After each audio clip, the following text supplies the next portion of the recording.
Part 2, keep racing, please. Keep racing.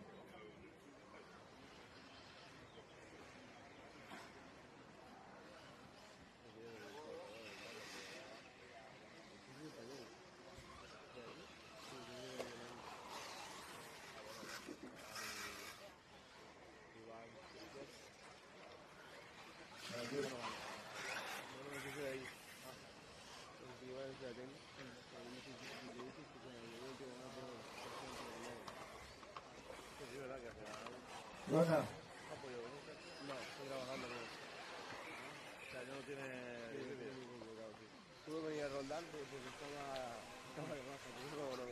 One, two, and here we go. Hello, everybody. How are we? Nice to have you all. Oh, dear, that was too much that time. We are here in sunny Montpellier. Oh. We are here in sunny Montpellier in France, but it's actually sunny overcast, and we have a day that's been expanded slightly. We have qualifying, 4 rounds of qualifying, not 5, and finals. And I'm here asking Nick, why are we having a one leg, the first leg of the finals day? Well, I'll answer you that. The reason is there is a bad weather forecast for tomorrow afternoon here, potential thunderstorms. So that's the headline news. I mean, obviously, we only have the early risers with us. Hello, how are you? Qualifying is going through from 1 to 12, so the top guys aren't out for an hour or so thank you for joining us. This is RC Racing TV. My name is Nick Damon. I've just trotted on the foot of Frank McKinney. Hello. And operating the camera is Ashley in time. We're here thanks to Mibo Sport, S-Works, Hot Race, Hobby Wing and X-Ray. So just underway, as you can tell, in these 5-minute qualifiers is the first heat of qualifying. Marcus Dirks RC, good morning from Germany. Good morning, Marcus. How are you? Just getting settled. A few things have happened a bit earlier than we expected, and a few things have been a bit surprising. Mainly the change to the running order. But we are now just settling down. I need to go to the other page and get you some timing up for everybody. So, yes, so we got this. They've reseeded, even though we didn't have, we could have gone to 11 heats of 12 because a few drivers didn't turn up or had stopped already, including I think the guy caught fire.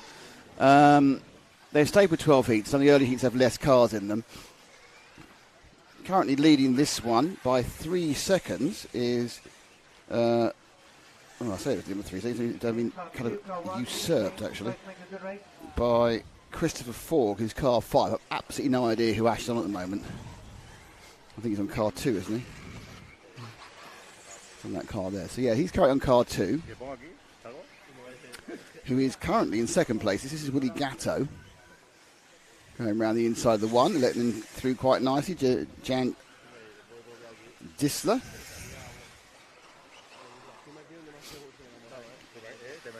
So for those of you who weren't here yesterday, let's have a look at the track. So the lap hasn't started yet, so we'll wait till the lap starts. You can get an idea of what's going on. Okay, so E-Buggies, of course. This is why it's quite quiet. That's not the track. Okay, so as you can see, a lot of double crash. Okay, so the lap gets timed from this white line here. Left-hander and then down the main straight, sweep to the left under the bridge.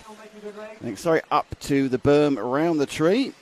And then there's a quad jump which people are taking twos or ones or twos or ones, and then back over the bridge again, and over that single hop, and you go along the ridgeway, and this is hugely more up and down than it looks on the camera. Very slippery concrete. Round you go, and then back on yourself over a couple of small doubles. Oh, and to get another bit of slippery concrete, this is the concrete step up. Sharp right, and then again, this hairpin there, it's a huge climb up and down. It doesn't look it from here, but I climbed it yesterday. It's massive, and that's a lap there. I think Woody did in about 43. So the fastest times are about, we saw yesterday, were, I think we did see 1:33.9, so 30 or 34 seconds a lap. This is the first heat, they're a bit quieter. Who's overall winning this one? It's hard to tell, actually. It's car 5 of Christopher Fogg. Got about a minute left. Car 5 of Christopher Fogg. I think he's over now by the quad somewhere, I think, Ash. Somewhere. There he is. Yeah, he's coming. Just come back over the bridge. No, you're one car forward. It's the orange car, orange, white, blue car just going round. That's it. So that's the guy who's officially scored in the lead, looking to get an 8-lapper. No, that's one further. The orange one further. Head one. There you go. That's. Oh no, you're right. It's wrong. I'm right. You were right. Right. Ignore me. You were right. It's not that car. It was one you were looking at because I have old eyes. Right. That took a whole 4 minutes of broadcasting for that to happen. So normally that happens about 70 times a day that I end up trying to second guess Ash. You can see things way better than I can. Oh, should we see the replays work today?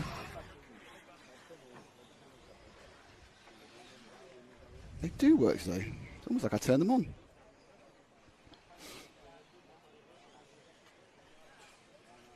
Okay. So he just has to finish his lap.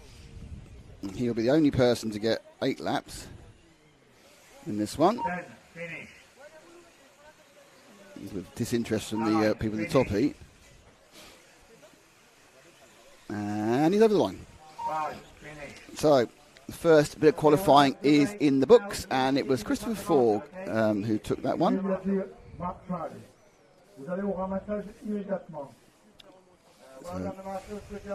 By almost a minute. By almost a lap, sorry. We're already 32 seconds behind. It's a good start, isn't it?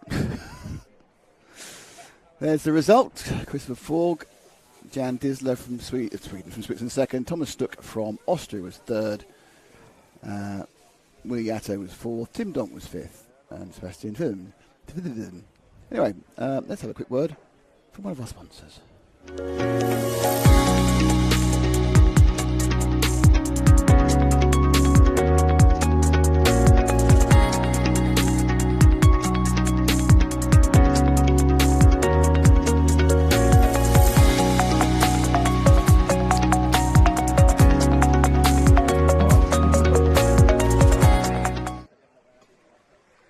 It's very abruptly, doesn't it? We're hearing from our sponsors, then we're not anymore. Okay, the cars are out. They kind of have a countdown where they run around, and then 5 minutes kind of starts. It's not like normal electric class where they line up again and go 1, 2, 3, 4. They just kind of roll out, find themselves in space. It's the same sort of concept as qualifying for this sort of class, but it's got an IC engine in it. If anyone wants to take a closer look at the track and the current track conditions, there's a virtual photo track walk on the EFRA Facebook page. Wow. So close-up look at the some of the jumps and the track surfaces and stuff like that. And it goes around, literally walking around the track from a sort of buggy eye view. A buggy eye view, I see. A driver's eye I've- view. Well, I would say driver's, but then it's from the rostrum. I think I wasn't actually criticising that point about it. I was thinking buggy as in, he's got like an insect view, that was all. Yeah, so the next heat is up and running, as you can see. The runners and riders came through.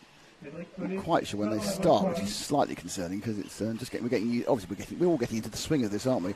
So it's Clara Home, Anastasia Fogg, Oscar Coote, Alejandro Atenza, Eric Mazur, Alexander Meiser, Michael Shorey, Sanders Schulte, Lewis Trafford, and Jorge Atenzia, and apparently Cedric Pele again, but perhaps not. Maybe an erroneous call. So it's 38 seconds before they get going. We're now a minute and a half behind after 2 heats, which is pretty impressive stuff.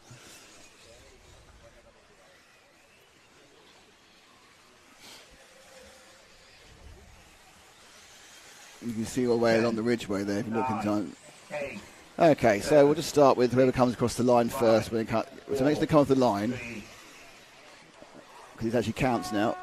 Oh, what was it? I think with 3 to get the line needed. So this is Oscar Koop from the Netherlands. Don't forget, if you've got a particular favourite to cover, we will try and do it. Marshall 1. Marshall 1, can you face this way, please? Good. And don't be shy of interacting with us. If you want to send a message, that'd be great. It's very lonely in here because Frank's doing something else and won't talk to me.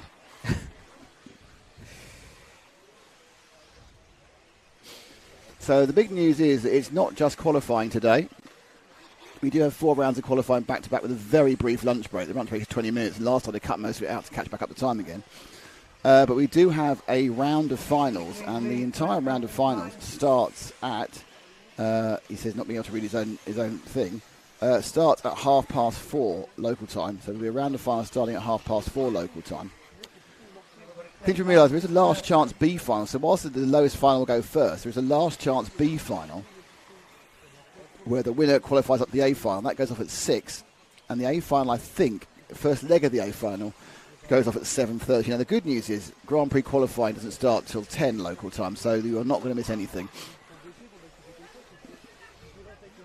And the reason we are doing this is because we're expecting some of the weather they had at the Grand Prix yesterday tomorrow.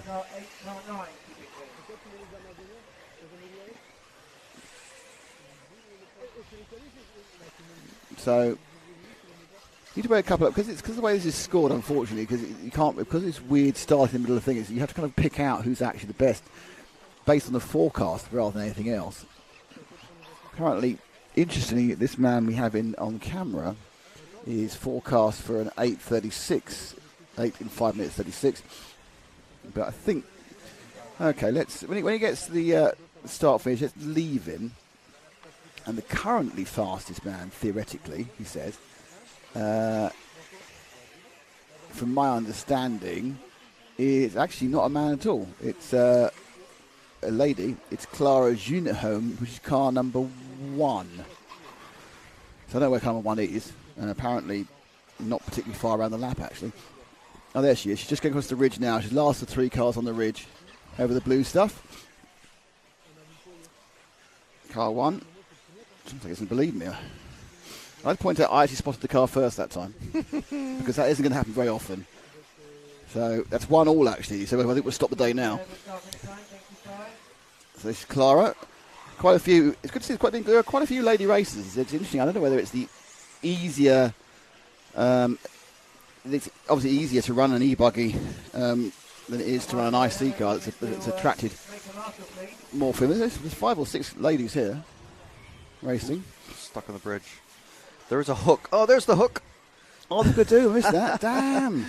I was out looking at other things. I've missed the Hookadoo. I actually took a very close-up photo of that. It's on the EFRA Facebook page during the track walk that I did. Check that out. You can also check out, guess what, Nick? What else can they check out? Your great abs? No. Oh, my ab. Oh, no. hang on. We need to announce the thing. The thing. Yes. Yes, that's what I'm scrolling up for. Go for it. This is big news, everyone. I'm not underselling. This is really big news. Really big news. Really super big news. It is big news that may change the way the rest of your weekend goes. Oh, that's definitely. how big it is. Definitely. I'm hoping you're thinking what I'm thinking.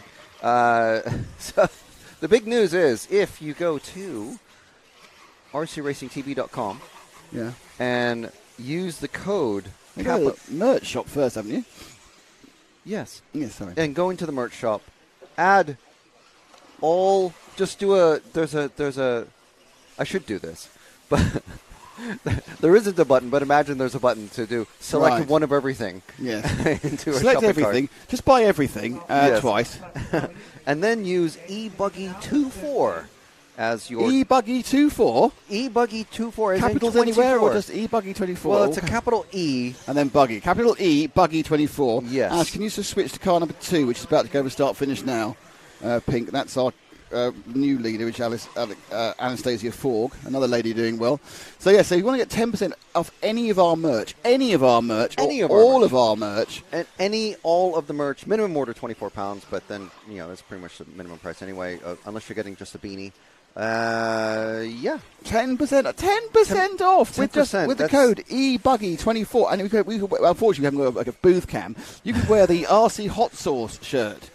This one's just RC scribble writing, it's called, isn't it? I don't know. I can't remember. Messy laps. A messy lap. Yes. RC is hard. You could wear the shirt that Ash is obviously not ironed because it's incredibly creased, which is... how have you creased it that much, Ash? He didn't bring his Dyson hair straighteners. Oh, he's moaning because he got back from his previous job like 1 in the morning and had to go up at 5 or leave at 5 and he hadn't had a chance to pack properly. Oh, there's always an excuse for these kids today, isn't there? Using a bin bag to pack your clothes. I'm sorry, the bin bag is an RCTV tradition, so no one's going to knock the bin bag, I can tell you. This, I think this is we may have the person who's won the heat. This is Forg. Staring at a car now, see if I can work out what chassis it is. I think it's an Associated. That's an Associated. Did she win it overall? She did. And she got an 8 in 5:24.2. Oscar Coop was second. Alejandra Tenzia was third. Clara Junome was fourth. Michael Shorey fifth. Sandra Schulte was sixth. Alexander Meisner, Lewis Trafford, Eric Mazier, and Jorge Atenza. They didn't do the whole trip, I don't think, but did get a few laps towards the end. And they all roll up. And there is a result for all you to see in a beautiful backdrop photograph, which was put together by Mr. F. McKinney Photography.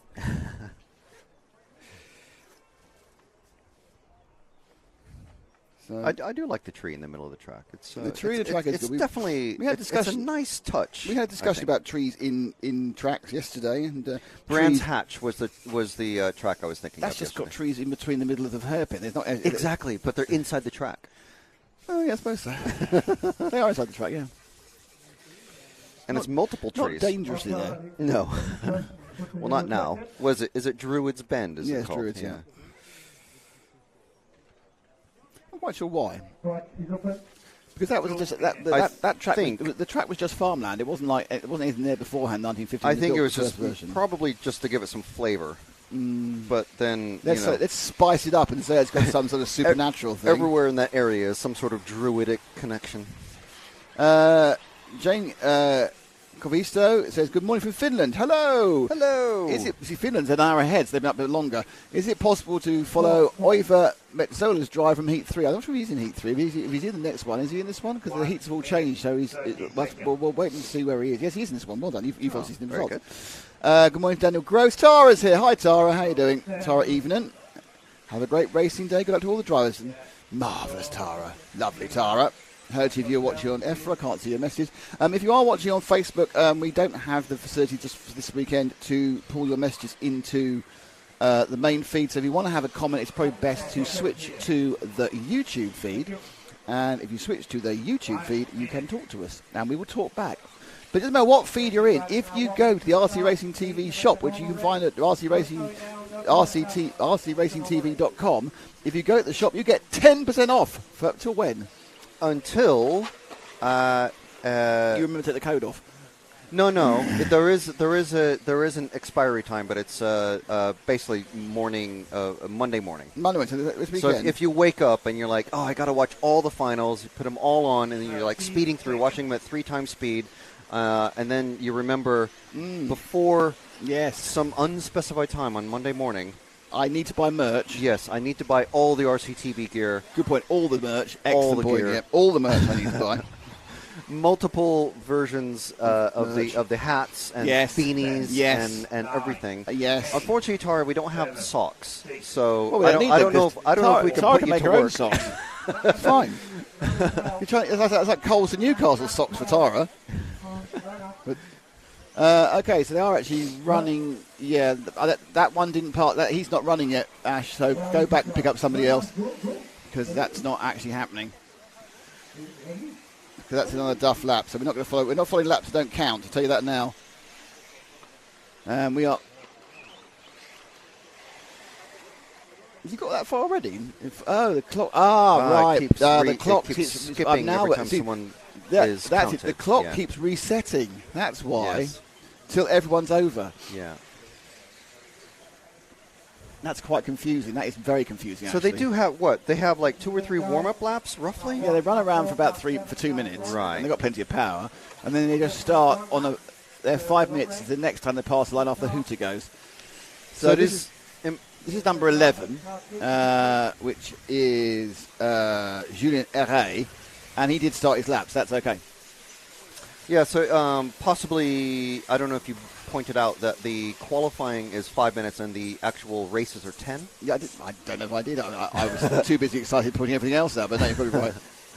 A bit weird, really, because they did 10-minute runs yesterday to get their best 3 laps.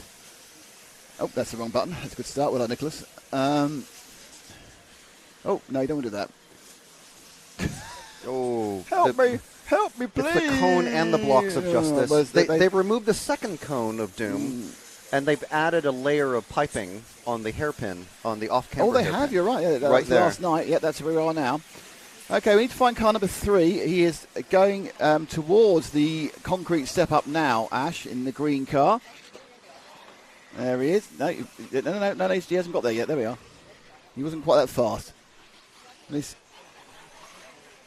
How can you not know any? I've been using Ash just the whole day. Right, Ash, are you listening? That's the bridge. That's the berm. That's the quad. Okay. That's going over the bridge. Okay. That's a double. This is over the ridgeway. Slippery corner. Camera 3. And that's the tabletop and the double, and then you come up. This is the concrete step up, which we've been calling that the whole time. Oh, it's a replay. It's a replay. Goodness. Then you've got, what was the cone of doom, but now it's just the corner of doom. We've had to rename that. And then you've got the start finish. Is that in your head now? It's not, is it? Not even close. Oh. I think Ash got far more interested in the non-specific racing we were talking about than the basics. Anyway, this is Oiva Metsola, currently running in 7th. Well, actually, probably not running in 7th. He's probably running about 6th or 5th because it's about a forecast lap time. Frank's leaving me. You off to do B-roll, are you, something? Have we got enough B-roll? How much B-roll do you need? How much B-roll could anybody need? Okay, so we now need to see if we can find car number 10. I don't know where he is. Oh, okay, he's now going... Right, car number 10, Ash, is on the concrete step up now. There we are. Look at that. Oh, that was a transition in 2/3, wasn't it? Feels like we've done this before. So, this is the Dutchman. He's scored first at the moment.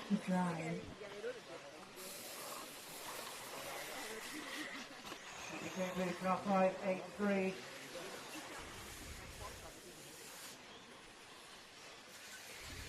Thank you, 5.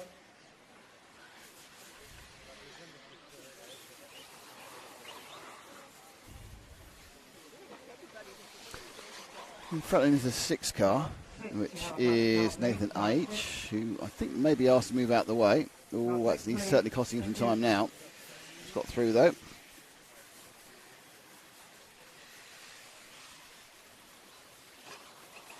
So just to remind you, we'll have 4 rounds of qualifying in the first leg of the finals today.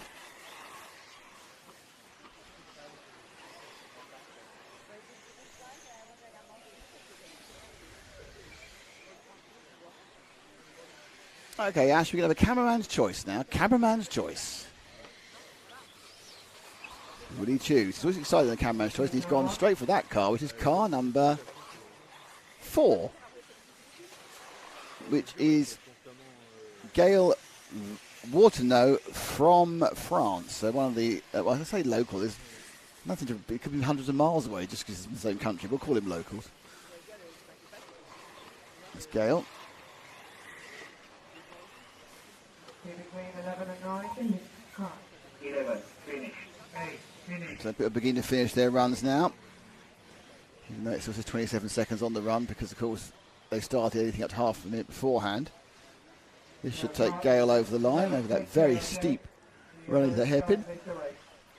There he goes. He's temporarily scored top until everyone else finishes.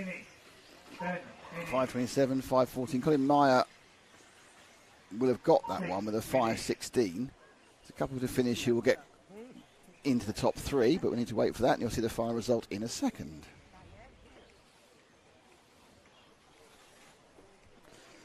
Sun is coming up. We are due east, so the sun's going to be in my eyes for the next, I don't know, 2 hours or hour and a half at least. This makes my job difficult.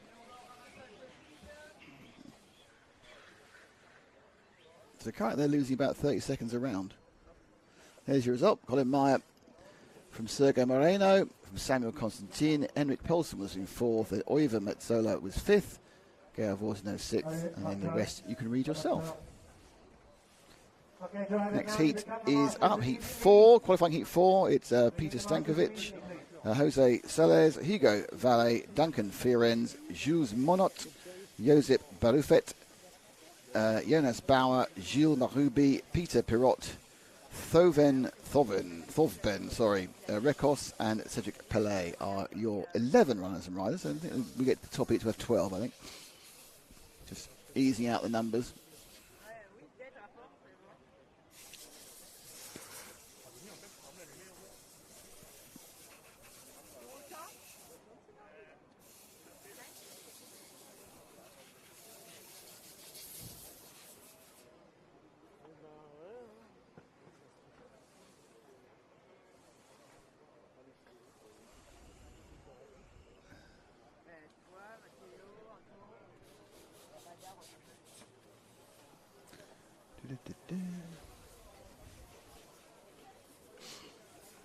Hello to Tone Surface. Oh, look at that. It's time certain clock. Hey, man, how you doing? How are you? Good morning from Uruguay, says Claudia Gaglioni. Blimey. What time is it there? 5 in the morning, 4 in the morning in Uruguay? Even earlier. I don't think we've ever had a Uruguayan on before. I mean, I'm sure we had Uruguayans watching before. I'm sure we've had a Uruguayan say hello from Uruguay. I've had hello from Colombia. Hello from Costa Rica, obviously hello from Brazil. I don't know, it's quite exciting. It might be our first Uruguayan to say hello. Thank you, Claudia. How are you doing?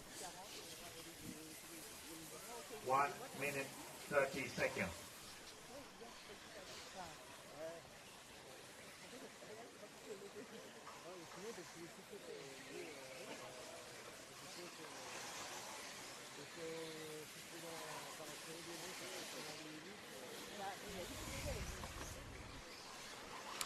Oh, look, there's the grid which I read out for you a while ago.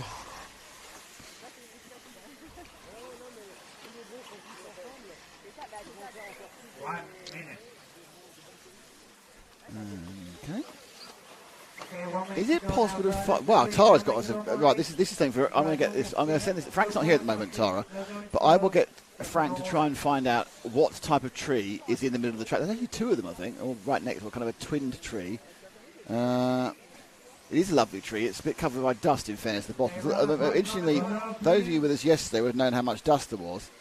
That has eased right off because they took bucket loads of this stuff off the track yesterday. The wheelbarrows of dust. They swept up for about a good half hour, 45 minutes, and swept all this loose dust off. So you can see the dust level is way lower than it was, which is good for us because we were choking on the stuff yesterday. Okay, it's about 10 seconds to go before we get rolling. 10. Told you. 8, but we will find out, Tara. Get Frank to find out what sort of tree it is. 5, 4, Unfortunately, you've got a breakdown for one of the cars. It's not going to make a run. There they go. First car over the barn. We're going. Oops, the right camera help. So that with number 6 car. That is Josep Brefet Toringuit. That's a very long name, the Spaniel. I'm going to call him Josep. Sort of 111 fall over that was. Oh, bye.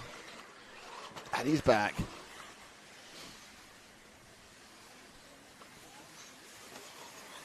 And bye. Hello.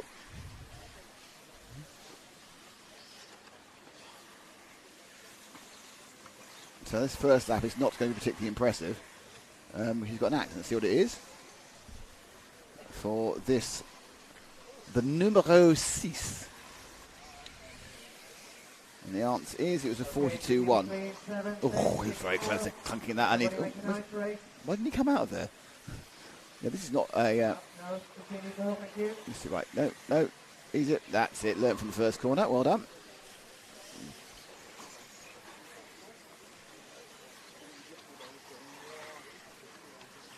Time certain clock. How much would a track like this cost to build? Well, it's a really good question because this is a really, really interesting track. But this is the result of many, many, many years of development. This club's been here at least 30 years, possibly longer, holding major meetings for the last 15 or so, and obviously club meetings prior to that. So, like anything really, the cost is time.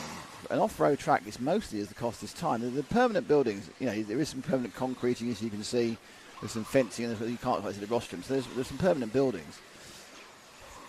The actual euro cost. Obviously, if you assume the land's been given to them by the local council, which it probably has, because it's France and they're like that, which is fantastic. It is here. We want to encourage things. Can we just drop back to someone else? Just go back one.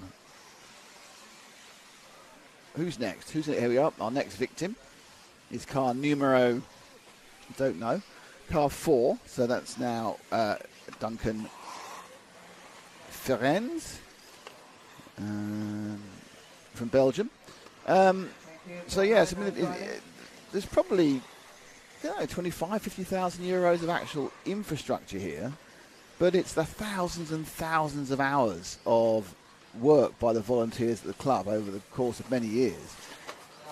Which goes on. They'll put hundreds of hours of work in to get this track in the position of these Euros.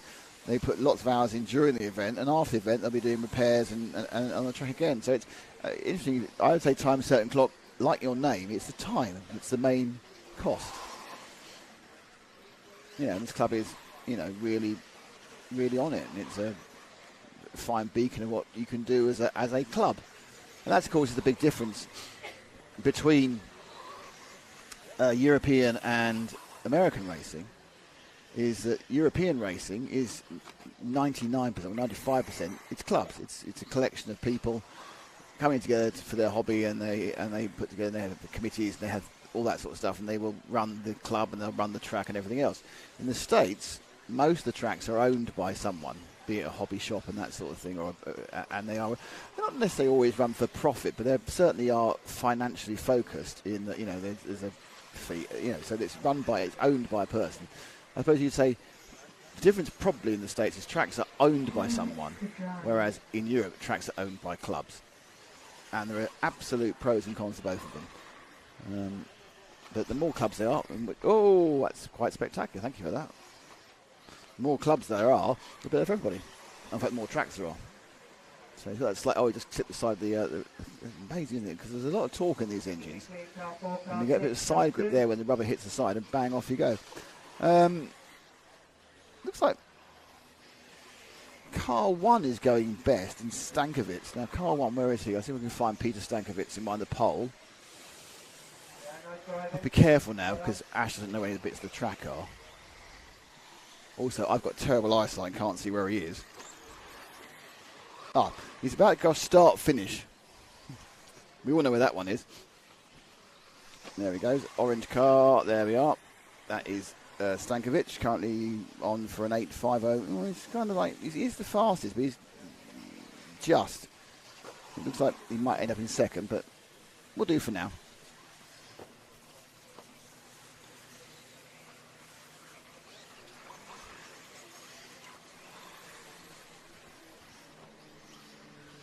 Yeah, it was Gilles Marube who broke down in the warm-up.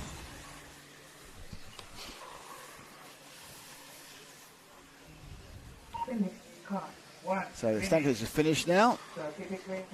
Just leave it on the start-finish line, Ash, for these last few seconds. That's it. Just lock it, like with the karting, just lock it off on the finish line. 11, finish. 10, finish. 2, finish. It does look like it was Jose Salles who got in the end. 8.504. Stankovic second, 8.508.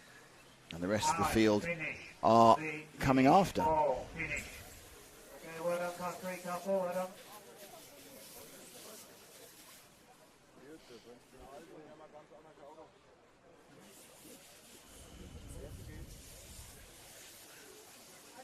7, finish. 5. It does take a long time to finish. In the rolling, how far behind schedule are they? It's now 2 minutes 20. So they only lost about 12 seconds that time. One of the weird things you get on the my RCM is a divergence to time scale. You have diverged from my time scale. There is your list of the results.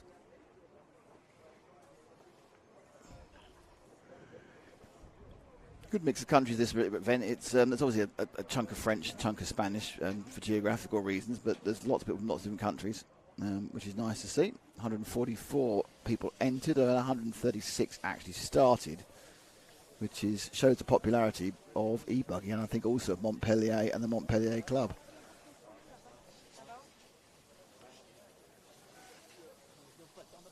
Matthias Fink will be in pole for the next one.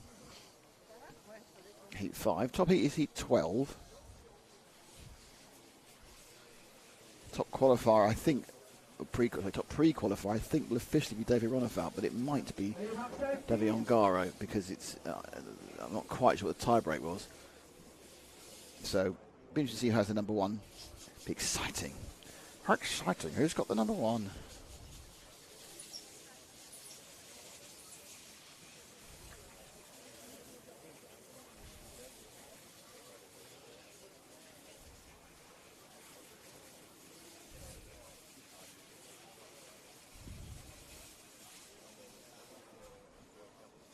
I can tell you that. I can tell you who's got the number one, who was the official top pre-qualifier.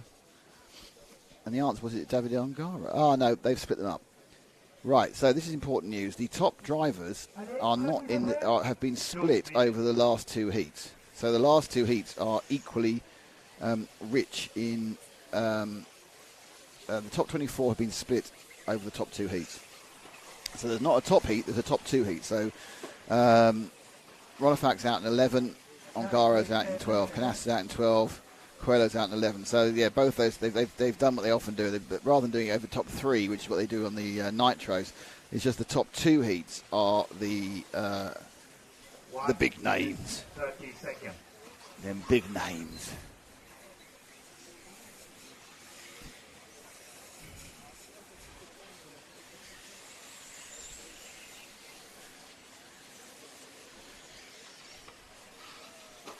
So you got Matthias Fink, John Hareswood, Marcel Peters, Nicolas Leloup, Enzo Lafosse, Paul Lelporte, Johan IH, Nicolas Burley, Morgan Mazur, Alejandro Gal Almeida, and Gilles Rigolou, which is interesting. Norway, Norway, Britain, Germany, France, Spain, France, Germany, France, Spain, France. And the sun's right in my eyes.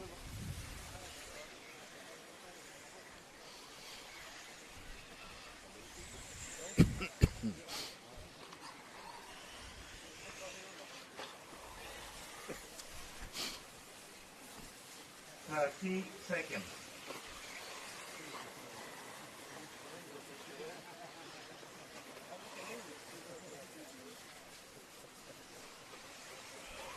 Non, oh, et la 9, on fait pas ça. Hein. Non, le pilote de la 9, c'est non ça. You have an official warning, okay? You cannot drive in the wrong direction. 9, 8, 7, 6, 5, 4, 3.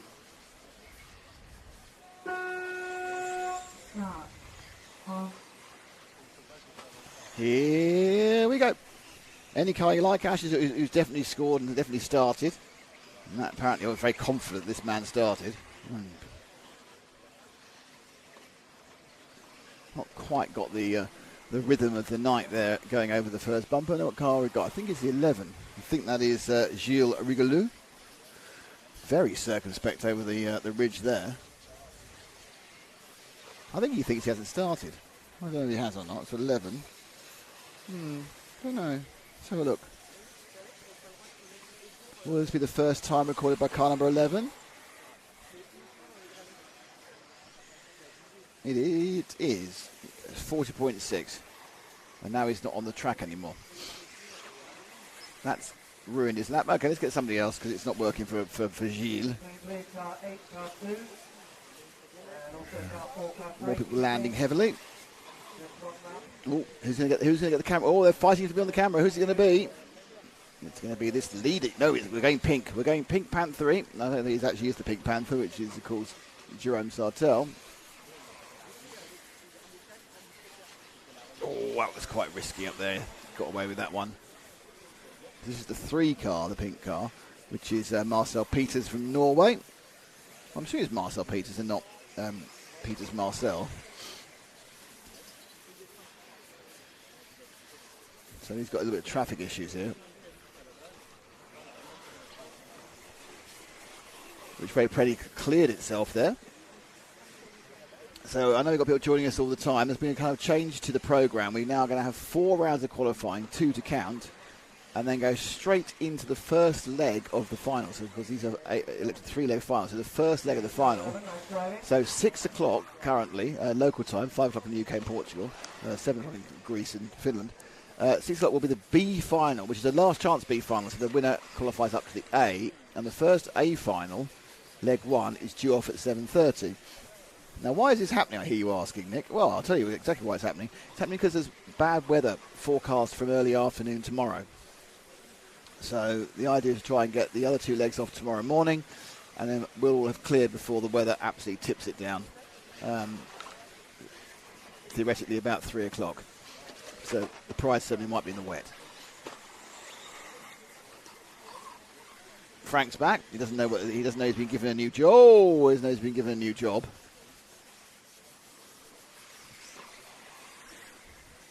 So I can talk to Frank now, but he can't talk back. Frank, you have a mission. Hello. You have a mission. Okay. It's from Tara. Right. Okay. So you can't say no. Tara wants to know, what type of tree is that? I will find out. It's a beautiful tree, and I agree. It is nice. And we need to find out what breed of tree. A tree's got breeds. I don't know. Species. Species will do, yeah. That's probably the correct word to finish. I don't know, because you can crossbreed plants, can't you? Hybrids, yeah. I mean, it's mostly like flowers and vegetables, I suppose. But yeah, anyway, it's I'll see what I can find out. He's gone. Mission is off. He's off, and there we go. Actually, if you can get apps, can't you, to tell you? Yeah. Like the one I'm about to try. Oh, right. He's trying. I'm sure that going through the glass doesn't help, but give it a go. Probably not, but we'll increase the amount of effort as we go along. Can we find car number 1 by any chance? He's not very far into the lap. Ash. I'm not over sure about the progress meter. Car number 1. Where is the cheeky little monkey? That's 7 up there, and 11, which are the 2 numbers which aren't 1. There he is. No, he isn't. Hang on. But he isn't racing anymore. I don't know. Oh, he's just come underneath us now. You've seen him already, obviously. Right, Matt Guppy's on the line. All right. And he says, you can crossbreed trees. Please don't listen to Frank's gardening tips anymore. I'm hardly an arborist. Oh, very good. Oh, look at this. Correct words being used by people. I'm not even a horticulturist. You're a lot of things. And I'm definitely not a biologist. But you are, anyway. Yes, so that's Matt Guppy, who is taking a bit of time out from RC this year, but he is working with me in a couple of weeks' time in the karting. And you, actually, Frank. Is he? Yes, down in Dunkerswell, which is what Mansell Racingway is now called, because he sold his interest. So that means probably those 800 caps of his from his Le Mans attempt in 2010 will be shifted from that room behind us. Oh, right. Have you stalked Nigel Mansell? Because you've stalked most drivers. No. You never stalked Martin? He must feel very left out. You want to hear more of... well, it's a bit like Magnum P.I. when he shaved his mustache. It's like, do you feel that was it? It was like Samson having his hair cut. What's even the point now? If you want to hear about Frank's stalking stories there in the broadcast from yesterday, racing drivers Frank has stalked. They're more modern, they're more recent. We so far know he's stalked 2 drivers, which is Jenson Button and Mika Hakkinen. I'm expecting it's a pattern, so there's many more.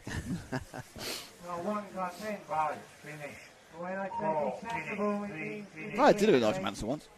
Oh, very good. What did he have? I don't know. Is it Le Mans, actually, but not at Le Mans. It was like a pre-thing. like weeks beforehand. I don't even know why I was there. Matthias Fink took that one from Enzo Lafosse, from Nicholas Burley, from Paul Lepart, from John Haysworth and Marcel Peters. And there we go. Oh, blimey, it's great. There's a lot of stuff coming up here. Yep, that one, yeah. A lot of money in motorsport. Yeah.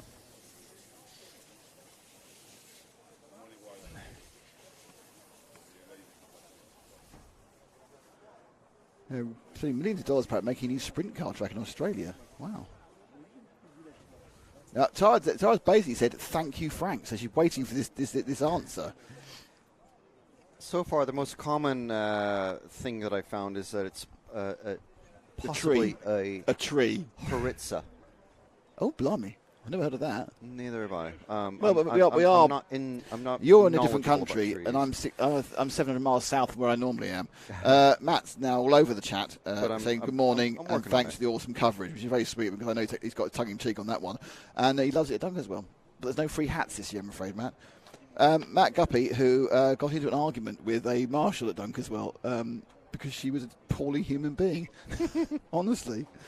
What, she was ill and he got in an argument with her? No, she was an appalling human being. Oh, I thought you said poorly. No, appalling human being. It was like, I can't really go into it now, but it was like, oh, for goodness sake. Sometimes, right, you put a little orange jacket on people and it goes to their head and they turn into an Austrian with a moustache, if you know what I mean.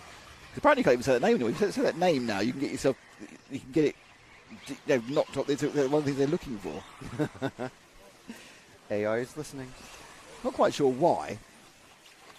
Because you could be decrying the Austrian man with the moustache. 1 minute, 30 seconds.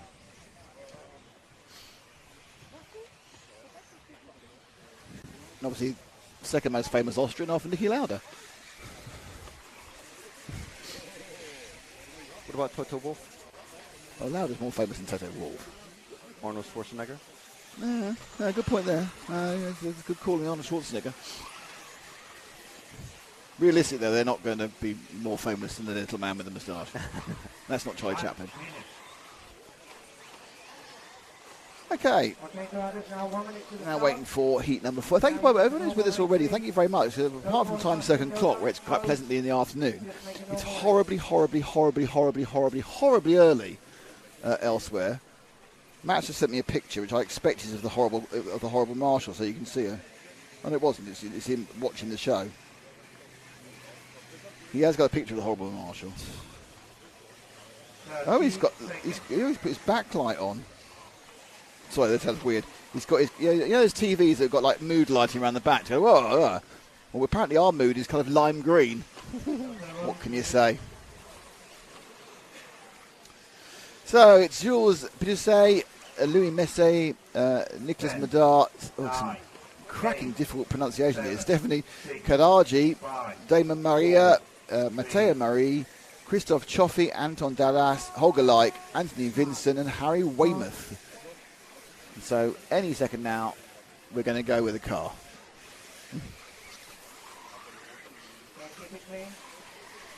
There we are, and the car we've chosen is this one. It's got some pink on it. Car number 7, you have a drive-through penalty. Now you're saying, Nick, why are you telling what car it is? Because I can't see the number, but I think it's 12, but it might be 2. It's... I think 11 cars, so it's 2.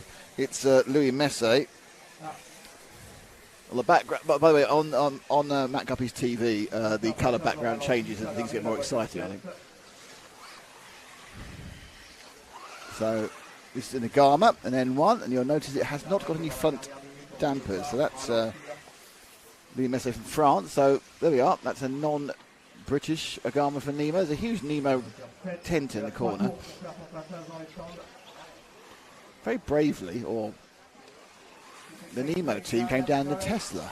They must have known where all the chargers were, because it certainly takes more than a couple of runs to get down to here. It's John Hazelwood's. I did question them why. I mean, first of all, viciously. I did actually, yes, and you'll understand why in a moment.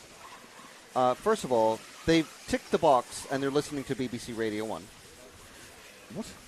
in the Nemo pit. Oh, are they? It's very young. It's a British team. It's very young, though. Yes, but however, Oh, I did yeah. question them with great ferocity. Hello. Why they don't have a kettle in their pits? Well, there's a very. I'll tell you one of the reasons. That's probably the massive voltage draw. They probably haven't got the power. Well, yeah, but you just bring a little mini generator, don't you? No, Lewis, guy from one of our previous sponsors, he said, well, actually, I don't drink tea. I was like, well, okay, hang on, what? But the one of his pit mates said, well, actually, I am missing. I couldn't really do with tea. I couldn't really do with the PG tips right now. Couldn't we all? Let's find somebody else, Ash. Let's give the love around, spread the love around the cars in this E-Buggy Championship. Brought to you by EFRA, in association with Mebo Sport, S-Works, Hot Race, Hovering, and X-Ray. And we are RC Racing TV. So we're now with the number... Is that a 3? Is that a 3? I think that's a 3. I'm pretty sure that's a 3. It's quite easy. Whoever it is, he's going quite well. That is the 3 of Nicholas Madeira. What, Madeira?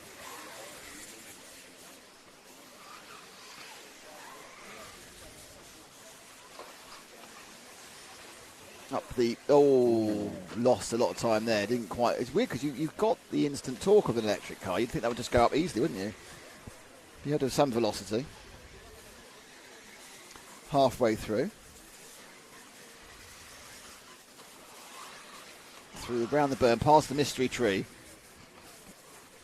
You need to get more. We need to have a definitive. This is that sort of tree. Tara needs a definitive answer. Well, the thing is, I would imagine it's probably here when the track was originally I built. don't want the history of the tree. I want the species of the tree. But I mean, right. The person who planted it probably isn't around. Right. You've said it might be this sort of tree, yeah? Yeah. Right. What you need to do is go on Google Images and get images of that sort of tree, and we'll compare them. Do you know how many different types of trees? You said you gave me a breed a second ago, Vinchus or something. Horitza. Horitza, right. Get me an image of Horitzas and let's have a look. No, it's not difficult. It's not CSI blooming Montpellier. It's tree identification.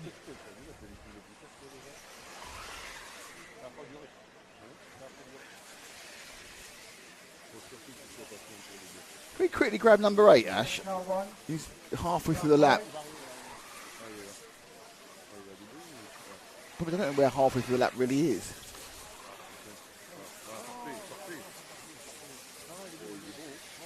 Is that 8? No. No, where is 8?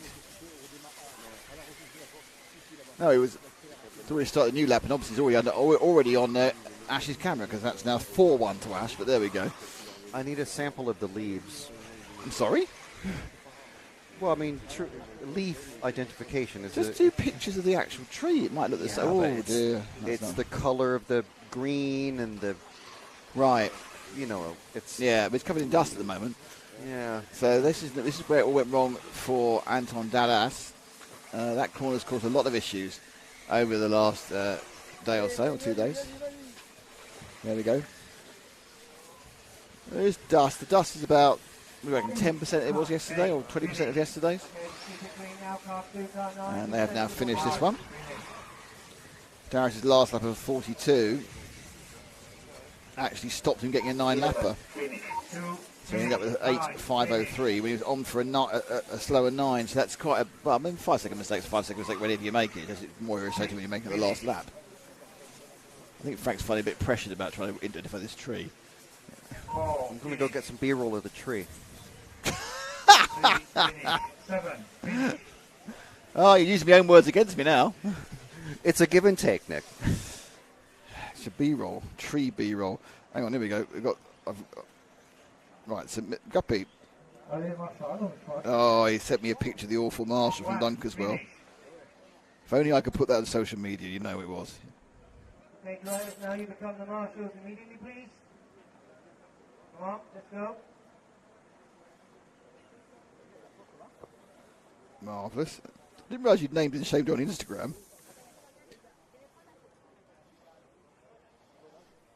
Frank does need to grip on his trees. Okay, that was the result. And the 100 Dara still got it, but unfortunately that mistake on the last was not particularly useful. Bit of track maintenance going on before they release the cars. Hello to Vincenzo LRC. Buongiorno ragazzi. Daniel Gross said number 2, please. Unfortunately, it was a bit late because we weren't looking at the chat during the race. Vincent Verdun. Hello from France. Hello, Vincent.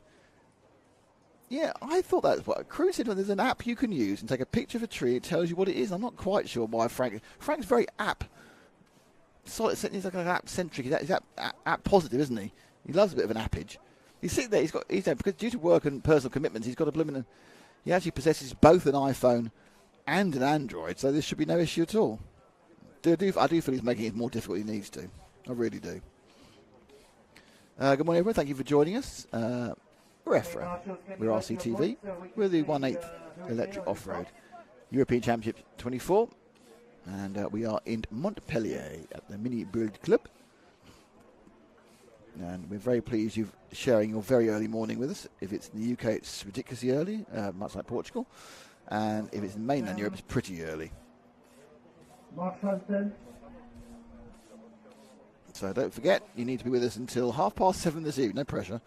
Local time, 6:30 UK. Because that's when the A final goes off. Because we're running 4 rounds of qualifying and a final because of impending rain tomorrow. Yes, apparently Frank is apprehensive, but we'll leave that one there. So we've got Jean-Pierre Sartel, who of course was the European champion in 2019. So he's had a bit of a bad day so far, being heat 7. Riccardo Massaggia from Italy in 2. Marcel Trieb, Nathan Dalby, Carlos Pineda, Corentin Loisin, Matthew Chaffredon, Eric Leik, Florent Alderset, Kevin Zwalen, and Cyril Michel are your runners.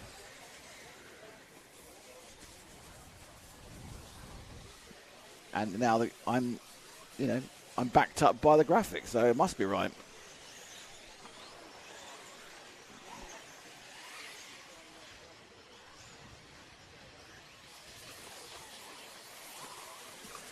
Let's look across the top ridgeway. You can see it again, massively flattens it, but the up and down is huge.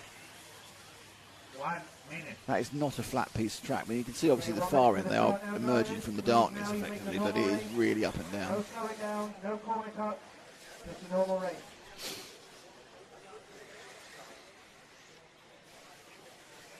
.345 down at the moment.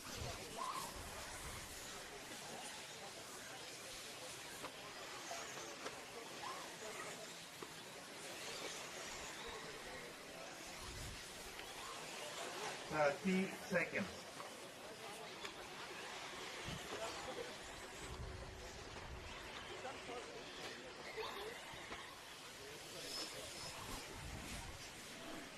So 20 seconds before they get going.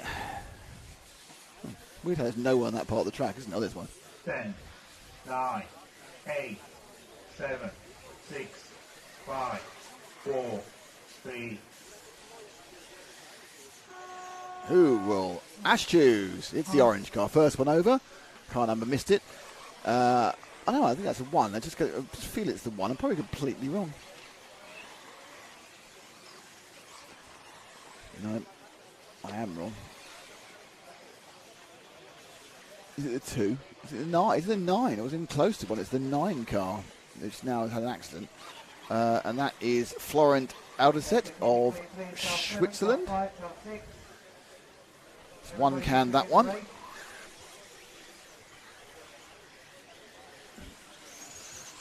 That's not a great first lap, in fairness.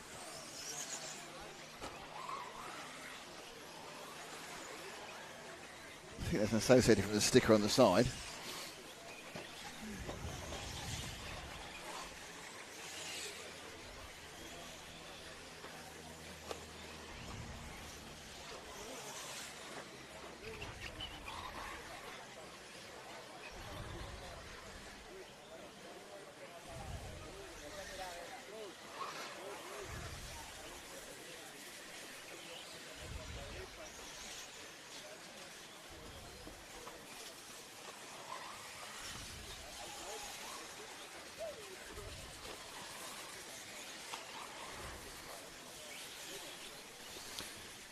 Okay, so, yeah.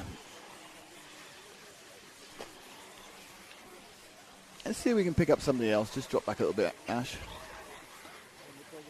Drop forward a bit. It doesn't matter, really. Here we go.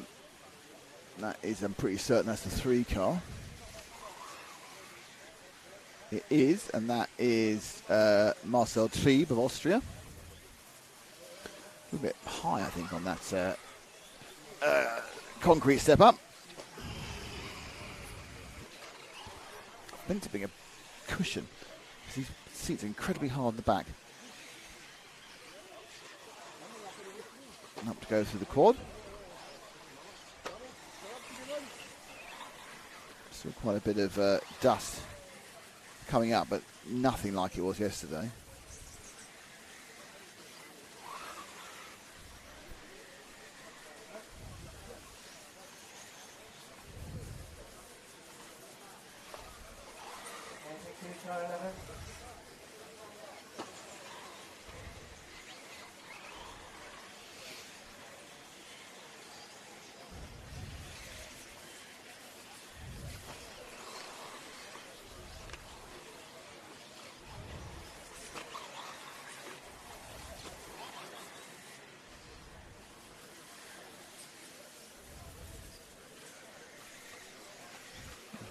The concrete affects it. Oh, held that nicely.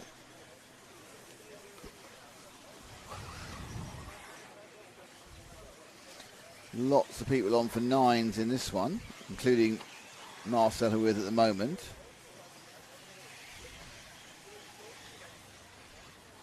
Let's find somebody else again, Ash. It's quite hard to work out who's really pushing on in this one at the moment. So we're up and over on the ridge with the number, it's getting quite overcast, I don't think it's supposed to rain today, with the 0 car of Kevin Zwaharlen. It's a little more cloud today than I thought we were going to get. Oh, that's very polite of Kevin, isn't it? He's down in 10th, but even so, lost himself a couple of seconds letting that car past.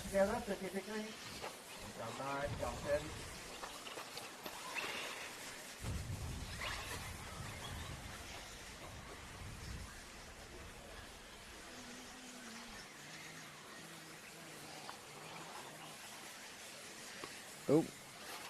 Ah.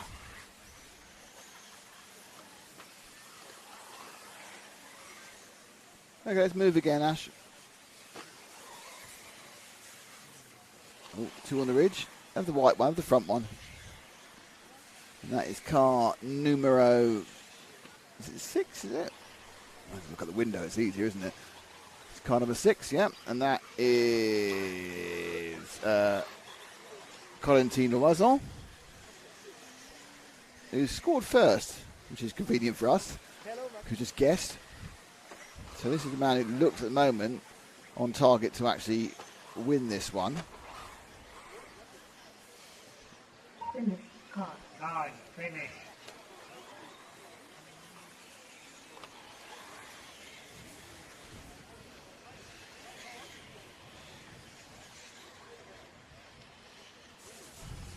Take care now. 6, be careful. Finish. 11, 7. Start 11, the other plastic car, would you please? Start 11. 5, finish. Thank you. There they go. You actually saw it early then. Ash, you had another lap to do. Oh, sorry. 1, finish. Yeah, but the problem is though they all do that. Well, there's going to be some. I'll get Matt to dock some of your pay for that. Oh, didn't hear that, but that was hey. Oof. Oof. Fierce there from Mash. Corentin Loison won that one. From second place, Matthew Chaffredon, Marcel Trieb, Ricardo Massida, Jean-Pierre Sartel, European champion. I mean, not well. European champion 5 years ago, who, you know, we spoke to his uncle, and said he just isn't racing as much as he was, and that, you know, you need to race if you're going to compete with the people in this sort of level who are racing all the time. This weather is really not looking as good as it's supposed to do.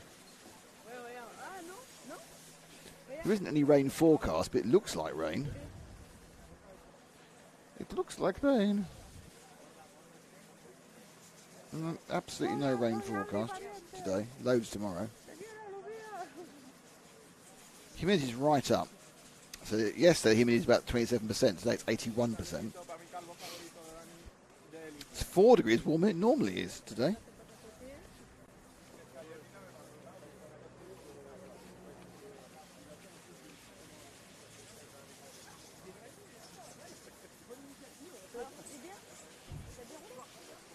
It's cloudy all day, no sun forecast.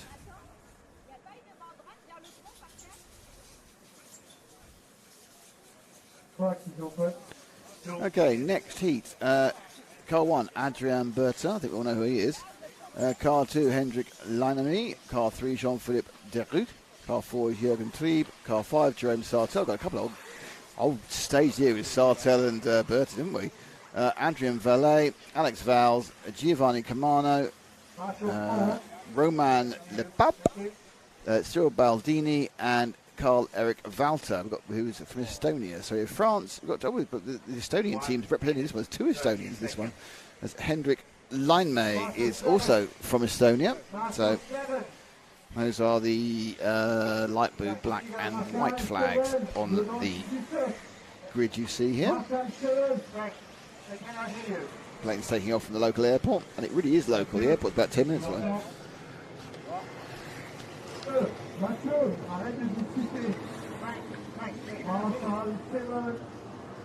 Morning to Chris Vegas, and morning, yeah, it's early. Dave Bowman, it's very early.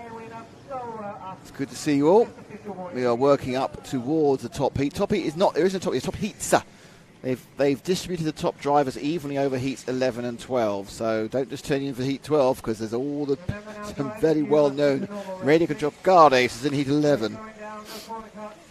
Chris Vegas was giving me a fire and a rocket. I'm not sure what that actually means. It's genuinely very lightly, slightly chilly at the moment. There's a wind, and we're all kind of dressed for the heat that's about to come. But it's quite good, because yesterday it's hot all day and I was oozing the whole time. I have an oozing reduction here. Ash is trying to make up for missing the last lap last time and going early. What are you actually looking at? It's like Instagram. You just mindlessly scrolling Instagram. Yes, the answer is yes. She just looks like a bikini model, as I expect. There we go. Who are you going with? Who we got? Don't know. I need to stand up, but that's like way too much hard work. Up and around, and you're going to go over the quad now. Honestly, this is Britain, it would rain. I know it's not going to rain because it's France, but this has got every the look of a bit of a surprise sprinkling. With a 9 car, which is Romain Lepape.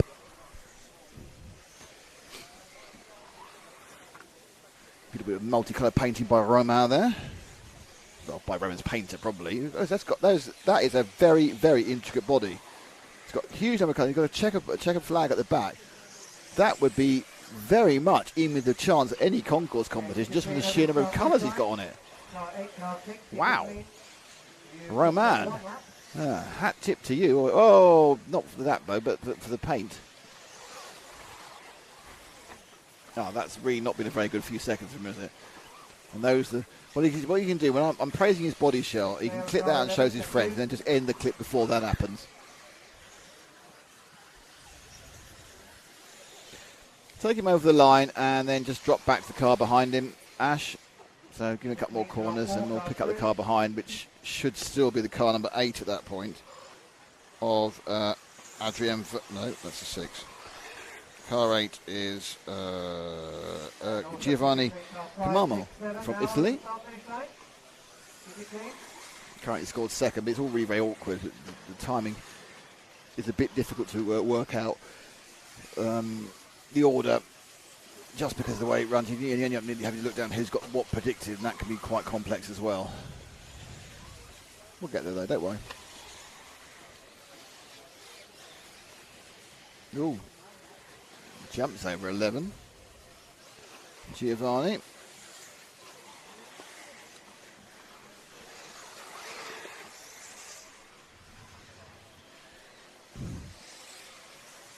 Sweeps round the berm. Okay, keep going.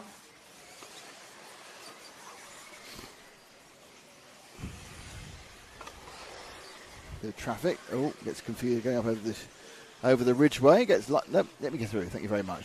Thank you. Nice driving, nine. And there he goes.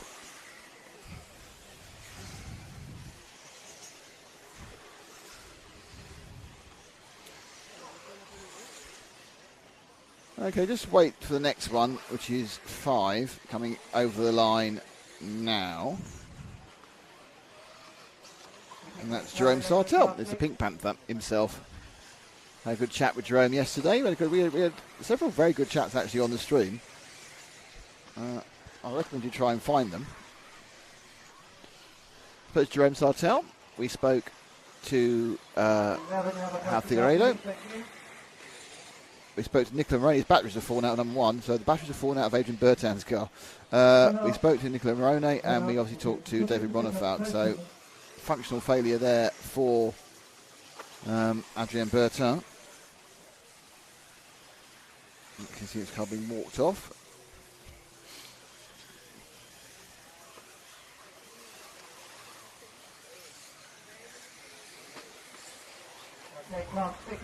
Minutes to go on the clock. Thank you.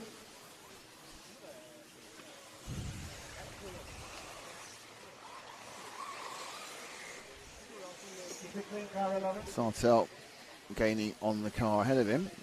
And up the inside, nope. Okay, wait to start finish again for the next car coming along, which should be the 7, which is the green machine. It might get beaten, but no, it's going to be the 7.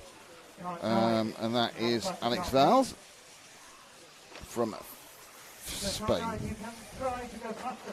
Running in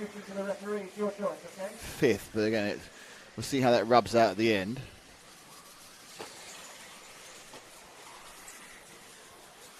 Thank you.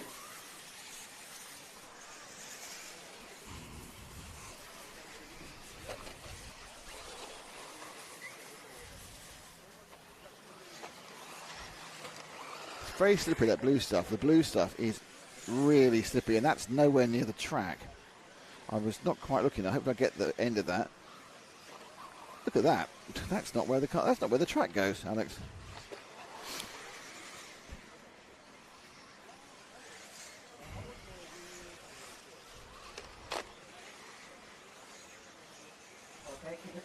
So Henrik Lane from Estonia is leading this one. I don't think anyone's actually. I think the previous heat was quicker. I think they've done them in pairs. I think 1 and 2, 3 and 4, 5 and 6. This is 8. So 7 and 8 are all pairs of 24 drivers or whatever it may be. So they've paired up the first 2 heats. So heat 11 and heat 12 have both got an equal number of fast guys in it. They are now finishing. And that is officially the finish, Ash. You're right on that one.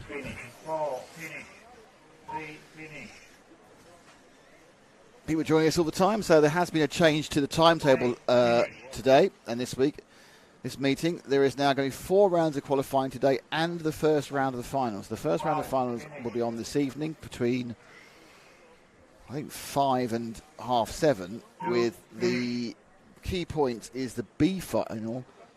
Is going off at 6 o'clock. It's a last chance B final. That's 6 o'clock local, 5 o'clock UK. And one person bumps the A final. The first A final will go off at 7:30 local time.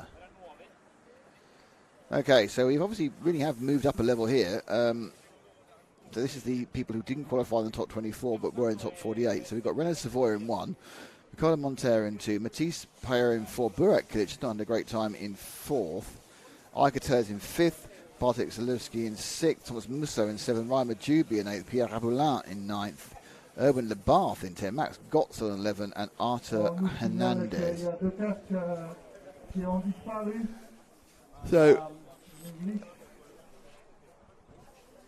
Some very quick guys in this one. So we've got 4 heats of very quick guys and 2 heats of super quick guys. Mark Dawning, why is Skidmore not there? I don't know. You need to ask Skidmore. I assume he's not super excited about E-BUGGY. I don't know.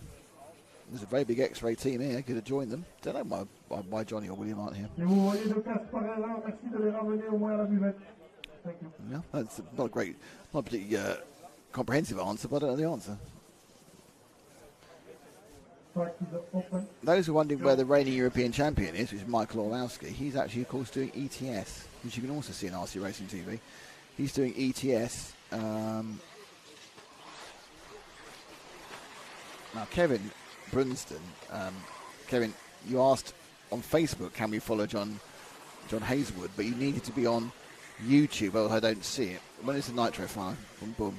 So yeah, please put any requests onto the YouTube chat. It's the YouTube chat for the requests. 1 minute, 30 seconds. Because that's what I can see. Yes, so it's all going on today. The round of finals, 4 qualifiers, and remarkably for anywhere in Europe, the lunch hour is 20 minutes, and that may get scrapped. We're now 5 minutes behind. My running, we're drifting backwards.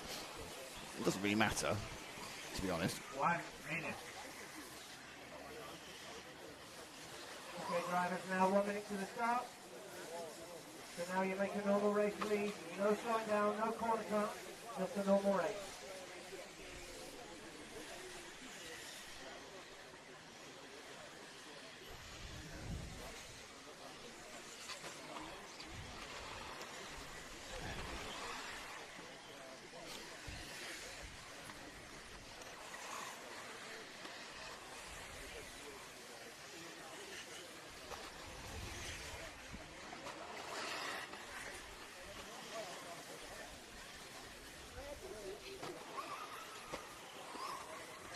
So, getting ready now for the start of this one.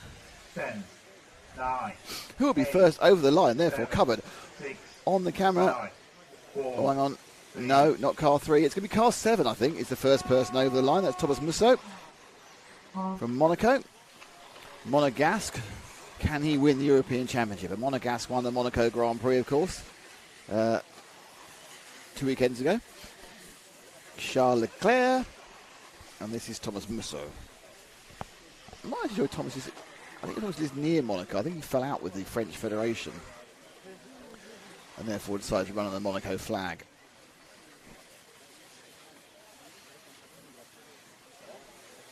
So we've moved up another level with these 2 heats, and it's kind of obvious almost immediately. Cars just seem a little bit more where they should be.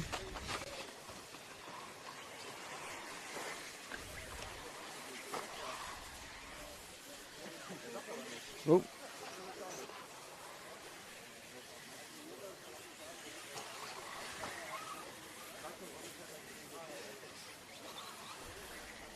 Okay, so everybody keep it clean.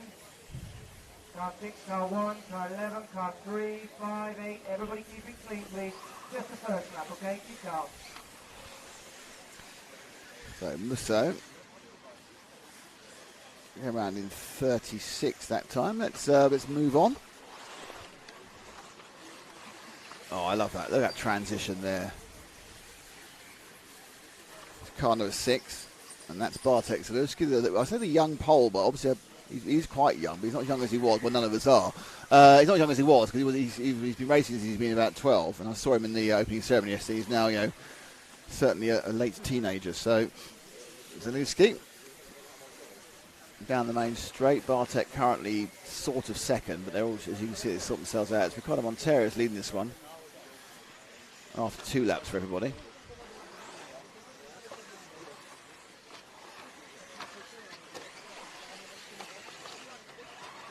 Look left, look right.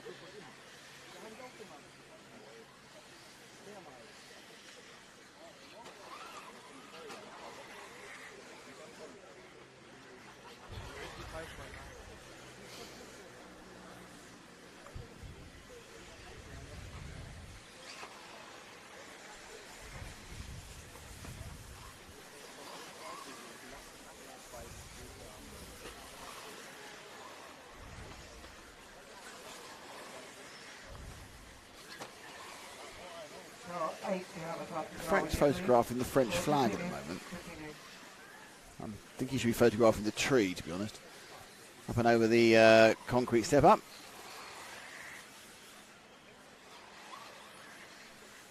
Over the line in a 35.3 there. So, good little bit of pace here for Bartek. Scored first in this one.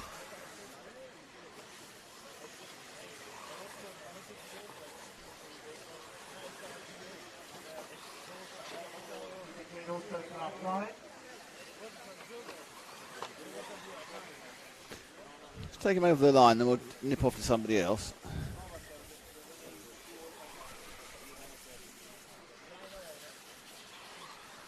Frank's in trouble, he's not wearing a high vis. I shall tell him. Moving on.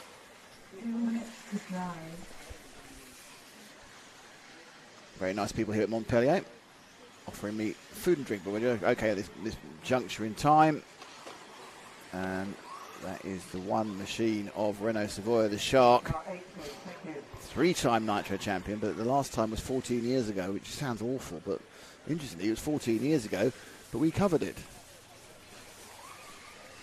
It was the first year of our EFRA contract. RCTV, we've been doing this stuff since 2010. RC Racing TV, of course, started in 2006. And we first did live stream in 2012. So, you know, been around a while, been around the block. And now you can buy merch. And some of it's commemorative merch for the amount of time we've been around. Go to rcracingtv.com. Go to the merch shop, and if you put in the code E-BUGGY, that's capital E, and Buggy24, you'll get 10% off. Quite good at this advertising thing, aren't I?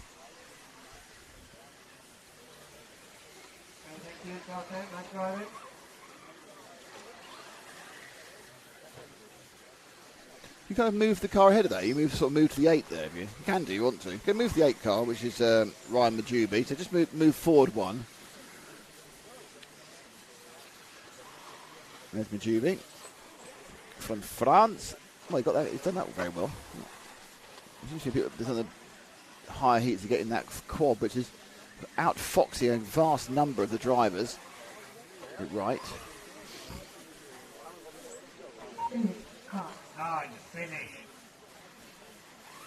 Now is Ryan going to finish? There's a lot of people getting extra laps here, so one more.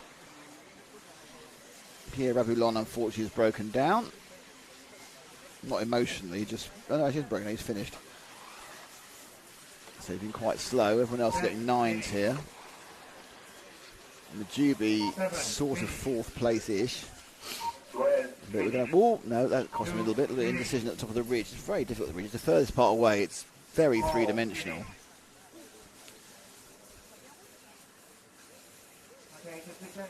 And as he just finishes the lap, where will Majubi finish? I think he's going to go for 4th. Is he 4th? He is 4th. Okay, so let's wait for one more car to come over the line. That's it. And there we are. So the winner of that one was Matisse Payard, 9.522. Bartek Zalewski 2nd. Burak Kilic was 3rd. In 4th place was Ryan Majubi. And then Ricardo Montero, Iker Tellez, and then it changed really quickly to the next heat. I think they're trying to speed things up. So while I try to work out what's happening on, let's have a quick word from us.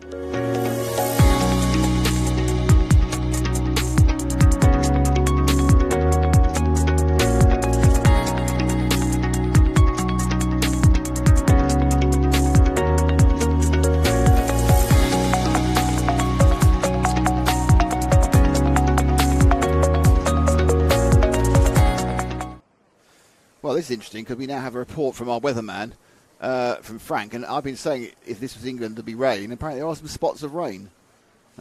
Spots of rain aren't going to do an awful lot to this track. It's going to need a lot of water to do a lot to it, but it's interesting. It's just not turning to be quite as good a day today as was forecast. But I say not race affecting at the moment, not track affecting, just light bits of water in the air, the lightest amount of air. So that was Mebo Sport. Also thank you to S-Works, Hot Race, Hobby Wing and X-Ray. I'm the oracles from EFRA.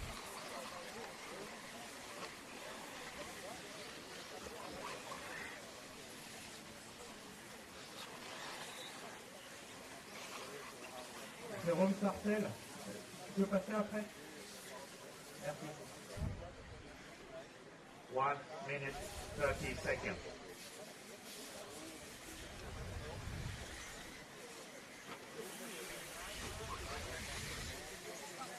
Okay, so this one is 10, and of course we've got the top heats are 11 and 12.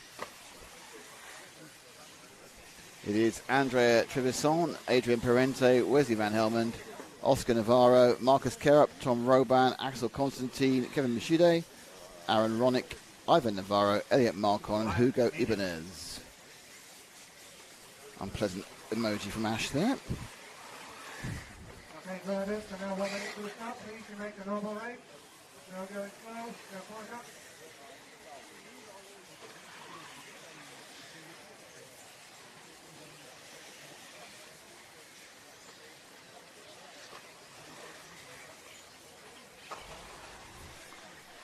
Okay. 30 seconds.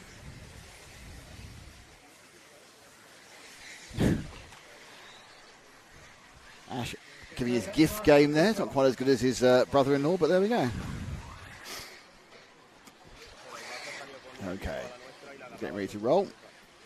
20 seconds this one starts. 10, 9, 8, 7, Grabs some water. 5. She tried to get through security on Thursday. Who's the first over the line? It's going to be car 8, I think, and that is Kevin Michude.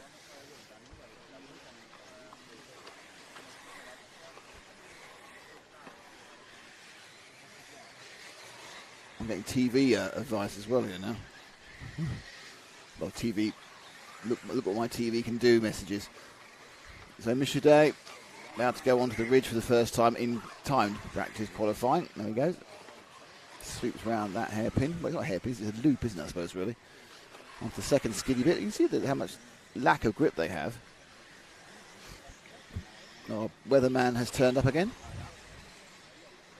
Michude goes over for a 37.2. That's not setting the world on fire. Let's drop back one more. And it's the 11 of Elliot Marcon, the local, well, another Frenchman. France is a big country, we're right at the south of it.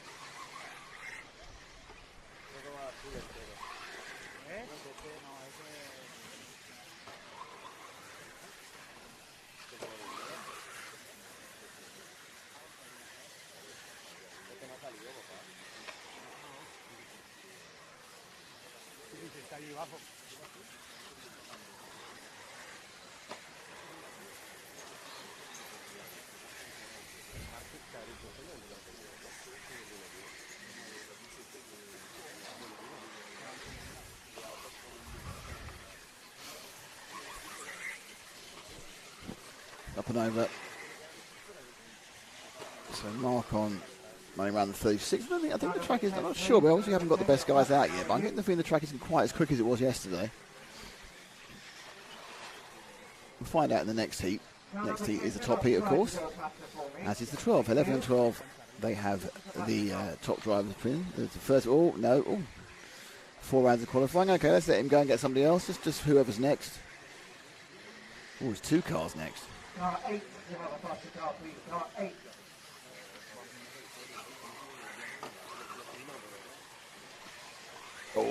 Oh. Who knows who we picked out of those two after they had a double accident. That's the 5, I think, and the 9. So I think it's Ronick is the 9, and the 5 is Marcus Kerup. I'm not sure that's quite correct. That was like blurry vision. May have been the 8, actually, again. Let's drop back for this one.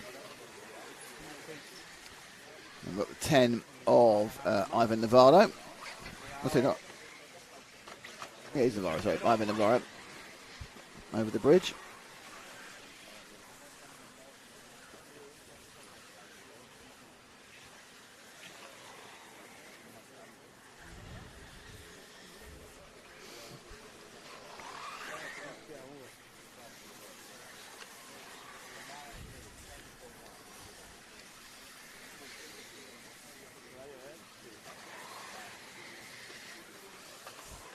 Down the straight. It's quite a bit of speed there. You go right and you sweep under the bridge. If you keep it nailed, I think you can probably go through there full speed. It might be the lightest of lifts because the surface under the bridge, I don't think it's quite as grippy as the rest of the track. It's not as bad as this blue bit coming up, which is very slippy, and the second blue bit, which is more of a problem because you've got to try and stop and turn on it. Just watch the cars as they land on this, and they say, oh, I've got no grip, and they go very careful through there. Marcus Kerrup, who was leading, is now officially missing, so he must have a bad lap.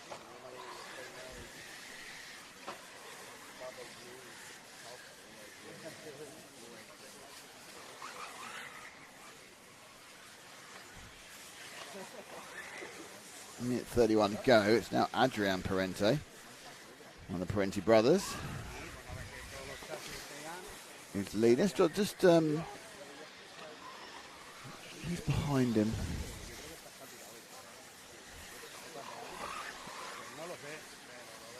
Okay, see if you can pick up car 6. It's about to go on to the blue car, about to go the double step up now. There he is. Just because we've been hanging around all the other cars earlier. It's Tom Robin. Tom Robin. French. Don't know. Bleu. Certainly historically has been an associated driver. If he's changed, I apologise.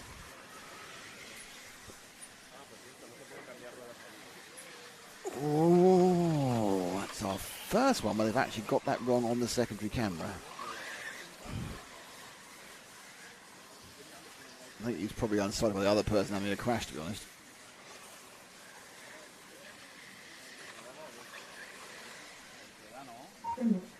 Hey, finish.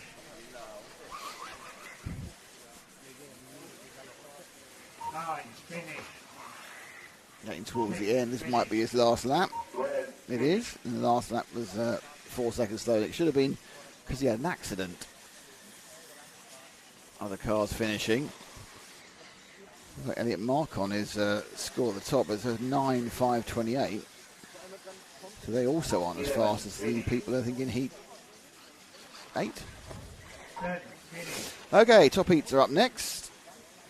Just wait for this one to finish. Take a bit long. This one's taking a long time to finish, isn't it? Blimey. What are they? 4 minutes, 26 seconds behind schedule. 2, finish. 1, finish.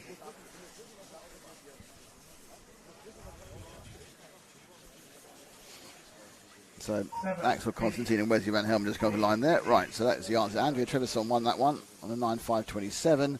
Elliot Marcon, Adrian Parente, Axel Constantine, Ivan Nevado, Wesley Van Helmond was in 6th. And you can read the rest on the screen.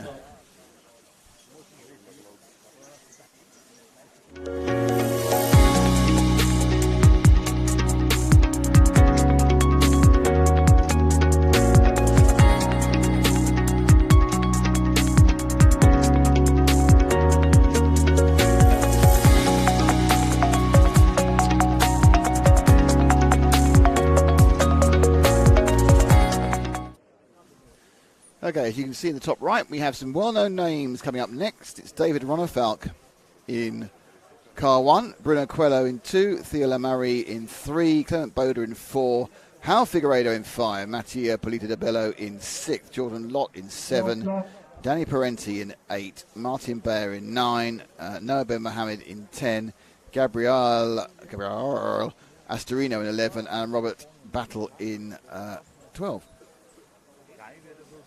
Many European championships in Nitro, many. In Rafa, of course, he's a double European champion at this class. One in Spain and one in Croatia a few years ago. So he's a double European E-BUGGY champion. Lots of champions around that.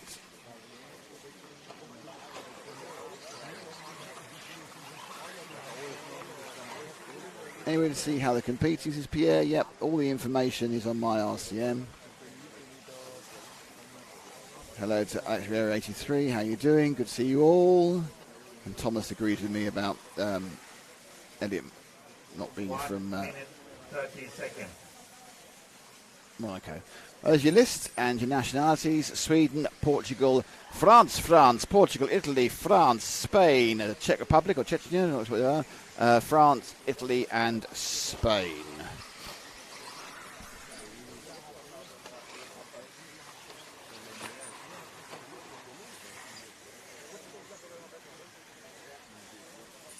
So everyone's checked in. Minute to go.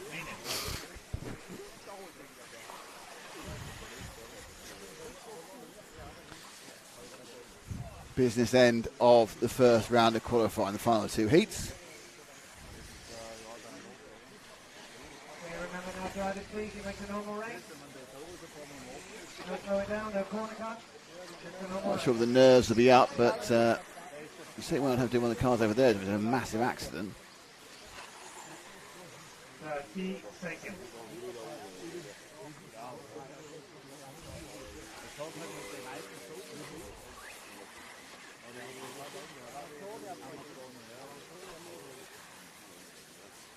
Man's hands there.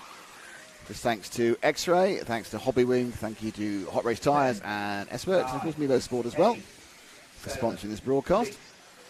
Couldn't do it without you. Okay. First one over, which is the 9 car of Martin Bayer, the X-Ray development driver, and say large-scale European champion. I can't remember where he's also won another one. Back in my mind, he's also won something else, but what's Martin won? He obviously won large-scale touring car. As did his brother, Alice Bayer.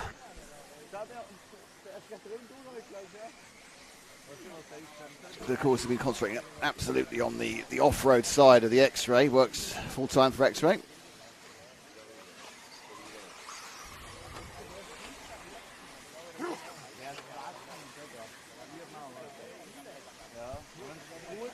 First that round for Bayer was a 36-1. So we've got some 35s happening as well. Okay, let's drop back 1.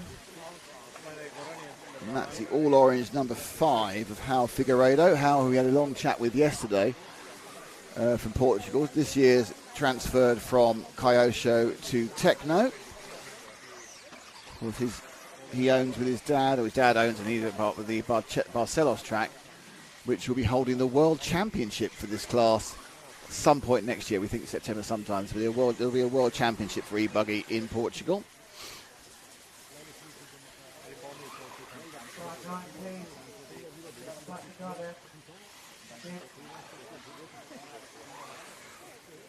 So good turn of speed from Hal. At the moment, it's Noah Ben Mohammed who's the surprising leader after 2 laps.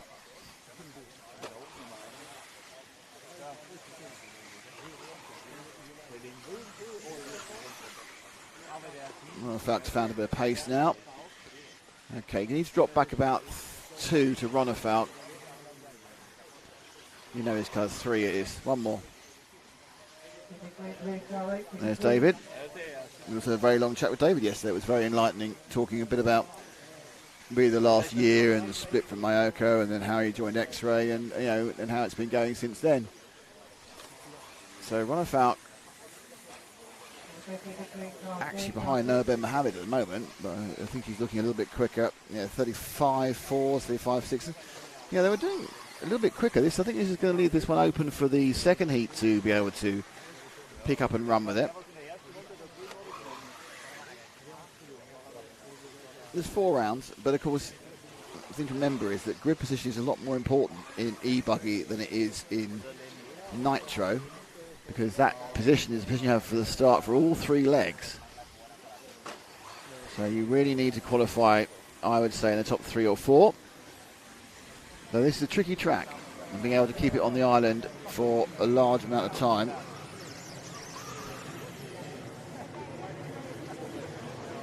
So it's Ronner Falk from Figueiredo who we saw, but it looks like Noah Ben Mohammed is also very close to the top.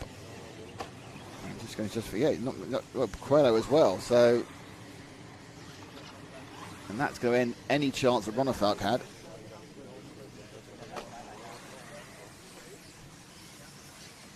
So let's try and find car 10. He's just going through the camera 3 at the moment. And now he's about to go up the step up. Concrete step up. This is Noah Ben Mohammed, young Frenchman. Oh, that's cost him a few tenths. Now, underneath all of this, I think that Quali may even end up being the fastest, but he's very much at the back of the pack of when he runs. Quali scored literally just behind Bernard Ben Mohammed, so I think we're going to have a surprise winner of this heat. Ronafalk's crash in the last lap has really put him out of any sort of running on this one, so it's Ben Mohammed really showing a turn of pace in this first one. He just dropped back one car now, and we'll pick up Bruno. So this is Bruno about to do, I think they've got 2 laps to go, and Ben Mohammed is absolutely cruising this one. He's in the 34.5. He's found some real pace from 10, so he qualified 20th, second attempt to overnight. He's got an absolute time where he's 2.5 seconds ahead of this man. 2 seconds ahead of this man, which is Quali. So I'm keeping an eye on Ben Mohammed. We'll show Quali. So Bruno. Obviously already a European champion in Nitro a few years ago. But Noah, absolutely looking good for his time. They go up there. In fact, interesting, Figueiredo's coming there between them as well. Ben Mohammed's got a 2-second lead over everybody at the moment. Very close behind that. Mattia Polito's finished. Figueiredo's finished. Quayle finished. Ben Mohammed, Ronafalk's finished. It's just not been the result he wanted. Those 3 seconds or 4 seconds he lost with that accident is kind of ruined that one for him. So is Noah Ben Mohammed going to take this heat 11? He doesn't take the round, but he takes the one of the 2 top heats. And he does with a 9.15. Wow. Well, I don't think you'd have got that in your bingo card there. Noah Ben Mohammed, fantastic performance from the young Frenchman with the X-ray, 9.515.4. Now you remember that bit, the 9.515.4. Quayle was third, Figueiredo was second, so it's France, Portugal. Ronafalk, without that accident, would have been, well, with ifs and buts and maybes. You can see the paces there, 34.5, 34.5 again, 34.5. So 3 of the top 4 for 34.5, as does Mattia Polito, 34. Yeah, so it's all, that's still about 6 or 7 tenths off what we were seeing yesterday. It was yesterday in practice. Really interesting. So it's Davide Ongaro on pole for this one. Then JCC, Juan Carlos Canas in second. René Bermudez in third. Marco Barofalo in fourth. Birkenkirch in fifth. Elliot Boots in sixth. Ricardo Burt in seventh. David Toll in eighth. Oscar Baldo 9. Brian Baldo in 10. Hugo Taverner 11. And Pekko Evenen, that's good news for Tara. Pekko Evenen in 12. So 9.15.4 is the current fastest time by Ben Mohammed. He must be quite chuffed about that, because he qualified 20th, so he wasn't really figuring in any way in the, or 19th or 20th, it wasn't figuring even slightly in yesterday. But he's had some good results in 10th buggy, and of course this is electric again, so it's kind of like it's an easier transition for the 10th buggyists to go to E-buggy, because you're just going bigger effectively whilst you're keeping the same motive power and the same elements.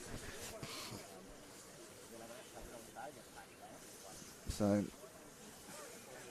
absolutely on point for Noah. Bruno having a quick chat with his team manager, with Martin Bayer, and about to get run over by a couple of cars there.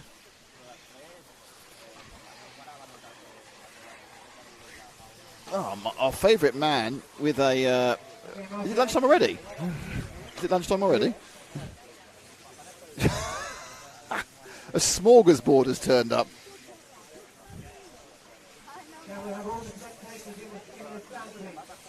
Is that a crepe, is it?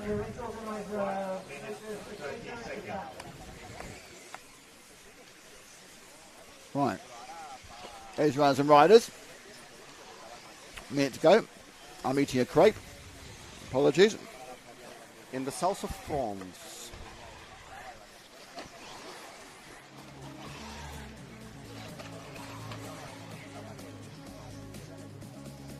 Marshal 6. You have an official warning for talking. So Master 6 has a bigger warning for talking. You need to concentrate on your job. See you later. May we? Craig with a cup and coffee. 40 seconds to go before this one gets underway.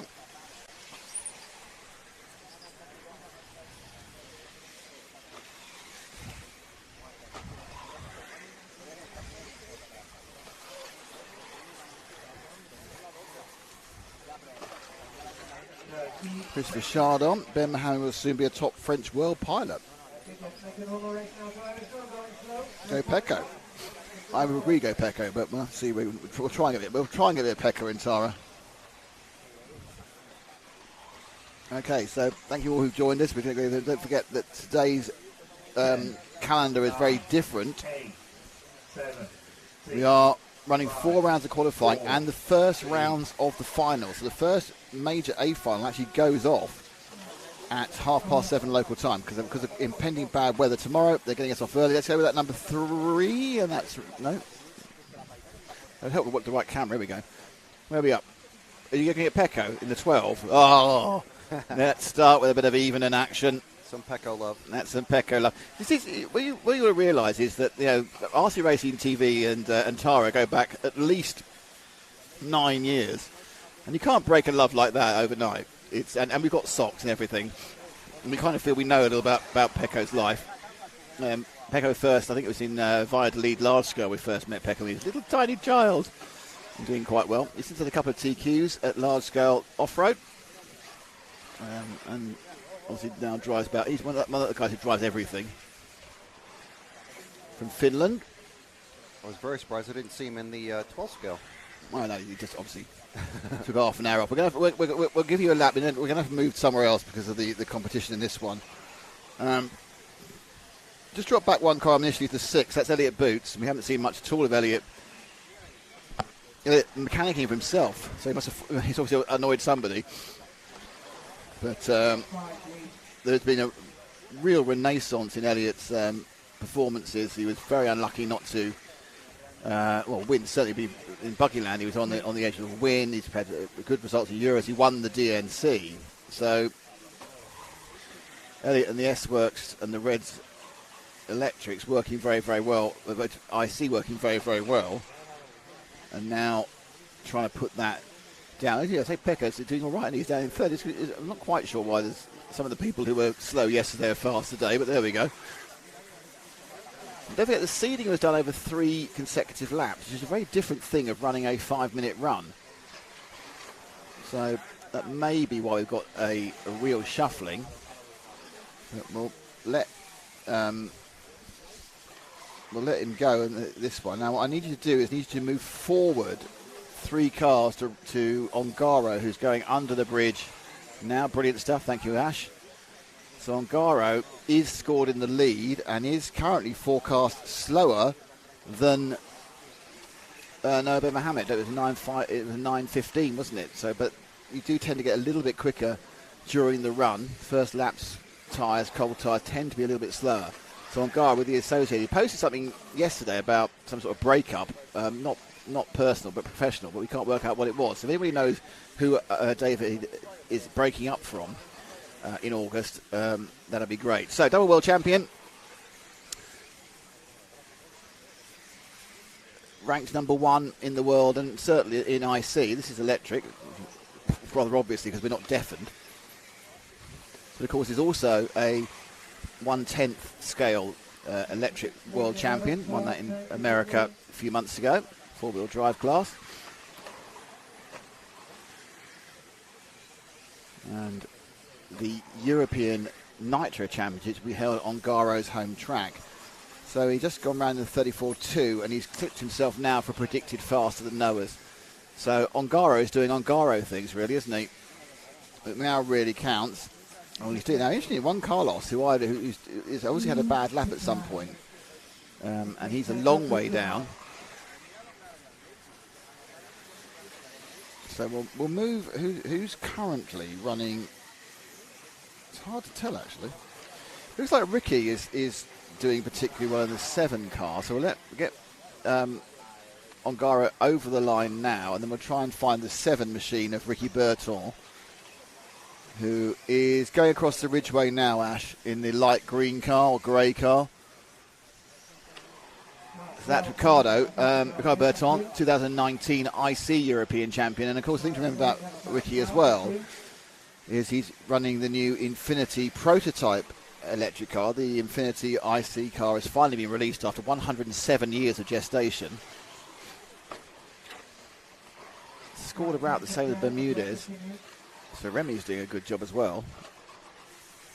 Ngaro on the top by 2 seconds. Forecast under Ben Mohammed. Ben Mohammed currently looks like he's going to get a second in round. Ricky. Very, very talented. Kind of has a kind of priority. It does slightly prioritise his life over RC, which is obviously a very, very wise thing to do.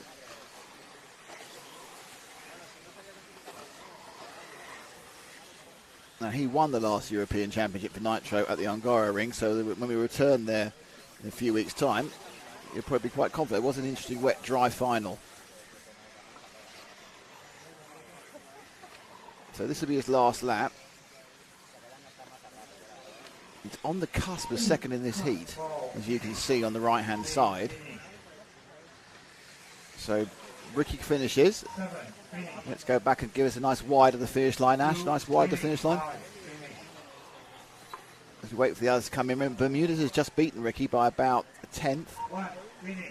It's really about where Ongaro comes in there. He's coming at 14.4. Right, so Ongaro takes the round. No, Ben Mohammed second. Fantastic result. Just wait for everyone else to come in. Ricardo Burton third, Birkin Kilic fourth, Marco Barufalo fifth, Canas sixth. So the two of the three favourites, Canas and Ronafag, have both had an absolute nightmare.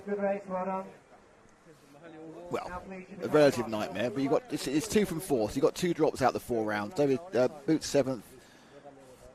So 34.2 was the best lap we've seen at all there from Ongaro. So pretty good stuff from Davide. Let me give you the overall for this one. Okay, the overall for qualification at the end of round 1, it's Ongaro, which we find with second, and this is the second and third as surprises. Second is Noah Ben Mohammed. Third is Remy Bermudez. Fourth, Ricardo Berton. Fifth, Hal Figueiredo. Sixth, Bruno Coelho. Seventh, Birkin Kilic. Eighth, David Ronafalk. Ninth, Marco Barufalo. 10th, Robert Battle, who doesn't like electric apparently. 11th is Clement Boda. Then you've got Mattia Polito in 12th, and that's it for your A finalists. And 13th is Juan Carlos Canas, who will obviously want to drop this like a hot potato. So that's where we're at. Don't forget, we have 1 round of finals this evening, as well as the 4 rounds of qualifying.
Now, obviously we are in a brief break. But I think it's a very good time for Frank to tell us all about how you become an RCTV hero.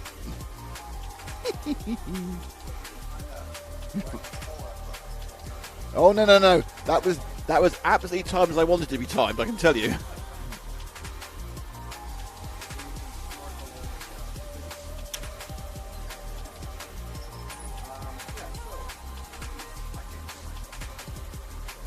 Do you know why that is? That, you haven't done that. Right, There we go. Frank. Now I can hear myself. Says that being an RC and now hero. everyone can hear me. Right, dog. that puts Ash up as well.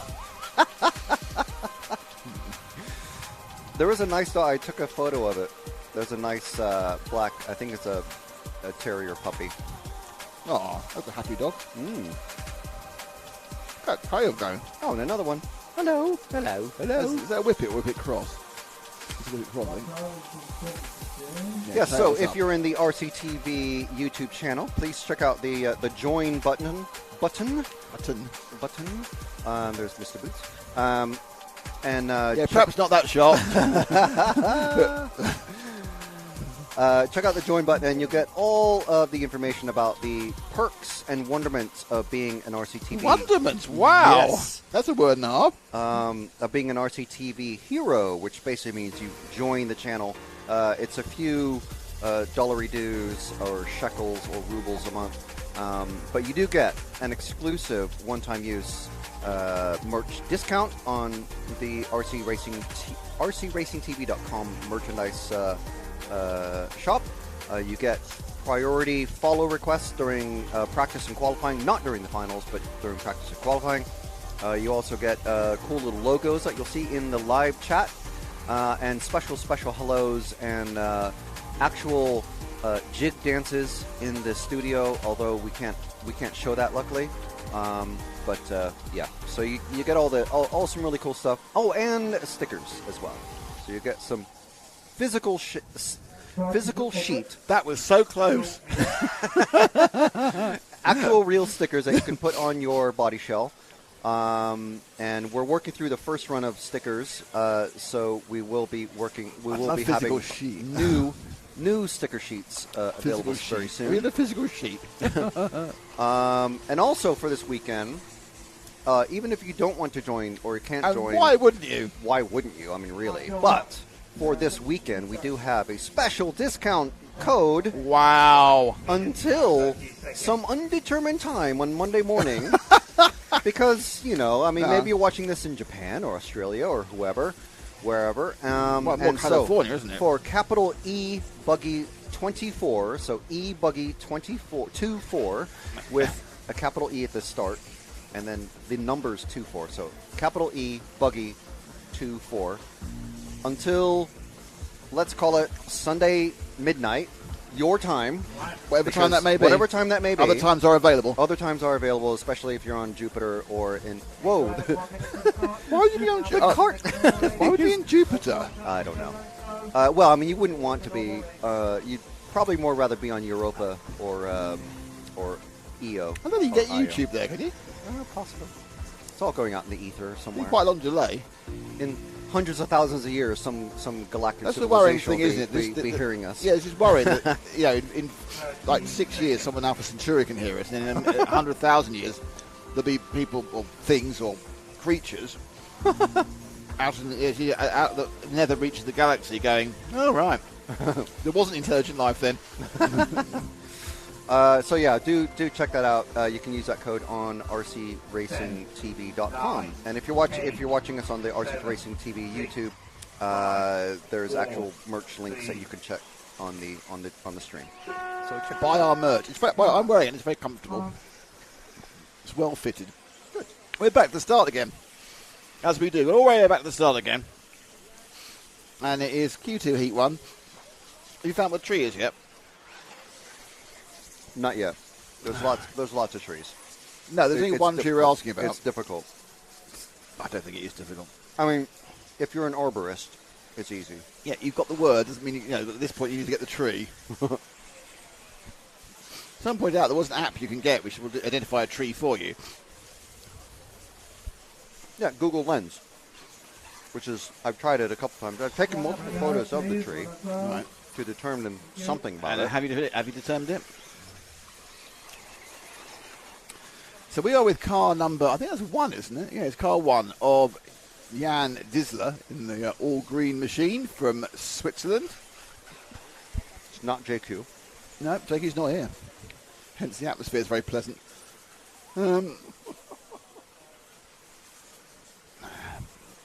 He's all right.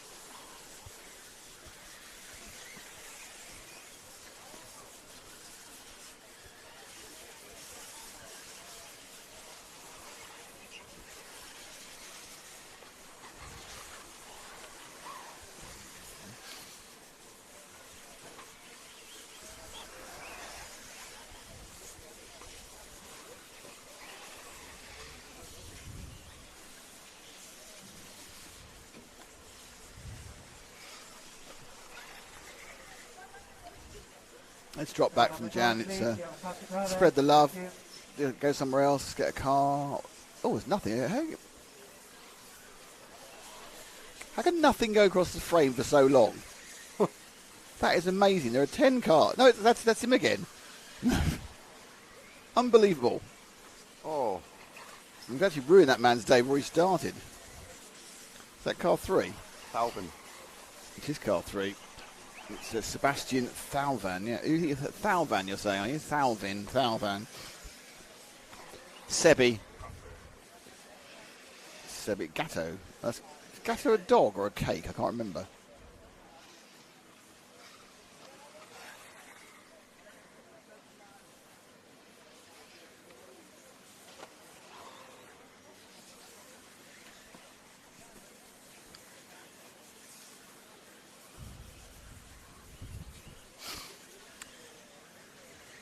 He doesn't look very confident on that part of the track,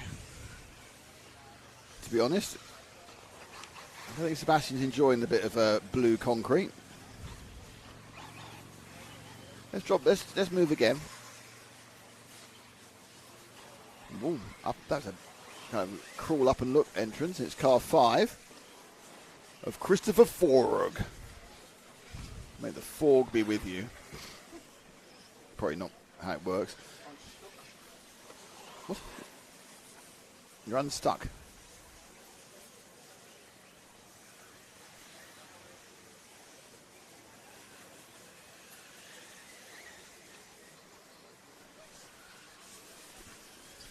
Thank you to X-Ray, Hobbywing, Hot Race, S-Works, and Meebo Sport for supporting this and supporting several other of the races. We had an X-Ray driver in yesterday. We had Hot Race manager, owner in there as well with Nicola Moroni, and we had Ronald Falcon. Hopefully we'll get some from the other companies in soon.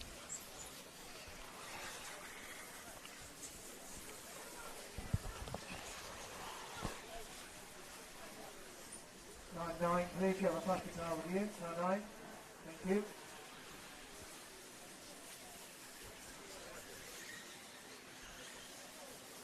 Oh, that accident went on for a very long time.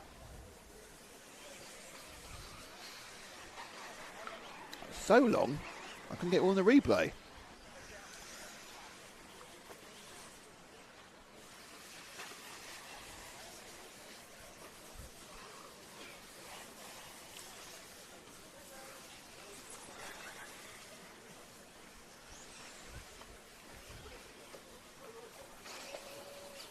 Well, that very brief period of spitting has stopped, so there's no real rain anymore. There's quite a lot of... dust is rising again now. Again, nothing like yesterday, but noticeable. This means that the compressor is permanently running behind us.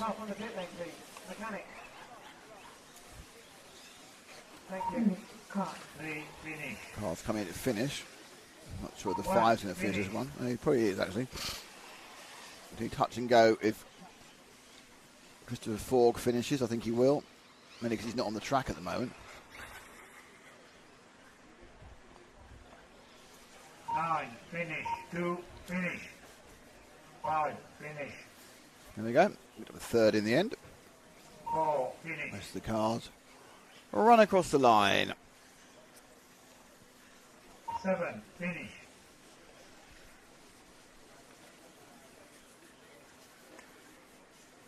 6, finish.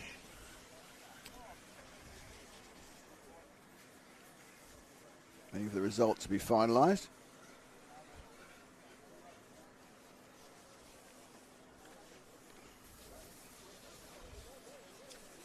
As Connor Nelson needs to come across the line. There he goes. 10, finish. Finished at 1:03 at a terrible last lap. So Jan Dislip from Willie Gatto, Vinicius Vargas, Christopher Forg, Sebastian Thalven, Tim Donk, Thomas Stuck, Josephine Meiser, and Connor Nelson. Turn on the track.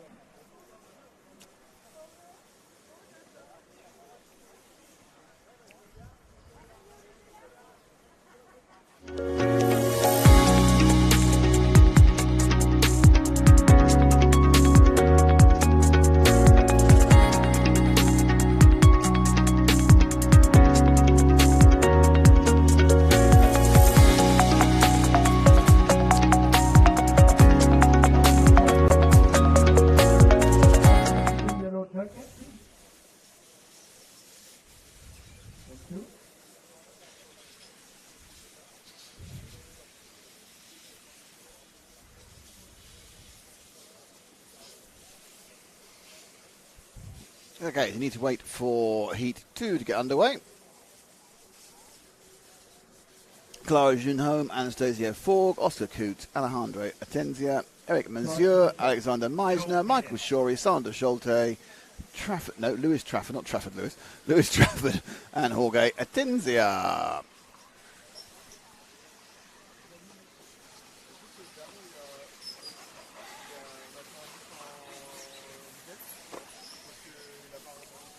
So, don't forget to visit our sponsors and to tell them we sent you. Or just infer we sent you, obviously. 1 minute, 30 seconds.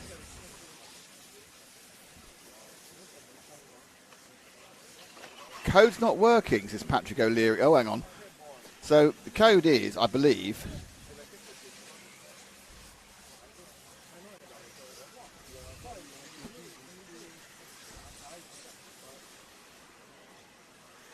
But, Patrick, if that's the code you've tried, with the capital E, then Buggy 24, Frank's disappeared now, but I will get him to sort this out. Okay, 1 minute. It's a Frank-based situation. Perhaps there's a space in there he hasn't mentioned. I think he gave us information about it earlier.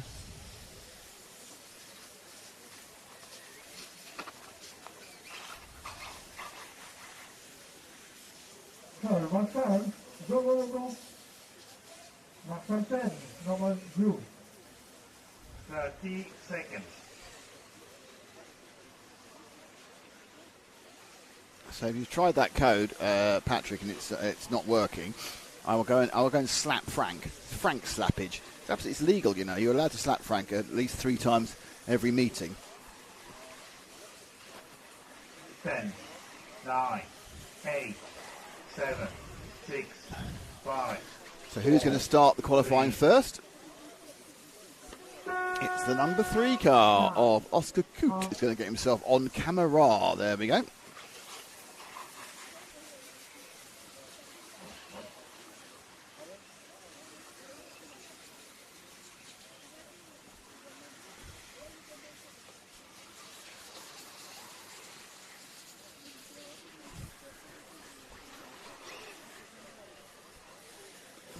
Coming up over the ridge.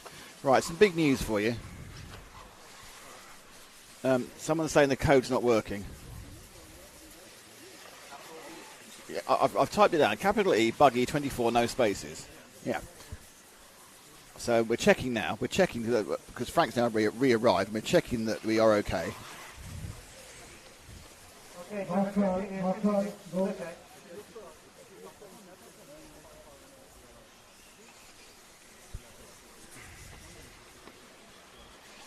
So Patrick wanted to order some stuff, so it wasn't working. First of all, thank you so much. For trying to order something, yes. Yes. Sorry, making it difficult.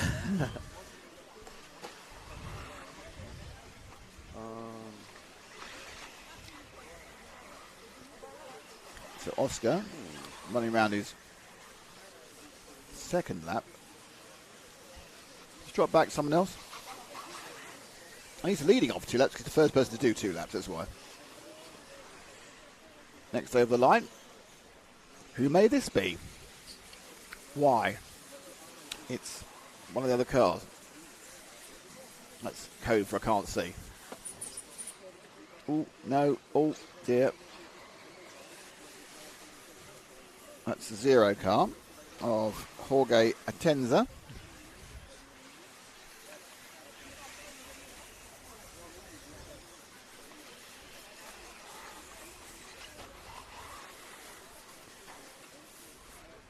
Number 4, you have a plastic over you. Thank you.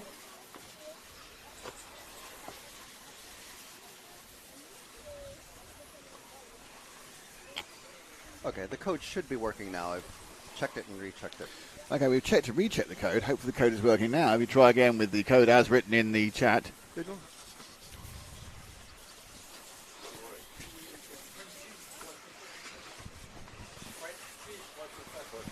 we go. Up and over the bridge. We had a couple of people crash under the bridge. We had one person hit the bridge, and Marcus Carrop hit the bridge. I'm not quite sure how. Hit the top of the bridge from underneath and smashed the front of his car up yesterday. Don't know how he did it. Really don't. One of those weird situations. A little bit of tentativeness there. Let's let this guy over the line and then drop back one, Ash. Take care, Corey. Take care. They've spaced out well, haven't they? The next car coming is car number 1 of Clara Genome. It's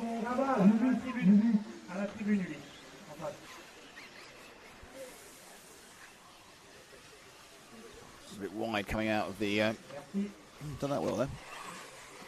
So lined it up nicely. Going to run along the ridge now.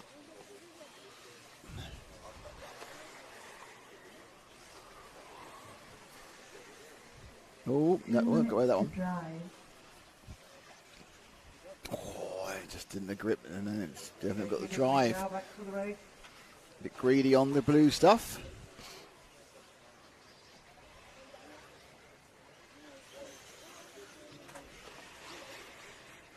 There we go. Underneath the arches. Well, it's actually a bridge. She's even got the quad sorted out anyway. Sanders Schulte is retired.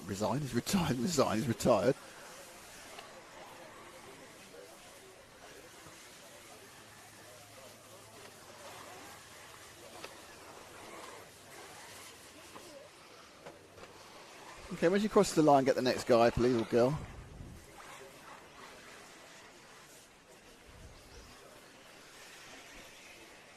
This appears to be the number 4, which is Alejandra Tenzia.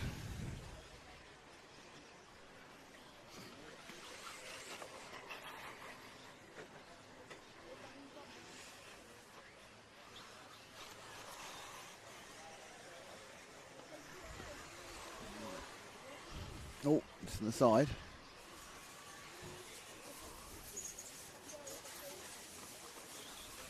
Number 7, finish. Number 5, please. Thank you. Okay, thank you. Okay, keep it clean now, please. Be sensible. 4, finish. 3, finish. So Oscar Coote won that one. 2, finish. 5, finish. Where was the finish? Close your 9, name. finish. Keep going, 6. No, she needs to finish a lap. Where is she? There she is. So she'll come into focus any second now. Okay, can I have a runner, please? 1, finish.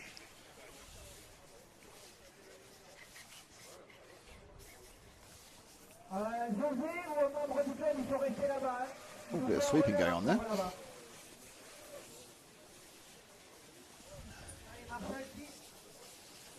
There we are, Oscar Coote, 8.5.23. Anastasia for Clara Genome. Alejandra Tenzia on the top 4. And we get ready for the next heat.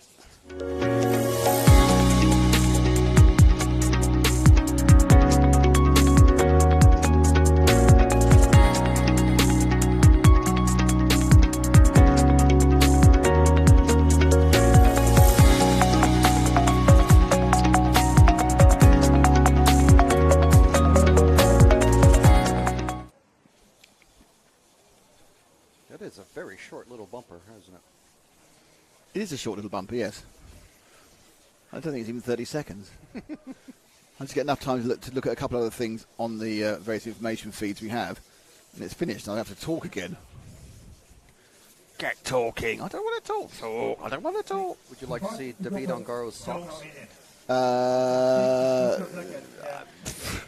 It's kind of an offer you can't refuse that, isn't it, really? Would you like to see David Ongaro's socks? Oh, I don't know. Well, it's... What's special about his socks? Stars and Stripes. Oh, I see. Well, Stars and Bars, which is also kind of a thing. Stars and Bars is a pub in Monaco. Did you know that? One of the expensive. Stars and Bars. Oh, is that the one at the hairpin? Or yeah. One of the hair... No, it's one opposite. You've got Raskas. It's over the other side of the road. Right. 30 seconds. And that's Ricky B's. Listen, we've moved up from shoes, literally up to socks. His socks say, "You're my lobster." So Stars and Bars is a pub in Monaco, which is effectively, if you think about, the last corner they go around, we go around the Raskas. Then if you went to the left, there's a basically the jetty on the left-hand side. So basically the side of the port goes down. There's a number of bars on there. That also used to be where the press room was, and also where they used to do when I was doing the post-race interviews. That used to be there as well, which was great because I was obviously doing pit stuff, and the drivers got like a buggy to get there, which is nice for them. They done I had to kind of fight through the crowds. Shocking. But there's a bar on the inside. Yeah, that's the pub. That's the restaurant. Oh, okay. That's the Raskas restaurant. Oh, right. Apparently, and you might find it's hard to believe, but you want dinner there on race day. It's quite expensive. I can imagine. I do recommend, though, completely off topic, that if you have money to go to a Grand Prix just to watch, I would always say go to Monaco. It may not be the greatest race, but it is the greatest spectacle. That's the thing about it. I'd probably rather do sim racing on it than actually watch the actual race. 4, 3.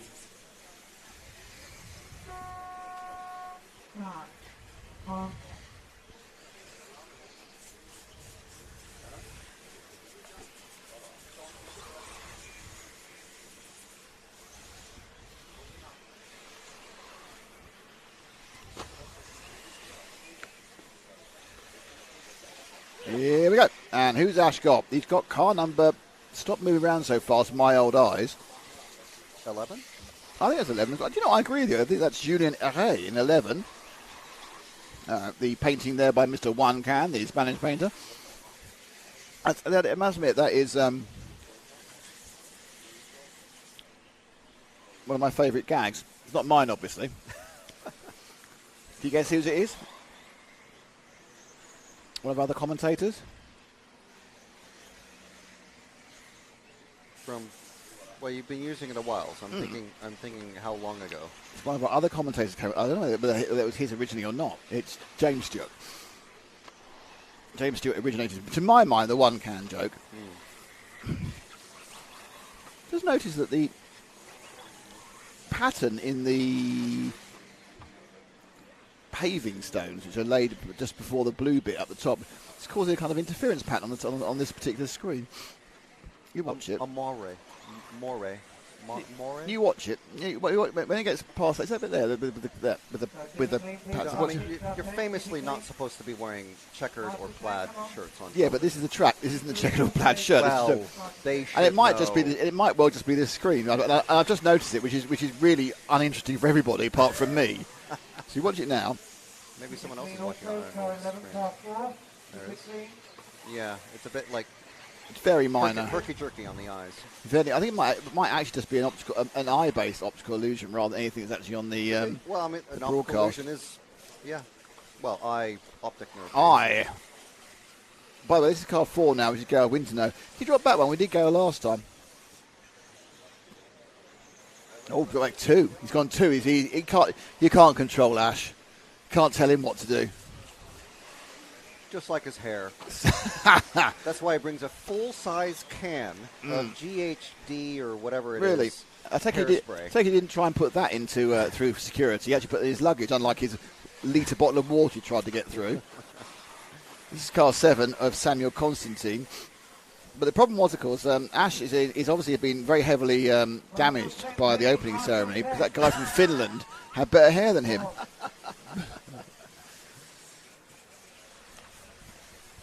You know, you got some guy with better wavy blonde hair than yours. And my guess is also, being Finnish, it may be all those colours are natural, Ash, and not out of a bottle. The background conversation you can hear is Frank denying knowledge of what's in front of him.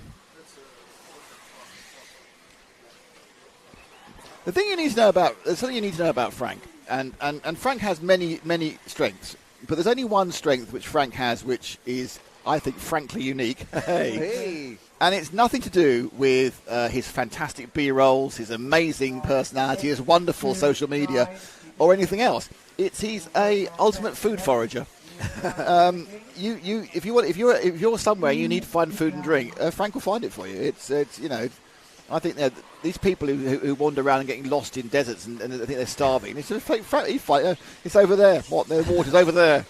I'm the Bear Grylls of the RC track. Well, no, I'm not saying you want to be halfway up a mountain in a sleeping bag and that sort of thing. You know how Bear Grylls can go like, oh, there's a dead elk.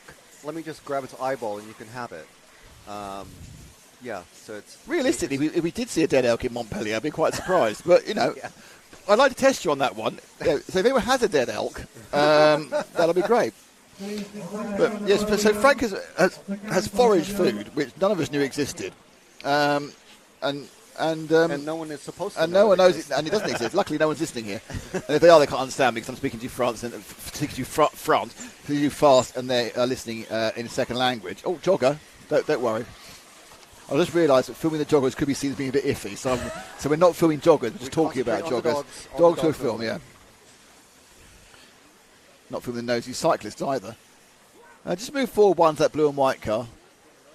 That's the... Is it blue? Yeah, it's dark blue. That's the 9 of Marcus Heine from... Careful. Sweden. What? Hang on. Frank's now brought out a massive toolkit, which is worrying. I don't think... Oh, he's brought a toolkit out, not for doing some maintenance, not for sorting out something technical. He's brought it out to better divide up the spoils of his foraging. He's cut. Are you actually going to now open some bread and put some pate on it? We're not opening it. It's already open. This is open face. Well, you're using a knife to put the pate on. Well, yeah, to slice it. We're not savages here. We're not going to use our fingers. I can't believe you're having this without red wine. I'm sure. I have had some. I think realistically, I'm pretty sure there's probably plenty around here. Yeah. Just like to say thank you to the club. They've been fantastically welcoming to us. We cannot thank them enough. It's been so. Really. Actually, you know what? We've got the door issue, right? We have to take down and reset up everything. But they promised me a door. If we come back for the, which we want to do for the Grand Prix in February. They promised us a door. I asked one of the main guys who's wandering around. He asked me this morning. I was taking photos of the track, which you can check out on EFRA's Facebook page. Mm-hmm. And he said, "Oh, what do you think we can improve for you next time?" Door. And I said, "The one thing is a door." Yeah. And he said, "Okay, that's on our list." I was like, "This is great. Love it."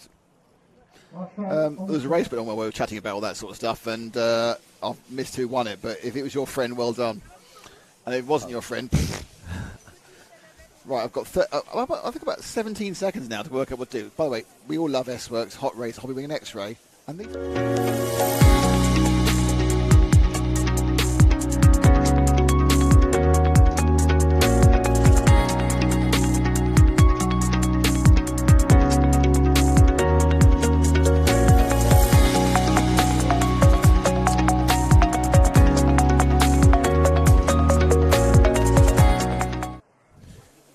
really is going on top now. He's having 1/3 of what he's managed to forage, topped with another third of what he's foraged, topped with another third of what he's. Ash doesn't have any hands. He literally has no hands. You said Ash is some sort of handless person. Patrick O'Leary, is the code working now? Because we did spike our interest about code issues. Please let us know. It is. I mean, it's showing as active and everything. So please let us know if there are any issues at all, and let us know what you ordered. Because I mean, I'll get an email, but we'll. That's what you ordered. I already know. No, it's good to know what obviously what's popular, what people want to see. I've got the new Pit Lane Hot Sauce shirt on. Pit Lane Hot Sauce! And Nick is actually wearing also a new shirt, but it's not as new as the Pit Lane Hot Sauce, but it is new. Right, so I don't get the new ones, I see. So yes, please do let us know if it worked and what you're getting and how much you're looking forward to getting it.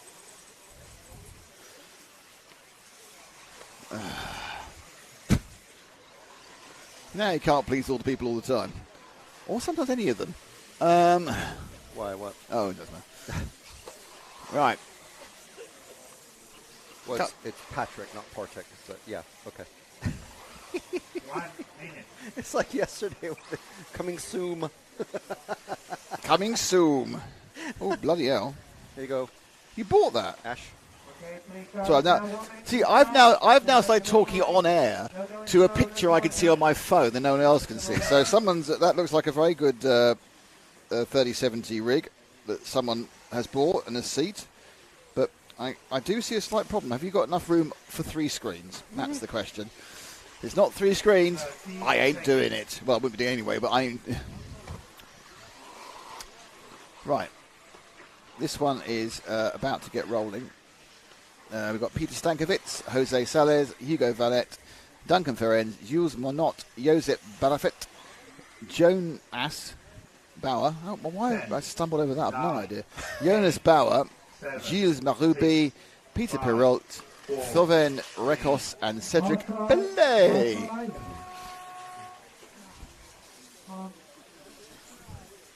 Okay. Here we go, and we're going with number 2, and that is Jose Salez. Overtaken before he started there, which isn't the greatest. Well, I suppose you may not consider him competing. Oh, no. Oh, dear, that's all gone horribly wrong, isn't it? I'm going to do a Mark 5. I'm not quite sure what amount of the chaos we're going to see in this replay. Oh, we've seen quite a bit of the chaos, actually. That's the whole point of the warm-up period, is to give yourself a bit of space so you don't trip over everyone on the first lap. We've lost a car there.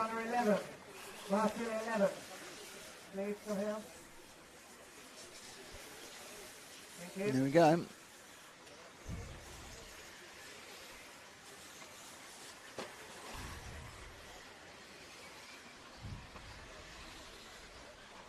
Oh.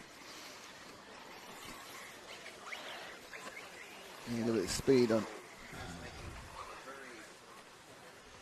Mark the Eagle. Who's Mark the Eagle? The EFRA referee. Why is he an eagle? Because of eagle eyes. Oh, he right, sees okay. everything. Blimey. And he's very quick to put his claws in someone to give him an official let's warning. Let's not run this analogy too far. And he spreads his wings to cloak the prey that he catches. Because that's what predator birds do. That's what. Sorry, what sort of birds? Predator birds. Predator. Whatever. Do you mean birds of prey? Birds of prey. Yes. Better change cars because I've lost all concentration on this one. The camera literally went out of focus when you guys were both reacting to that. Hello, I'd like a predator bird, please. Car 4, Duncan Ferenc from Belgium. You have to admit, the terminology is a bit weird, isn't it? I'm not letting you off now because you've now up. I'll live with it. I'll live with it. I'm going to own it. I'm going to make a shirt. I'm loving how you started a whole concept about let's talk about eagles, then got lost completely. No, he makes a very good, a very hard point during the warm-up period, and he says, I hate you all. Now, do your spacing out now. Yeah. Don't slow down and try to cut the track or anything when the race is active. It's a normal race. He keeps telling all the racers that during the first. And this, they're not listening. no, they're Or not. they don't speak English. One or two. Well, I mean, there's always the. it's interesting. I do wonder, because these are a lot of these guys are club racers, ordinary people, and and a lot of them obviously don't have particularly good English. I mean, is it a situation where you kind of learn the English you need? I'd like to ask someone, but I can't because they can't speak English. Whether you learn the English you need to understand the referees, because I have seen it before, where I can't remember where it was. One of the championships, the guy car 8 was getting called again and again for something, and then he got disqualified. and he But the doesn't know why. guy didn't understand. Yeah. He didn't know what 8 was. He was whatever number he was in his language. He didn't understand that he was Ocho being called. or Forte Yeah, or I think the guy. I don't know, but I think the guy was Turkish, but I might be wrong. So it's not even that similar. And he didn't understand that he was being called. And therefore he didn't do his drive-through. He didn't know what we got, and he got disqualified. Yeah. And I think they ended up having a conversation about it. And I think he still got disqualified actually because you couldn't go back off for it. But it seems to me not so much.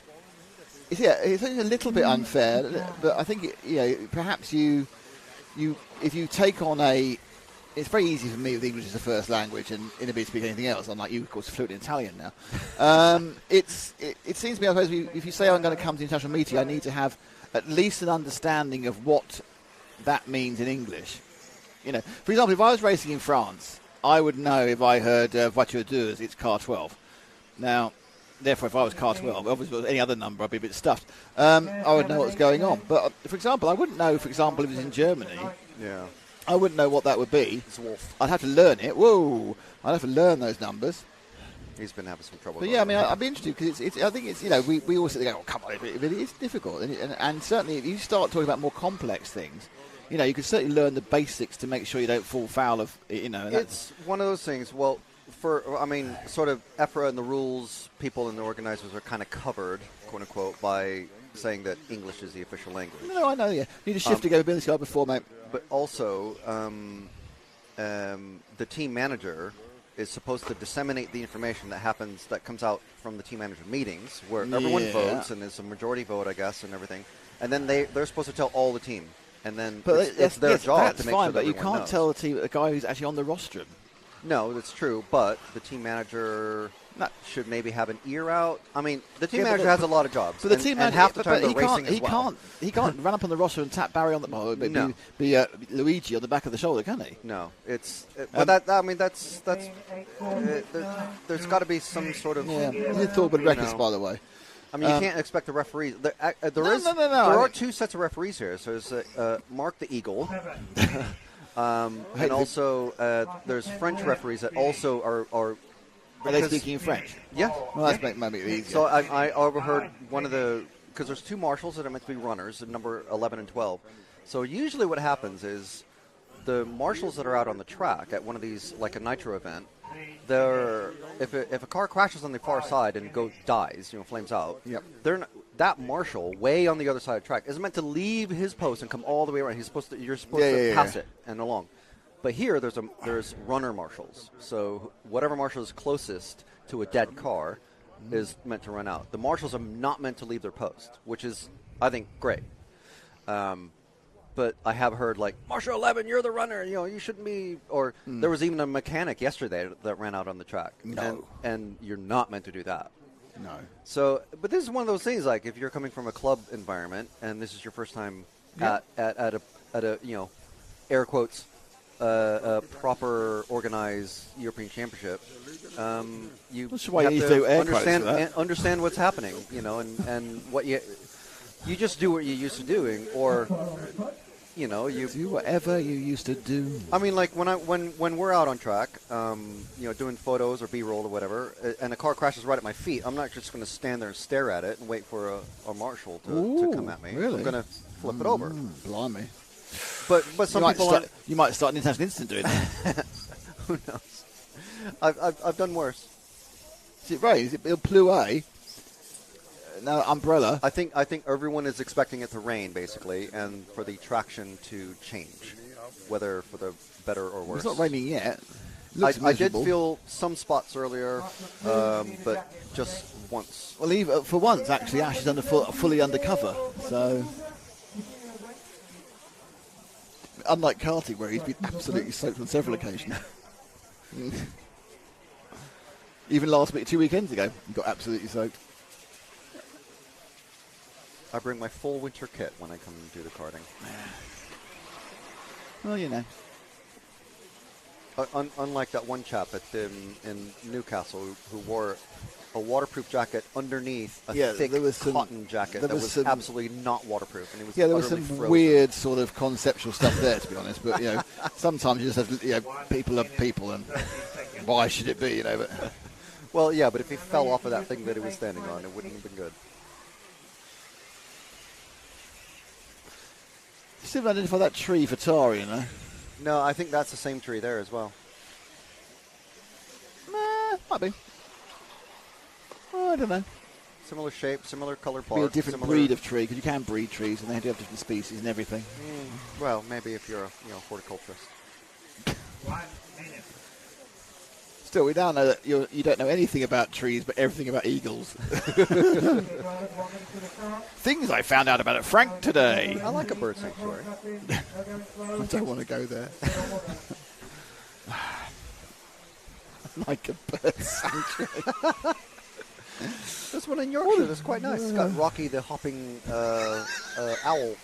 Rocky the hopping owl? Yeah, because it's got a hurt foot, so it's in the sanctuary. 30 seconds. They call him Rocky. Does Rocky the hopping owl have merch? No, but RC Racing TV does. Oh, there we go. And you can get your own for 10% off this weekend only. Hear me clapping? This weekend only. Use capital E-BUGGY 24. That's E-BUGGY 24 until midnight your time. No response from Patrick yet. No, but he's just buying stuff. He's just spending. Yeah, he he's got paid browsing. yesterday, and He's he spent it browsing. all on RCTV merch. Yeah, so there's beanies, there's caps, there's new flex fit hats, there's trucker Waterproofs. caps, which I'm wearing today. There's waterproofs. There's waterproofs. Can I point out, I've been given no hats. I founded this damn organisation, and I was the last to get any merch. And Really? I've never received a hat. That's literally the last thing we ever hear about you and RCTV. What? Well, it's not a lie, is it? Car 5, Enzo Lafosse is on the screen. He didn't found RC Racing TV. No, but he's on screen now. Has he got any and you're merch? not. Who knows? And I'm not on screen, and I've only recently got the merch. Shocking, absolutely shocking. Between 8, 9, 5, 11, and 2 for your first lap. Some people second lap.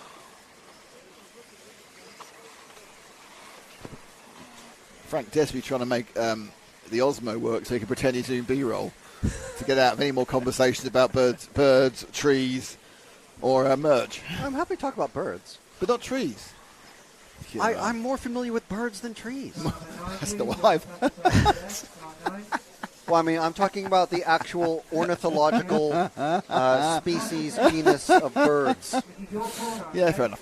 I'm talking about the 1970s slang. British birds. She's a lovely bird, all right, yeah. See them birds over there. Always with the up-to-date references. Hey, look. If I can inspire one young person to go back and watch the Sweeney, I've done a good job. By the way, if you are an English-speaking person and you do have options to go and see a program called The Sweeney, do go and see it. It's brilliant. Whoa. Oh, it's real pity didn't have it on the other camera. We had a request for John Hazelwood 3 hours ago. Car 2, just coming over start-finish now, Ash, in the black car. That was from Kevin Brunsden. Kevin, of course, who won the Slough event a couple of weeks ago. Both you and I were at. Remember him winning that? Sorry? Kevin Brunsden. Yes. Who won the Slough event. Yes. We were both at. Yes. And this is obviously his boss, John Hazelwood, head of Nemo Racing. Yeah, there's no Kevin here. Well, they can't all come, can they? I think so many people getting Tesla. Heat 5 of round 2. It's 4 rounds of qualifying, and then, of course, we do have a round of finals today.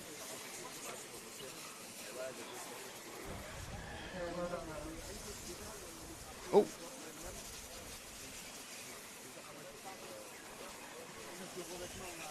I saw a spot of rain there. I don't know if it is. If it's going to rain, it's going to rain now because it's a really threatening grey cloud. But I don't think it is going to rain. I just think it's sitting there teasing us with the rain potential. The Irish would say it feels close. Why would the Irish say that? Because that's a term that the Irish use. It's a term the British use as well. But it's also a term that the Irish use. Well, we do have a pretty common language. Well, not like America, who completely ruined our language. Don't even spell things correctly, do you? Funnily enough. Well, in fact, do you spell... actually, it's a good argument. Do you spell things correctly, or do we spell things correctly? He's stuck there, is he? It's a difficult one. It depends who I'm writing for, basically. I don't think we've really helped John's cause by being on him. So let's try... Just move back one car, Ash. So number 1, that is Matthias Fink of Norway, who's actually leading this damn race. Hey, I'm leading this damn race. I know Nemo isn't sponsoring the event. They did sponsor last event, so I talked to them quite a bit about their car. It's interesting because basically... Can I just point out other cars available, especially from S-Works and X-Ray? Yes. Definitely, if you're going to buy a car this weekend, buy it from X-Ray or S-Works. 100%. Tell them that RC Racing TV sent you. Absolutely. And that you thank them for supporting live broadcasts of international level, high spec. You're getting stuck again, aren't you? Model car racing. Oh! Wow. Let's see. It all go wrong for Matthias Fink. That's for Phil Wyatt. Oh, that's why. Ooh. Launch pad. I've got a really interesting question, which I can ask. I've no point really talking about it loud, but the question I have is, we're recording all this stuff onto the PC. I'm recording all the highlights on the PC. How is Matt going to get them off me? You can chuck them onto Dropbox, I suppose. What? That'd be about a 200 gig upload. And? Just put it on your mobile. I swear a car was just going backwards. You swear a car was going backwards? The opposite direction on the track. Well, that would be backwards. I think it fell off the previous. I think it must have hopped the lane. Could have been. No, but about the N1 Agami, because I was just very curious about the car. Obviously, they're the only ones that run the lay-down shocks. So I was asking, so how have you got? Obviously, they've had it for about a year. They've got the electric buggy. They've got the two-wheel drive that's coming out, also with lay-down. And so how did you evolve the setup? So basically, the shock weights are just reversed from front to back from a normal stand-up shock car. And if I remember right, the center and rear diff oils are swapped as well. So I think on one of these buggies with a center diff, it has quite a heavy oil in the middle. That's really interesting. But why does laying down the shocks have that effect? I don't know, but obviously they had to figure it out. But they have. There's just so many more things that you can.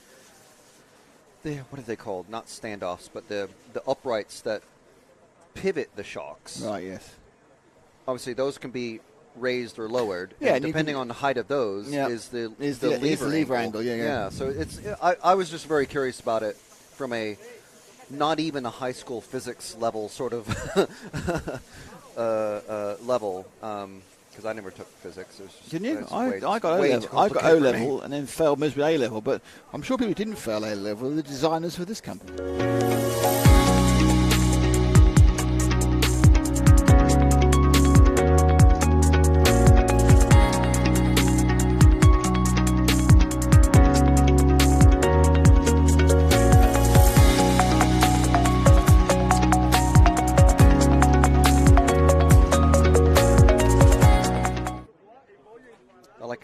Their shock vacuum is called the bubble puller. Bubble puller? Yes. Hello, I'd like a bubble puller, please. Next heat is heat number 6, which is halfway through. Yeah, closer. Jules Peterset, Louis Messet, Nicolas Mara, Stephanie Karagi, Damon Meyer, Matteo Mari, Christoph Choffy. Hello, my name's Choffy. Alejandro Dallas, Holger Like, Anthony Vinson and Harry Weymouth. See, Danger Mouse socks. Oh, well done. Da, da, da, da, da, da, da. He's amazing. He's terrific. He's I wanted to live in a post box and have a flying yellow car. Who played Penfold? I don't know. Terry Jones. Terry Scott. Sorry, Terry Scott. Grant, the Terry driver. Scott. Terry Scott. Terry Scott, who unfortunately has been with us for a long time.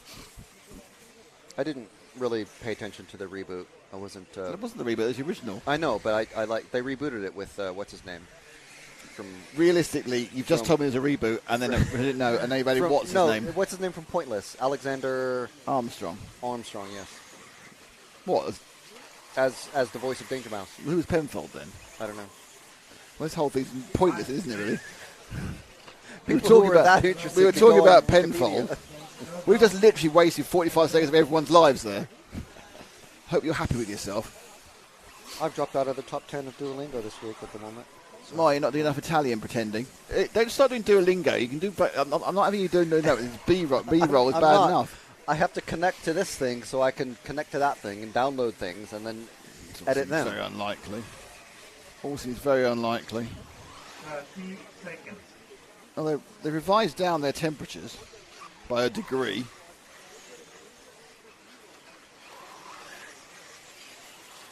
Remember, please keep driving. Okay, get ready to go now. 20 seconds before the start of this one. Heat number 6. 10, 9, 8, 7. Who will Ash choose? 5, 4. Or will Ash be chosen?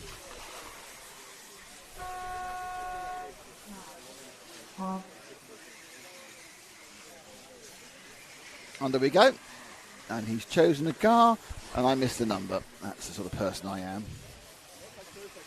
Now onto the quad. Oh, I think that's car 6 actually of Damon Maya da Silva. Now I changed my mind. I think it might be the 8. Is it the 6 or the 8? It's very close. The numbers are. That is the 8. That is the 8, in fact, of Alejandro Darras.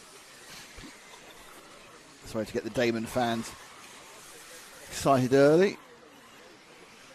Yeah, it looks like Ben on one of the stickers that makes it look like. Oh, actually, right behind him. We'll drop back 1 because right behind him is the 6, and I like being right. So that's Damon Darras.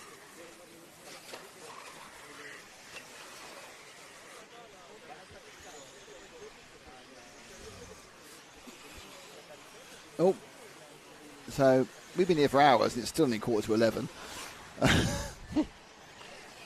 I was just thinking of topping up the caffeine levels of the crew. Yeah, good idea. Oh, so let's take a lap with Damon under the bridge, and you go round the berm, round the big tree, which has an unspecified species because of that. Someone won't find out for us. Through the quad,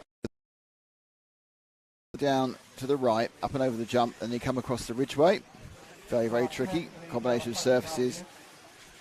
Most of the track is not helping you.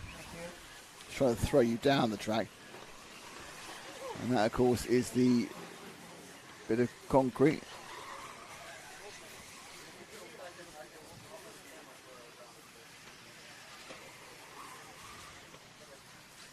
There we go.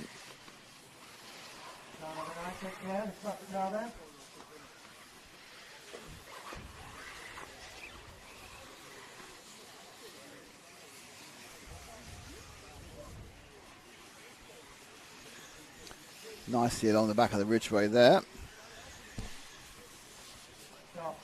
Let's let this number 6 go and get somebody else. Get somebody else. See who there is. And who there is car number 11, which is Harry Weymouth. Unsurprisingly, because it appears the entire British team has come in via Gama. That's one of the N1s. Tell that it's got no shock towers.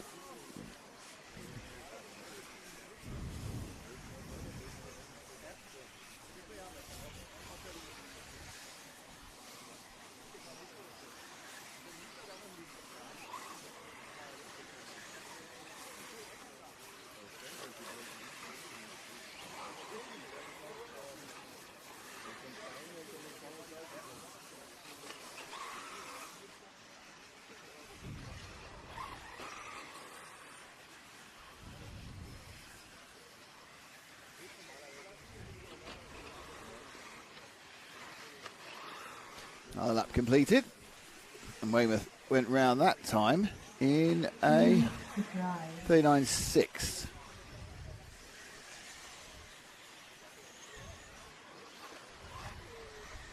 Well, boy, take care, please.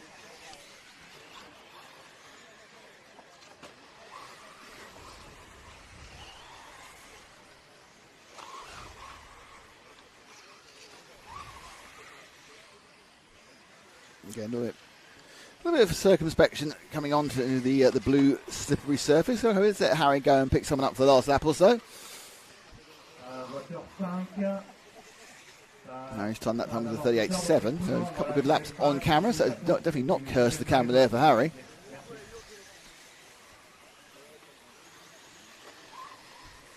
Start 7, please. You have a plastic car with you. Start 7. Thank you. And this is running across the ridge. Is it car 2? I think that's car 2. I might be wrong, but I think that's car 2. This team's getting a little bit tired. Yep, that's the 2 of Louis Messet. Or Louis Messet, I should say.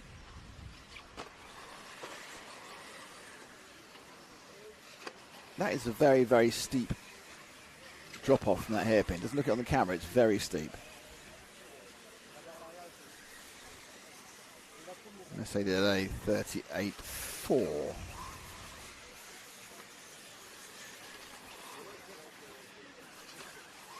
Track, I think, is just getting a little bit quicker now. Seeing faster 8s and was clipping a 9 as well. First person over the line did a 5.03 for 8, so I think, yeah, we are seeing a little bit. Obviously, the drivers going fast, we're going up the heat, but I think the actual track's just picked up a couple of tenths, perhaps a lap, perhaps a bit more. The dust has got cleared off, which has been sitting overnight. And they all cross the line, and most people have finished. 1, finish. 7, finish. 10, finish. 5, finish. So Jules Peterset got a 9. Nicholas Madara is going to get a 9 as well. And then it was Matteo Mari, Louis Messet, Alejandro Darras, Damon Meyer, Harry Weymouth, Christoph Goffey, Stephanie Kalarji, Anthony Vidson and Holger Leik down at the bottom. But you see the best lap 36.3, so about 2 seconds off the best lap of all.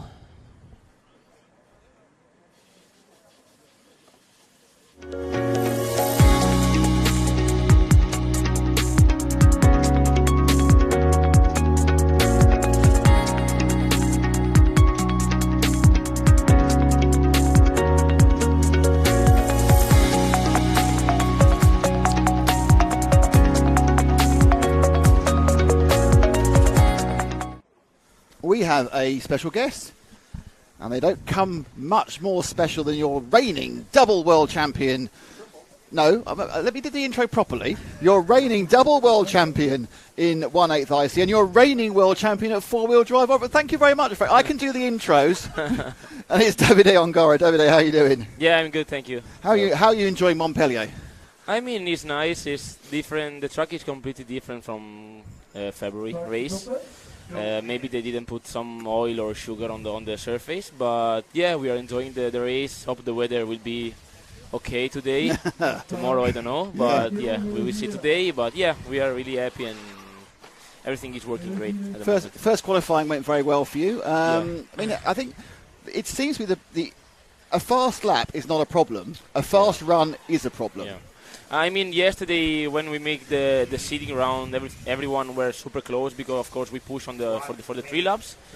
But we work to find the car for the, like you said, for the 5 minutes run. That is most important than three laps.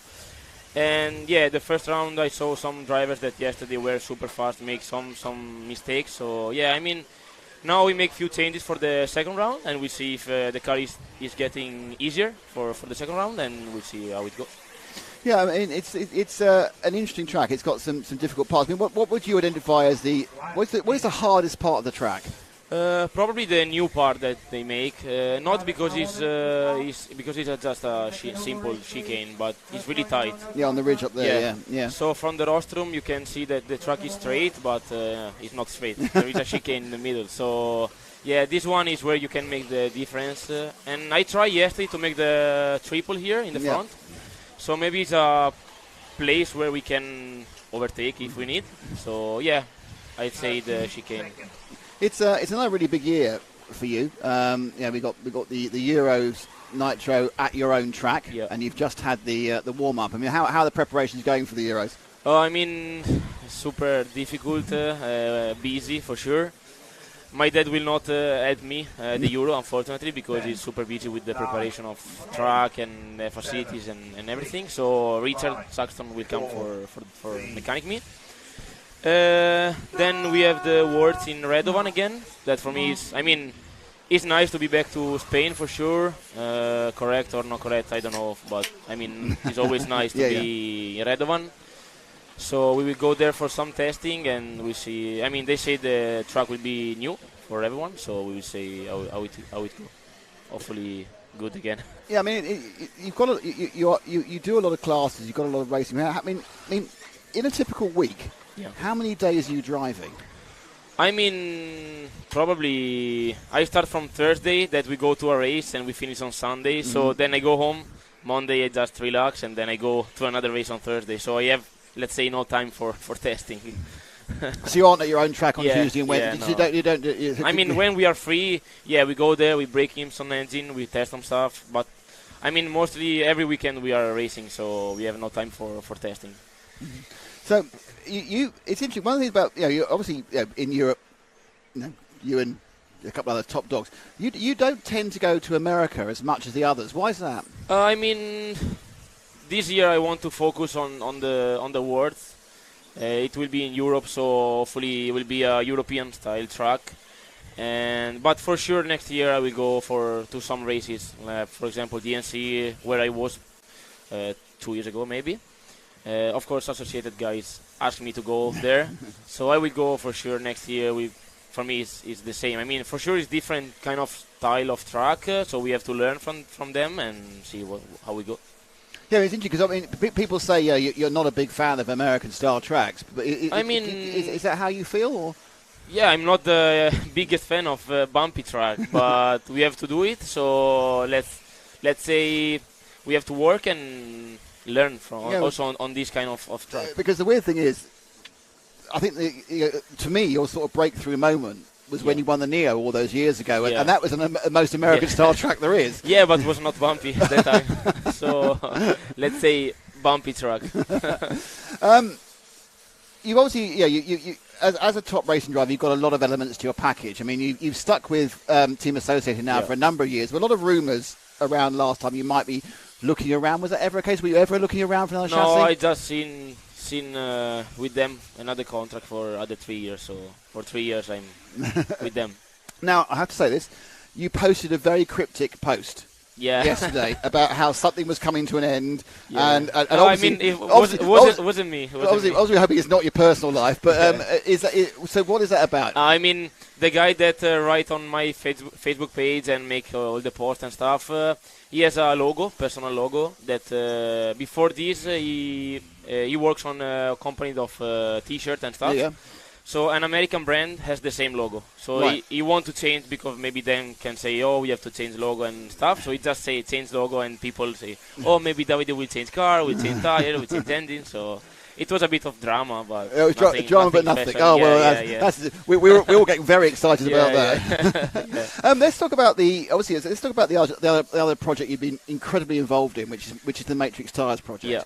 I mean, I think we saw a bit of a breakthrough in Buggyland. Do you think you're still moving forward? I think there was an issue, but even at the Euros, they weren't quite there last year, were they? Yeah, I mean, of course, when you have a new brand, especially starting from nothing, it's not easy. For example, Nicola from Motrace, I always spoke with him. Also, with me, with Matrix and his Motrace, but when he starts, he always say that it's not easy to make everything great for the customer and for drivers. So I think we need for sure more years, but every race for us is a new race, new challenge, and we can learn from new track and new races. So I mean, we are getting better for sure. People and customer are happy about tires, so that's the, let's say, important things. And here in the Q1, me and Noah, we are using Matrix tires. So Noah is as well. Yeah. Because Noah's speed, where that came, because yesterday, no offense to Noah, he was nowhere, and suddenly bang. I mean, we spoke yesterday evening after the seeding, and he say I'm using this thread because for me it's safer, and I'm using this one because for me it's faster. So we were in completely different thread, and the tire works. So I mean, depends on the track, on the driving style, and this seems like quite a typical track. You know, it's a mostly hard pack, bit of multi-surface. Is that an easy surface to get a tyre to work on? Is it? Yeah, for sure it's easier than oil track or glue track. Where I mean, here normally in February we use the clay compound, and here we are not using clay because there is no oil on the track. So maybe it's easy to find the right, let's say, compound, but not the thread, because there are a lot of small stones on the track. So yeah. And again, this track, after we cleared the dust off yesterday, it seems to be holding up quite well. It's getting consistent? better. Is it consistent? Yeah, it's getting better than yesterday. Because of course, you went out to the Philippines again this year, didn't you? Are they still putting molasses on the track? No, this year they switched from molasses to oil. Oh, okay. It's vegetable oil, because one of the guy has a factory that produce vegetable oil. Okay. So for them was cheaper to put oil, and it was good. Yeah. Actually, it was hot, but great experience. Yeah, I think you turned up late and still won, didn't you? I think. Yeah. I mean, it's as you know, what sort of demands are there on your time? You know, because as the representative associate who kind of the biggest worldwide brand in RC competition cars, and as the world champion of the most popular class, how many of your weekends are marked out? I have to go there. I have to go there. I have to go. And how many do you have to go to, and how many do you choose to go to? I mean, I start to plan my races at the end of the year, so around December. Mostly everyone has the calendar, so we can choose which races we have to go. And I just sent to Brent, to the team manager, my races, and then we include Euros, Worlds, and blah blah blah. And maybe next year some US, like I said before. But I mean, I just make a calendar and we go where we want for sure. I mean, I like to go everywhere for sure, but also, I mean, coming here we have 10 hours by car, so it's far, so you have to organize everything before. My dad works, so it's not easy, but we try to be everywhere. So this year obviously there's a focus with Nitro IC for the. Will you still do the off-road Euros in Malmo? Yeah, I will come. I mean, I will go test in Switzerland for some days to be again a little bit competitive with 110 on carpet. That is not easy like dirt. And then I go to Sweden. But I always say for me 110 in carpet, if I make the main, will be the main goal. So without testing for me is. Yeah, we missed you last week in Sicily, for the GT. No. I stopped GT. You stopped it? Yeah, after Croatia. I think you did quite well, didn't you? I mean, it was good, but you have to be super prepared with the engines because they are the main. I mean, you can be the best drivers, but if you don't have the engine there, you're just low. Yeah, because it's got that. It's interesting because it's got that 7-minute rule, hasn't it? Yeah, it's an interesting challenge. Yes. That. Do you actually enjoy driving IC cars more than you enjoy driving electric cars? You mean nitro? Yeah, nitro. Sorry. Yeah. I mean, I prefer nitro, but I mean, electric is good because you have to be consistent because you have the batteries. So you have to make 10 minutes without mistake. Start from the first lap super fast.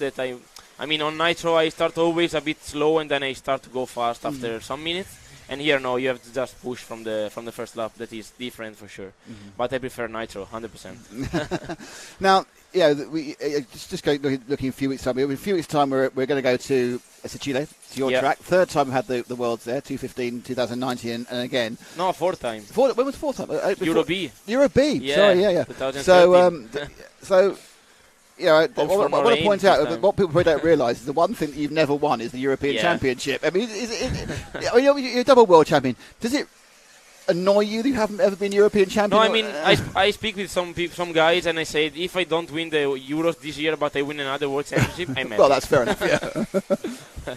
But I mean, we are. I mean, this year also 2 years ago, but this year we are prepared to win.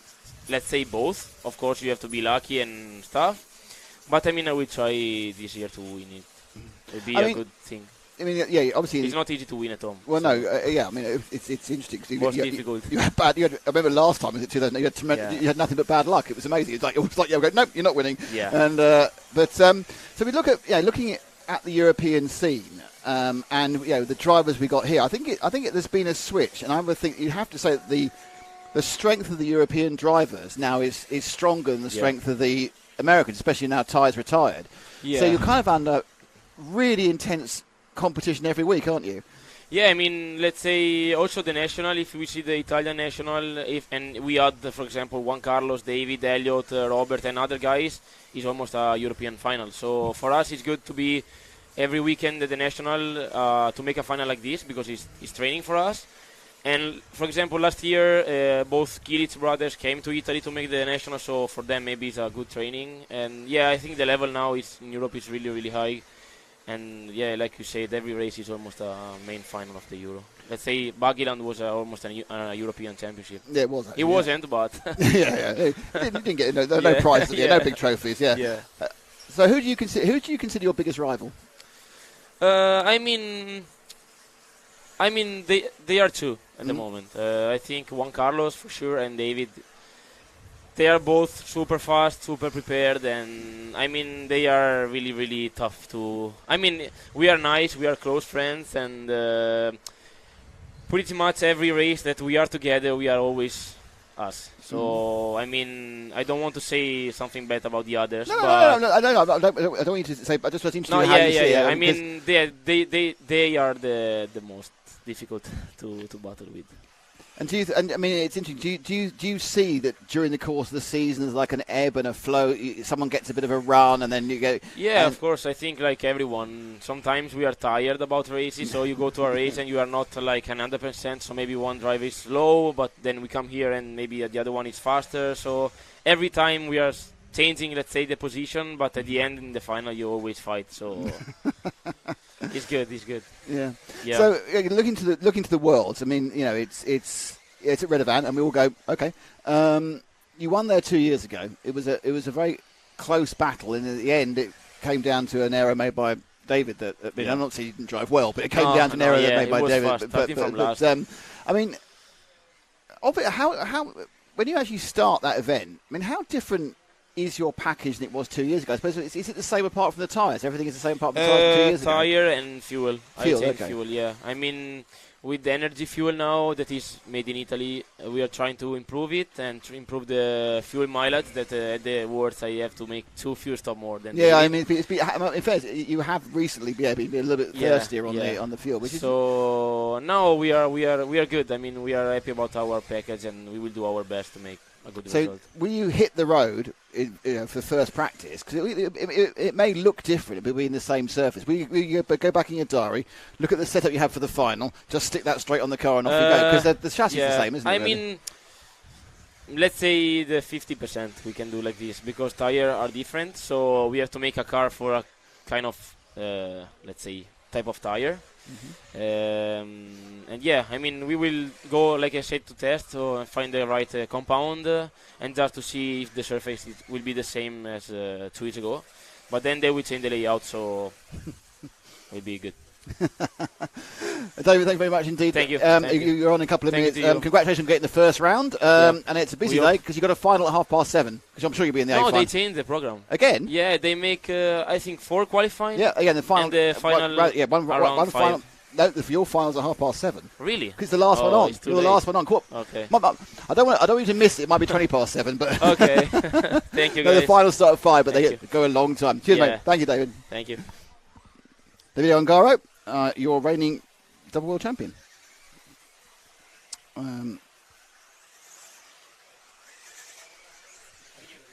So that's our. Let's get every single. Thanks, Frank.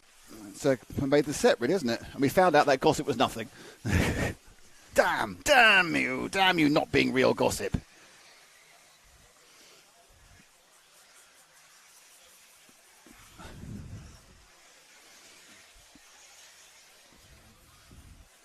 So we are a couple of heats in, obviously, because we've been chatting to David. David, I kind of dropped the David a bit there, didn't I? Anyway. Well, thank you, remote control overkill. I always love talking to David. And the great thing about Davido's English has come on unbelievably, isn't it? I assume that's because he's doing a lot of conversations with Brent and the team over in the associated world. You can put the headset on rather than just nodding. Where did you put it? You're sitting on it.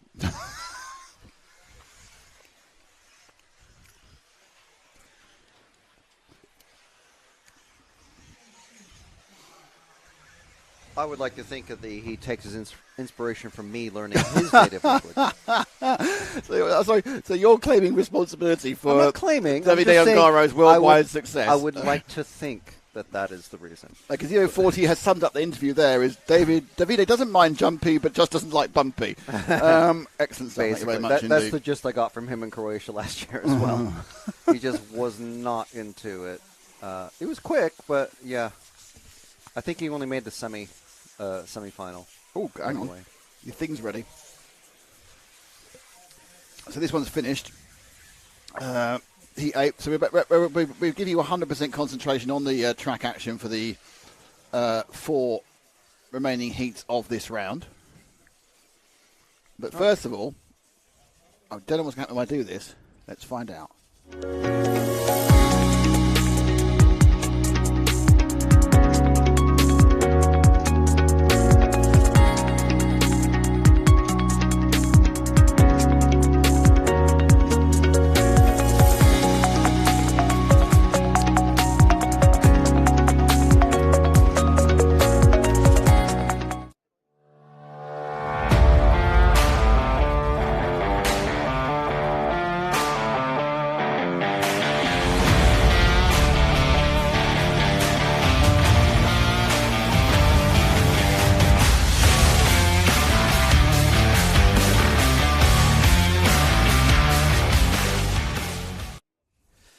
Montage brought to you by Frank McKinney.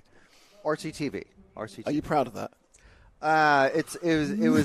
It took some effort to get even to that point, but it can be better. I'm happy it has seen the light of day, though. Okay. Yeah. A couple of questions. Where can I find the schedule for the event? At myrcm.ch is the answer to that question. Any other drives on Mugen except Kilic? Not sure. What's up, Gent? Track looks tricky but fun, says Mitch on the mic, and it is. Yeah, it's mycm.ch is the answer to that one, schedule. Let me just see if I can post you a... Oh, I pressed the wrong button because I'm an idiot. Let's see if I can post you a link to the general thing.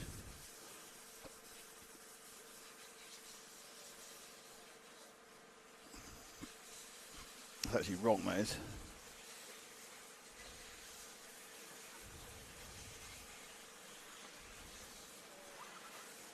This should take you to the page, general page, on the timing, but you'll be able to then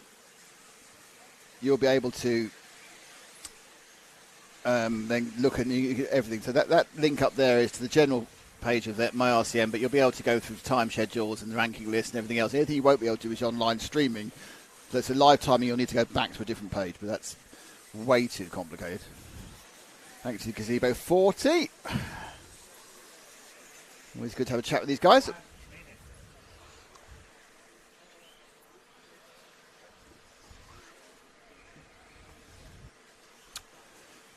So this time round, we have the second 48. We have Renault Savoia, Ricardo Montero, Matisse Pierre, Burak Kilic, who's not having a great day so far, Ika Teles, Bartek Zalewski, Thomas Mousseau, who's not from Monaco, Rayan Majubi, Pierre Raboulon, Erwin Labarth, Max Gotzel, and Artur Hernandez. 25 seconds to go. 25 seconds to go. Diddly, diddly, diddly, diddly. 25 seconds to go. Diddly, diddly, diddly, diddly.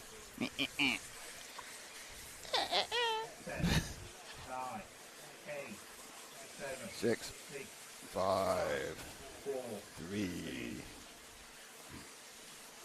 Here we go. Who will be first person past the finish line? Start line, there we are. And it is car number don't know. That's about 4 times. It's just my eyes aren't. Oh, it could be a 7, couldn't it?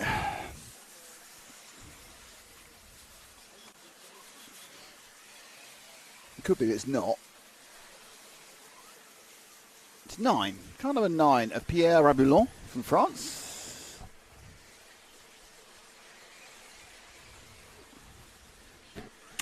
So those of you just joining us, that we have 4 rounds of qualifying. This is the middle of qualifying 2.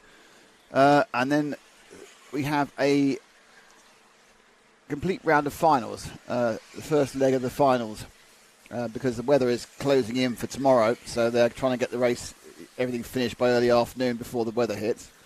Did you hear the thunder? Yeah, we had some thunder. Yeah, there was some thunder came over, but there is some unpleasant. But luckily, it's over here, over the track. It's now clearing up. It's looking much nicer than it did half an hour ago. The miserable weather's disappearing off to our left, which is to our north. Yeah, I'm just trying to work out in my head. We do have helped. We're facing due east, so yeah, so it's gone off to the north. But yeah, we probably, if we'd been unlucky somewhere, because that thunder wasn't far away, we 2 or 3 miles around, has had a surprise shower, and it's going, why am I wet? Why am I wet? There were some rain spots on the. There's some black rubber bits. Oh yeah, behind you're us. right. Yeah, I can see them. You're right. Yeah. But it's one of those. It's like dries. You need a lot of rain to do anything to track in this current surface, and when it happens, it would suddenly go gooey, because what you'd end up doing is sticking all the dust particles together and turning into gunk. But that hasn't happened, thankfully, because it'd be like that time when we had rain halfway through one of the A finals, and all the cars ended up brown. And you had, luckily, some were broken down, so you only had 9 brown cars left. But it was like the brown car leads the brown cars in 3rd, and the brown cars in 4th. And they're all filthy. So, Raboulon running in about 7th place. Let's try and move on a little bit. Just move back 1 car, actually. And that would be car 7 of Thomas Musso from Monaco, or not, as the case may be.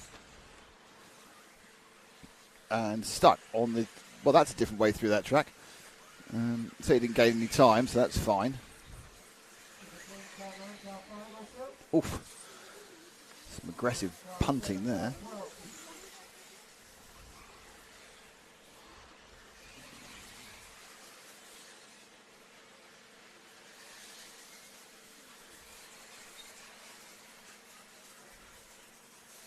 Okay. Well, that looks too bald with that back shot. Okay, let's let Thomas go at the start finish, and we'll just pick up somebody, probably not the person immediately behind him. Give it drop it 2. No, that was a mistake, it's a big gap. And talk among yourselves till the car turns up. There we are. Who is that? That's a very colourful machine.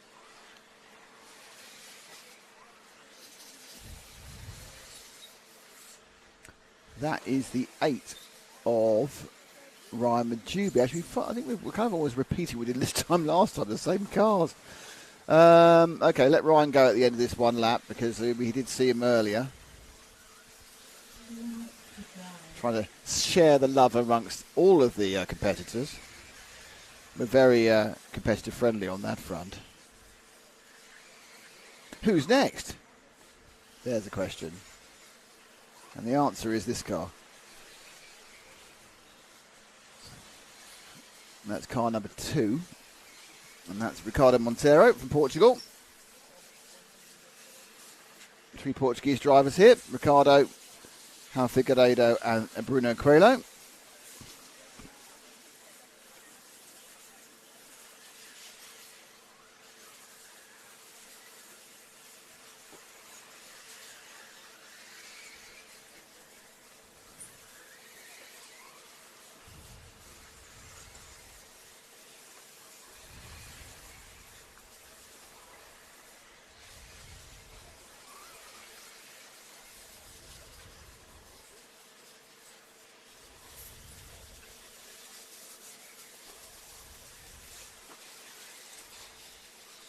Montero up here on the ridge.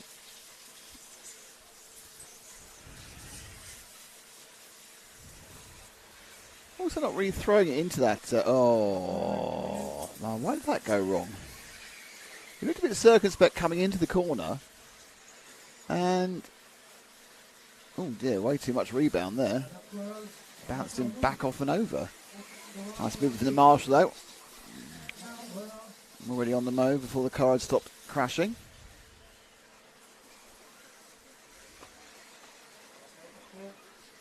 So Montero in his last lap. That was a 40, so it's about 4 or 5 second loss there. 24.9 from Matisse Payer, who's going to do a 9.5.21 by looks of it, which would be a good time if he puts it in. But the track, I think, is a little bit quicker than it was this morning. Well, it's still the morning, this early morning. So I think there are a few tenths to be made. Don't forget the fastest we saw was a 9.5.14, I think, or 5.13 from Ongaro with Noah Ben Mohammed second.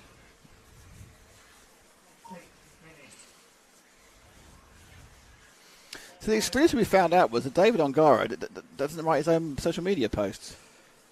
No, he probably has a friend do it. You do it. You should do it, Frank. Because you could do it in Italian, couldn't you? In Duolingo Italian. Learn some Italian, yeah. Yeah, you would be the perfect person. Advance my Italian. Advance. Yeah, I mean, these guys, you know, he was when I went and talked to him, he was in the Matrix tent. And he was just listening to some music. He'd already told me that they hadn't fallen out with Matrix, which was our big rumour. So that rumour lasted, what, hour and a half?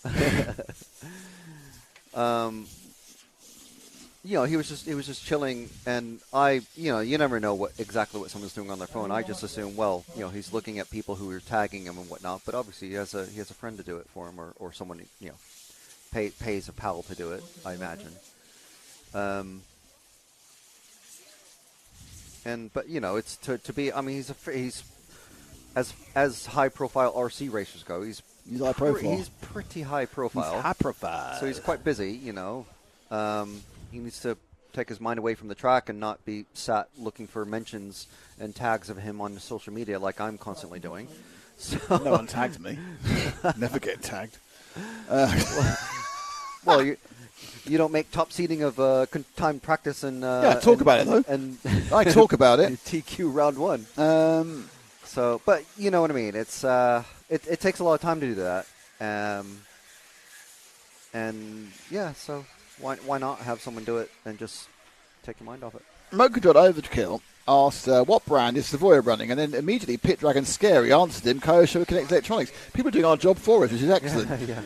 Gazebo 40, so off camber the back chicane, to keep power consistent. I think it's very difficult. The whole back of it is on a huge amount of hillage. What's the blue stuff made of? It is concrete that has been painted with gloss paint. I think it's commercial gloss paint. It's not the stuff you stick on your doors at home, but it is very slippy. It's not too bad if you've got like shoes on, but I think for rubber tyres, it's quite slippy. And there's only the 2 sections of it, so it's not like your tire choice is dominated by those 2 sections. And that, as you can see, this is slightly darker. It's in the shade of the tree over there. A tree which also Frank's not identified. Do you know what? Frank has refused to identify any of the trees. I've been unable to. There are things that, unfortunately, Frank needs to identify some trees. I cannot do. Tree-based identification, we demand it. So nearly up to the top heats, 11 and 12. They'll be on in a second. Go Wesley, says Tara. All right, Tara. Spreading the love to the Dutch. He is, I believe, the first time we saw him, he was running a Schumacher, two-wheel drive, I think it was. And then he was running a Losi for a while. And Wesley Brady, he was a scory little kid when he first started doing this stuff. A lot. I mean, he was like, what, 15, maybe 14? I think so, yeah. Nash has got some dirt on his shirt, which will add to the lack of ironing, so that's fine. Where's he going? He's going in that one, okay.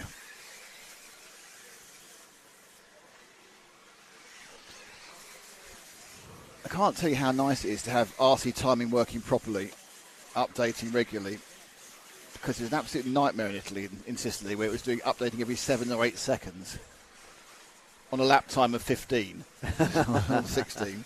But, Someone crossed the line, you wouldn't know what their time was, so they were 2/3 around the lap. This hasn't gone right. This is a bit laboured, this bit of running, wasn't it? This is the 12 car of Hugo Ibanez. This is really laboured the bit I was watching. Drop back to the next car, which is the 8. That's Kevin Michaudet. I'll have this pate if you want. Just go for it, all fine.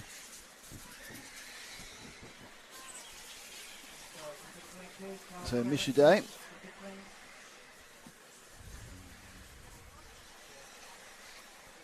Michaudet kind of committing 2 laps before someone else even committed 1. Aaron Wright did 35.4 first lap. Marcus Carup did 35.5.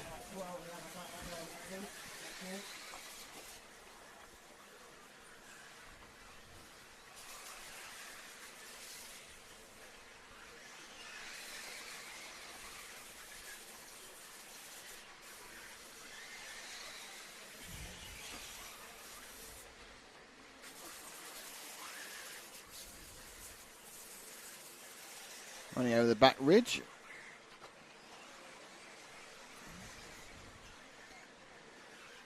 Good height there for Michaudet. That looks quite good. Let's leave Kevin at the start finish. Just go to the next one behind him. Oh, they take a long time, don't they? Bright blue 4 car of Oscar Navarro. Both the Navarro's in this one, both Oscar and Ivan, but this is the 4 of Oscar Navarro. So good they named him twice. It is brightening up now. It's still heavily cloud cover, but it's brightened up heavily clouding cover.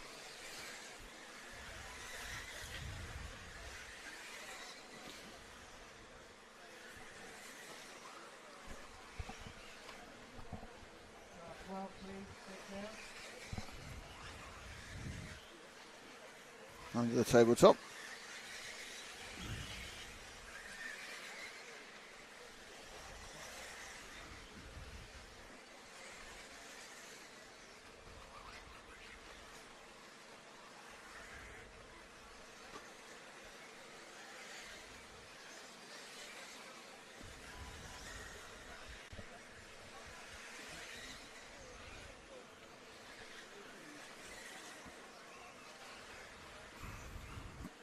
Nice lap that one with Navarro. Let's pick somebody else up and just let it drift and get somewhere else. You know what you're doing. You're the best cameraman we've got. Hello. No, he's the best cameraman we've got. Come on.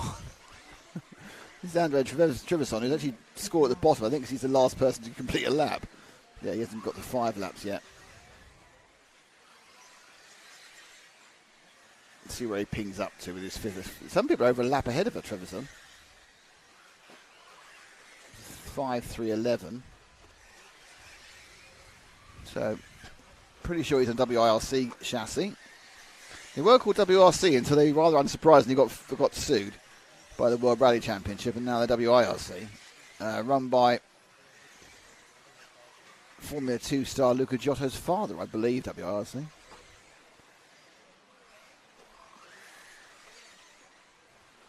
I'm sure Luca's I can't remember. I think Luca's at Le Mans or something this year. I'm not sure. I'll find out next week. Yep, next week.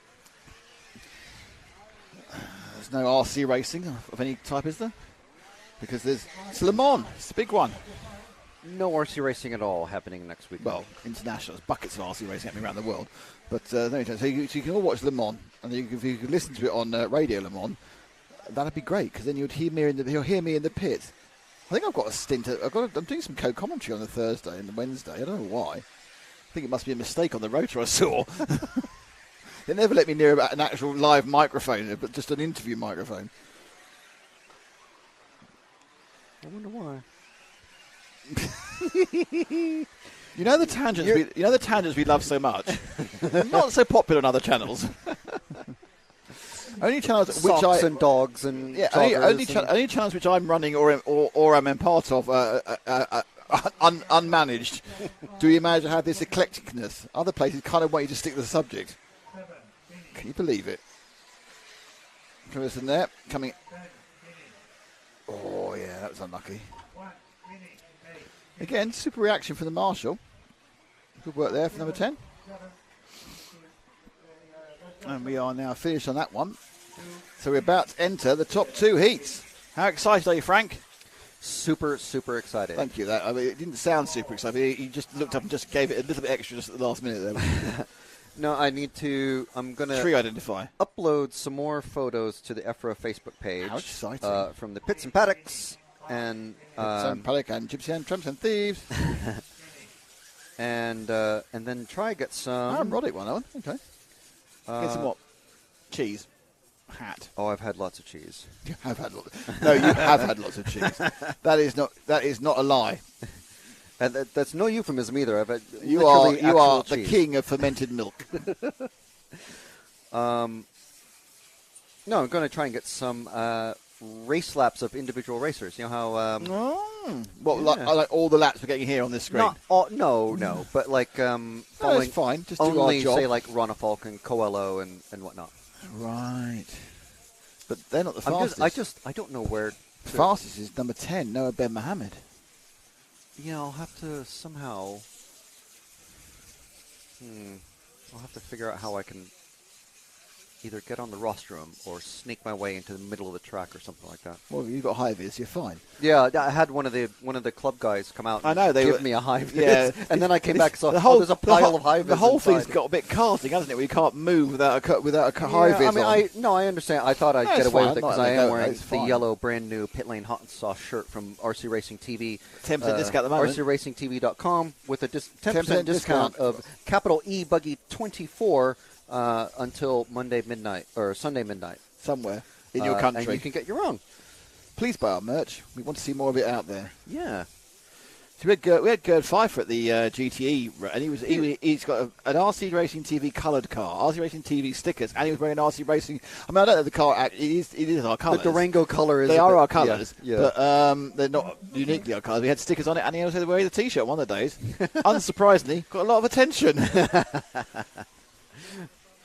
Okay, so this one is the first of the 2 top heats. He's got David Ronefalk in 1, Bruno Coelho in 2, Theo Lemarie in 3, Clement Boda in 4, Hal Figueiredo in 5, Mattia Polito Dabello in 6, Jordan Lott in 7, Daniel Parente in 8, Martin Bay in 9, Noah Ben Mohammed in 10, Gabriel Esterano in 11, and Robert Battle in 12. Now, the big surprise about this one was that despite being right up it yesterday, not being anywhere yesterday, really, where he was 20th, Noah Ben Mohammed won this heat and was second overall. And Ronefalk made a mistake, which dropped down to 5th in the heat. So, 2 out of 4 counting, so you've got to be careful. You've got to make sure you get everything right. Everyone's checked in so far, apart from Figueiredo, who's about checking. You'll see the colour change there. So they go to that yellowy-green. That means they've all checked in. So, this is the second round of qualifying. Morning, Jonathan Wolf. I missed Harry Weymouth. Any ideas how he got on? I don't know how he got on, but I know we covered him for a couple of laps. So that's Albert doing the blue surface like swimming pool floor. That's right, it is like swimming pool floor. Good point. Yeah, that's a good description. Go Robert and Davis Tara. Yes, Jonathan Wolf. If you go back to his heat, we covered him for a couple of laps, so you can obviously wind things back after these top 2 heats.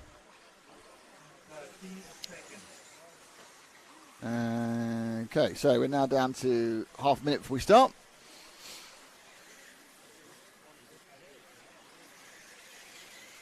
We'll have a random one to begin with, Ash. And then we will try and pick out some of the faster drivers. Obviously, try and do the best we can. We won't get everybody. Looks like we're going to get car number 6 first, which is Mattia Polito Del Bella, the top Italian racer, who I think has gone to WIRC. I think he's on WIRC as well as a chassis. Certainly in nitro. So immediately up and on the pace, Mattia. Going at the top of the ridge there. Some good ridge driving. Ridge racer. Okay. Coming down the, unfortunately no more cone, the hairpin of doom, and the first lap Mattia with 35.3. That's a very good opening lap. That's excellent. Carries on, but I do think the pace. Figure 8 is on a 34.3 first time out, so he's really flying. Oops, that's my mistake there. Sorry, wrong camera.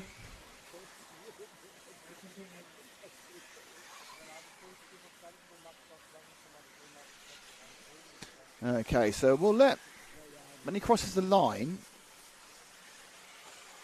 quite conveniently, all we have to do is drop back 1. And we'll pick up Figueiredo in the Techno, in the all orange car. Had a long chat with Hal yesterday on the show, chatting about his change from Kyosho to Techno, also chatting about the Barcelos track and all things related around the worlds they are holding and the worlds they're not holding. Figueiredo is top after 2 laps, 35. Ronefalk did 34.9, 34.9. What's happening to Ben Mohammed? Not up the top yet, 35.8. So there's actually this man here, Figueiredo, is leading this one after 2 or 3. Oh, that's a couple of tenths just gone there with the over rotation at that point.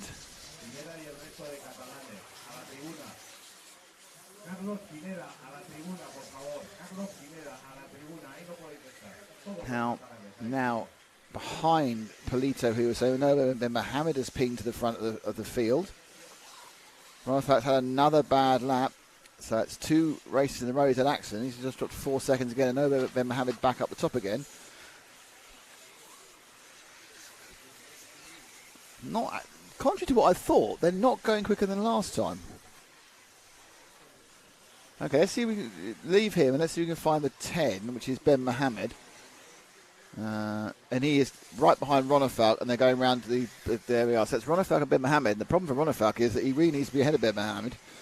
But Ronefalk did 34.4 that time. Ben Mohammed did 34.6. So the issue for Ronefalk is he's had that error. He's had an error where he lost 4 seconds. Now he actually is gapping Ben Mohammed very slightly, but it doesn't really matter because it's about the whole run, not about the individual lap. And 2 to 4 count, when you've made mistakes in 2 of them, it's going to make things very, very difficult for him. There he is ahead, a bit of a scruffle around there. So they both cross the line. Ronefalk does a 34.7, 35 flat for Ben Mohammed, once again at the top. And so we are looking like we're going to have a surprise person at the front of the grid, because if Ben Mohammed keeps this thing 4 wheels down, he will be somewhere near the front, first couple of rows of the main final, because you've got 2 good scores already in the 4 rounds. Just put it forward to Ronefalk, Ash. So Ronefalk did sort of TQ. That time round was not a quick one, I think. Ronefalk does a 34.7. No, we haven't got the update yet. Oh, we've got a freeze on the timing here. That's not very useful. Oh, Ronefalk said his lap missed. So Ronefalk's had a lap missed on the timing. That's going to make things confusing. So we've got a transponder issue for Ronefalk, because we saw him go across the line. Oh, there's 2 or 3. There's a couple now got transponder issues. Could be a problem. Ronefalk crosses the line again. Nope. Ronefalk's transponder has stopped working. So Ronefalk has a... They're going to need to manually do that one, because he's now dropped 2 laps. By the way, Bruno Coelho's having an absolute nightmare. I'm now wondering if people have missed laps. Oh. That's twice his pit hit up there. So Ronefalk's got a transponder issue. That's going to make things complex, but I don't think he's going to be troubling the front of the scorers anyway.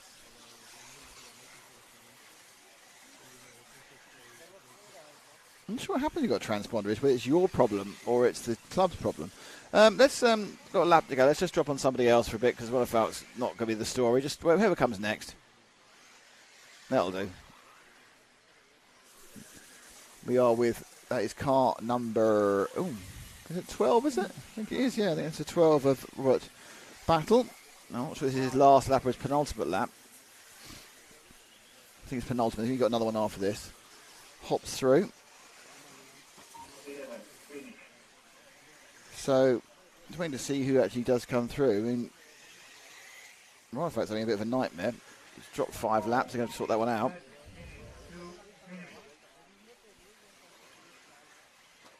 So, tale of woe for Ronefalk in this one. Robert comes down to finish the lap.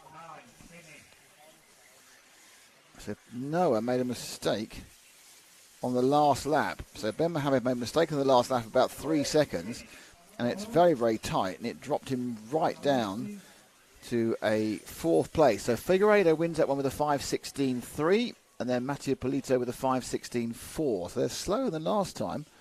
Ronefalk wasn't going to come in the top 2. He might be around 4th or 5th when they sort out the timing. Bruno had an absolute nightmare as well. So that's a throwaway, which means there's lots of points available for anybody in the next of the heats.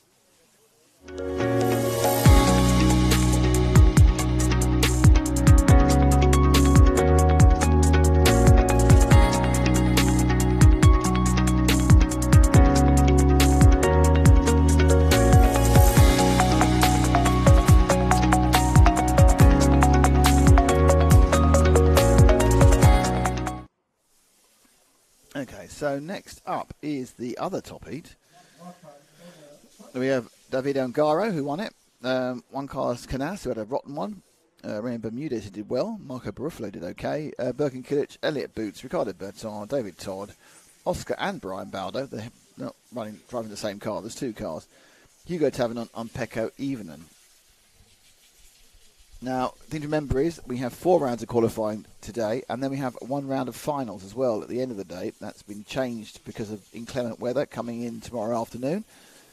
So we run with qualifying, and then we go into the finals about 5 o'clock. The B final, which is a last chance bump up, is at 6 o'clock, and the main, I think, is going off about 20 past 7. So the first A main about 20%. This is all local time, French time. So if you're in England or if you're in Britain or Portugal, it's an hour earlier, and if you're in Greece or Finland or other countries, an hour later.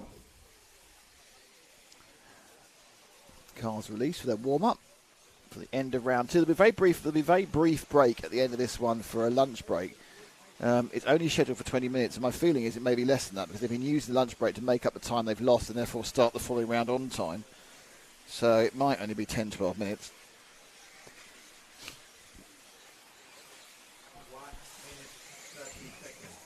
There you go.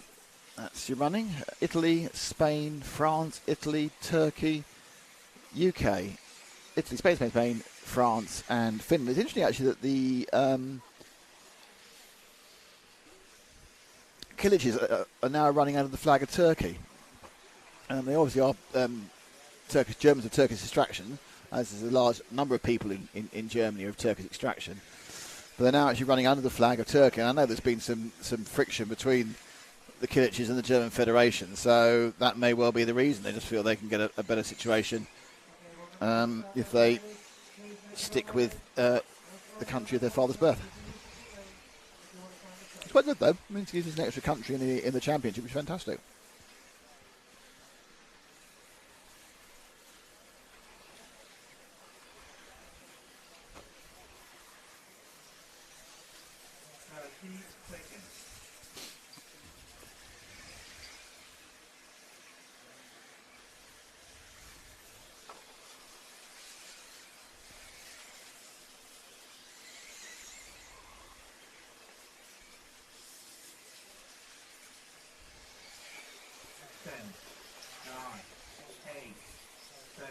Okay, get ready to go. Let's see who's first over the line. Looks like it's going to be... Oh, it's going to be Ongaro if Ash gets his camera quick enough. So David Ongaro, fresh from his conversation with me a few minutes ago, starts his run in attempting to get 2 TQs and therefore make himself pretty nailed on for... Well, can't finish lower than second. 2 TQs will make you first or second. So... Davide looking to add another European Championship to his belt. Also, the man with the most European Championships at this event is David Ronefalk. He's got 3 in 1/10, 3 in 1/8 IC, and 2 in 1/8 this 1/8 electric. So he has 8 at the moment. First lap run, Garo 34.4 out the blocks. There's something about Davide when he actually gets himself in this kind of groove that's relentless. We've seen him in this sort of form for sometimes for like months in a row. Wasn't really there last year, and I think we were talking about that. A lot of that was down to the fact that he was breaking in and developing the new tyres of Matrix. That got much better towards the end of the year. It was kind of an open secret in the Euros. They didn't feel they had the tyre to do that. At Redovan, the European champion, of course, currently is Juan Carlos Canas. But it looked better only a few weeks later at Buggyland, and then it's been improved since then. But this is a bit different. There's never been an issue with the Matrix tyres over a few minutes. They've had it's about developing tyres that will last for 30 minutes and 40 minutes for finals. He's done 2:34s, and this is third lap to 35. Slightly slow. Okay, let's just drop back one. Let's see who we get. No one. Oh, we are. So, following him round. Is that the 2 or is that the 12? Let's find out. It's the 12, isn't it? Or is it 2? I can't read. This is the clip number.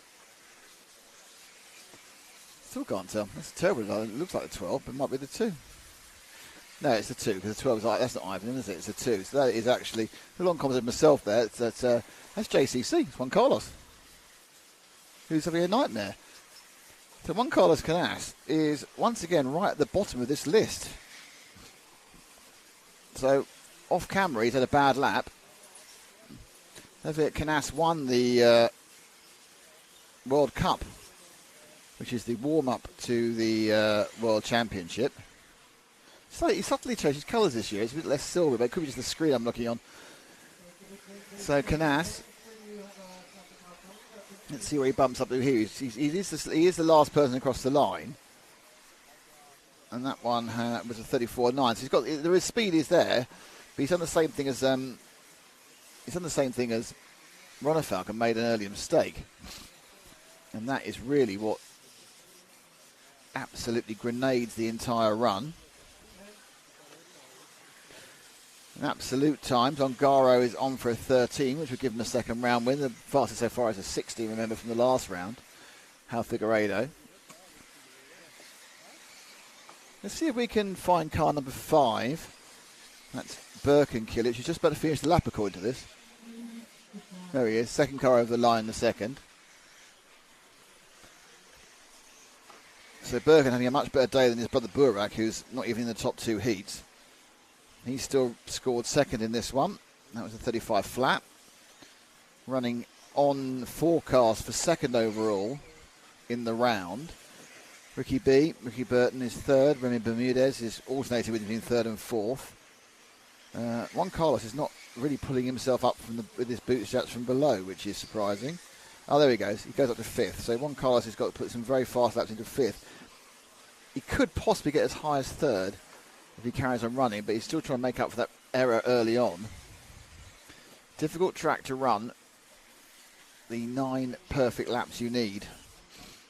Ongaro did a 34. Last time around Birkham it was a 35.5, which sounds fine, but it's not quite good enough. I mean, a complete race of 35.5s would be okay, but it's you really need to be doing 35 flats effectively. Up and over the double jump. That's the concrete step up. Just holding on around that first bit. It's a 35.1. Starts his last lap. Needs just to keep it all 4 wheels down for this one, and he'll get a good result in the round. But Bermudez has gone past him overall by a few hundredths. So Remy Bermudez of France is putting in another good round. We're seeing a real change of the guard of people who you don't expect to do well. Don't expect to do this well. If we put them to do well, they're very good drivers. So over the line. Right, so Ongaro, Kilic are over. I think Kilic will score behind Figueiredo, actually, we've got a 9-5-13. So I don't know that clearly. So 5-13, that's a round win again. Second round win for Ongaro. Bermudez has a bad last lap and falls behind Kilic for second. But Juan Carlos could come as high as third here. Let's wait and see where he pings into. It could be as good as 3. It's fourth in the end. So he comes in fourth. He's waiting for the final pass as they go. So it's Ongaro from Kilic, from Bermudez, from Juan Carlos. Canas, Elliott gets up to 5th, Elliott boots. Oscar Baldo is 6th. David Todd is 7th. Becco even is 8th. Ricky B's had a bad finish that lap and is 9th. Brian Baldo is 10th. Hugo Tavernon is 11th. And Marco Broffo, I don't think he got the trip in the end. So that is the result at this point. I'm just going to play you this little thing and then I'll come back to you with the overall ranking after 2 rounds.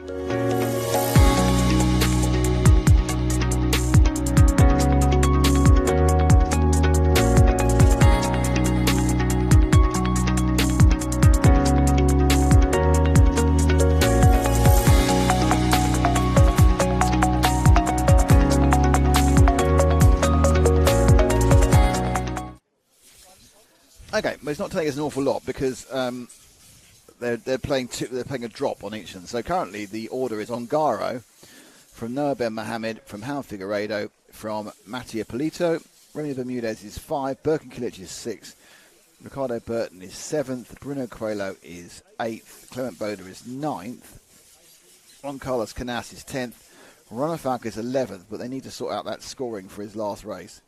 I'll tell you, I have some news about that. Okay, and May 30, but that doesn't make an awful lot of sense because this is counting just their best one. So, for example, if you count the best 2, Mohamed's got a 2 and a 12, which puts him on 14 points, which would put him down to about 6th if we counted both of them. But big gainers there in round 2, certainly Hal Figueiredo and Mattia Polito. Go for it. So the news about Ronafalk is transponder broken, no result. All right, so it's his fault. It's on his car. It's on him. It wasn't a great run anyway, so. I was just up on the rostrum getting some laps. Did he know his transponder broke? I don't know. I mean, his mechanic or whoever's down there with him could have turned around at the. There is a screen downstairs in the pit area, and obviously, you know what you do is you turn around, you tell your racer if there are comms, but there doesn't look like anyone's really wearing headsets.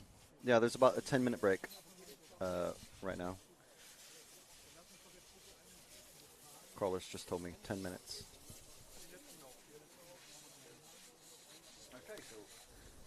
Okay, we're back in about 10 minutes then. No, that's gone wrong.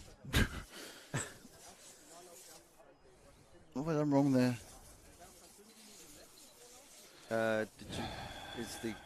That should be on 3. No. Who knows?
Here come the cars.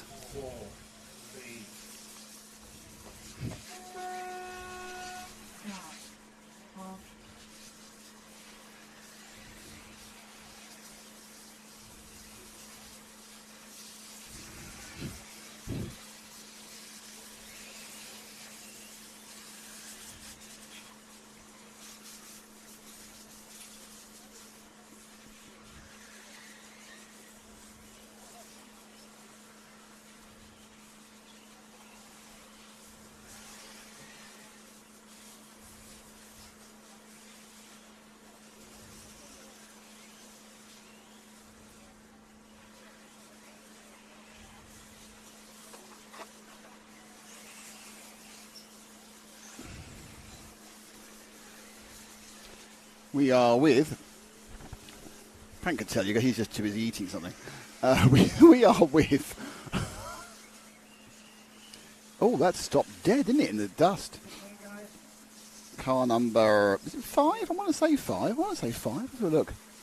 I want to say 5 because it is 5. So with car 5, which is Christopher Forg of the Borg, who's about to complete 2 laps, and somebody else going to complete 1. It's interesting. Either a lot of people didn't realise this was happening, or there's some issues. I've just seen, during the break, I just saw David Ronefelt testing his transponder. Probably his new transponder, running it over. I'm now getting sent jokes by Matt Guppy, which I'm absolutely certain are not repeatable on the broadcast. Yeah, I think that some people went off. It's quite a big spread here. There's people doing 58-second laps, 54-second laps, and doing 42-second laps. Let's just drop back 1, see what we get. I think we get car 7 by the looks of it, which is Tim Donk.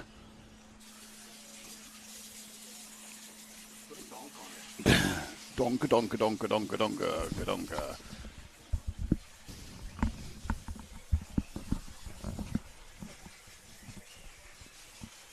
He's back. Since it's less effort to put the headphones on talk to me. Then reach over an extra couple of inches to turn down my volume, I'll just put my headphones on. Right. Not sure that really makes any sense, but keep going. Round 3, first 2 rounds, of course, been won by David. Oh, to begin, we're going to go Mark 5. David, go. Mark, see, now you've blasted it. It's all right. No, what you've got to do is you've got to be more measured. You'll be too quiet now. You have to be much more measured. When you get excited, oh, hooray! Be a bit Victorian about it. Oh, I say. Oh, blimey! I'm just seeing some more stuff that Guppy had sent me about his rig. Do I finally get an RCTV jacket? No, there are only ever 3 RCTV coats from the old design, and they were big old waterproof coats. Coat 1 for me, coat 2 for Matt. Coat 3, do you know who's got the 3rd coat? Mr. Paul Bateman. No. Ollie Meggett. And not long after he stopped doing stuff for us. I mean, he still works. He works adjacent with us, but doesn't work directly for us. That's very rude. I've just got the punchline to Matt's jokes now, which is just not very fair on the people he's having a go at. But luckily, they are very much people who are of what's the word for it? Not a minority. So it's fine. They're not identified. I've lost my picture of the timetable. It's very irritating because I want to make sure where we are in relation to it. It says we're 14 minutes ahead. Because we were supposed to have a 20-minute break, but it was a 10-minute lunch break. Yeah, but we were behind prior to that. Yeah. I don't know. I don't know what's going on. Well, as I was coming off the rostrum just a few minutes ago, Carlos said, we have a 10-minute break now. So, okay. And then I realized, I guess this is the lunch break, which was scheduled to be 20 minutes. Did you talk to your lawyer about that? No. I demand a longer lunch break.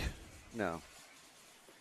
Because of the kind, supremely generous hospitality of our French hosts. You're not allowed to talk about that. Huh? You're not allowed to talk about it, are you? Well, no, I'm not saying what we have received. I'm just saying we've received hospitality. Very generous hospitality. And thank you very much to the Circuit du MBM. Which I'm not sure what that means. I think it's Mini Bolide something. Montpellier. Yeah. The final I realized as I was saying the final M's the easiest part of it. I realized as I was saying. Chris is back. Yeah. Chris Circus has been returned with a plethora of probably fantastic photographs taken all in focus and everything. I'm trying to find something I can't find. Okay. I'm sure it'll be the last thing you find. You find it, at the last second. So there we go. That is time is starting to expire. Obviously, we got only 3 or 4 racers not really getting as many laps as they wanted at all. Ford finishing on 8, Vargas on 7. I recognize this paint scheme. I can't remember. It's one of the drivers. It's yes. It's one of the drivers. It's one of the cars. No, I'm just trying to remember where I saw it placed in the pits, if you know what I mean. Apparently, the WIRC electric buggy, I'm not allowed to take photos of. Why? I don't know. I asked Marco Barufalo. Sorry, I said that wrong. Marco Barufalo. If I could take photos of it. He said, with body on? I was like, no, it's okay. I've already got a photo of your body because he has a little minion as his mascot. I never work out why they get all secret squirrel about the cars. There's nothing new in them. Well, what was funny was Elliot Boots is pitting right next to him, and he was saying, you should put some weights at the back here, just right next to the hinge pins. I was like, he's like giving him tips. It's not even his, yeah, but he's like friendly. Supportive. Yeah, I know. Or, hang on though, perhaps maybe it's just reverse help. Perhaps that might not be it. I used to work directly under a former world champion, multi-time U.S. national champion, and he used to tell us stories of him and other drivers of the era in the pits when people come up to them saying, oh, what should I do with my car? And they would do stuff like, oh, it should have no slop at all. It should be really, really tight. You know, just as a laugh amongst himself. Sort of joke. But, you know, it's competitive racing.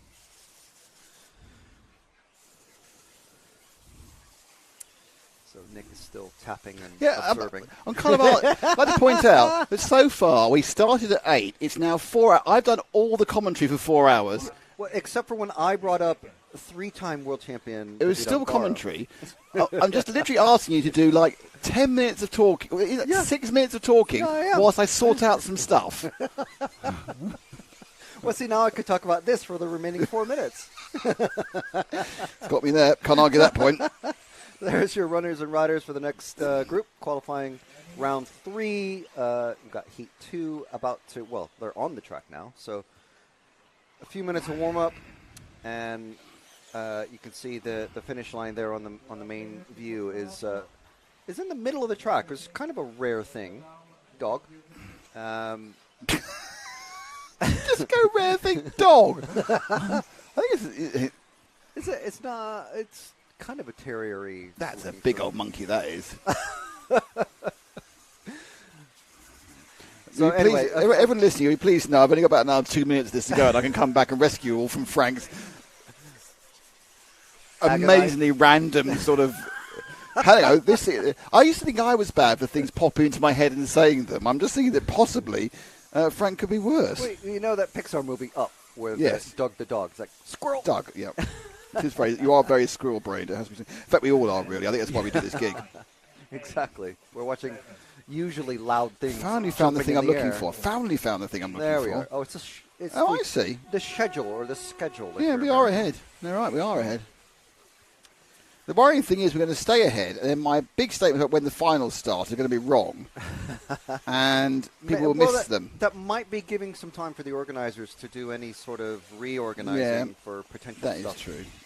So, I mean, it's better that we're a little bit ahead of schedule, because then they can always just say, okay, now we're going to pause, because they probably added in time for the sweeping and stuff like that they weren't doing at the start of the practice rounds yesterday. Yeah, that's a good point. Good point, young man. So, can you confirm? Actually, no. It is over total 5 minutes, isn't it? Yep. Yeah. Well, but I'm just questioning, because when I was recording the driver laps, individual driver laps on the rostrum a few minutes back, I heard the mark, the eagle. The mark of the eagle. He was telling the drivers, obviously he was saying, if you're going to pull over in the pits, that sort of thing. Yeah. I was mentioning earlier, but he was saying something like you only need one lap, and that made me think it can't be based off of a single lap in 5 minutes. No.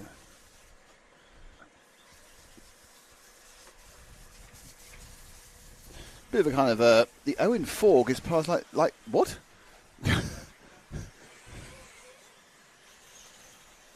Okay, so there's a bit of conversation going on about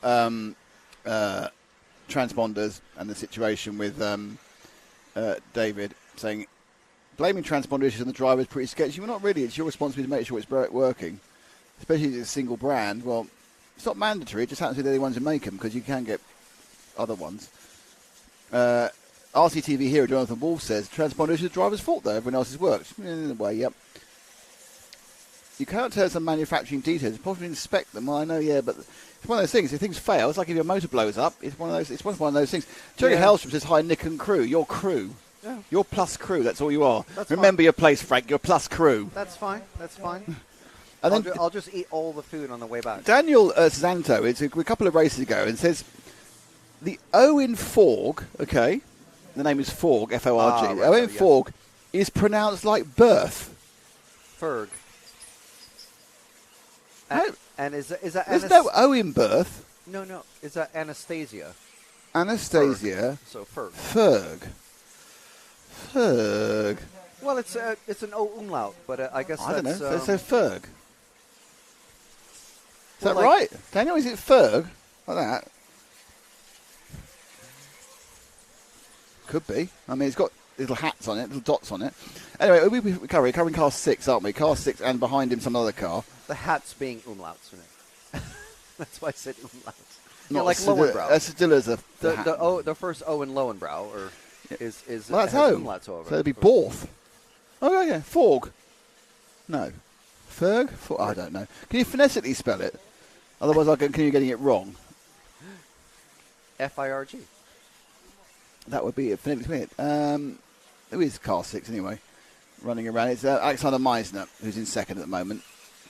It's all very confusing, as you can tell, for people like us. Thank you to Mibo Sport, S-Works, Hot Race, Hobbywing and X-Ray. They are the people who make it possible to be here, but obviously also EFRA, the European Federation of Radio Automobiles, who organise, run, and also, very considerably help the broadcast of these live streams, which I hope you're enjoying. If you're really enjoying them, you can become an RCTV hero on the RCTV YouTube channel. Just click the join button and it'll run down a list of all the perks for you.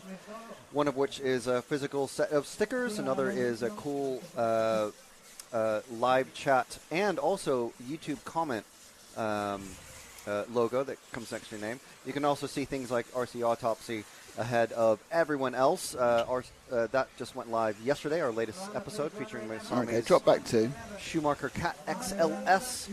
Oh, someone just stole the limelight there by swishing in front of the person we were going to go to. Who is it? Who is this televisual thief? Oh, he's going some pace. No, it looks like the 6 again, which is a bit weird because I thought I had the 6 already. No, I don't think you're meant to drift around that section of the track. That is the 6. That's going to say it wasn't Meisner before. Who was it before then? Oh, it was a 0 before. Oh, I've had a bit of a nightmare on the number identification. I've had a nightmare on the number identification, Frank. Well, I don't know what to say. it's a shame. I've actually got some caffeine inside me as well, and it's still gone horribly wrong. And what else can you get if you're an RCTV hero? A discount on RCTV merch, which you can get And Frank will personally come around to your house and give you a big kiss. That's optional, obviously. And Nick will come around and on the following day and dance a jig. For And you. the following day, I will provide you with antibiotics. Oh, that's not where you go. But if you aren't an RCTV hero, Why are we even talking to you? you can pretend you're an RCTV hero. So you could pretend you're an RCTV hero. Yes. Okay, You won't get go the- on then. You Go won't on get then. the stickers. You Right, won't okay. get the cool logo. People pretending to be heroes. However, okay. you will get the 10% discount until midnight Sunday, which is tomorrow. Yep. Until the end of the weekend, basically, your time. And if you use capital E-BUGGY24 as your discount code, and on rcracingtv.com. So Anastasia Ferg has won that one with an 8.539 from Alexander Meisner. Oh no, Oscar Coote came in really late and won that one. Oscar Coote beat Alexander stole Ferg. 6 seconds. Ferg is car 2. But it's too late for that graphic. So It's you too just late, really just baby. It's too late. Michael Shorey not, starting that He came in very late. Some of the people come in very, very, very, very late onto these ones. I'm just wondering whether we have no official phonetic spelling of it. What race is Marco in? Buffalo. Last one, 12. Heat 12. Yeah, I think he just turned marshal He's in recently.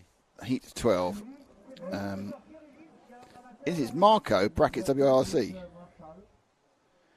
Morning, lads. Wow, what happened in Q1? What about Q2? Well, Lefty's turned up, so which is fair enough, because it's obviously 7 in the morning over there. Yeah. So it might be 6 in the morning, so it's fair enough he hasn't got up till then. We've had some upsets in qualifying. The main upsets have been that Ronefalk made a mistake in round 1, which put him about 6th or 7th overall, and then he had a transponder failure in round 2. Juan Carlos Canas had too many accidents in round 1 and some accidents in round 2, so he's not really doing anything overall. David Ongaro has been David Ongaro in both rounds. Can I just say he is a 2-time winner of the GP here? Yeah, but that's for IC. That's Yes, nice, right? but I mean, for as far as like track and completely different. I mean, I know you've memorised all the winners, is the way I want to say it, but well, I mean, the nice thing about the track. I haven't finished my summation of the qualifying, but keep going. Is that they've got a board up on the results board, and it's got here's all our previous winners. Hasn't got this year's winner. No, weirdly. I think did it actually happen though? Because it got rained off, didn't it? No, it's Breton. They got rained off. No, it finished. I can't remember now. It's so long ago. Anyway, so going on with the recap, and then we had a surprise winner of there's 2 top heats, and the heat 11 was won by Noah Ben Mohammed.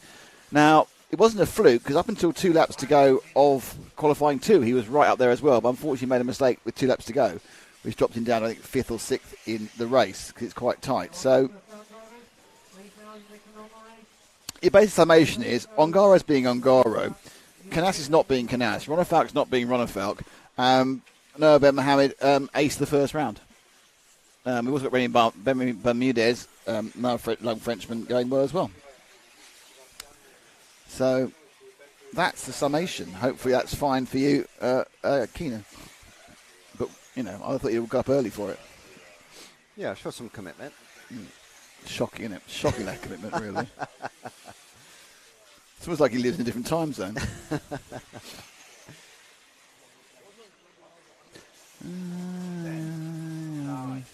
8, 7, 6, 5, 4.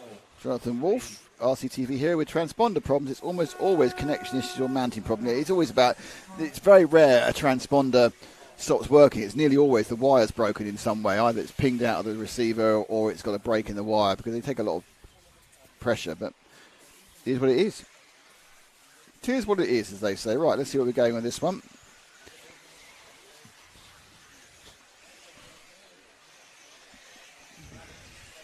Very much in the clubbing area here, and up at the top there is car number 9, and car number 9 is Marcus Heine. I'm sure gets more laughs in America than here. It's quite funny. I was looking for him to come out from behind the TV screen when he was actually broken down on the TV screen. There's the 9. There he goes. Car looks oddly set up. Really oddly set up. I'm not sure that's an optical illusion from the paint job, but it looks like it's sitting down on the rear end.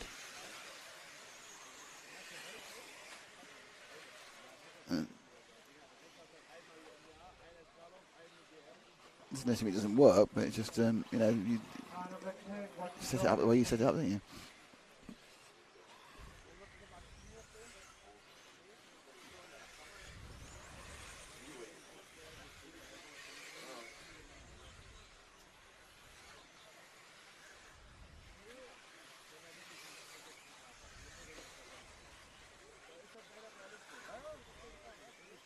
Oh, let's find somebody else.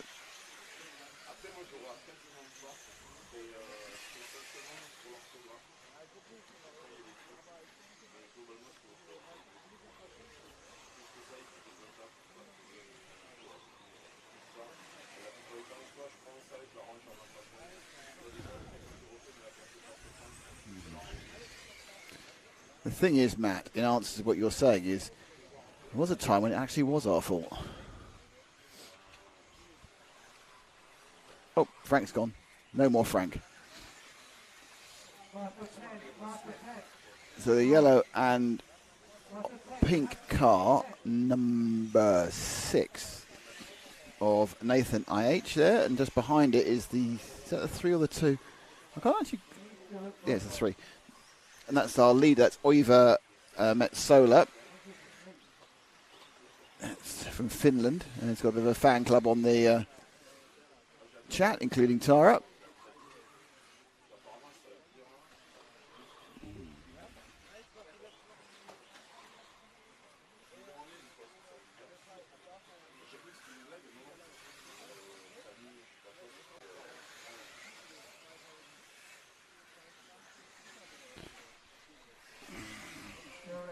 Half the race to go. Solar has quite a large lead of 6 seconds in the absolute times. Oh, avoid that. That's more like it. Get yourself out of trouble when a man rolls in front of you. It's under the bridge. It's got the big old berm around the tree, which is still unidentified. Quite frankly, somebody's going to get themselves fired.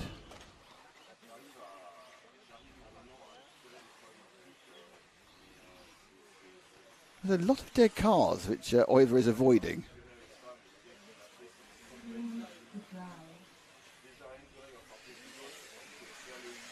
Oh, yeah. Wait. It's like me driving a cart in the water. You just in the wet, on slicks. You just wait for the front to grip, and you've got to sit in a full lock or a large amount of lock. You just wait for it to slow down enough so it starts to grip, and then you turn. But it's not always that easy. That's the swing. I remember someone who said the bottom of that is like a swimming pool. He's absolutely right. It's absolutely the bottom of it's stuff you get in the bottom of the swimming pool. So whoever said that was absolutely correct. Okay, let's find somebody else for the last couple of minutes. Don't really care who it is, as long as we have them before Ash. So you need to remember who you've done recently. Otherwise, you'll be in... Oh, 3 cars. I say that's showing off. Gives me a chance for a spectacular... It was 4 cars. What a spectacular bouncing picture this will be on camera 2. Oh, bounce. That's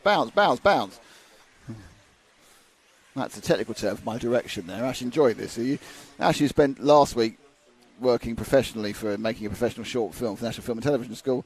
Is now filming toy cars with an idiot. You know, what can you do? And it's amazing what happens to the man. This is the man who was the captain of the men's badminton team, you know. Does he still have the jacket? Yes, he still has the jacket and still wears it. Oh, dear. Oh, I know. I don't know why that amuses him so much. Just Does so you he know. still wear his school leavers jumper? Yes, it was written in pen by his mates. How old is he? No, in fairness, he was captain of the men's badminton team when he was about 22, 23? 22, yeah, because he was at university. But he got this coat that says men's badminton team. And he still wears it, obviously, because it's a very good coat. But unfortunately, of course, it just makes me absolutely crease up every time I see it. Now, interestingly, we were out a few weeks ago, and I saw a woman who was wearing captain of the equestrian team, and I thought, well, they should get together, shouldn't they? I mean, it wasn't like you already had Laurie, his lovely girlfriend. You should definitely get together with a woman who's out wearing many years after the date, so he's saying captain of the women's equestrian team. So, you know... I mean, there's something about living on past glories. That's right. Glory days. Bruce Springsteen wrote about it. You and you're making a certain Formula One racer cry. Do you know what? I never mention that, but other people do.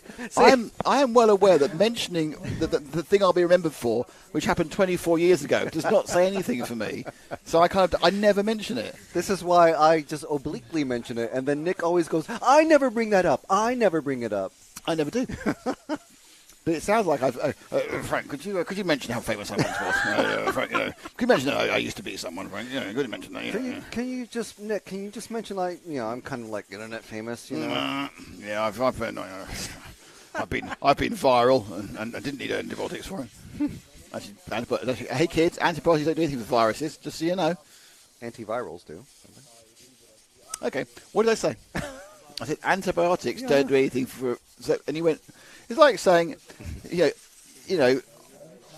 can't put diesel in a petrol car, but you can put petrol. Yeah, I realise that it's a completely different thing. You can. You just have to pay AA £200. I put petrol in a diesel car, and it wasn't too bad. I've done it once. It's one of those things, like, once you do it one time, you know you're going to do it. You just know you're going to, like, mess up someone's name to their face. Yeah, I mean, these days, do something on a live they've made more broadcast. difficult. Yeah, they made more difficult these days because they've changed the apertures of the actual fillers, but older cars don't have that. Yeah, that's what we have. So I pulled in this petrol station, or this filling station, And there was a friend of mine, so I was chatting to the friend of mine, and absentmindedly put petrol in a diesel car. But I thought, what am I going to do? If you put diesel in a petrol car, stop. There's nothing you can do. But petrol on a diesel car, think about diesel engines, they run on anything. The problem with petrol is, it's not, it'll go bang. The problem is it hasn't got any lubricant in it, so it will dry out the injector. So I thought, what can I do? So you know what I did? I went and bought a litre of motorcycle two-stroke oil. Threw that in, because that's lube, effectively. In what car was this? It's Mercedes CLS. What? 3 litre Really? turbo. So fairly recent. CLS. This was 2009? 2010? Honestly, that's still newer than any car that I've got. And it worked perfectly. I actually got extra miles to the gallon out of it. The only problem was it's very expensive motorcycle two-stroke oils. It's not. It's not a. So what else is when I got away with it for about 30 miles, 60 miles, I then put more diesel on. I went to the petrol station really regularly as I kept on diluting down the petrol, because it would obviously. The problem is it strips out the lubrication. Okay. Because diesel self-lubricates itself. Not the. It's not. It isn't the pistons that's the issue. It's the injectors. Okay. So the pistons obviously got oil like ordinary engines have. But so the reason you don't run diesel on petrol is because it wouldn't work. It's a bit too volatile. But you don't do it because it just dries everything out. Because diesel's horrible and greasy, whereas petrol, of course, disappears. Yeah, you can use it as a cleaner for bare metal and stuff like that. Or a way to get high. Right, here we go. More questions. How many rounds of qualifying are there? 4. Oh, Keenan, you don't know. The day's changed. The day's changed, Keenan. Yeah, it's all changed, Keenan. What was supposed to be 5 rounds of qualifying has become 4 rounds of qualifying. Did you literally go to sleep between the last time that you watched this? I think you did. And then literally just wake up and go, hey, everything's the same as yesterday, right? No. No, it's now 4 rounds of qualifying, and the first round of the finals is what's coming up. 4 rounds of qualifying, first round of the finals.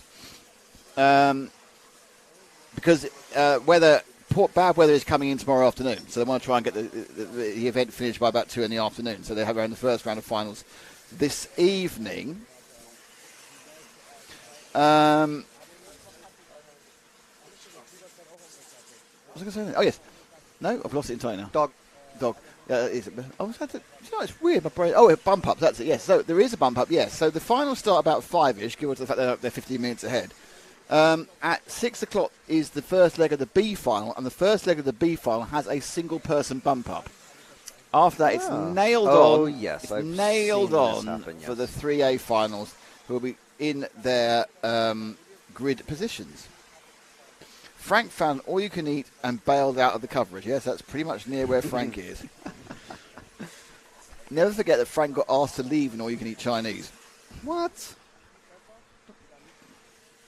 Let me see what. So yes, so Lefty, there is bump ups, and you have to stay until we finish because we've got finals, around the finals. This one's up and running, which is heat number 4. And we are with a blue car. That's a great start, isn't it? I've got the colour right. I think that's number 5, and if it is, it's Jules Monod. He used to avoid some problems in front of him there. Yep, that is the 5. I have to say these numbers are pretty good, even though I've got some of them wrong. So I'd like to say well done to the organisers and EFRA for arranging these numbers, sticking them on the rear wing end plate. Please, all other championships, please copy.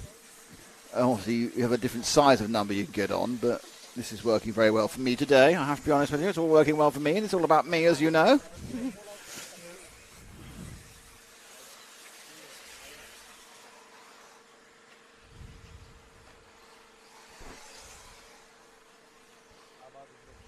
Oh, well, the news is it's a replay. The replay, play. See?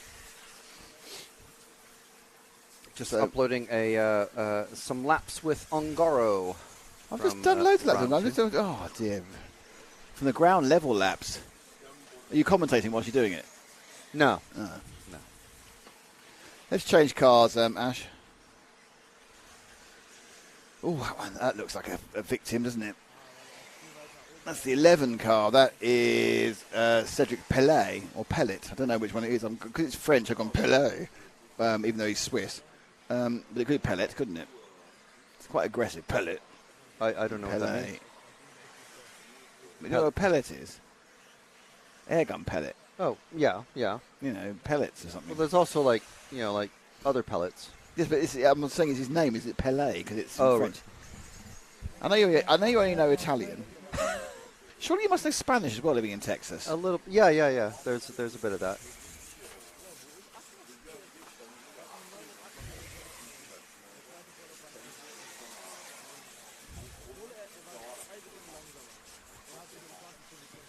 I think the world would be a much easier place if everyone spoke. It doesn't matter which language it is, but if everyone spoke the same language, it'd be much easier, wouldn't it?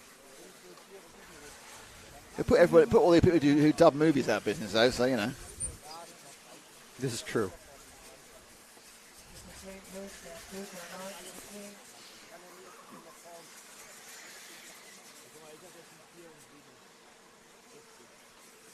Minute 44 to go.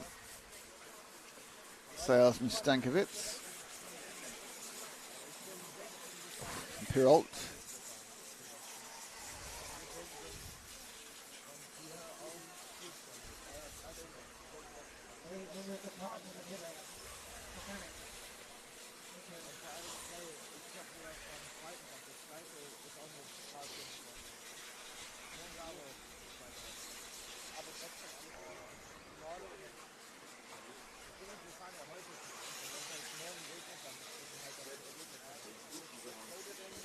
Let's just find somebody else just for the end of the race, Ash. Gone back for a blue and white car. The blue and white number 5 again. We've had him already. Oh, look at number 6. That's good. That's Josep Barufet running in second at the moment. Josep.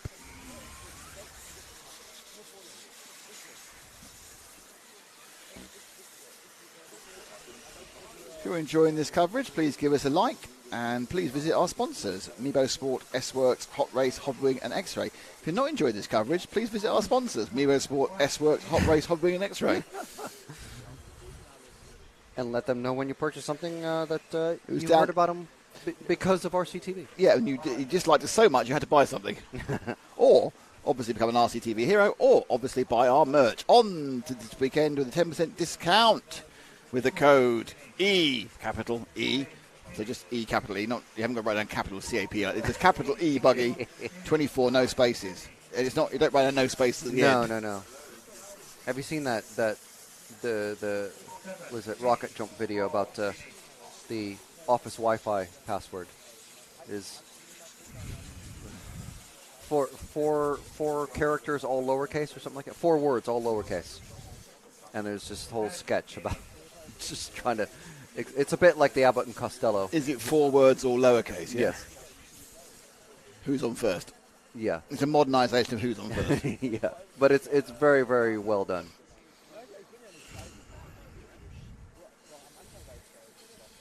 The Wi-Fi code at my apartment is stunningly long.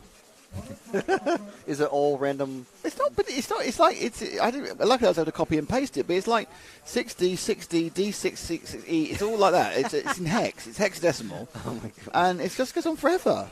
It's like what? Why? It's only Wi-Fi. It's not like the Fort Knox.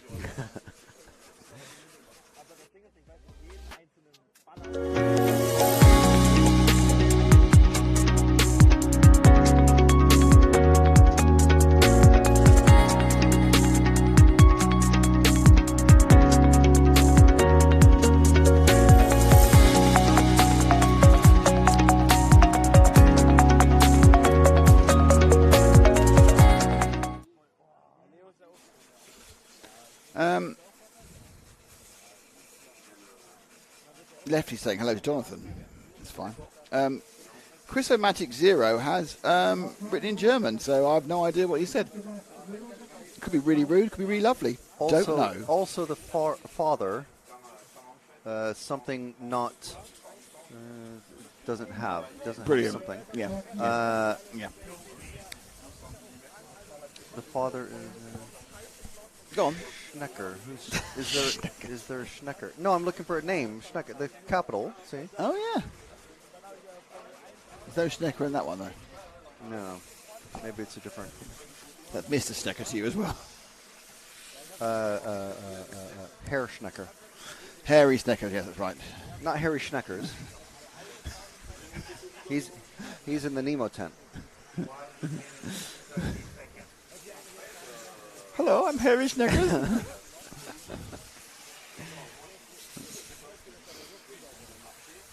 Matthias Fink is on pole. John Hazelwood and Marcel Peters. Nicholas Leloup. I was looking at some of the tents as I meandered around the paddock earlier. Some of them look very oversubscribed. In the Oggio tent, which appears to have all the X-ray people, they seem to have more X-ray people in there than the tent can actually contain. Maybe it may have some crowding issues, I'm feeling. Ogo or Ojo. Ojo. Yeah. No, Oggio is the bag company. It is bag, isn't it? Isn't that who it is? No, OGO is tires. Oh, isn't it always? Well, I mean, that's their logo there, across. Oh yeah, you're right. Yeah, we pointed on camera. Oh no, it's not on camera. No, we can't. We can't. It's the Ojo logo over here. There we are. Thank you very much. See, we can make the interactive.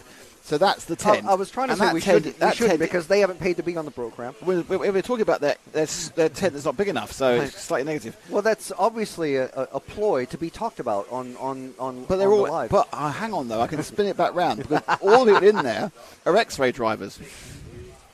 And thanks to X-ray, and thanks to Hot Race, thanks to Hobbywing, and thanks to Restworks, and thanks to Meebo Sport. Well, you can probably buy all of these tires and brands that we're not talking about. Chris James, hey guys, thanks for covering. Would have loved to be racing there, but hip replacement surgery on Tuesday ruined that. I did blooming heck. Well, just get a crutch. No, on Tuesday. I mean, no, actually, I don't know how old Chris is. I mean, because obviously you have hip replacement. A number, some quite young people get hip replacements. And obviously, if it's like a last minute thing, it's because you've broken it. Because my mum had both her hips replaced after she broke them. They weren't planned. Wow. So, Chris, we need a little more detail. Was it a planned operation, or did you fall over and smash your hip and have to get replaced?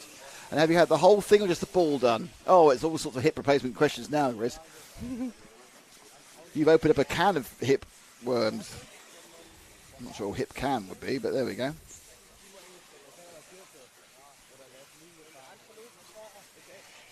We appear to be with the 8 car, but I might be wrong. We are with the 8 car. Get me! If I turn those blooming things on one more time. So the 8 car is Nicholas Burley from Germany. Why are you mean? Depois. From l'Allemagne.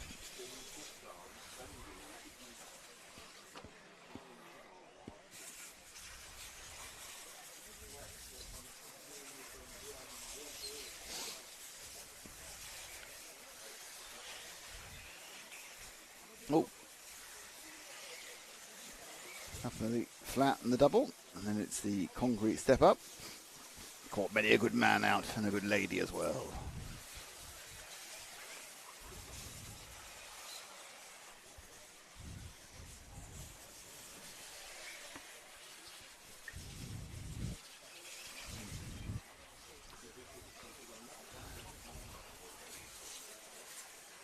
Yeah, it's triple. Everyone's kind of decided the safest way of doing that 4 now is a triple single, isn't it?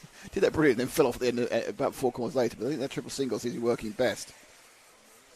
Yeah, I just posted a video of Ongaro doing a couple laps on his last qualifying run that he TQ'd on, but it showed I managed to catch probably maybe his only mistake of the weekend so far, and it is on that set of jumps. Really? Well, yeah. I think we should erase that. You don't want that sort of permanent record knocking about, do you? No.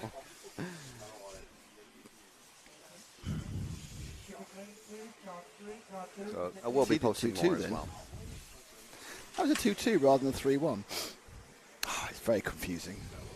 People just won't do what they should do the whole time. Ash, I'm already thinking let's look at somebody else. Very Essex of you. Thank you. Oh, very lovely. Oh, it's Ash's transition of the day. I mean, there. I literally taught him that. No, you didn't. I did. No, you didn't. I did. Johan Ayash. To watch and use the jog dial button on. Okay. To see. Calm down. Me. You're a very good cameraman. You're not as good as Ash. It's, we've had other cameramen. I can't mention any names. We had there was a camera person who who Ash went back and reviewed his work and told me he was rubbish. So there we go. So as we assess people, and people still receive roles within our various jobs, you're still getting the roles in the job, aren't you? Today you are Sammy social media and jack of all trades, food forager, finder, and organizer and holder of the credit card. So you have 17 jobs. I've always said to you, Frank, you're the most versatile person we know, but doesn't mean you're best at anything. I can accept that. I mean, pays some of the bills, right? Pays half a bill. Oh, this is paying any bills, I can tell you. No, not this weekend.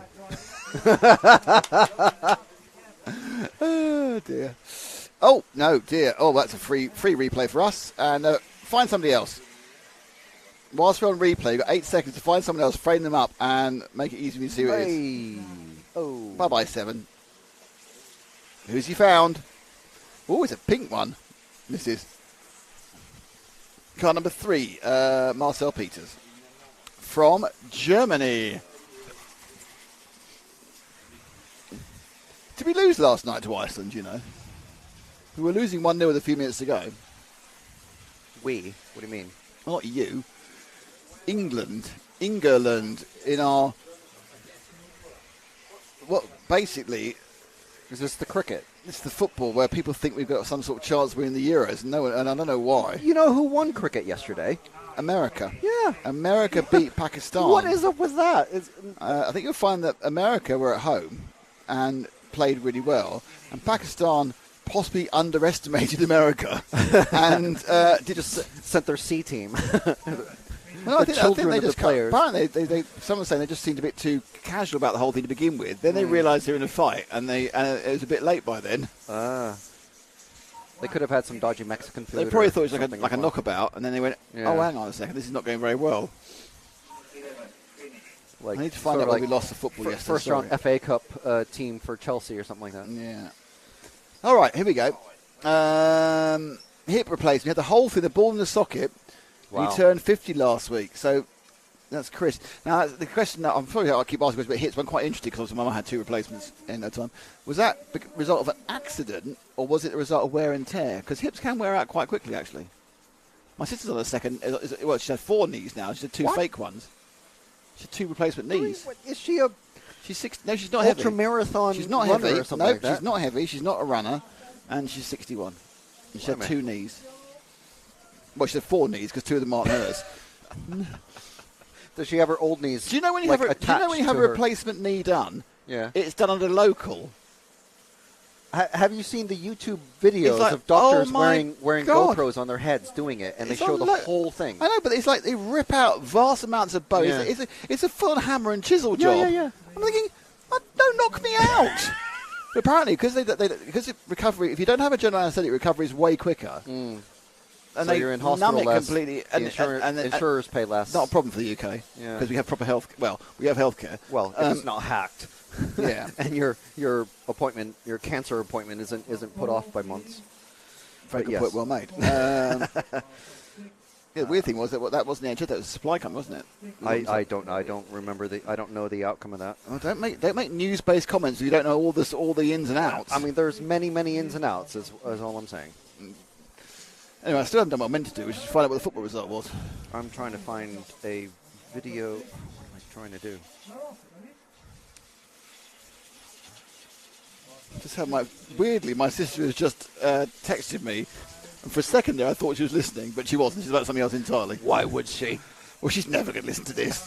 That's never going to happen.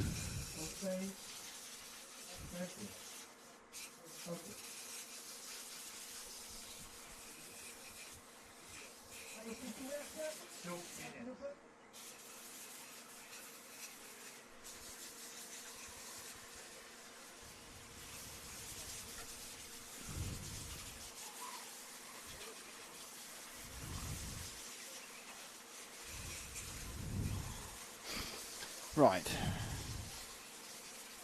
What happened? Did we win? No, we were boring and dismal, apparently. 1 minute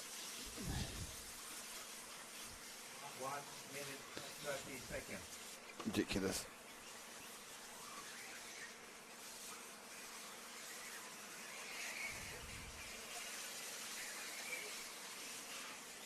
Did you? Matt Guppy's making a statement I don't believe for it. Who told you that?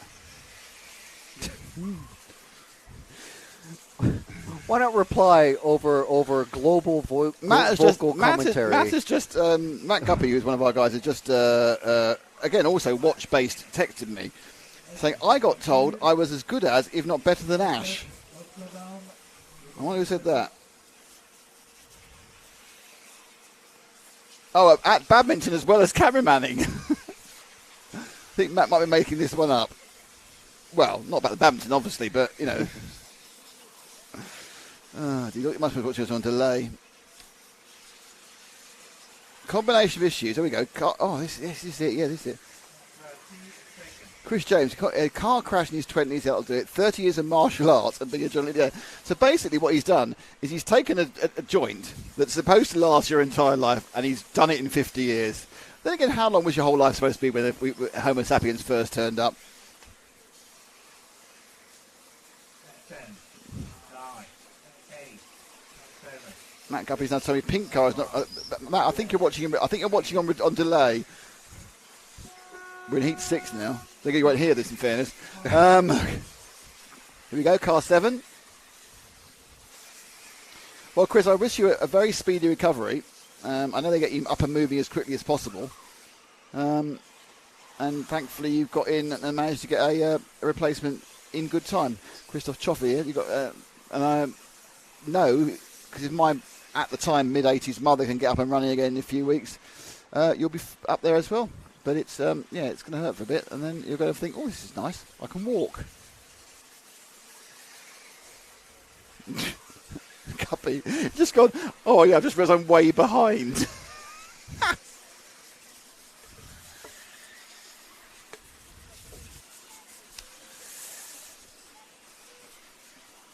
I think it's good when other members of the team are involved. Oh, it's a wasp. That is definitely a wasp. It's definitely our first wasp there. Frank, wasp. Right.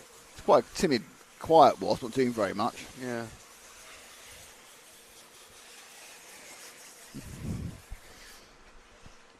He seems all right. Oh, that's it. Take the car that just went past him, that one, the colourful one. That's car 4 of Stephanie. Well, we definitely haven't followed Stephanie Karaji before. That's excellent news. I don't remember that name anyway. It's going crazy now. I'm getting non-stop messages from people. It was a wasp. It's getting very complex. I think this is ending up being a weird three-party conversation. Right, now there's a conversation between James and Frank, so that's going well. Off the track for Karaji.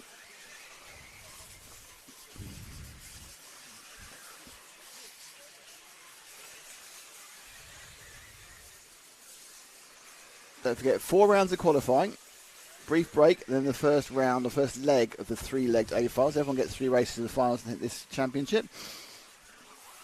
1 of them today and 2 of them tomorrow, because tomorrow's weather is not looking so good.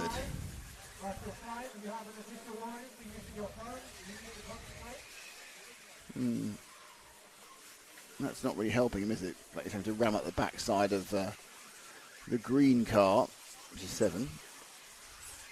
Let's go somewhere else again, Ash. Ooh. That's car number 8, the top of the 8 cut off. That's Anton Alejandro Dadas. Oh no, we're going this one instead. We're going 2, which is Luis Messa. Or Messa. Oh, that was good. That was a good little avoidance there when he thought he could hit it.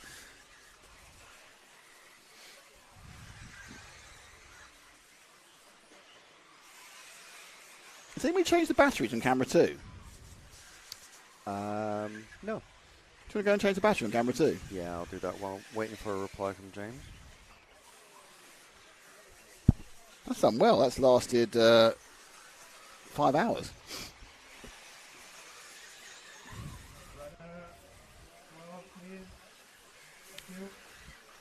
I'm doing both.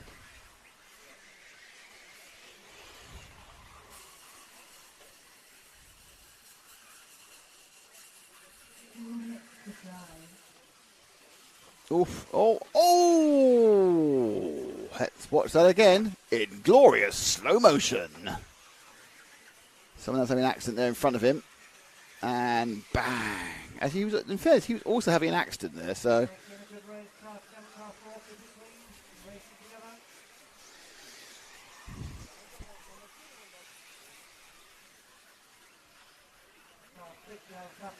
Actually, I'm not sure if it is a stinging wasp. It's a kind of just a waspy wasp. That makes sense to say, but it doesn't look quite as aggressive as some of the wasps you normally see. Maybe a fake wasp, a wasp that's tending to be a stinging wasp. Wasps are the most numerous family of creatures in the world. There's more wasps than anything else. So, you know, more wasps than rodents and more wasps than ants. Not by number, I mean species. By species, there's more wasps than anything. Hold that one on.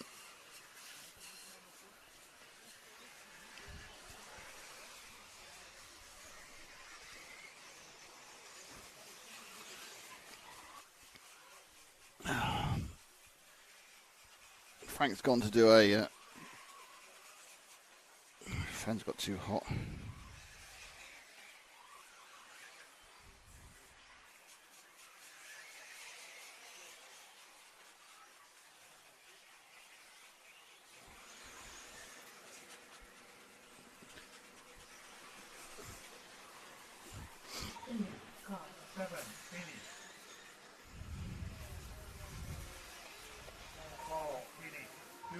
Finish that, and it is just waiting for everyone to come across the line. I think it's going to be Jules Peterstedt who's going to win this one.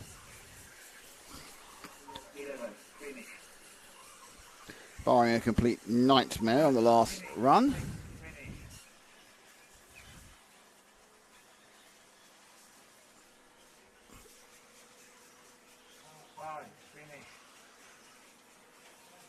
What's going on here?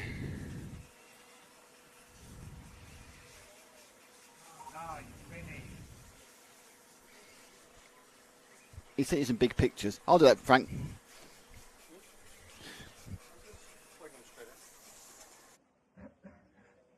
Okay, driver, let's go to Marshall.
Okay, just sorting out the usual sort of stuff you have to do. So up to heat number 7 now of 12 in round 3 of qualifying. Jean-Pierre Sartel, Ricardo Bassagia, Marcel Trieb, Nathan Dalby, Carlos Pineda, Corentin Loisin, Mathieu Chaffredon. Oh, whole screen went weird there. Eric Like, Florent Audazet, Kevin Zwalin, and Cyril Michel.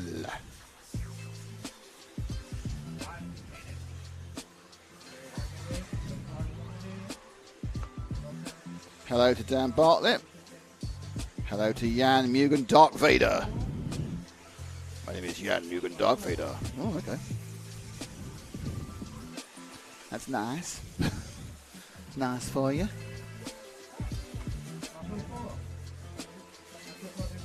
Don't forget, if you're enjoying this stream, don't forget to press like, don't press subscribe. If you are on YouTube, if you're on Facebook, give us a follow. All makes things a bit easier, generally.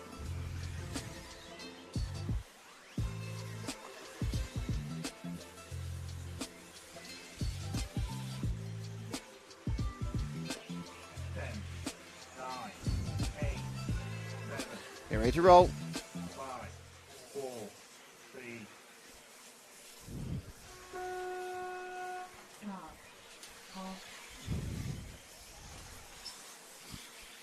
Oh, it would help to press the right button, wouldn't it?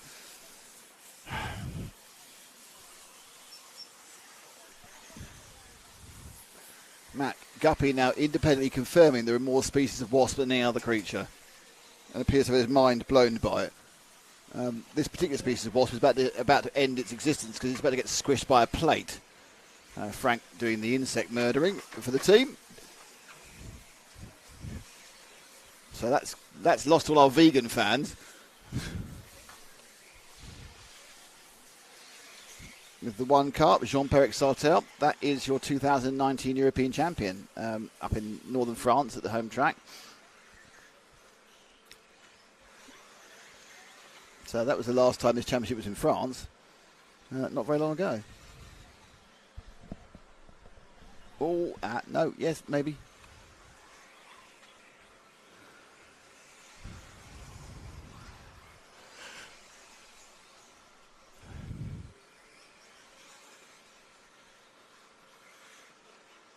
So,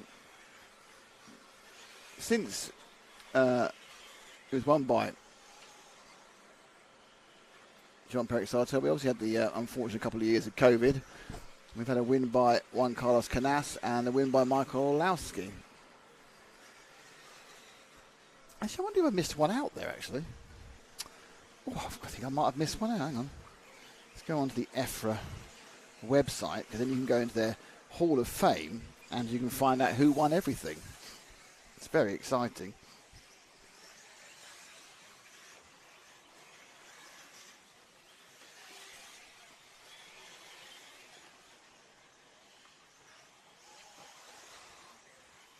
So you go to EC, 8th Electric Off-Road, and you tap select a year. All right, so right, I got my year wrong. So Jean-Pierre Sartel, who we are watching here, won in 2018. And then Davide Ongara won in 2019. Juan Carlos Carras won it in 22, and Orlowski won it in 23. And prior to that, Ron Fat won it in 17 and 16, and Robert Battle won it in 15. Fairing, Malaga, Velika Gorica. It was No Les Mines where Sartel won his championship, which is his home track. It was certainly in northern France, within an hour of the tunnel, so it was great. Ongara won in Barcelona. Canas won in Trenching, which of course is the Hoodie Arena. And Orlowski won at Bischofchen in Germany in a titanic battle. But Orlowski is currently available to be watched on our ETS stream, on the RCTV ETS stream, which if you wanted to watch that, I can't think why you would, is available on RCTV's YouTube page.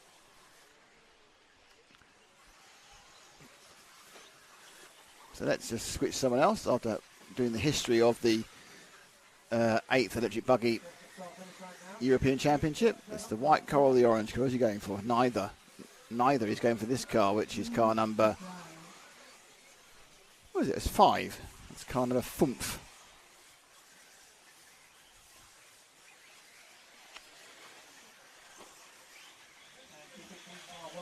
Five is Carlos Pineda. 1 and 2 race together. Chance to say thank you to X-Ray and Hobby Wing. So X-Ray for chassis, Hobby Wing for electrics, Hot Race for tyres, and S-Works for chassis as well. So you've got and you can buy them all at Amiibo Sports Shop.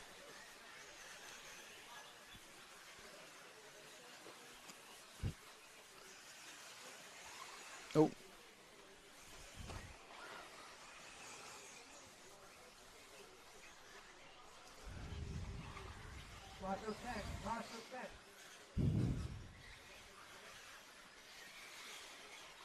All very, very high there.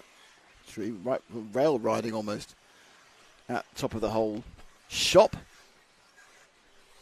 Have you got videos to play now, Frank, by the way?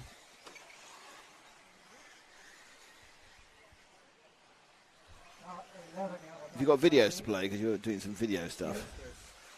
The one that I did earlier. That's been on yesterday. That's been on already once. Is it? Need to go on again? Yeah, but you played the Amiibo one like 5 times already. I was told to play as much as possible. Well, we've got the other one is the sponsor, the EFRA sponsor market as well, but it has to be selected here. Well, I'm going to press QVT, so what gets queued up? Oh, it's yours. Okay. Very exciting for all of us. What random video will turn up after this race?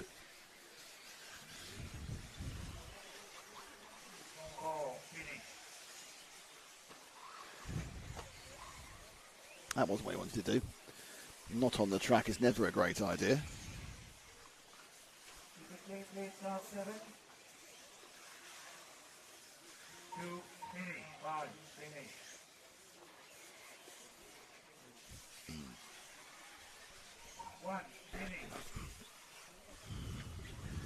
Put background music on, that'll make everything feel better, won't it? Everything's better with background music, Frank.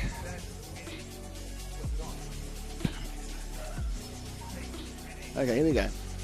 Wait for this to finish, and it's Marcel Tribo 84. I think he isn't finished. Oh, yeah, he is. Goes peeing across the line.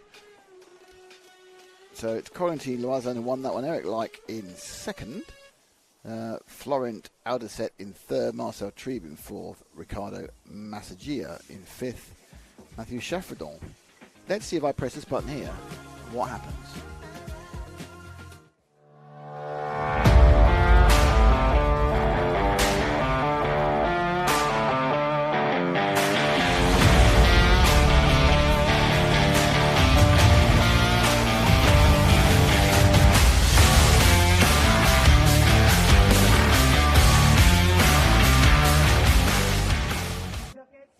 He gets slightly more excited halfway there. He goes, boom, boom, boom, boom, boom, and then it drives forward a bit further.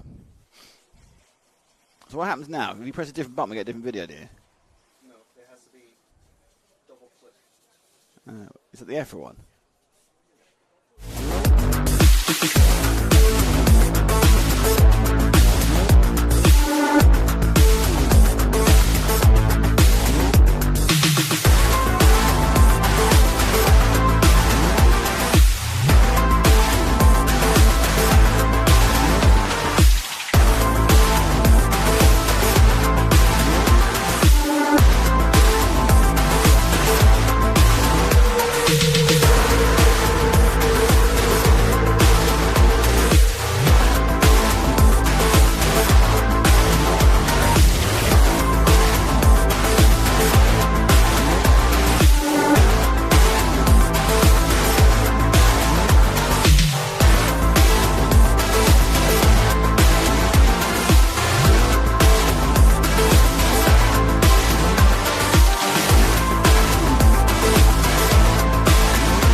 And those are your associate sponsors for EFRA, because all this associate members have been told, all of this needs to be paid for, especially Frank, who's incredibly expensive just in his food bill. All needs to be paid for. Ash is very rapidly saving up for a new coat, which doesn't tell he's about the main team. Ash turned around yesterday to me in a well-known burger chain and said, "You know what I fancy getting as a car?" I went, "No, what is it?" He said, "I fancy getting a GR Yaris." And then I informed him they were £45,000, and suddenly he didn't want them anymore. I don't know why. I don't know how much he thought they were. We did find a second-hand one for 35, Ash, so that's okay. Which I've worked out that would only take you if you worked every single day for us and never, ever ate or did anything else, would only take you about 6 months.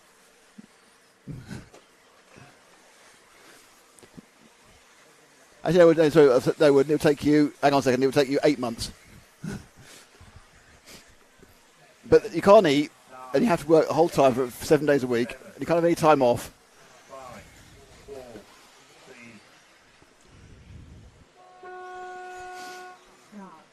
3. We're away. And it is car number, don't know. I crane my neck to see if I can see over there. Oh, well, it might. No, don't do that. It's car 8.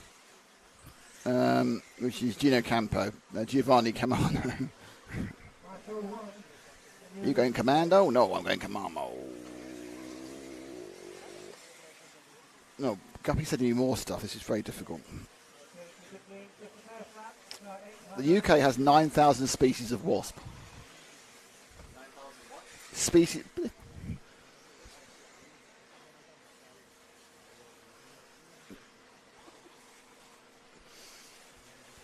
Hello. The UK has 9,000 species of wasp.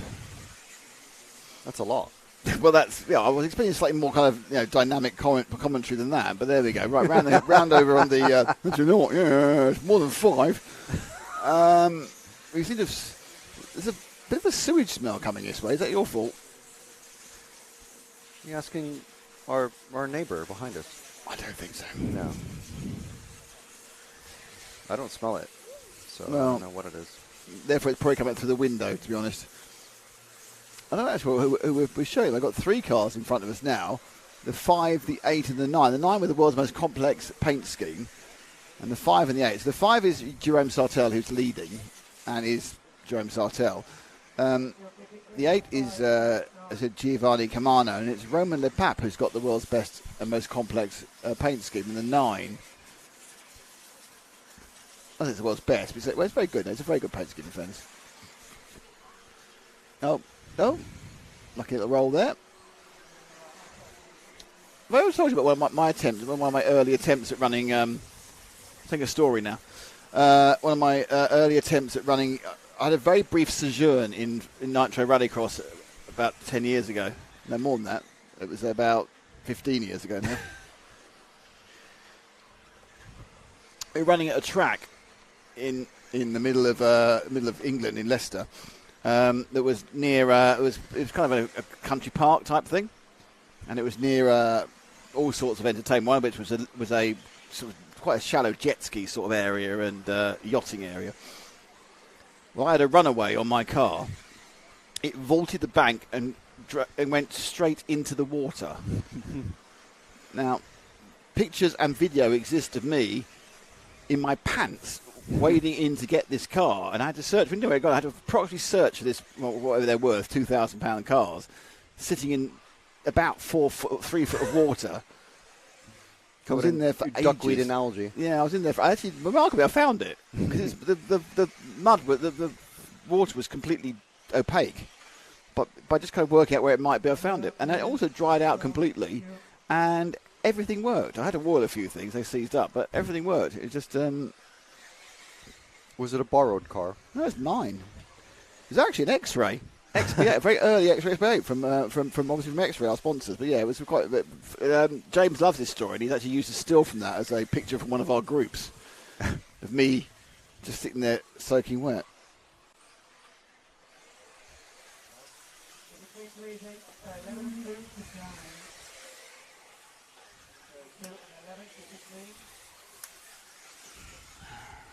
Just investigating our future. Has he got a card in it? Yes. Okay. So we're now with the white machine, which is car 11 of Eric Walter. No? Yes, maybe. Eric could really do with some RCTV stickers. It's a pity you haven't bought any, Frank, because he's got a completely white body shell. Ah. I think he has got a chassis manufacturer down the side. It's X-ray. It's got an X-ray. It's got white body. So therefore, he needs to add to its X-rayness with some RCTV, which you didn't bring. Maybe because you've run out is the main reason. The only way you can get stickers at the moment is become an RCTV hero. Yes, basically. That is the gist. Become an RCTV hero, get stickers.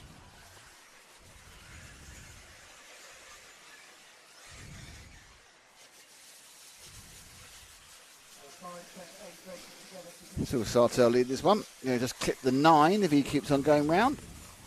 This is heat 8, so we're now just got heat 9, heat 10, and then the heat 9 and 10 have got a couple of few decent rivals, 2 decent drivers in them, and then we have heat number 11 and 12, which got the top drivers in them. Oh.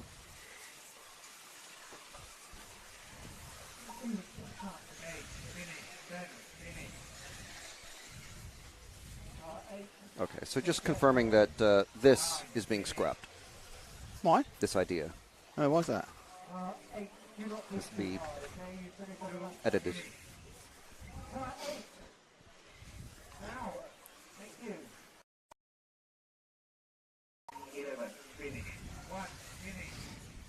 There we go.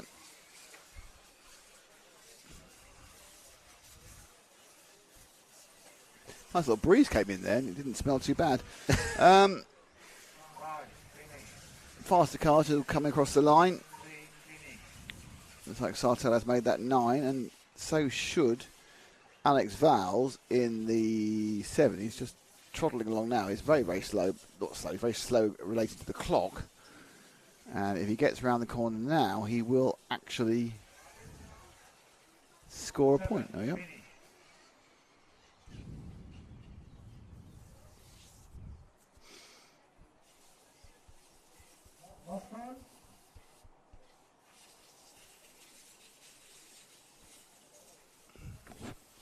My ear. And that was heat 9. 10, 11, 12 to go in round 3. How have we got background music on? Can you hear it? I cannot.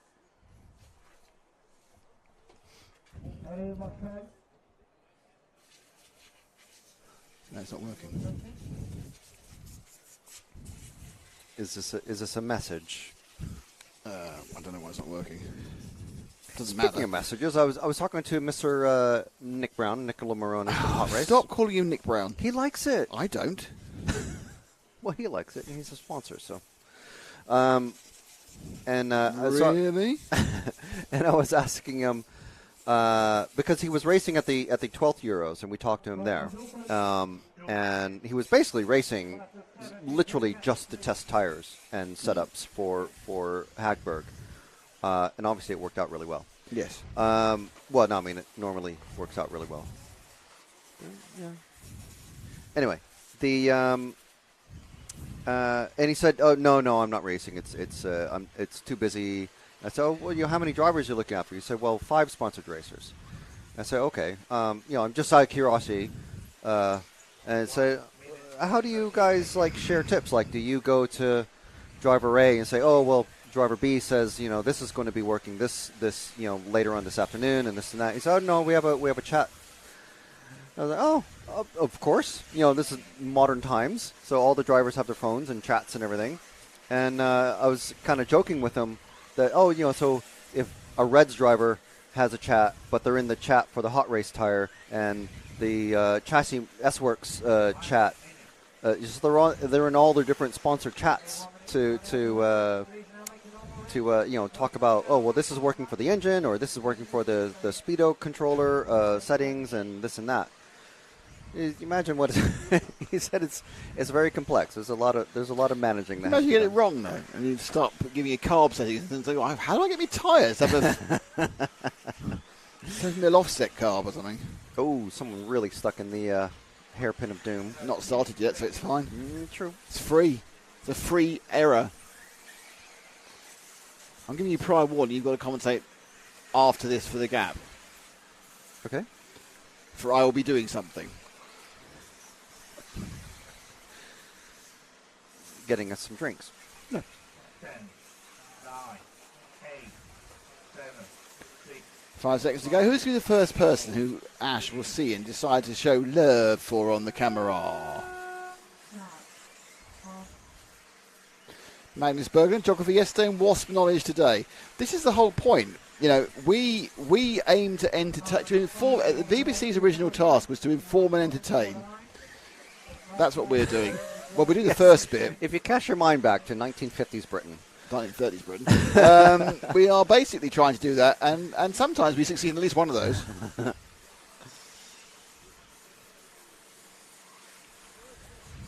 You have to do it in a British Pathé voice, though. There's coming up later. Remember, coming up later are the top heats, and then after that there's a round of finals featuring some jolly good British, no British people, and some interesting foreigners who've usurped us in their ability to run very fast and really control cars. Maybe I'm jolly British in Elliot Boots, but that's fine. Yeah, there's no Orlowski, so. Yeah. But he's not British either. He's Polish. Well, yeah, it's weird. I just think of him like attached to Schumacher so tightly that I just think he lives in Poland, works in Poland, has his own shop and online shop in Poland, and. So you're now contradicting yourself, aren't you? Yeah. Frank contradicts himself. A series. Part XXX5. So it's the 5 ahead of the 6. We're in the 6, and the 6 is Bartek. Oh, it's Bartek Zalewski, who also probably has things in Poland because he's Polish. Yeah, I think he's. I'm surprised. We saw him at the. I think it was dawn round of ETS. What doing? Was he doing modified or stock? Well, he. I mean, don't want to say his brand name, but he sells race cases for like batteries and radios and cars and things.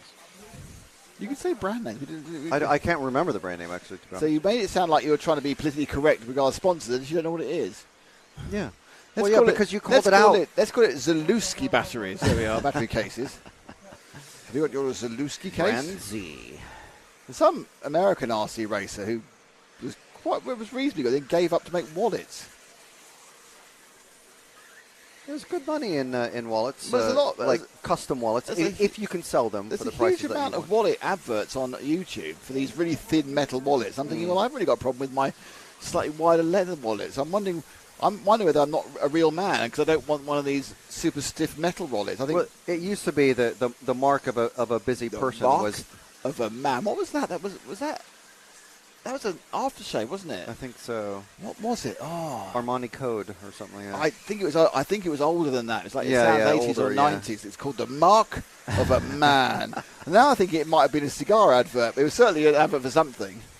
But the manliness used to be how thick your wallet was and how many cards you had. Exactly, how many and gold how much ones. money you had in your wallet and everything. And nowadays it's how thin is your wallet. How thin is your wallet? Because, well, I mean, one reason is like all your cards could be on your phone. Old Spice. Old Spice was the mark of a man. Old Spice, which was the original. You've said Old Spice now like 5 times in 30 seconds. I'd like to point out that there was a mission that somebody has in our team to get an outside RC sponsor. Yes, so I'm helping them. This is true. Old Spice was the sort of the original aftershave. And it was the first thing that introduced the concept of men of smelling better than like a man. Yeah. And they obviously got very old and was completely out of fashion for 20 years. Now they kind of brought it back again. It's back in fashion again. It was back because of the very good adverts and heavy campaigning that they did. And now they've stopped doing it. They stopped it and then they brought the guy back, but it's a slightly different guy. Well, it's the mark of a man. Yeah. Car 1, Renault Savoia, multiple European champion in Nitro. Ooh, that's not good. Going around the tighter parts. Those of you joining us for the top heats, don't forget we have a round of finals today as well. That's new. That wasn't originally happening. It's down to inclement weather forecast for tomorrow afternoon. Savoy still runs the shark on the side of his car. That's because he's the shark. He's the shark. With the Kyosho. Kyosho, whose stable of top-line drivers is reducing all the time, it seems. And I think perhaps Renault is the only one at the moment, isn't he? I think maybe. Definitely in Europe. Kyosho still selling lots and lots of sort of, kits to people. Jump us the goalposts. But, yeah, they haven't got a particularly high... They got it in America. running their kit? I do there's- not know. there I is mean, someone obviously, that's- there was Cody King, and there was. That's 2010. Yeah, I know. Cody King's had to fight a long oxycodone substance abuse battle since then, and he's won it, thankfully. Oh, good. Yeah, unfortunately, one of the victims of the painkiller scandal in the States. If you don't know about it, there's many documentaries and drama doc. Anyway, but it's a terrible thing that would only Not happen quite in dramedy material. would only happen in a country where you sell drugs to people in a profit-based concept. Yeah. But yeah. Anyway, there's not many drivers. I mean, I think they even have a. Do they have a touring car now? I think they've got a touring car. No, I'm not touring car. No, I'm They've only confusing them with Mugen. Sorry. They've only got I don't know. They haven't developed their buggies for a long time. No, Electric I mean, buggies.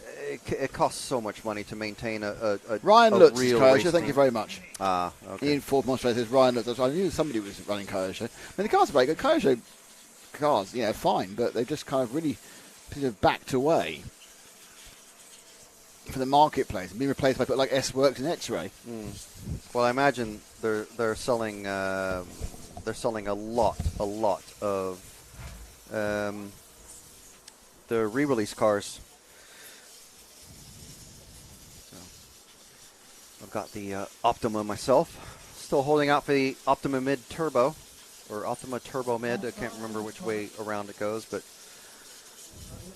about 500 euros or pounds. It's like that's a lot. That's a lot.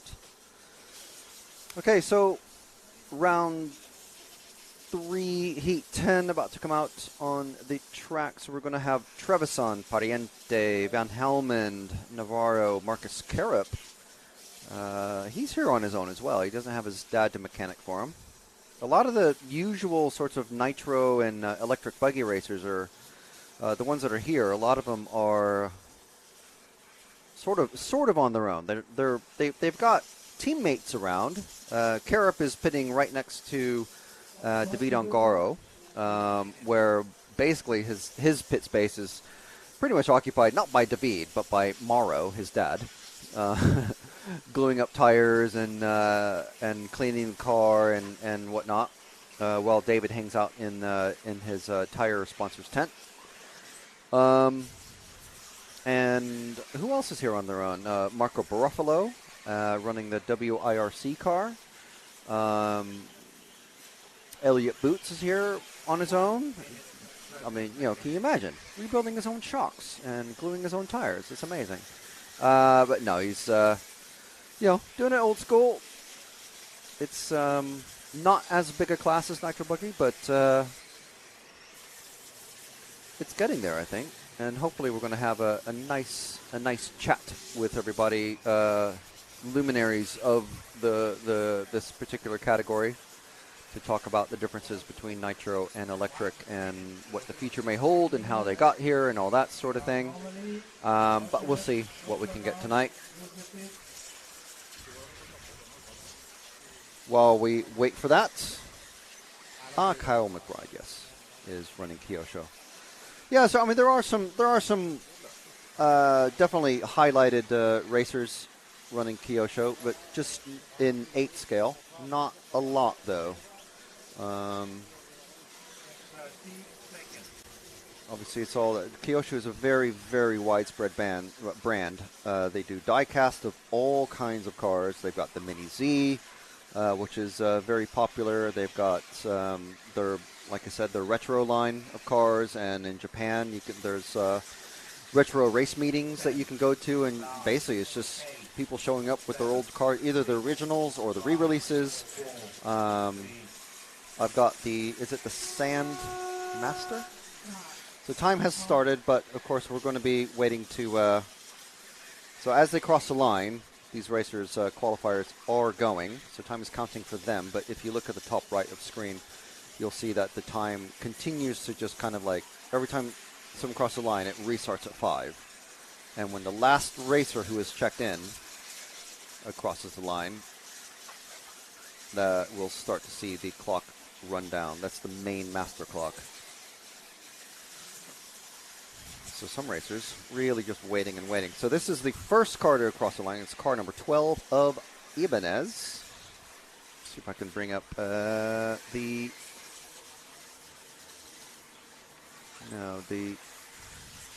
Nick doesn't have the screen up. They're my RCM, but so we're at the car 12 coming over the bridge. Over the big double into the wibbly wobbly section. Very slippy here. It's very off camber, off angle. It's very, very difficult. Obviously, these drivers are starting to get it down now, of course. So we have a request to follow Wesley Van Helmond. We'll definitely look for him. Let's see, where is he? Car 3. Actually, I think oops, sorry.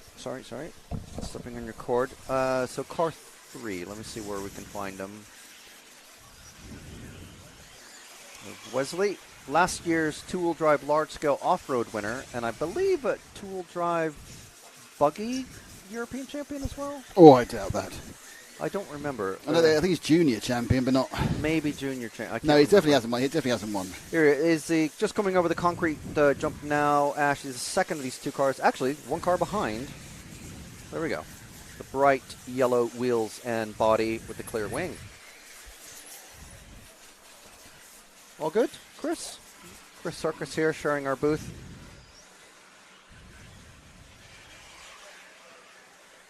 Coming down the straight there, there's the pit area. Oh, getting that up just a bit wrong. There. You see Wesley's. That's not Wesley, that's Kevin Mishaday. I thought it was number 3. It's number 8. That's 8. We need to find 3, do we? Yes. That is the one. That's the one that I said. But isn't it car 8? Crossing the star line now. Ash coming down the main straight. No, that's a different one. That wasn't the one we were on. No. Now that's the one we're on. Going into the carousel around the tree. It was a carousel now, I say. Get very Nürburgringy. Well, there was a carousel at Slough as well, so I think it makes sense. Isn't it? I don't know, really. Yeah. I mean, come on. Yeah, it does. I'll give you carousel for this, son. I'll give you carousel for $1. I don't have any dollars. I do have one paper dollar still. Paper dollars. Ooh, casing that jump there. Sort of fell off that. Wesley running the WIRC car. Formerly, is he? Yeah. Having good old chats with one of the Killich brothers. Of course, they're both running Mugens. Which one was it? Don't do that to me. Why would you do that to me live? Just thought you might know. Well, I didn't. No, I think it was Burak. Right.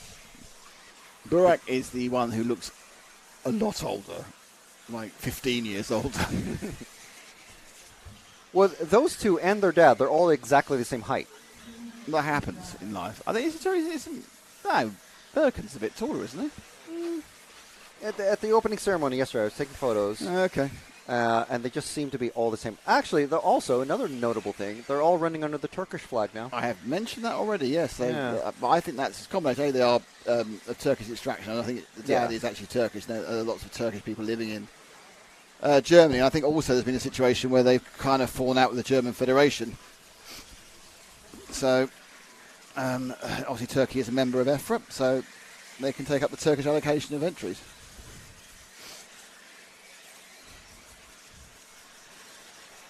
Turkey very famous for being severely tolerant of cats. Severely is the wrong word. What, the film? No one liked the film. No one was tolerant of that. I went to his temple a year and a half ago, and a couple other places, and there are a lot of cats around. They feed the cats all the time. Yeah, they just hang out everywhere. They hang out on the turnstiles and the subway. Yeah, there is an issue with it, though. The whole place reeks of cat urine. And cats are lovely. Oh, cats are lovely, but obviously if they're unfettered and just doing what they're doing and when they do it, it gets a bit whiffy. Doing what they're doing when they do it. Yes. One needs to be... This is not... I don't think Wesley wants us to film him, because he's been off the track about 5 times. Well, he can certainly blame whoever asked for it. Slip his shoulders, Frank. There's that old chestnut. It's not me. It's not me, it's them. I've done nothing wrong, Governor. So Wesley actually is now ranked 11th when we start. Oh, he stopped. No, he's letting people through. Yeah. He realises it's a nightmare just letting people through. The Driving. Mark the Eagle, the referee, is very persistent on getting people to move over. Actually, one of the lap videos I got earlier, I have him recorded saying, "The driver does not decide when you move over; the referee does." Again, great, but English isn't your first language. No, true. It's probably just the tone he says it in. Oh my God, I'll get me out of the way. So which video is going to come? If I do that, what video is going to happen? Sponsor? Oh no, I want the other one. I want Meebo. The other sponsor. It's So shorter. basically, just move up to it and just double.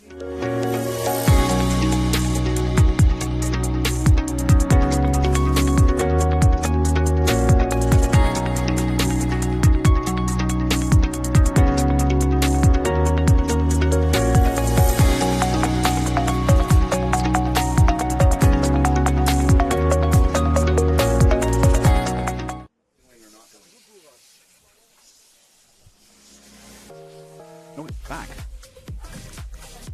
Well, I thought we'd lost it, but the background music is back. Okay, top 2 heats, everybody. Let's get down. Let's concentrate. Get ready for the big front end of round 3. Already with 2 TQs to Davide Ongaro, so he's going to either start first or second in the final. Probably first.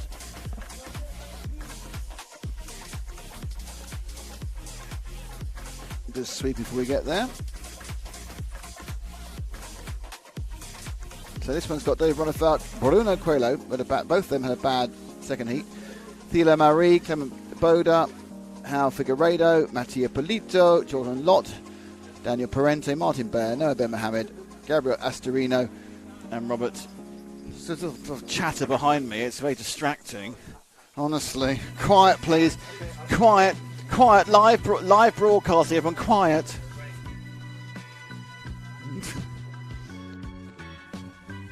Chris is blaming Frank for talking to him.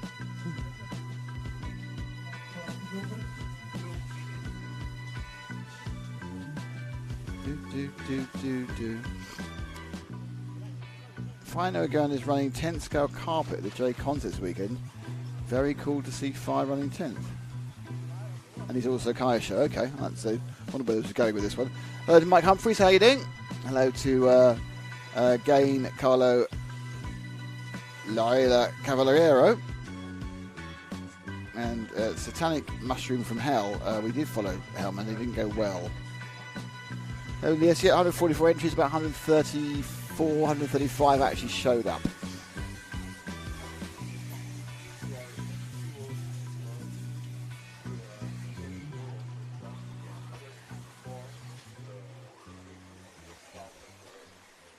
Go Robert and David, says Tara.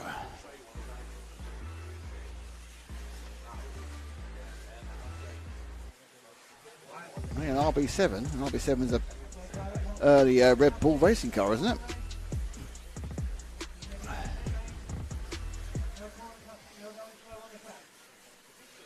So about 40 seconds warm up to go. So can Ronefelt or Coelho get a decent run in? Bruno Coelho. Can Figueiredo put a second decent run in? Can Ben Mohamed put a second good run in?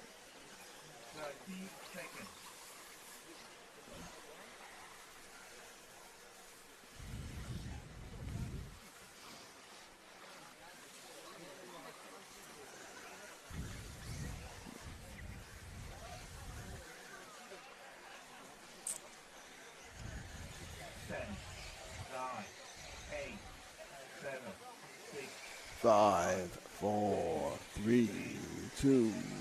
Here we go. Car 4 will be our first victim. That's Clement Boda. Not seen Clement today so far on the screens. Sweeps underneath the bridge and now up onto the carousel around the tree. Now it's the quad. I think he's at 3 and 1. Yep. Up and over the bridge again now. You sweep to your right. Short jump and then you're going to get yourself onto the ridgeway. Over the swimming pool base. Ooh, don't press a camera, it doesn't exist, Nicholas.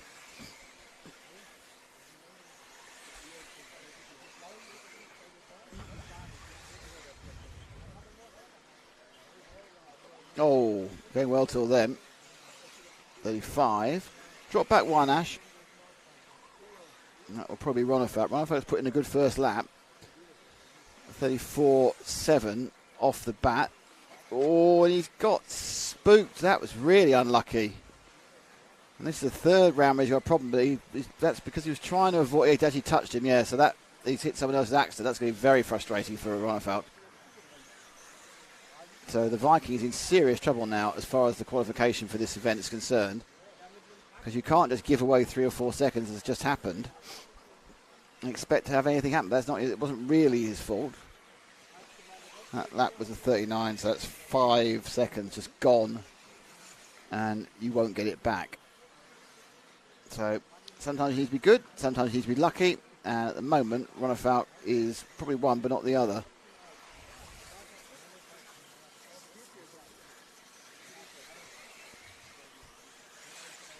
So drop back one more, and that should be the 12 car of Robert Battle, who's professes not to be that much of a fan of the E-Buggy power delivery, but up until that point there, we made a slight mistake, was leading this one with a selection of quite good laps. That'll be slightly, yeah, that's about a second on that one.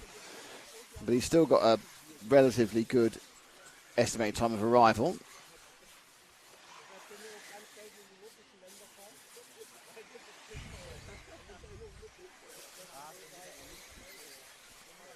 Looks like Mattia Polito has been doing well, is currently scored as most likely.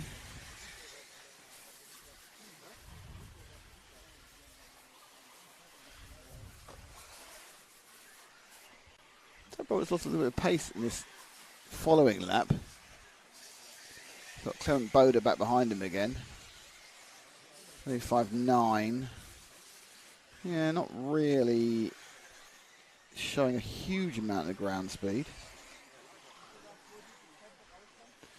See if we can find car number 8, who should be a couple of bits behind him. They've got 4, and then you've got the 6, and where's the 8 then? There's the 8. So the 8's about to go over the blue bit of swimming pool now, pure blue. That's there we go. That's Danny Parente, and his brother, rapidly moving up the charts in Europe, Spaniards.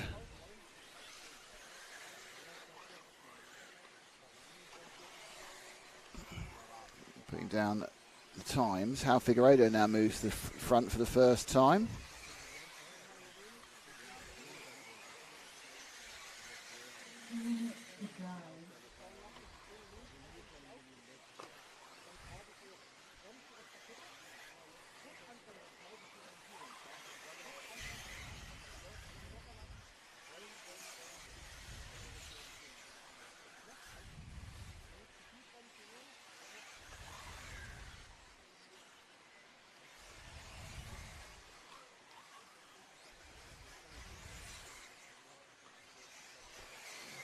Couple of bites of the cherry there.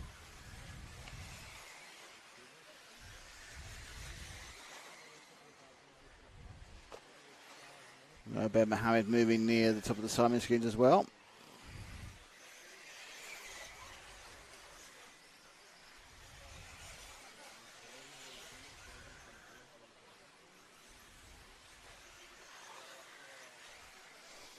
Okay, let's drop back a couple. Well, just one actually, and that'll be Figueiredo in the Techno. Currently scored sort of there or thereabouts. You've got a battle for second between Polito and the others.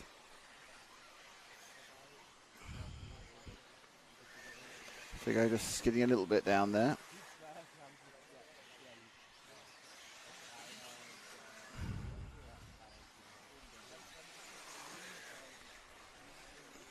This is not a good run for Ronefeld, and it's not a good run for Coelho either. So two of the early favourites are having absolute nightmares.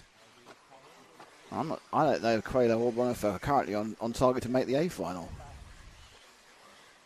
which is something you don't expect to say. They have got a chance to bump out the B, but whilst they were fast over that 3-lap sprint, not so much now. 5:19, despite all the problems. Ronefeld's got so much ground speed. What you can do with it though, when you have accidents.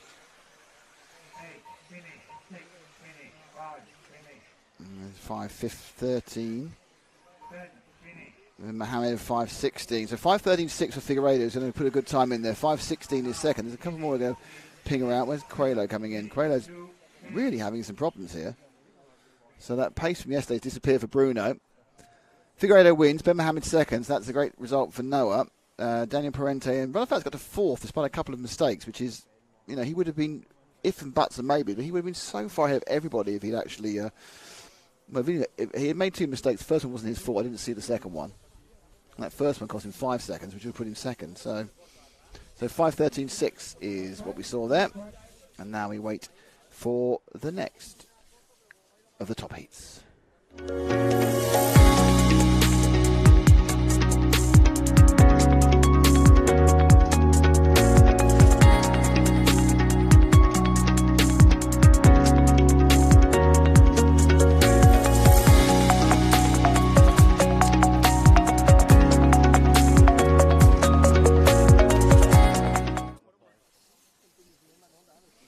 A bit of sweeping going on.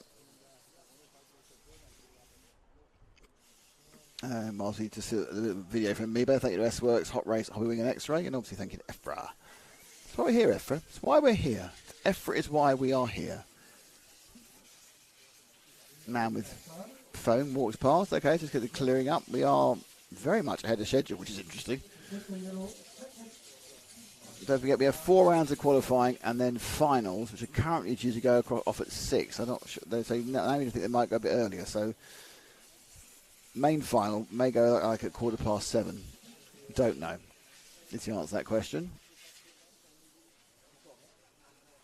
But there is another round of finals straight after this one. Ongaro, he's got 2 TQs. He's in the final. He's either first or second. One Carlos Canas, he also needs, he's had a bad run, he needs some stuff. Remy Bermudez, Marco Barufalo, Remy Bermudez is going well. Barufalo, Kilic, Boots. Kilic has got 1 decent result and 1 not decent result. Ricardo Berton on 7. David Todd on 8.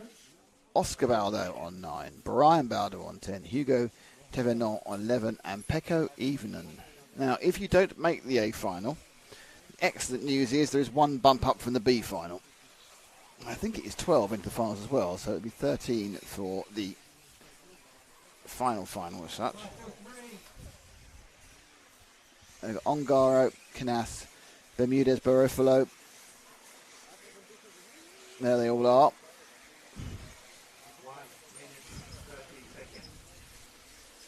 So we wait for the final qualifying run from Heat 3. Remember, it's a 5:13, I think 6 from João Figueiredo to beat in this round. Ongaro was faster than that in the second round. I think he's faster than the first round, but between him and that result is a clear run, which has eluded Ongaro. Sorry, has eluded Runafalk and has eluded Canas. It's eluded Runafalk for 3 runs, which is a problem, and it's eluded Canas for 2. So Juan Carlos absolutely needs to get his act together. I do think that when we actually get to the actual finals, it's going to be a hard thing just to disappear out, because once you start pushing, things get difficult. There's some quite a bit of, to run clean, I think you have to drive a little bit within yourself. Once you start to push, problems can start.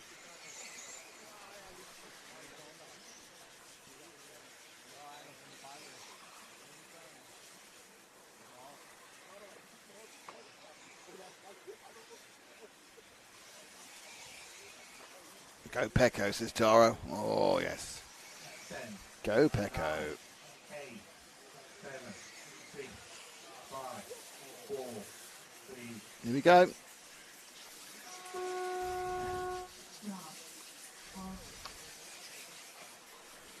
Who are we with? And we go down the straight with a very swift machine. That's really flying, whatever that is. That's like 3. That's Remy Bermudez, who has been exceptionally quick over the course of the first 2 qualifiers. They've got a good basic pace on that car.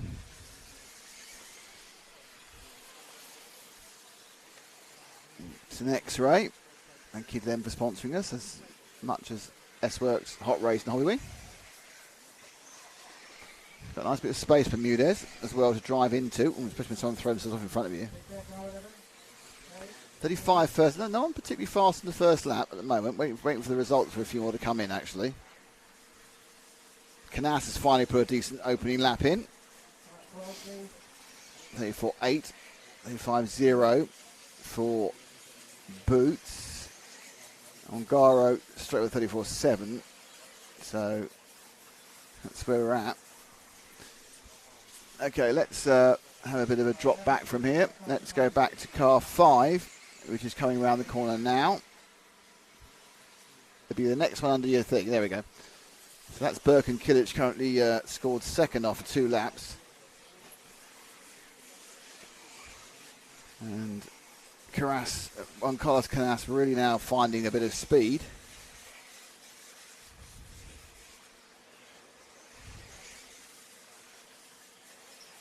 Ongaro not a good lap. 35.5. He's had a bit of a bobble somewhere. Ricky goes to the top after 3 laps, but it's Canas at the moment who's netting the lead.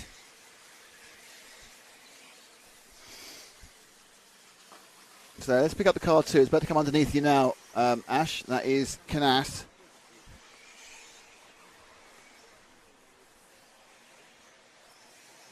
He is the current reigning European champion in the nitro version of this, and of course won the electric version a couple of years ago. So also won the World Cup, which was poorly attended, but someone's got to win it, and he won it well. So Canas' third lap was a 35.1, so he really is pushing on. I think really, there's 3 or 4 cars that have got that basic speed, but it's about putting up the lap. 34.7, he's going really well. Currently there or thereabouts for beating Figueiredo. Ongaro has just gone to the top of the tree with a 34.5. So they are battling. They're nowhere near each other. They're both. I got away with that one. They're nowhere near each other, Canas and Ongaro, but they're battling out. They're separated by an absolute time of 0.15 of a second, which just sounds like a record we always say about these two, so close together. So another lap in the book for Canas. That was a 35.1. Around the carousel. Just going to sort of just over halfway of his run. Quite a long spread they've got in this particular one.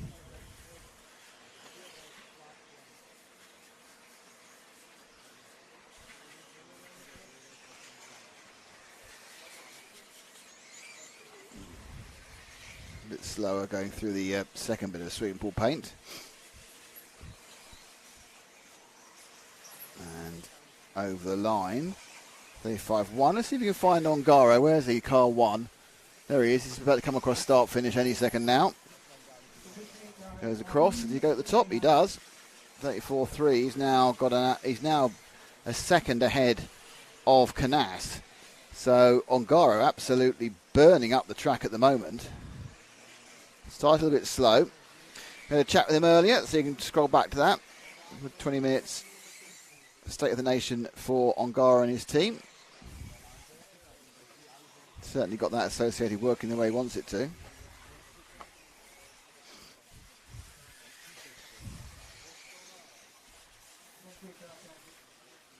Oh, lost just a couple of tenths just there, just going a bit wide, but he did a 34.1. So Juan Carlos did a 34.5, but it still wasn't good enough. The two of them are way quicker than anybody else in the field. Now, interestingly, once again, Ongaro is ahead of the curve of looking to get the third TQ. Canas is behind Figueiredo at the moment. But he's putting a decent time in, so he'll secure, or hopefully secure qualification straight into the A. That time round, not so good for Ongaro, 35.5. Last lap coming up for the Italian. A bit too wide there. So you saw in the previous lap, we saw a couple of tenths can disappear. It's interesting. It's very easy to lose 2 or 3 tenths here and there on this track. Bermudez a good time, finished on a 5:18. Canassa's finished on a 5:15, so he's not beaten Figueiredo.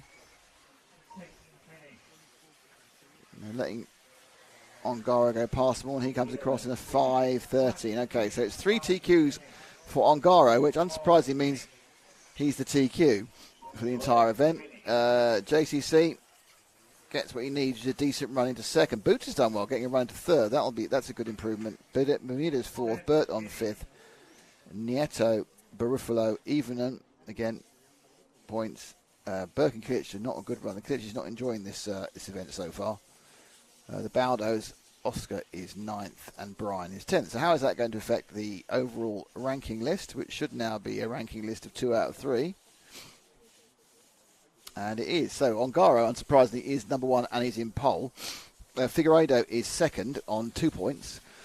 On 6 points is Noah Ben Mohamed. On 8 points is René Bermudez. On 9 points is Juan Carlos Canas. On 11 points is Burkan Kilic. On 14 points in 7th place. So Burkan's actually 6th. It's not quite as bad as I thought it was. 6th for Burkan. In 7th is Ricardo Berton on 14 points. In 8th is Elliot Boots on 14 points. Obviously, it's then the tiebreak on the best individual result. Mathieu Polito is in 9th. Ronald Falks in 10th. I'm surprised it's that high. I'll be honest with you. I'm surprised it's that high. In 10th, Clement Boda is 11th. And Matisse Payar is 12th. Those will be your auto qualifiers. Marco Barufalo currently is B pole. He is in 13th. And then you've got Daniel Brinton. There's a 4-point gap actually between him and Matisse Payari.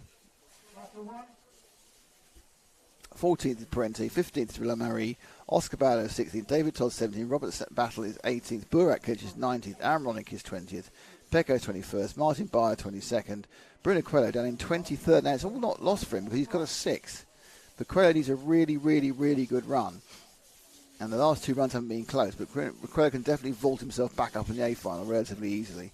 And 24 is Alex Constantine. So that is where we're at with that top 24 as we get ready to meander into heat number 4. Round number 4, sorry. Don't forget, after round 4, we then have a round of finals.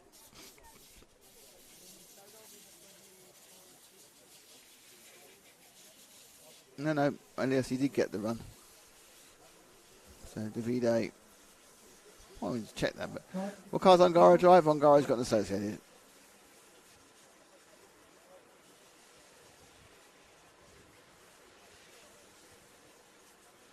I think it's 0.3 off Howe's run. I don't think it was. I may have got it wrong. Oh, you're right. Sorry, I do apologise. I've got this completely wrong. I'm miscalculating. Right, I'm going to have to but he's not got 3. This is terrible. Ilias is completely correct, and I'm completely wrong. I misread that. Ongaro's got 1 minute 30 seconds. 2 firsts and a second, and Figueiredo has got a first, a second, and it doesn't matter. Now it's not all over. It's not all over. Figueiredo can still get pole. I do apologise. I misread that one. I think I was so convinced. I just miscounted something. But anyway, so Ilias, in fairness, has got the skin in the game because he's Mr. Techno in Europe, and obviously How is the new Techno driver. How Figueiredo is still absolutely in with a chance. Noah Ben Mohamed in 3rd. I mean, but that's fine. But yeah, so it's 2 poles and a second for Davide, and How has a first and a second. Now I don't think. Yeah, they could still get upset slightly in that Noah Ben Mohamed could still actually come second. You could, but that your top. So How and Davide will be 2 of the top 3. The lowest that Ongaro can be is second. The lowest that Figueiredo can be is 3rd. So they will be at the front of the grid for the final. Sorry, Elias, that was a absolute misread. I do apologise. Happens occasionally.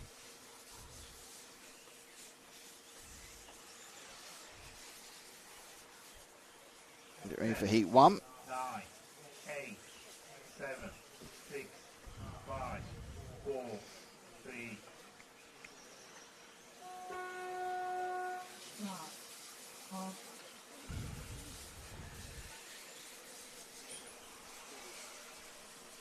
Yeah, one, yeah.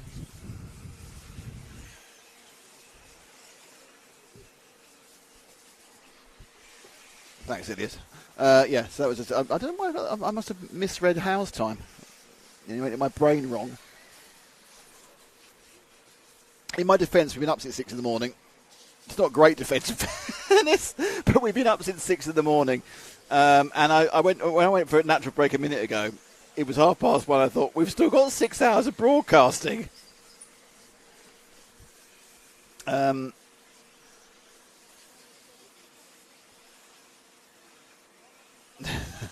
Rimfire. Wait a second, I've been watching Nick for years now, and you're just now telling me you're not perfect. I demand a refund. Well, I will refund you, Rimfire, everything you've paid to watch this this stream. You have it all back. Oh, dear. Anyway, doesn't matter. Right, so we've got a lot to go. It's to be honest, it's a much more interesting day today than it was going to be. When it was going to be 5 rounds of qualifying, it was going to be less interesting. Now we've got a round of finals, makes it much more interesting, and I'm looking forward to the finals already. I'm now looking forward to qualifying. I thought it was all over, but it's not. Howe's made it possible to make it a fight at the end. The only problem, I don't know what the tiebreaker is. I assume it's fastest time. It normally is. You never take into account the drop scores in EFRA, so I think it's fastest time.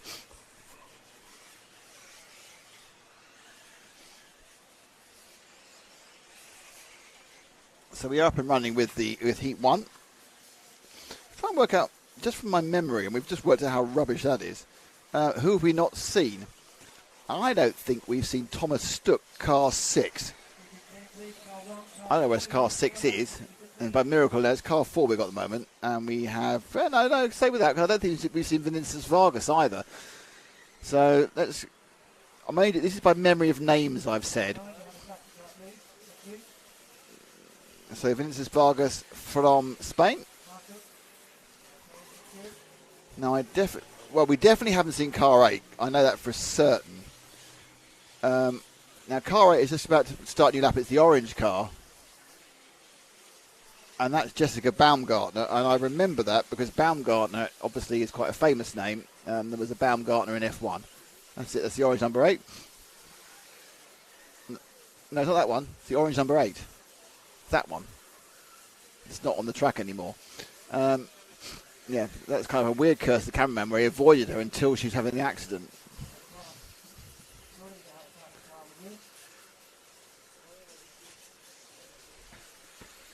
You're going to need to refocus your speed of movement of camera. Because you've gone from the top heat to the bottom heat. So, Jessica... from Germany. I'm going to lean out and see if I can see any stickers on her car which might tell me which manufacturer it is. Nope, she's just designed a nice little orange and a sort of a stylized flame, sort of lightning shot down the side.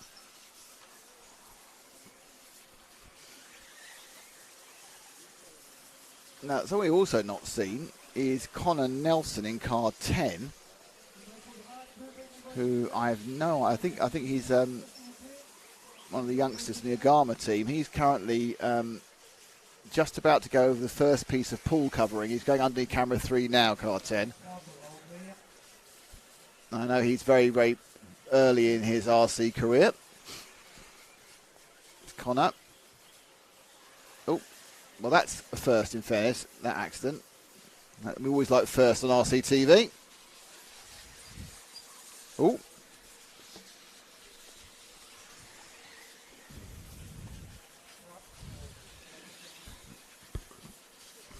That's good. Got the straight bits right. I mean, it's interesting. I think it's nothing like giving... I think there's something about... Even when you're, obviously a club racer, even getting experience at European Championship is fantastic. It really is. I mean, I've done a few Euros in 12. And I took my son to a couple of them. And, he was towards the back, but he really enjoyed the experience of being... He actually he was press ganged into holding the flag for the opening ceremony. He wasn't quite so keen about when he was 9 or 10, but, it was a good memory. That's it, keep it going. Good one. Okay, right, so who else I think we haven't seen? I don't think we've seen Thomas Stuck in 6. So car 6. Don't know where he is, unfortunately, at the moment. 4, 6. There he is. He's going around camera 3 now. 7, finish. That's our accurate illustration of where people are. So hopefully we've at some point over these 4 qualifiers seen a little bit of everybody in these heats. The thing you have to remember is that these guys and girls are just as important as your Ongaras and Figueiredos. They're the people who make it possible for Ongaro and Figueiredo to run at the front, because they are the bulk of the entry which keeps the club going. 2, finish. And possibly they're having more fun.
EFRA RC Motorsport Europe, and it is, we're all sitting here, we're talking about that. Those are the associate members. We have our event sponsors here, Mevo Sport, S-Works, Hot Race, Hobby and X-Ray, but it is all about EFRA RC Motorsport Europe. They're the people who are the governing body. They organise this, they make it possible for us all to be here. They make sure this coverage happens. EFRA coverage. We've been doing this free for, it's largely free now for 12, 13 years. It's only just happening now in Raw that they're getting every national covered.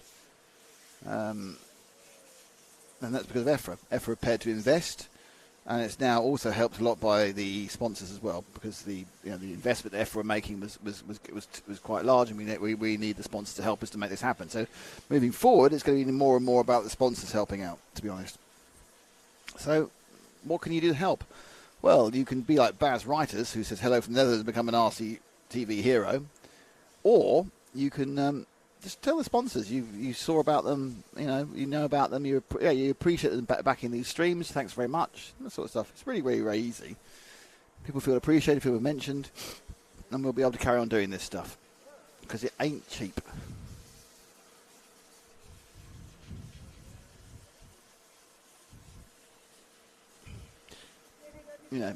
I'm looking to my right, and there's, I don't know, thousands of pounds of equipment. Most of it's knackered now. And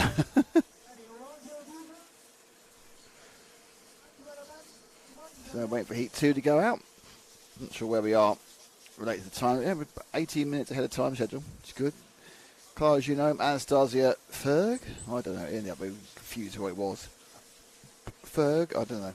Oscar Coote, Alejandro Tenzia, Eric Mazur, Alexander Meisner, Michael Sander Schulte, Lewis Trafford, and Jorge Atenza.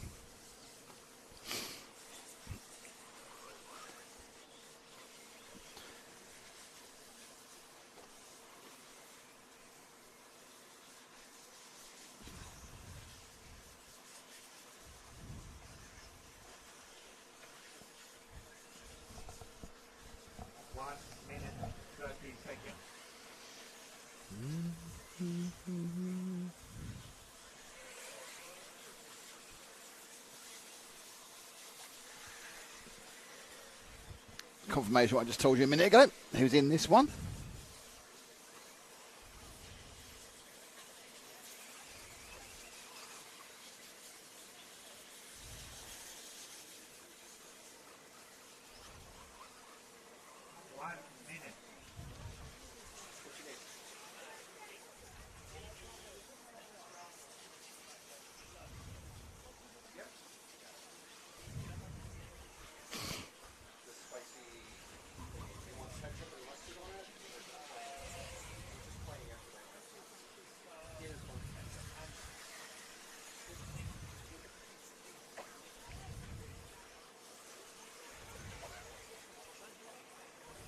What have you got for me, Frank? What have you got?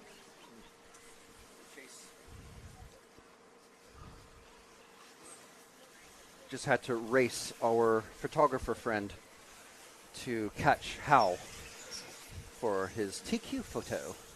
No, he's not TQ. He's just top of a round. Yeah, well, TQ the round. Yeah, didn't TQ. This is the whole problem I've had by thinking that someone else TQ'd. I must have had a nightmare here. It's a nightmare. Off we go. Right. Who have we not covered? I don't think we covered number 7. If you can see number 7. Is Sanders Schulte. I'm pretty sure we haven't covered Sanders Schulte. He is in this race apparently. Where is he? Car 7, where are you? Alright, he's not in this race apparently. He has checked in. There's 1, 2.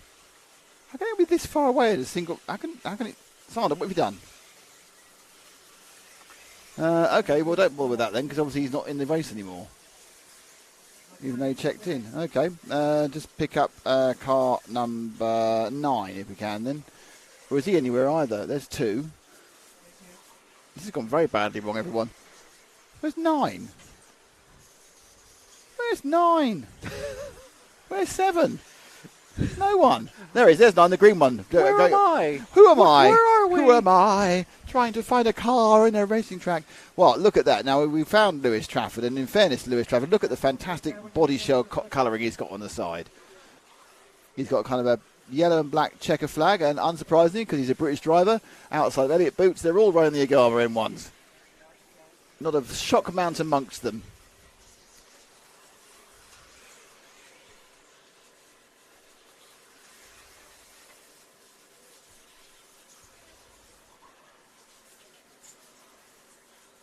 So Sander is not there. This is Lewis Trafford. This is a great start. I've got the wrong person there. So Lewis now.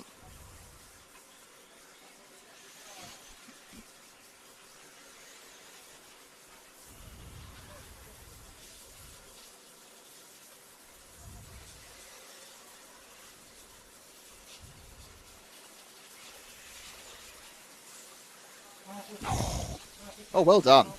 Beautiful recovery there. Back. Oh, it was all going so well, and then it wasn't. He rolled, put it back on himself, and then got pushed into the barrier. So who's got a chance for overall TQ, Nick? Is it just Ongaro and Hal? Yes. Ongaro and Hal. Oh, ouch. That just stopped dead. Right, so 2 of the clues I wanted to cover have obviously already stopped, which is why we haven't covered them before. I don't think we may or not have. I think we've actually done everyone else.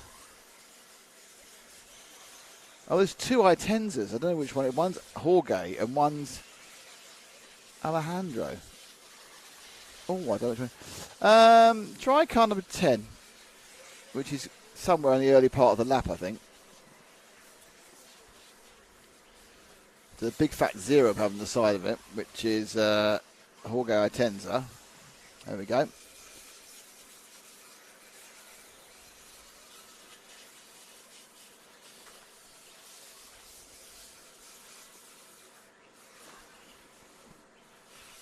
Certainly taking a measured run up.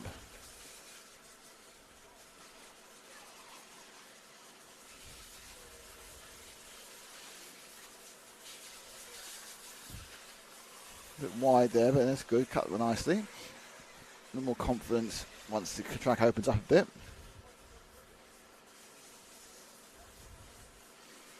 Help me being lightly. Oops, slap landing worked quite well actually. And this is the 4th and final round, yeah?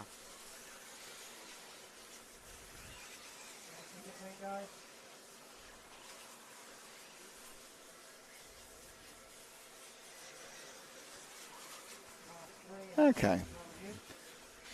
Now, there's another I-Tensa, it's Alejandro I-Tensa in car 4, who I'm not quite sure we followed him either.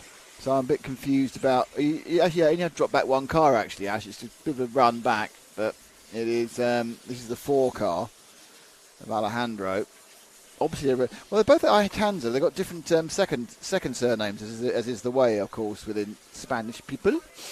Maybe their father and son. Might be their, I don't know. Very confusing. Half brothers, don't know. I believe it's Mr. Pineda's son is running. Yeah, I've seen him.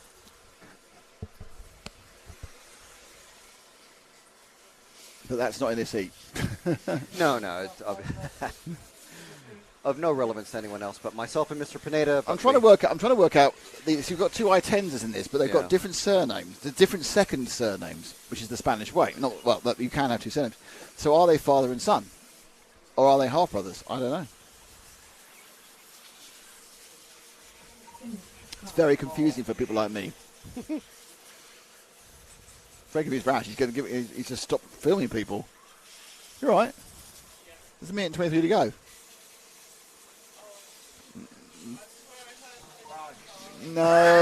No.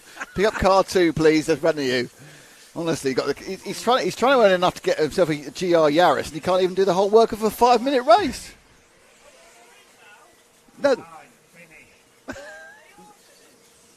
What the? This is a minute to go. What is happening? I don't know, mate. We'll put that down to the vagaries of the world of timing. That is weird. There's still someone going round over there, look. What's happened? I think it's a very slow heat, and they're so far split that, don't know, mate. And in many ways.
So anyway, we've been working a long time. It's just time for lunch at the moment.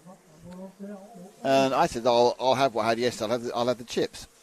And Frank said they haven't got any chips. I said I had chips yesterday. He looked at me blankly. I went, French fries? He went, oh, he's been in the country, the UK, for 20 years. He knows full well that chips are not crisps in this country. He was being deliberately obtuse and as such received a strike. You've received a strike. That's all that can be said. It's important to not get involved in semantics, but you have done.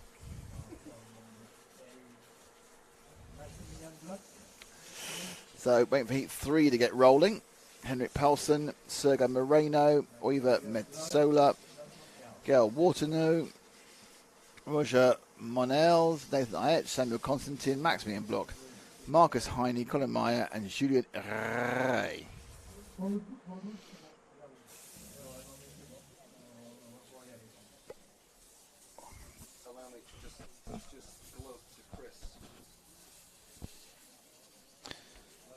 Frank's now. After Frank's tried to prove he understands language better, he's now trying to make out he's a better cameraman than Chris Circus. I just. No one can hear you. He was hanging out with the Kazudi guys. They were fixing his body shell. Yeah. So I will show you mine. yeah, but it's in like what, 4 languages or something. Frank's got a bit boastful about photography. Very shocked. Yeah, I don't think it's friendly. I thought it was gloaty. It was gloaty. It was very gloaty, yes.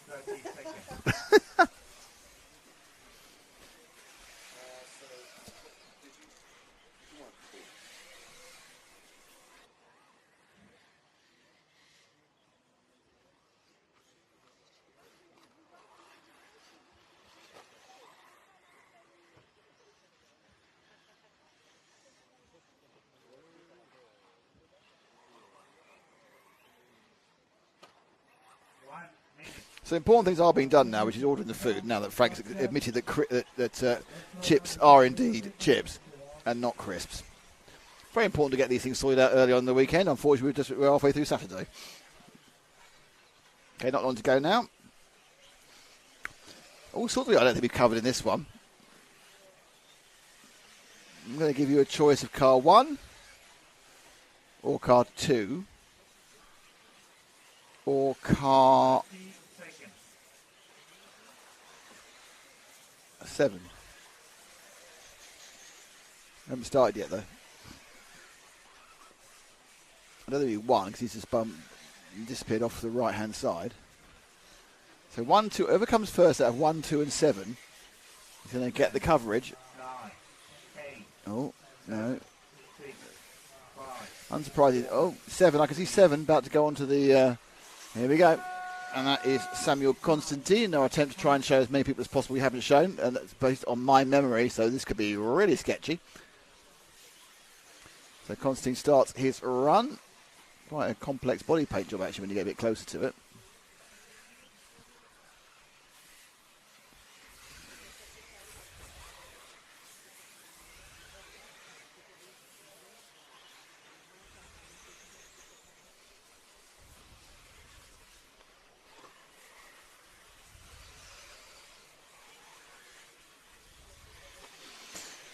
Going down the lower point. Up the concrete step-ups. Taking a very low run around that hairpin, which I'm not overly sure is necessarily that much slower, actually. 39.4.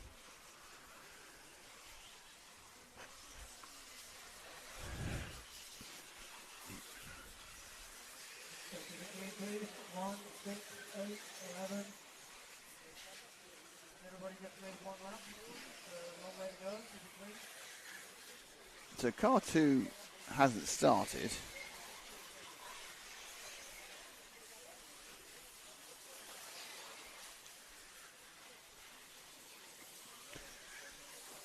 Oh, car 2 has got going. So now I need to find car 1 or car 2. Car 1 or car 2? Car 1. Car 2 appears to be out on the... It's just crashed on the camera 3. We found car 1, have we?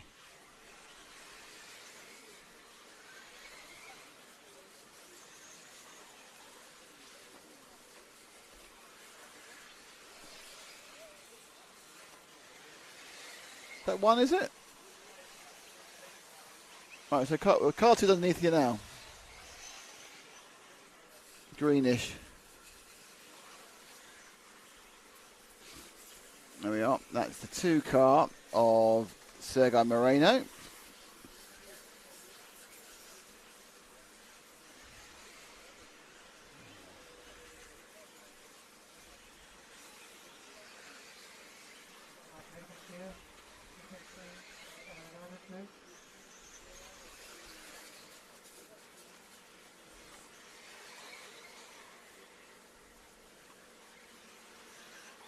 There it goes. Lap now. That lap was a 38.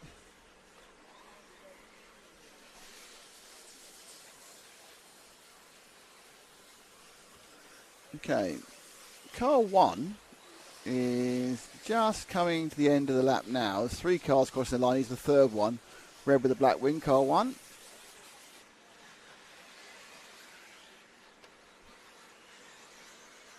There he is. And that is Henrik Poulsen.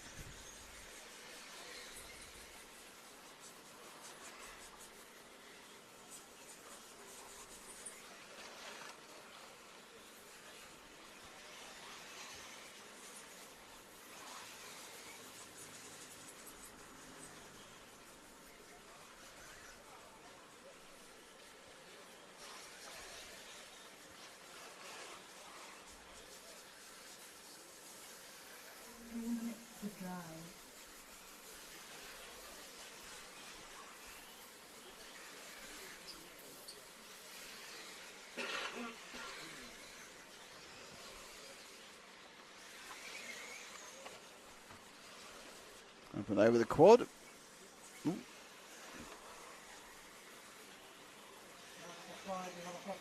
So coming across the Ridgeway now.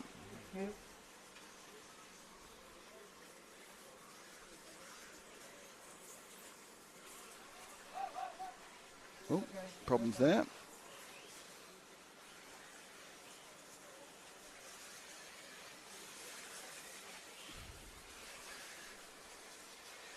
Oh.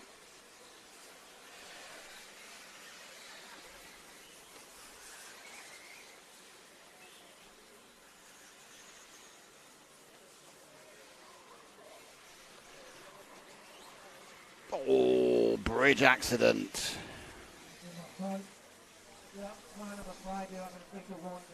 Up the inside. Oh, that's just one of those things, isn't it? But that's bad news for both of them.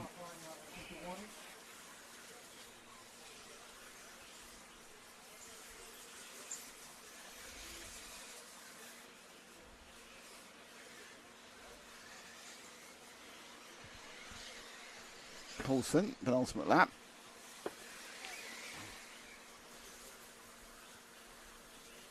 Last time round with that problem, it was a 44 seconder.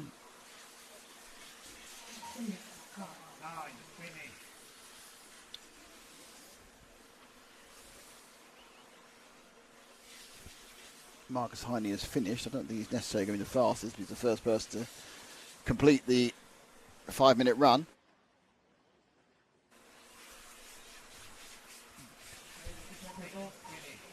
There we go. Lots of people coming in. It's all quite close at the top. You can see with 8.507, 8.511, 8.515, 8.518. Pulse at 8.529. Couple more to finish, and that'll be it for Moreno. Monell's need to finish.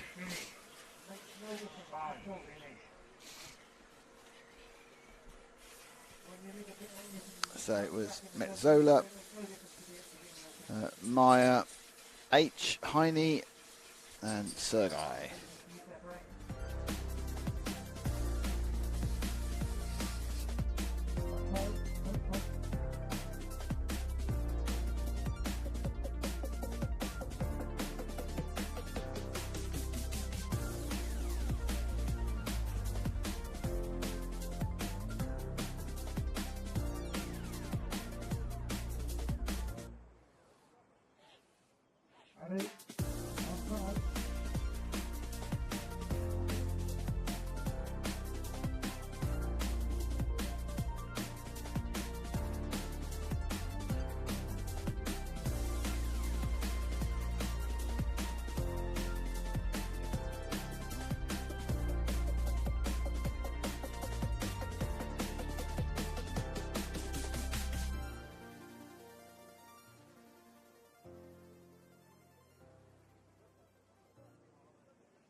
Hi Baz, I don't know why we're not sending stuff from the Netherlands, sorry about that. I'll get that sorted out. Also, we did try and follow Sander Schulte, but he didn't actually do any laps. Do we know whether the E-BUGGY Heroes are held next year at RC on track? I don't, but I'll try and find out because it should be in the EFRA section news. Where's the AGM?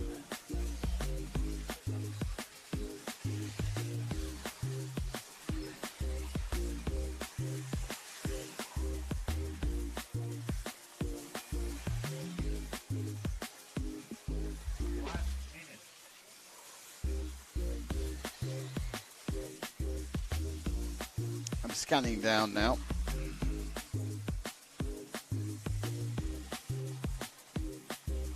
It's going to be invited to... Oh no, hang on. No, there were various bids for it. Hang on a second. No.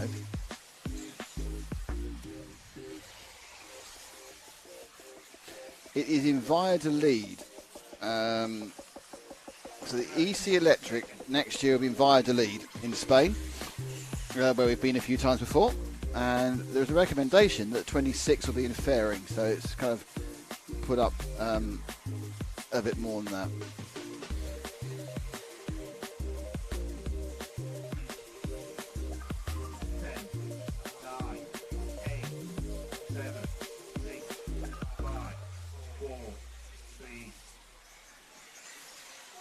Here we go.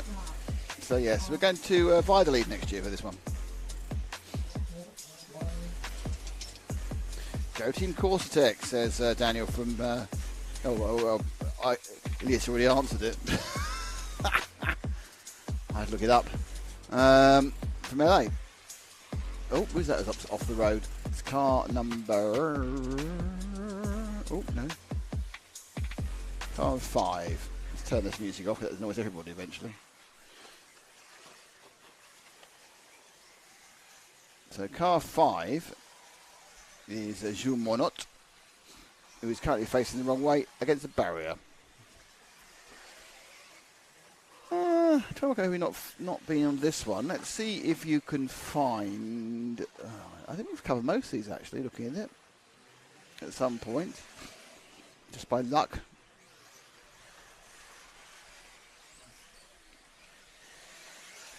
So I think we're pretty much... I'm pretty sure we've covered these. So no name is sticking out as not having been covered in this heat number 4 of 12.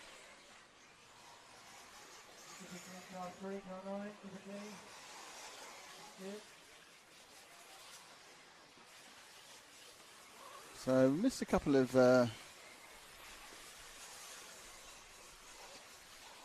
very late starts. We didn't miss these starts. Very late starts. People doing their first lap long after Peter Stankovic has finished his second.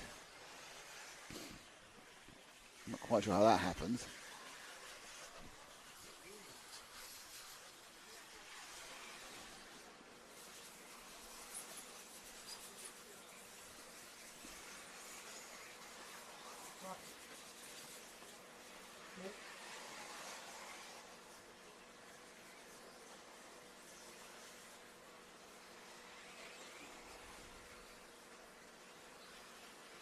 Come around the infield now. Okay, let's go and find somebody else. Could be anybody. Don't mind.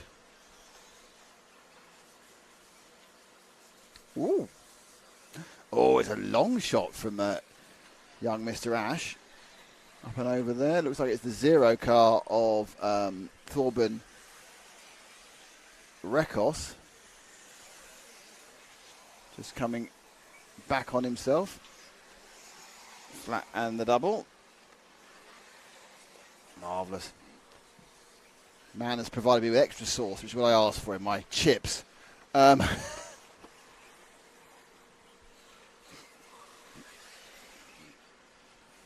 Thorben is a lap behind a lot of people. He's kind of running artificially low there in about 8th.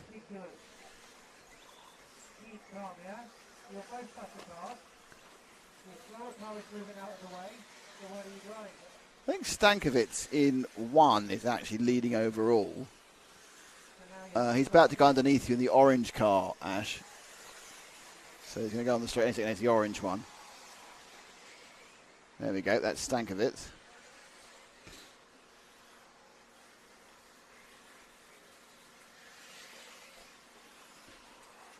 Okay, car number 2 and car number 1, you both have a bit of warning for bad driving.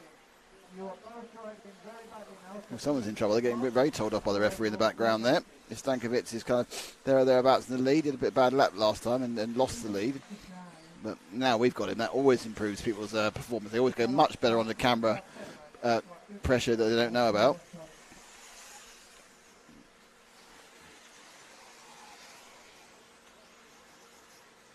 Sweeping underneath the bridge. Going to give it a bit of action on the quad. Oh, that car was a little bit meandering in front of him.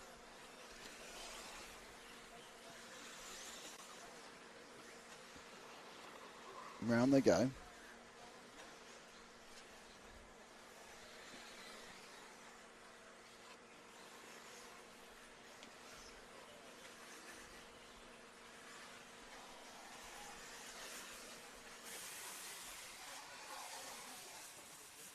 Stankovic's down his last lap.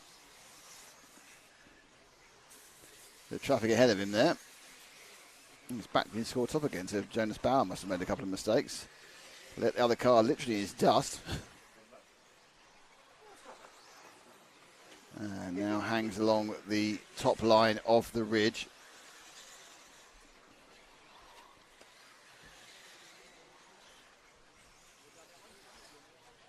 A couple of corners to go for the Polish driver. And he should win this. Oh, will he win the heat? He's made a mistake right at the last minute there. The costume may have got... Well, it's finished. He's finished. It's fine. You can do that. Be careful, because some people haven't finished. Bauer has finished and finished in second. So there we go.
Allez, il y a un paquet, Marshall.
Okay, I'll slow down. You can use the tip.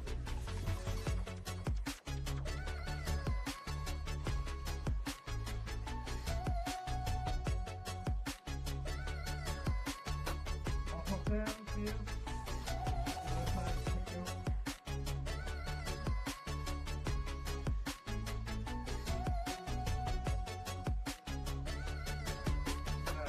thank you.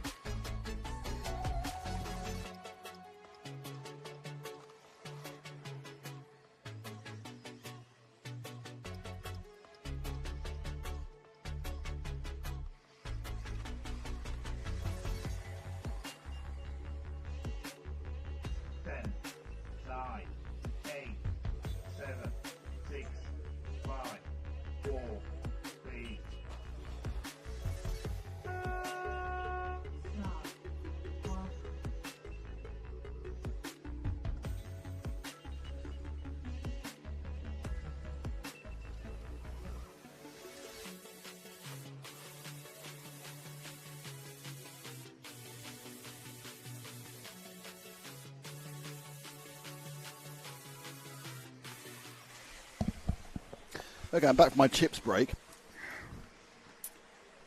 Almost, I got a bit of sauce in my fingers. This is heat 5. And we are with car number 5. It's Enzo Lafosse. I think we may have shown before, but not 100%. Oh, dear.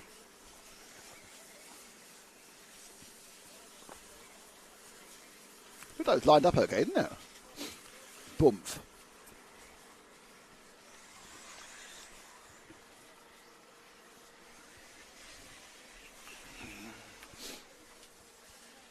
Enzo taking... Oh. There we go.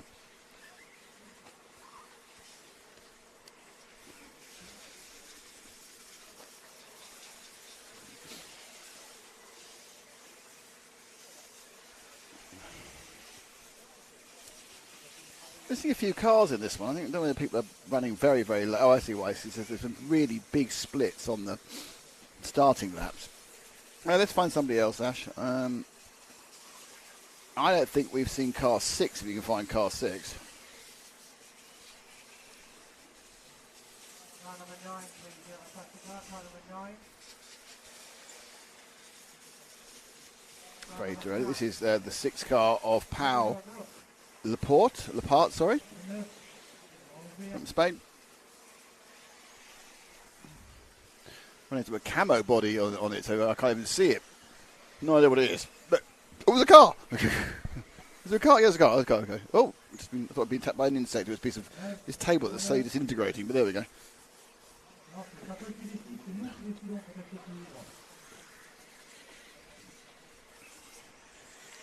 my back.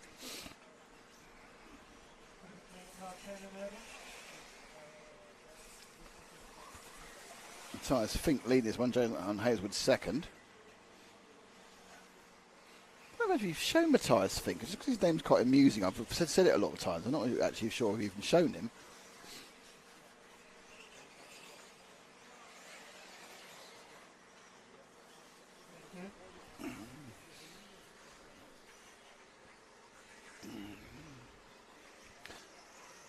Okay, so we're going to move in a second. Stay where you are. We're going to move to the car that is underneath you in about 7 or 8 seconds. Time. It's car number 1. He's orange. And he's underneath you now. There we go. That's the leader. Matthias Fink from Norway. Norvège.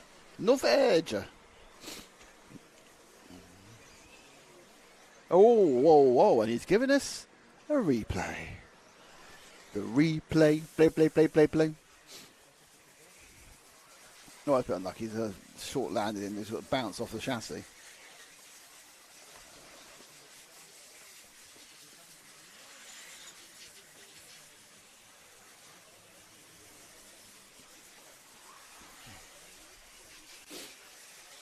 Oh, that's a couple of seconds lost there.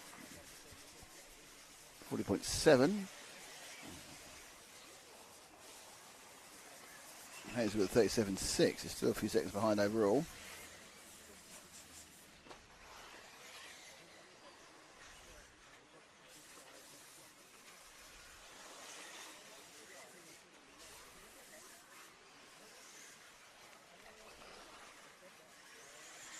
Ooh, got some air there, didn't he?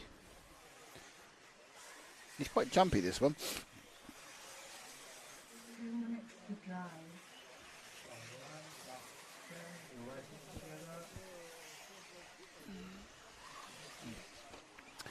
Let's find somebody else. Just anybody else, really.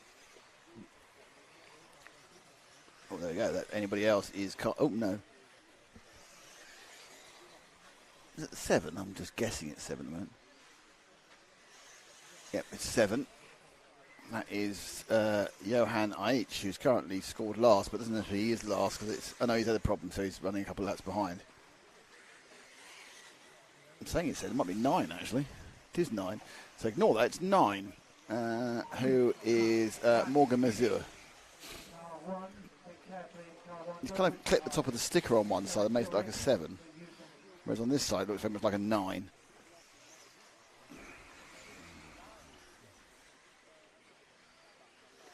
Thank you to S-Works, Hot Race, Hobby Wing, X-Ray and of course Milo Sport.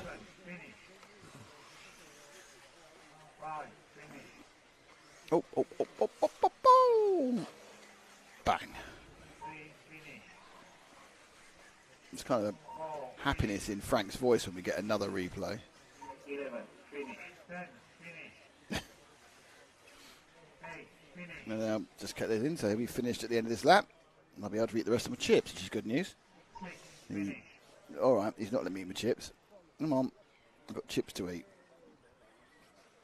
Come on, Morgan. Come on, Morgan. Come on. And he's finished. Well done. Well done. Wait. Now, I think you one lap to do. Stay at the marshal position and wait at the end of the race.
In new news, Frank's had this kind of baguette with sausage and mustard. However, the mustard appears to be of a Scopal scale of chilliness, because he's sweating like a proverbial. You are sweating. I'm not sweating. You're sweating because you've been mustarded.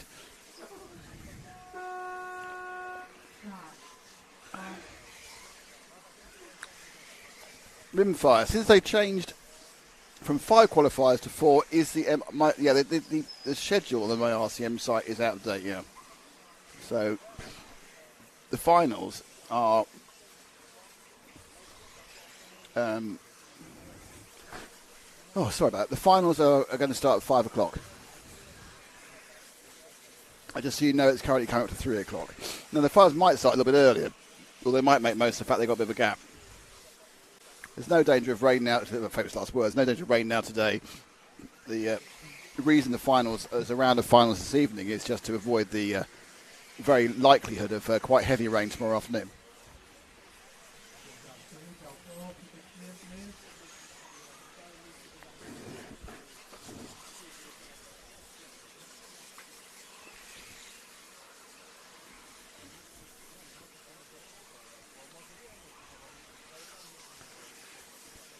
So I think there's a few on this one we've not seen.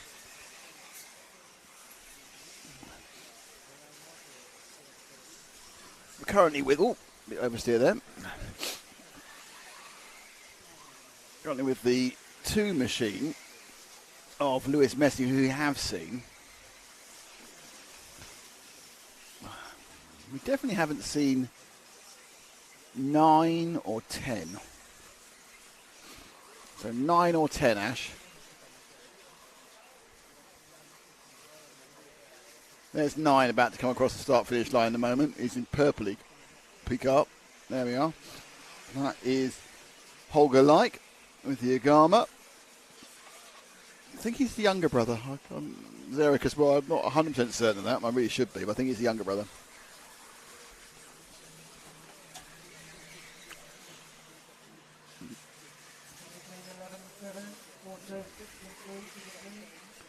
Frank's got a massive sweat on from the from the heat of the mustard.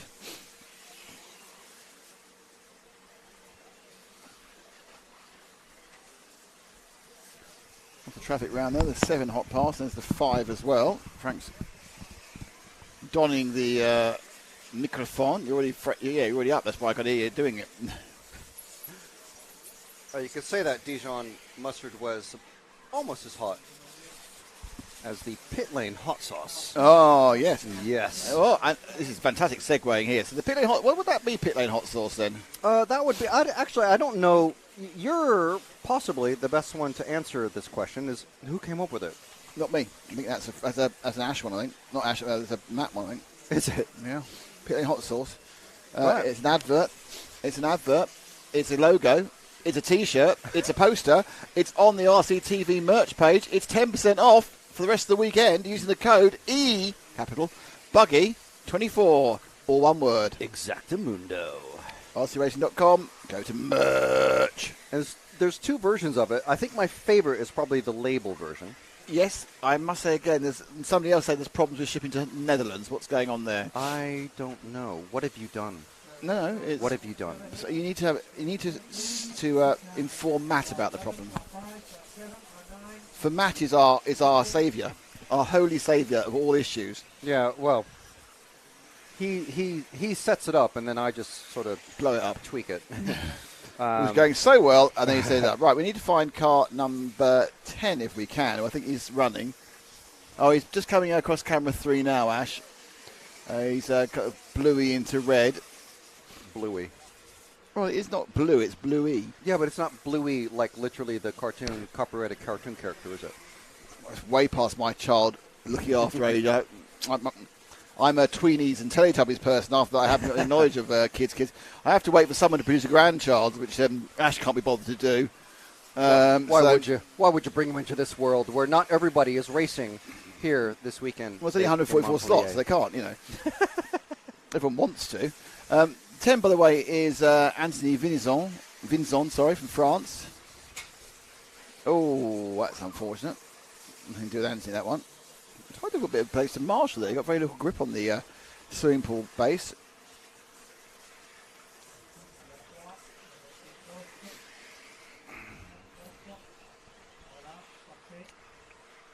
Heat 6 of 12. Now, something we're going to, just so you know, if you are watching on Facebook, be it EFRA Facebook or RCTV Facebook, those Facebook streams will be shut at the end of this heat and a new stream will be open because the maximum time you can run them is 8 hours. They've been running 7 and I don't need to miss the top heat. So we're going to close the Facebook streams in the next minute or so and we will then reopen new ones after about a minute because you have to wait a while to do it. So there's 14 of you also watching on one and a lot more on the other. So there's quite a lot of you watching. So either just press the link and go straight to the YouTube stream or search for the new stream on Facebook. Yeah, if you're on Facebook, if you're in the RC Racing TV and EFRA, you're doing EFRA as well. I hope, Nick. Yep. If you're on either of those pages on Facebook, just stay on the page, and you should have like a little notification or come to YouTube. It'll auto refresh. Yeah, I mean the easiest thing is just watch on the YouTube channel, whether you prefer watching on EFRA or RCTV. It's fine. Okay, they'll be closing now. They'll be opening a new one in about a minute. Bye-bye, Facebook people. Stay with us, YouTube people.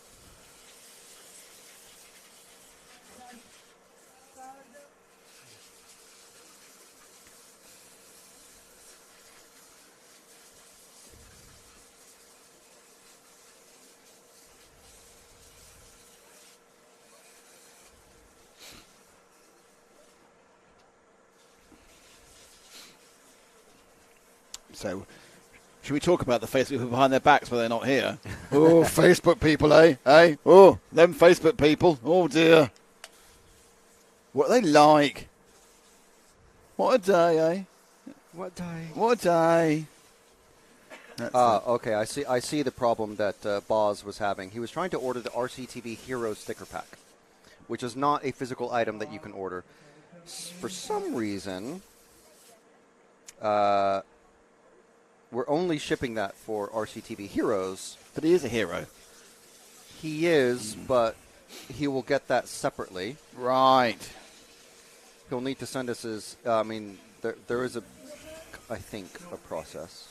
There is, I think, a process. Brilliant. That solved all the problems. I'm not sure. I don't think it's automated because we're is, physically I think, sending a process. something. Do you think it's a process? I think it's a process. Excellent. But he joined the Heroes, and then he went on the RCRacingTV.com merch page, and then tried to order the stickers, which you cannot get. For some reason, they show up, and I need to make sure that I need to check that and see why they're still showing up. Good point. Because they shouldn't be, because if you do try to order them, it says, we can't ship that. We can't ship the can't ship that. Hello again, Facebook people. Hello. You really shouldn't have said that about them while they weren't there, Frank. I can't believe you were so rude about the Facebook people. You were agreeing with me, and you egged me on. Well, that is true. So, yeah, sorry, Facebook people. We've said some awful things about you whilst you've not been here. But now you are. Hello, everyone. We're all back again and having a lovely time. Lovely day. Lovely day. Oh, wait, but Heat 7 as well. US has some spicy mustard, like jalapeno mustard. The mustard you're on sounds describing even spicy. You're right, Rimfire. He has burnt his face. But you don't ship to the Netherlands. It's still going about our Dutch shipping issues. No, it's not Dutch shipping issues. It's shipping issues. Well, I don't know. People are saying you can't get T-shirts, so I don't know. Well, if you tried to do anything plus the sticker sheet. If you include the sticker sheet, yes, you can't ship it. Yes. Right. So delete the sticker sheet from your abandoned cart. Shouldn't you delete the sticker sheet from the cart then at the moment and make it unavailable? And I'm literally in the listing for it on my phone, trying to remove the listing. Well, in fairness, right, therefore you are trying to sort it out. I am. Yeah. No, that's fine. Yeah. I was supporting you then. I've been taking the mickey out of you the previous 20 minutes, and now I'm supporting you. I know it's a very subtle change. It could be misconstrued, but, you know. Oh, cars. Ooh. I thought you had a bee flying in your face. No, I've got no letters at all flying in my face. No. I've just been offered 50% an alarm doorbell. Isn't it amazing the rubbish that comes on your email? Anyway, I don't want an alarm doorbell. I want to watch RC racing. Oh, that's a fantastic shot straight off. We've got the car that's going naked. Oh, it's back on again. How long is this going to happen? This is Jean-Pierre Sartel again, the number one. Oh, no. The European champion's got a broken, former European has got a broken body shell. That actually happened to Figueiredo just before That's some fantastic air braking now. Is he going to pull it in? He hasn't actually started. He could have skipped across. He hasn't started yet, I think, or has he just done his first? Oh, he has started actually, unfortunately, yes. In he comes, and that's his championship qualifying over. And we're now going to the orange car. It's car number 9 of Florent Odisset. Okay, I don't think we've seen Florent. That's good. There's a couple others I don't think we've seen either. So both youngsters, so I'll make sure we get them in this one to try and do a bit of completism. Frank is desperately trying to sort out the Dutch issues. Not the Dutch issues. Actually, there are instructions on the thing. Yeah, but people aren't going to read them. No, I'm trying to figure out the listing, because there's listing instructions in the listing saying once you have joined, then order this. Right, so can we have either car 5 now or car 8? There it is, 5 underneath you now. 5's underneath you now, going down the main straight. There we go. And that is Carlos Pineda Vidal. The blue car. That's the best I can do, because I can't read any of the stick. I can read the number. Up across the Ridgeway.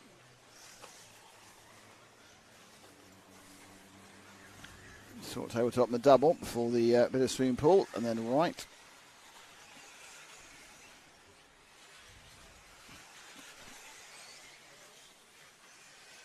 That's an Associated, because he's written a nice big sticker right down the side so I can see what it is. That's an Associated. Sweeping and now through the carousel, as Frank decides to call it, because Frank calls anything that's 180 degree and not a hairpin a carousel. Yeah, but it's concrete and it's banked. No, I mean, in fairness, that is probably a much better call than normal. But the thing you called the carousel at Slough was a bit of a stretch. Yeah, well, it was just the name, wasn't it? It's a nice name, and they didn't have names for any of those corners. I know. So he let me name them. It's like when we went to Fullbeck Kart Club. They haven't got any names, so he named it all, and they got slightly annoyed the names we chose. So, well, you haven't got names. We can't go turn 1, turn 2, turn 3. So he named them. They liked, in fairness to them, we gave about 10 names. They liked about 5 of them, and they didn't like one of them because we named it after them, and they got upset. They got upset. They thought we can't have anything named after us. I'm annoyed that they didn't. When the second time I was there, they didn't stick with the name that I came up with. No, we forgot. Overlord. No, we forgot all the names because Joe normally has a kind of a bank of the things, the diagrams he's done and named. We completely forgot we named the Fullbeck corners. Overlord was a good name, because it was part of Operation Overlord, which obviously is apt at the moment. I think 80 years. Okay, can we find car 8?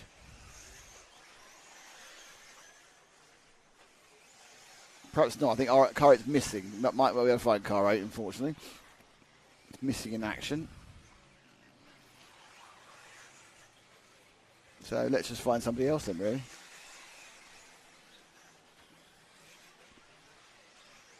Oh, no. Who we gone for is somebody else.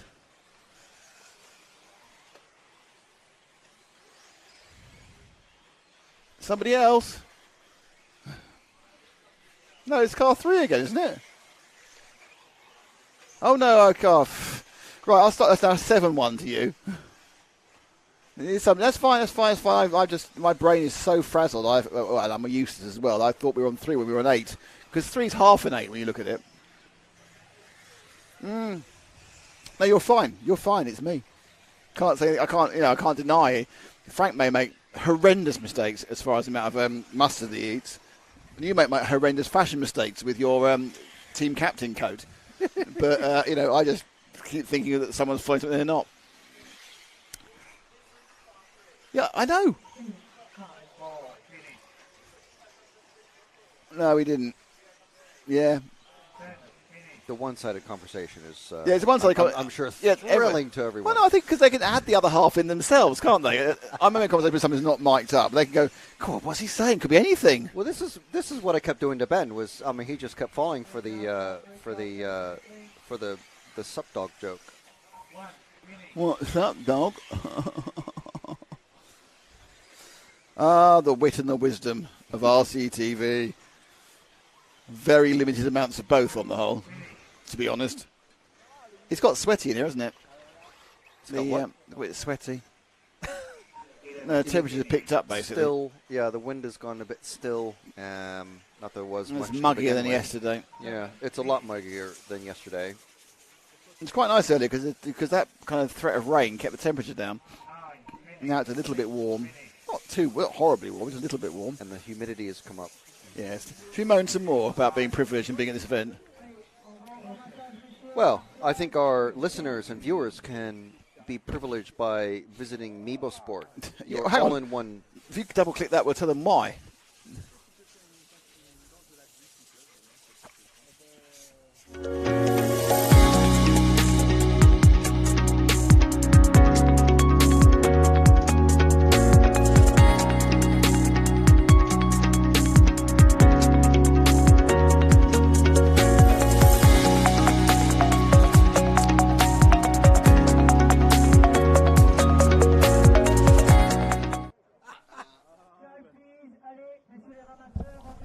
And point out now, I'm not talking to Frank anymore. You can also visit our sponsors, the other sponsors, S-Works Cars, Hot Race Tires, Hobby Wing Electronics, and X-Ray Cars. All excellent. Do you know how nice I am to you? Sorry? Do you know how nice I am to you? Do you know what I've done that's really nice? Sounds a bit weird when I realise that. Definitely a trick question. You've got the brand new headset.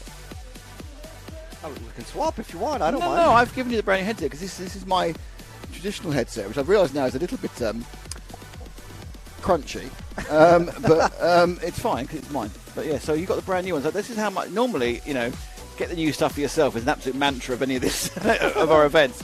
But no, I'll give it to you. I'm not sure exactly what I want. Probably an award of some sort. Wait, you can have a chip later. I've had some chips already. Are we doing my fast food restaurant tonight?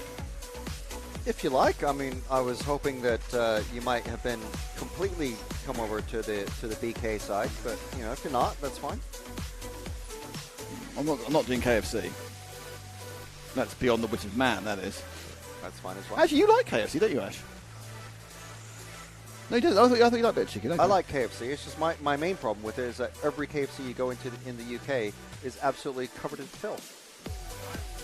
Some ramblers have accidentally started rambling around the track, it appears. No, she's wearing a Six Mix shirt. So they are just... The thing is, the only way to get to that back bleacher section... They're so casually dressed, I didn't realise they're part of the thing. They are actually... They have been sitting on the bleachers, you're quite right. Dog. Where, who? Oh, yeah. Dog, Ash, sniffing at the corner. And another dog behind, almost behind the bleachers. The brown dog, that's is an old boy. It's his own. He's meandering off on his own. He's not even got an owner. I really wish that one of those adverts wasn't there. Oh, we can see a bit more dog here. Top dog action. Hello, mate. How you doing? Bonjour. Bark, bark. I suppose he must be friends. I think he's friends with that other brown dog. Otherwise, I think they're together. It could be. He's going to see his dad. It's very casual. Yeah. That's the bleachers, by the way. And this is the race. The only way to get to those is to walk very, very close to the track, or actually on it. And we are starting strong with this blue and green car. Car number 7. And that is Alex Valls. Now, I know some of the cars we've not finished in this, covered in this one. One of the cars we haven't shown, interestingly, is may not be in the race. Oh, yes, they are. Adrien Berton, which for some reason not showed him in qualifying. He's been snubbed by us. How dare you snub Mr. Bertin?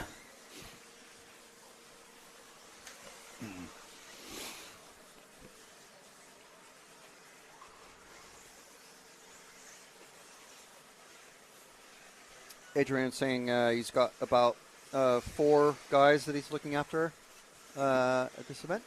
Okay, number one car is going to be underneath you any second now, Ash. It's orange with a bit of black. Just let someone through. That's Adrien Bertin, the world champion from about 2002, 4. Lots of love for Hal Figueiredo on the EFRA Facebook page where we posted. Portuguese are a very loyal bunch, actually. Yeah, they really support their fellow successful sports people. And can I just say, I'll preface this by saying I was definitely not. This is, when you unintentionally overhear something or see something. Oh, go on then. He's wearing Portuguese colored underwear. Yeah, okay. Well, let's hope you overheard that. No, it's he's leaning against the when you put your arms up on a gazebo, and his shorts were just he's not wearing a belt. Oh, you couldn't help but see it if you're walking past. Right. And you know why he's TQ. And it's not because of the colour of his because he went faster in that heat. That's why I know. He's not TQ. He has TQ'd around. I keep telling you this is different. He was so chilled out by having a nice long talk with us yesterday. Yes. We managed to, how he was able to express himself, how he felt about all sorts of things. So if you... You know what that is? It's because you've got a really good interviewer. That's why. Some bloke you've employed is actually really good at interviewing. You know, I don't want to say anything. Perhaps I didn't peak in 2000, eh? Perhaps it wasn't the end of my career 24 years ago. So who knows? Yesterday was your peak. So you're still past your peak now. Is what you're saying. Oh, Frank, you're so supportive. I don't know what to do without you. Well, I know you certainly wouldn't have had Hal Figueiredo to talk to yesterday. That is true, because I was stuck here. And more importantly, you wrangle people and food. Okay, that's enough of this guy. Let's find somebody else. This guy was Adrian Bertin, by the way. Yeah, this guy. At least when the finals start, we have something that we can actually concentrate on covering. It's great. I mean, it's going to be a shock to Ash. Get to that car. No, move forward. No, move back. No, it's a final. Don't make a mistake. Often the lower finals are a lot of fun in these ones. Famous last words, it'd be a complete disaster, but often they're a lot of fun. This is 10 car, I think, of Cyril Baldini. Nice bit of duck egg blue, not Tiffany green. That's duck egg blue to me. Oh, there's a dog I met. Frank showed me dog pictures. He knows what I like.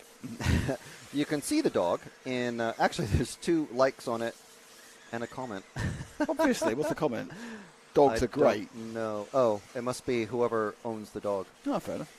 Or tagging someone here or something. There we go. It's dog-tastic. Indeed.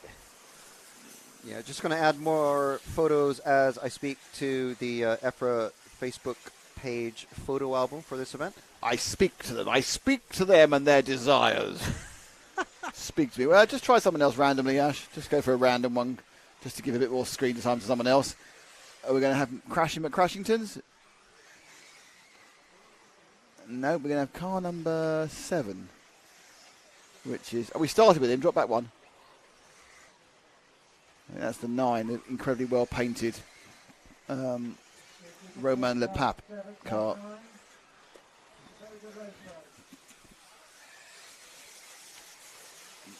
Now he's got... this is his last lap. Oh, no, this is his last lap, Ash, which is good news. Frank, you're going to have to take over again because I've drunk too much Coke. That's drunk Coke. I have drunk Coke. I'll give you background music as well. You're happy with that when we finish? So, I know James Giovanni Kamar, Jerome Sartel, Alex Vars, Roman Papp there came fourth. Heinrich Lemarie, it's going to be the two of them. The two of them are going to trundle on and do 9 laps, just to make things worse for all of us. Here's the background music. Frank will tell you what's happening next. Nick is setting down his headphones and exiting the booth. Well, that's what's happening now. That's what just happened, so it's not what's necessarily what's happening next. What's happening next is Heat 8 of the 12 for qualifying round 4. They're about to come out.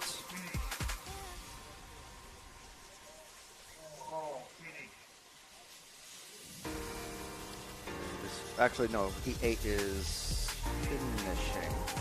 See the times.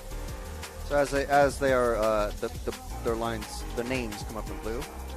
They're going into the pits, and there's the finishing order. So you've got Jürgen Trieb from Austria, Hendrik Leneme from, I believe that's Estonia, and Philippe. Oh man, it disappeared off of my RCM as well. So I apologize for that.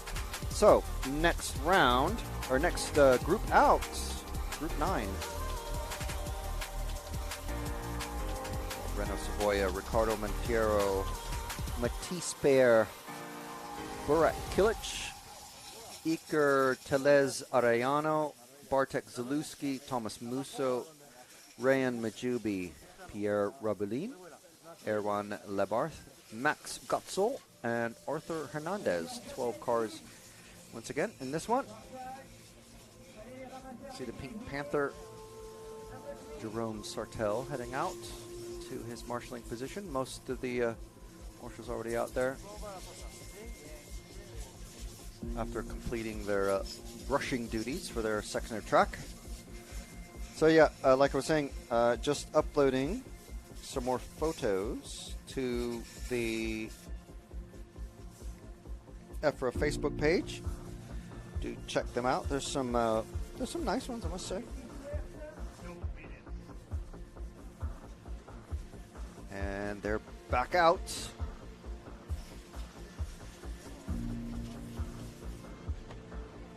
See them coming down that rhythm section.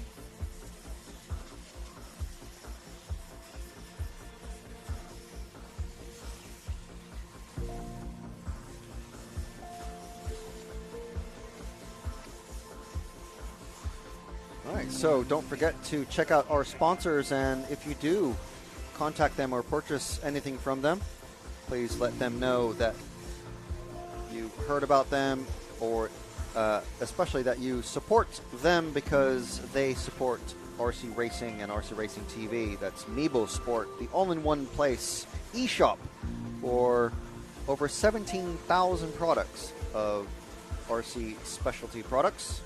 Some good stuff there. S-Works cars, running very, very strongly with Canas and Boots here. Hot Race Tires, Hot Race Nicola Moroni was on the broadcast yesterday. Make sure and watch those back. There's some very good questions and answers and insights from all sorts of races. We also talked to David Ronefalk, Hal Figueiredo, or round 3 top qualifier. Today we talked to David Ongaro, or rounds 1 and 2 top qualifier. We also talked to Jerome Sartel, who just finished his run and is out there qualifying. So make sure and check those out. One of our other sponsors is Hobby Wing. So obviously making lots and lots of the racing products that many racers are using out there in terms of speed controllers and motors, and of course X-Rays. We talked to X-Rays David Ronefalk. Going very, very off-piste there. So we are on the car 12 of Arthur Hernandez from France, running pretty close to French colors. It's very azure blue with the white wheels and white wing. Looks like possibly a Lexan wing, but I'm not sure. Most people don't paint the Lexan wings, so it's probably a white plastic wing. There's a clear wing just in front of him. A 9 car of Pierre Rabelin, another French racer. You know, there's a big funky tabletop section there. It's a really off-putting tabletop section. And then you got the rollers on the backside. There's an off-camera corner. You can turn off the music, actually. Sorry about that, James. I'm sure you were listening. Down the main straight, under the bridge, and into the carousel, around the unidentified tree, into this rhythm section. Take as single and a triple, and going into the tabletop, going into that very hard turn. There's that really weird, off-putting back section. That is paving bricks, like you would put on a driveway, basically, for a house, and then painted concrete, making up the ramp going into that top left corner. Across the finish line there. Yes, it is a infield finish line, so it's sort of unique. So it's got lots and lots of unique features. It's got the bridge, got this carousel and the tree in the middle.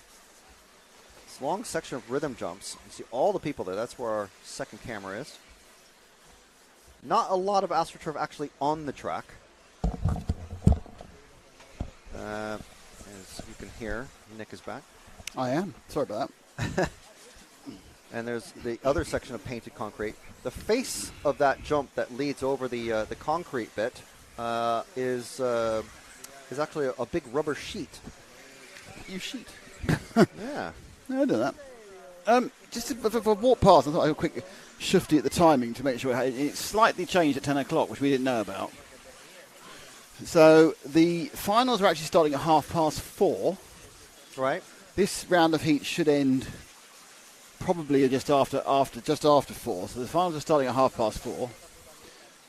The B final, which is the last chance, is at 6, and the A final goes off at 7:15. All these are French times, and tomorrow starts at 8:30.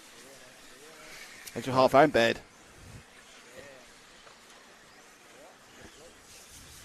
which means we get picked up at 7:15 instead of 6:45, roughly.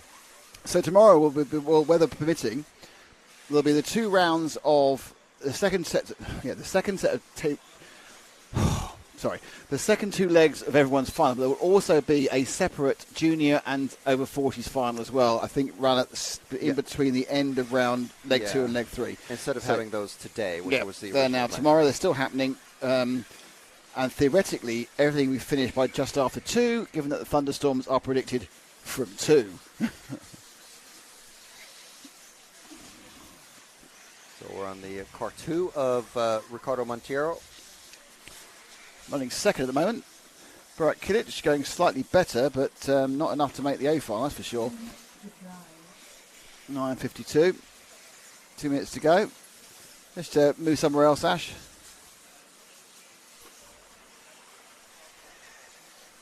I couldn't hear that. He just swapped to him. He just swapped to Montero. Okay. Oh. Oh. And Montero went, thank you very much. It did look kind of woohoo. So Rebellon and Montero swapping between second and third.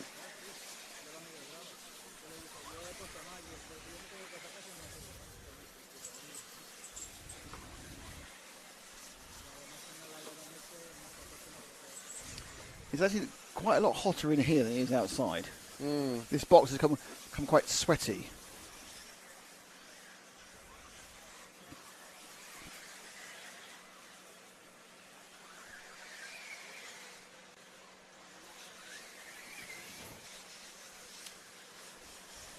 Did we follow the 4 already, Ash? Do you know?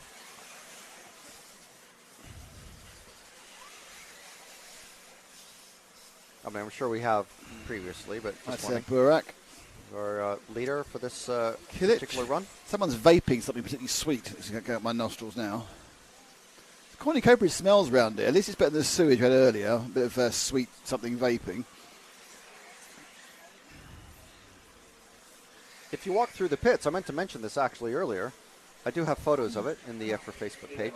But there's actual fresh flowers hanging in the pits. It's very nice. It's very French. Mais oui, le fleur. So I made sure to tell all the club people, I love this. I really like this. It's a nice touch. I didn't say it's very French. They're going to give you a bouquet before you go. And we'll have to try and get it on the plane. But they said, actually, there's, thank you. This is the first time we've done it. I was like, oh, okay. Well, yeah, it's very nice. So it looks like Burak's got that one on the 5:22. 9:5:22. 3 more heats to go of qualifying. And then we nip to the finals at 4:30, apparently. Getting close to the business end. Who will be the top qualifier? That's the question, isn't it, Frank? Who will be the top qualifier? It's hard to not put your money on Garo. Well, it's hard.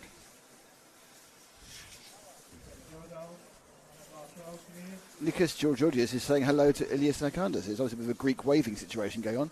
Let's go, Adrien. Oh, we were supposed to show Carla Matu. There's Toto. Oh, well. Anyway, we're beginning to get more people joining us as they're getting close to the top heats. Just to remind you that the finals actually start at 4:30.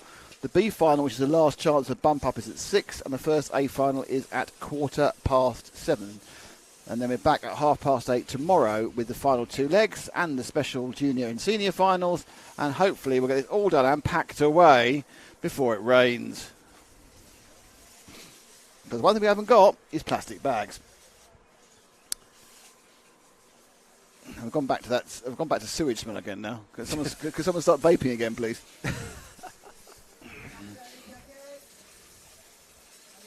I want the vape. I need the vape. I love the vape. Just seeing that I didn't realize, but the BRCA 10th Off-Road National is happening this weekend, so that could be a reason why we don't have a lot of. Yeah, possibly. It's a very busy. It's a very busy calendar. The 10th Off-Road and the 8th Off-Road don't talk enough to each other as far as I'm concerned. There's a little kind of it's British committee, so it's a British committee situation. standard committee situations. I don't think it's just a British thing. All right, okay, it's anyone's committee. Yeah. But you kind of think there should be some planning about these various things, but, you know, there's not. And as we know, currently there's an issue anyway between the BRCA and EFRA, for goodness only knows why. So irritating. But there we are. That's life. People don't always get on. We, as the arbiters of entertainment, have to bridge that gap. Hello, I'm an arbiter of entertainment.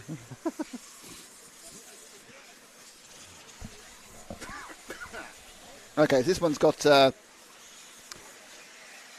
Trevisan.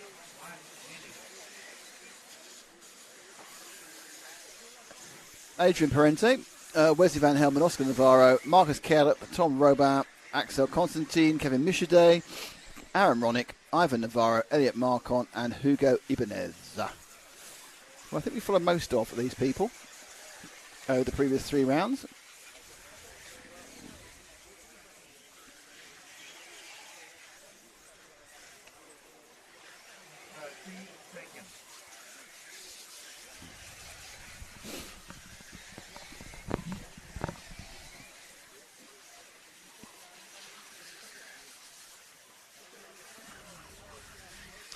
Countdown will begin. There's 15 seconds to go.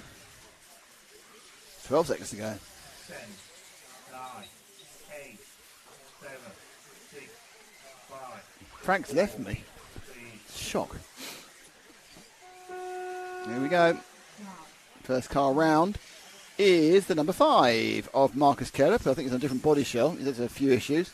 Kellup, of course, the young Dane, European champion in 1/10 electric. Don't think he's had the best of runs during the course of this weekend. I've only seen him broke in front of the car on the bridge yesterday. But now he's up and running. But it's still, he's still quite young. Still probably 16, 17. So it's still a learning experience, isn't it? Still a learning experience for him.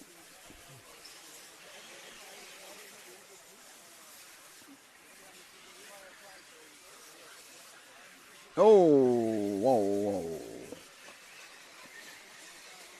Not happening there. Comes underneath it. Just kind of grip rolled. Not a huge loss of time. Did 35.4 for the first lap. It won't be 35.4 this time.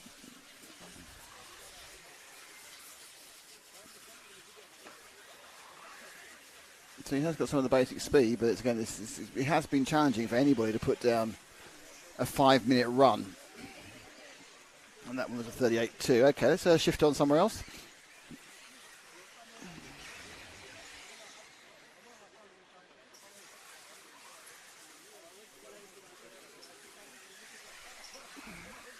Now with the 4, I believe. Yep, that's the 4 of Oscar Navarro. Both Oscar and Ivan Navarro are in this one.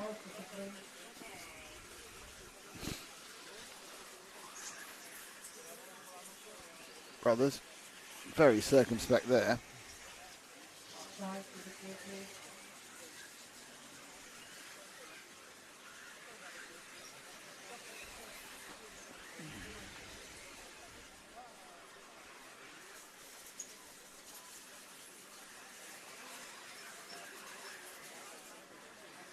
Over the bridge, now onto the ridge. Do that nicely.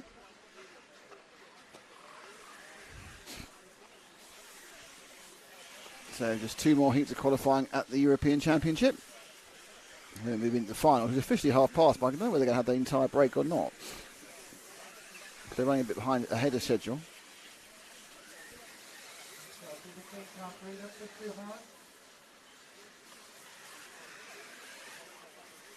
Oh, 2 bites of cherry there.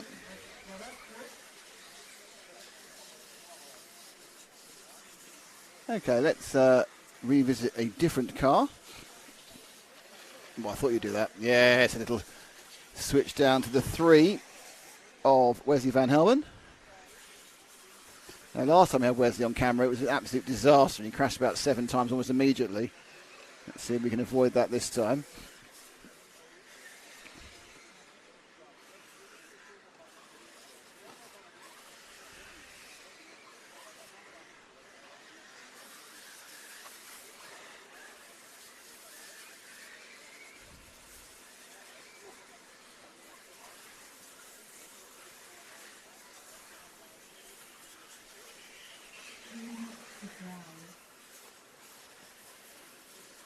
Where's he running about third?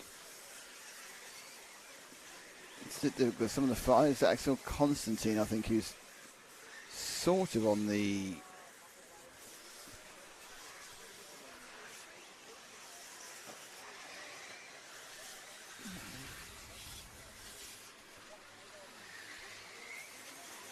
very slightly ahead. Axel Constantine from France at the moment. He's in the 7 car.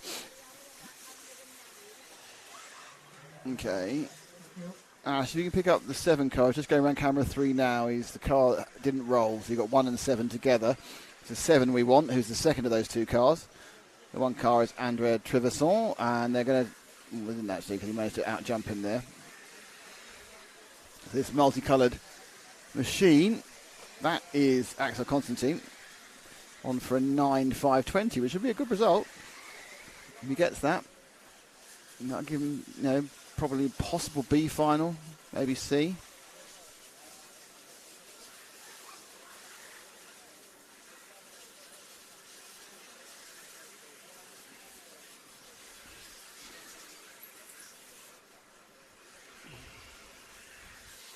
Lost a bit of time there. Oh, he's lucky. He's lucky that car didn't come back over and steal more of his track. But that's what you need, sometimes a bit of luck. 8.58. And he's got just this one final lap to do. It's on for a 5.20. Best time for Axel was a 35 flat. Obviously we saw quite a lot of 34 and a halves in the next 2 heats, so the top heats. A bit north on that one. This is not the greatest lap. It's a little bit tentative across the ridge there. And just desperately trying to keep the thing pointing down. Don't throw it on the last lap. Don't blow it. Roll it across. And there he goes. And last lap was good. Last lap was a good lap. And he's on a 5.20.3 at the end. 9 laps, 5.20.3 for Constantine. Ronick was second. 5.23.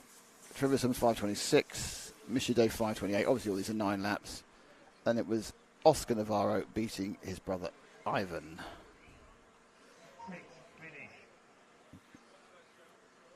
Adrian Parenti having an issue. Okay, so now we're building up to the 2 top heats. Confirmation of the result I just read out to you.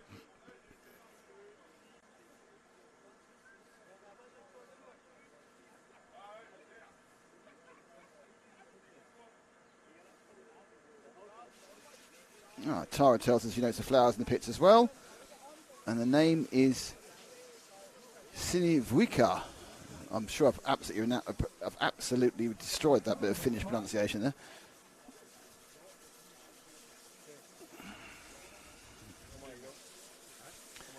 So 2 heats to go, and the top two names you see are both in trouble. Both Coelho and Ronefalk have had 2 bad results, which means that at the moment, Ronefalk is just in the A final in 10th, and Coelho is down in 23rd. Now, oddly, Coelho is in a slightly better position because he has 1 result of a 6, whereas Ronefalk's best result so far is an 8. And that's been caused not because of the speed of his car, but because he's had accidents every single qualifier.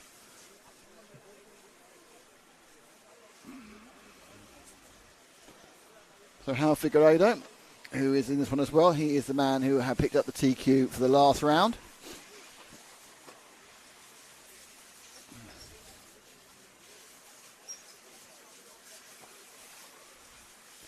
And he is the man, Figueiredo, who could take the overall TQ off Ongaro. But if he doesn't win this race, that won't happen. So he has to win this heat. There's the rest of the runners and riders. There's quite a lot going on. Mattia Polito's doing very well as well. Noah Ben Mohammed is doing exceptionally well. Ben Mohammed has a second in round for the first round, and I think a decent one last time as well. So he's looking pretty good.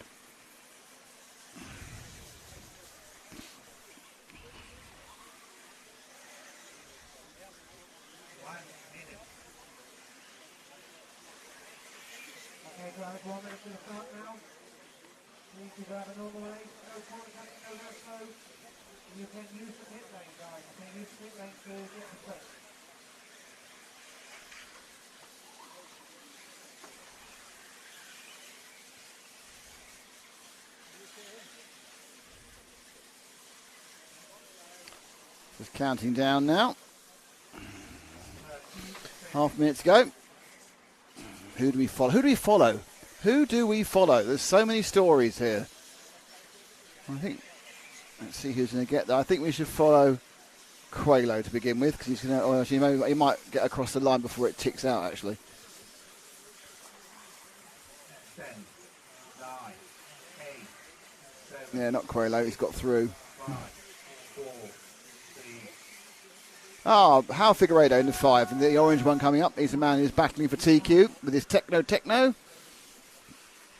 There we go. Oh no! Oof, that almost. Oh wow! He's within one corner. Is that the TQ gone? Has the TQ gone? And the chance of being on pole in that one corner. He's fallen behind whoever's ahead of him, which is the 6th car of Mattia Polito, who's pretty quick anyway. So he's lost that. So he's instantaneously behind Polito, and he just lost it, rolled it under power, and then had a massive tanky. Now Polito, is he going to let him through? No, he does. So that's not worked for either of them, to be honest. That's really not worked for either of them. Both on 36s, so they're going to have to make this up. Robert battle on 35. Now Figueiredo goes on his way, but he's got to find 2 seconds that he just threw away within one corner. It's not often you see that happen immediately. As you can see, everybody is faster than them. Ronafac's on a 34.8. Quali at 34.9. I mean, he's got the speed if he needs it, Figueiredo, but not the way to start the round. Okay, that's Figueiredo's second lap in the books, and that was a 34.6. Okay, let's see we drop back to Ronafalk, who's just going past you, underneath you now, Ash, with the 1 car. Absolutely needs some sort of miracle score. I mean, he's on a 35.2 there, that's fine. It's just, you've got to keep it on the island.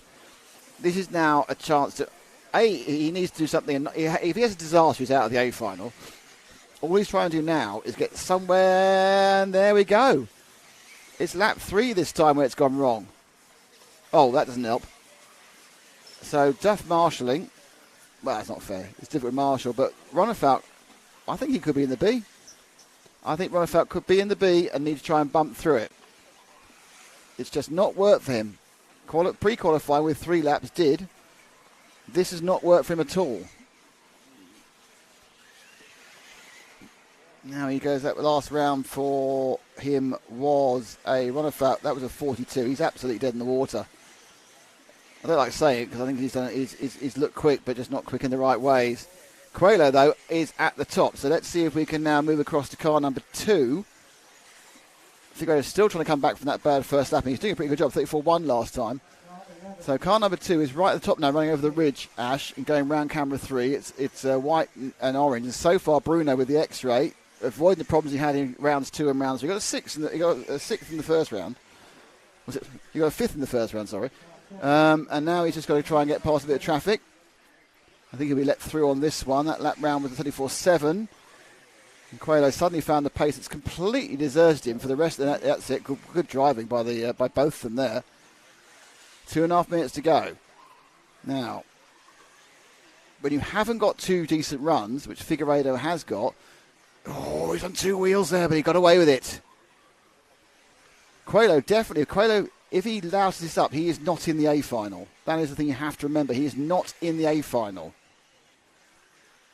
Ronafalk might still scrape in the back, or he might be in the B and looking to bump through. Last time round, Quali 35.7. Now the interesting thing is that Figueiredo, despite that problem, is going so fast that he's back up at the top again. So Figueiredo is looking good. Now we're staying with Quali. Figueiredo's time is fantastic, and we've seen him have it, but it's more about now. Quali has to keep this 4 wheels down. He also needs to find a little bit extra pace, because I think he's going to drop down to 4th, 5th or 6th, which I think will get in the A final, but not near the front. And are we seeing Bruno Quali driving tight? Is that possible? Can Bruno Quali drive tight? I don't know. That one round for Quali, 34.6. Puts him firmly in 2nd, which is great for him because it'll put him about 4th or 5th on the grid overall, probably. Ronafalk has done some good laps and bad laps. He just has done another bad lap, and he's just right. Bonifac's down in 10th. And I think not going to make the A final. Ronafalk, he's not going to qualify directly through for it, but he will have the last chance to get through. Coelho, on the other hand, if he can keep this 4 wheels down, Figueiredo is absolutely flying after that initial incident. Don't know who to show. We had 2 cameras. Because Figueiredo is going super fast. He's not that far behind. He's now beginning his final lap. And he is looking to put in the fastest time we've seen. This is a 34.3. His predicted time is faster than we've seen from anybody. That's despite that little hiccup on the first lap. Coelho then needs to do 2 laps. I'm watching Figueiredo and tell you so far, he's absolutely flying. Oh, wow. He's just jumped a bit. Sorry, you can't see this, but Figueiredo is flying. There's no other way of putting it. And he's getting to finish lap. I'm just checking he's not fallen over. He hasn't fallen over. He's been wheels down. Coelho wheels down as well, but looking tight. Figueiredo now goes across the line and sets the target. 34.1 final lap. 5.11. Absolutely fly. So those first 2, he lost 2 seconds at the start. Goodness knows how fast he was without that, but... Coelho now needs to get it across the line. Ronefalk's had a nightmare. Coelho, I think, will be better in the finals. He just looks a little bit nervous. He knows how much pressure is on him for this particular round just to get into that final. And in fairness, he puts the thing second. It will be a reasonable start. Mid-pack, 4, 5 or 6. Goes across now, goes second. He does. With a 14.009. That's not bad for driving tight. Parente. Ronefalk, nowhere. Bad last lap. Ronefalk, I think, just had a nightmare qualifying. So Ronefalk's going to be in the B final. I'm absolutely certain of that. So Figueiredo wins this.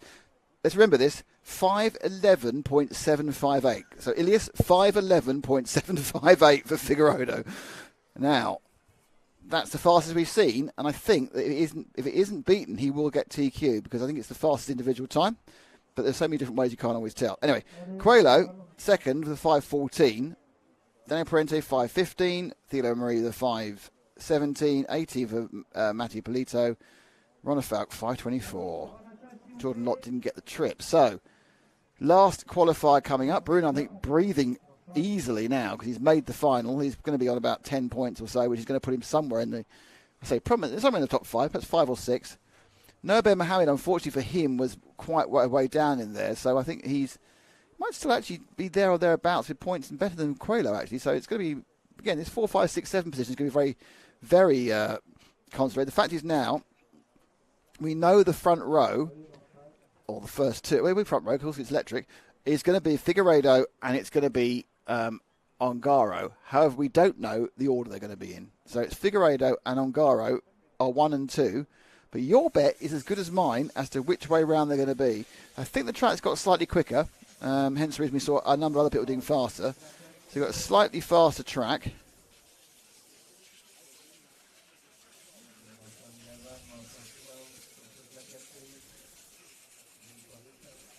Hello from Portugal. All going on. Glad, thank you for joining us today. Just to remind you, we do have a round of finals after this. The finals are supposed to start at 4:30. There is a last chance B, which could well feature David Ronefalk, at 6 o'clock currently. So you need to give yourself 10 or 15 minutes either way to make sure you don't miss it.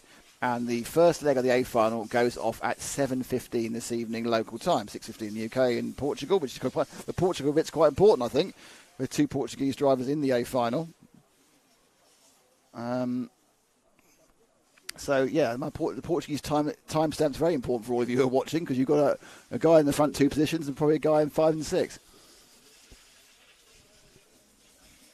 So, well-driven How. I mean, very well-driven, again, to Bruno because he was under a huge amount of pressure. Pressure, in fairness, which, caught out Ronefalk. I kind of think Ronefalk might have too edgy a setup, might need to be a bit safe, but, that's where you're at the moment. But... Oh. Trip Jones tracks that weighs better. It looks better. It's not much faster. It's just that they've taken all the dust off it. When in between the end of pre-qualifying and the opening ceremony, they had all the track people out of wheelbarrows, and they took about 7 wheelbarrows of dust off it. It was just shoveling it in. As the track obviously had dust running anyway, and the cars have been clearing it away. The dust. I say, looking at the dust on our kit, the dust is about 30% it was yesterday. However, there is still a lot of dust. Never thought I talk about dust as much as I'm doing. So, a little bit of a delay here. I wonder why that is. Someone's not happy about something, and we have a short delay. Normally these finals just roll straight in one to the other. But it is delay. Hello to Ryan Donovan. How you doing, mate? Figueiredo has surpassed Bruno as the best Portuguese off-road racer. Well, yes, he has today. I don't know. Moving forward, who knows? But certainly today he is the best Portuguese qualifier, 100%. Where's the noise, says Ryan? Well, it's quite noisy near we're here because we're behind the blooming compressor. But I don't know why they always put the commentary positions near the compressor. All we can hear all day. Now, the only thing I want to know is what this problem is. Why we're not rolling. We haven't really got any cameras facing the correct way to find out, to be honest. So that's why we're not seeing what we want to see.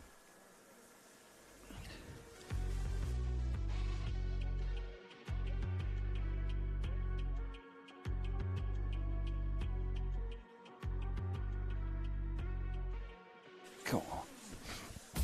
Audiences for the last heat and qualifying. If it rains, all this will be mud. Yeah, if it rains, all this will be mud. We won't be running. That's why we're running around the finals today. But it's not supposed to rain until 2 o'clock tomorrow afternoon, minimum, perhaps even 3 or 4.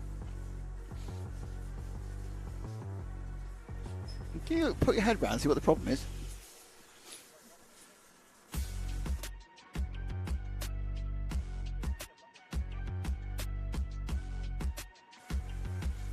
Lefty's now arguing with me about who's the best Portuguese off-road racer. I think it's all about specialisation. Let's say they're both very, very good. Leave it at that. Well, the cars are all there, but they're not going anywhere. So the nerves we're building. Quite rapidly, I expect. Lefty's always in the house. He won't leave me alone. Ongaro, Bermudez, Burton, Birkenkilic, Marco Barufalo, Juan Carlos Canas is also not having a particularly marvellous time, but he's going to get that. He's already near the front. Elliot Boots, David Todd, Brian and Oscar Baldo, Pecco Evenon, and Hugo Tavernon. And there's a bit of a faffing about with. That's the result from the last race. So that hasn't happened. Don't worry, it's just the result from the last race they've gone back to. It's always an issue on timing somewhere. I don't know what it is. It's holding everything up. Luckily we are. We were up to this point running ahead of time.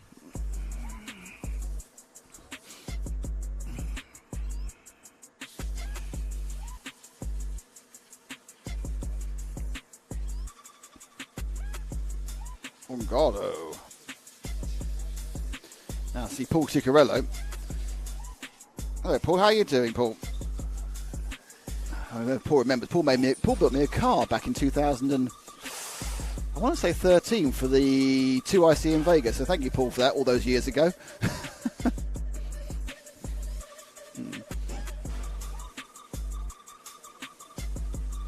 Yeah, that's available on RC Racing TV, the TV show which we did from Vegas 2IC. Thanks to Scotty as well.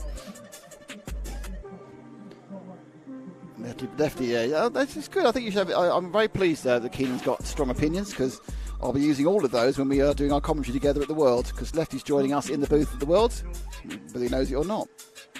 Hey, Paul, how you doing, mate?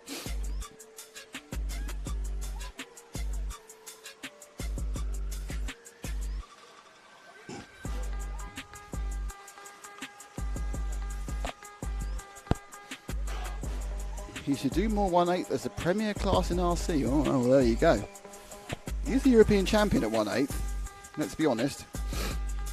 Right, everyone's now got their name back in. They have no idea what that delay was about. I guess there's been some adjustment to some sort of timing somewhere.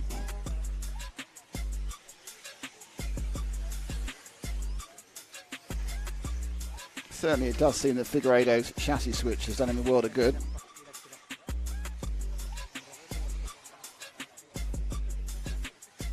Ryan Donovan, would we like to come to a barbecue? Yes, we would.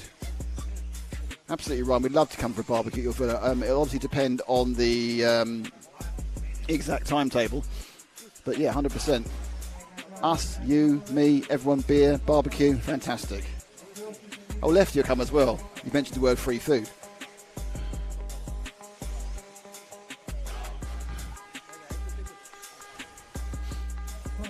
Now, the only thing is that Keane has to be able to commentate on the final because he was too nervous for people he wanted to do well in the final 2 years ago. And was sitting in the corner, but I think Lefty's done a huge amount of commentating since then, so that won't happen again, will it, Keane? You won't be sitting there like, oh. You got too involved. You have to be more detached. You see, unfortunately, when you're commentating, you can't really have favourites. Okay, so how far are we from Frosty Beverage? Yeah, absolutely, 100%. Okay, counting down. Let's start with someone who isn't Ongaro. So let's start with someone we haven't seen too many of. Just pick up the 7 car. That's Ricky. That's the new. This is the prototype Infinity E-Buggy, which obviously goes with the now launched, but I don't think for sale, Infinity i-Buggy 2019. IC Nitro champion. I remember I said IC to Davide earlier when we were having our interview, and he looked at me up. What earth's IC? So Nitro. IC, of course, internal combustion, but not really. Obviously a term that is used in Italy because it's English words. So Ricky now catching up to Remy Bermudez in the 3 ahead of him. That's the X-ray chassis for Remy and Ricky. So Ongaro's in a bad. I don't want to excite Ilias too much, but Ongaro. Oh no, hang on, I'm not going to excite anyone too much. I'm going to excite myself too much because the way I looked at Ongaro's name and it had the wrong time next to it because it had shuffled even when I was there. So Ongaro's one of the last people to come across the line. And he started off with a 35.1, 34.8 for Birkenkill, which is pretty impressive. Number 5. We've seen, unfortunately, 1 fast lap, not much use to anybody. Drop back 1 to the 8, and that is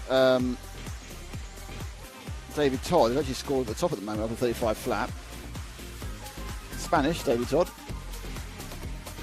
Ongaro goes to the top. 5.11 something. I forgot what the sub bits were. 5.11 something. I forgot what the other bits were for Figueiredo. 5.11.6, I think it was, wasn't it? Should have written it down. Todd there, a little bit circumspect over the pool area. And Carlos Canas going quickly.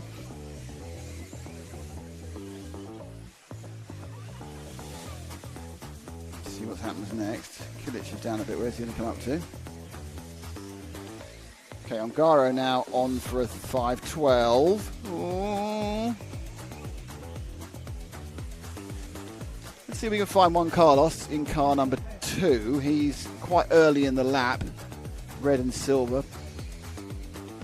There we go. He's just come over the bridge. Oh, you got him. Fantastic. That's Juan Carlos Canas.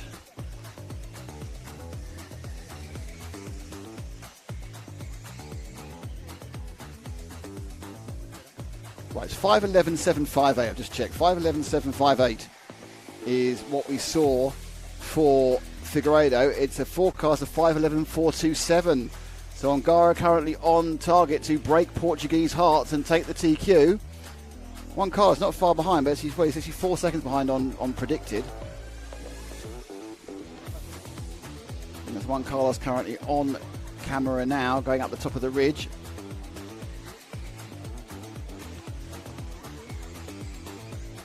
David Todd still going well.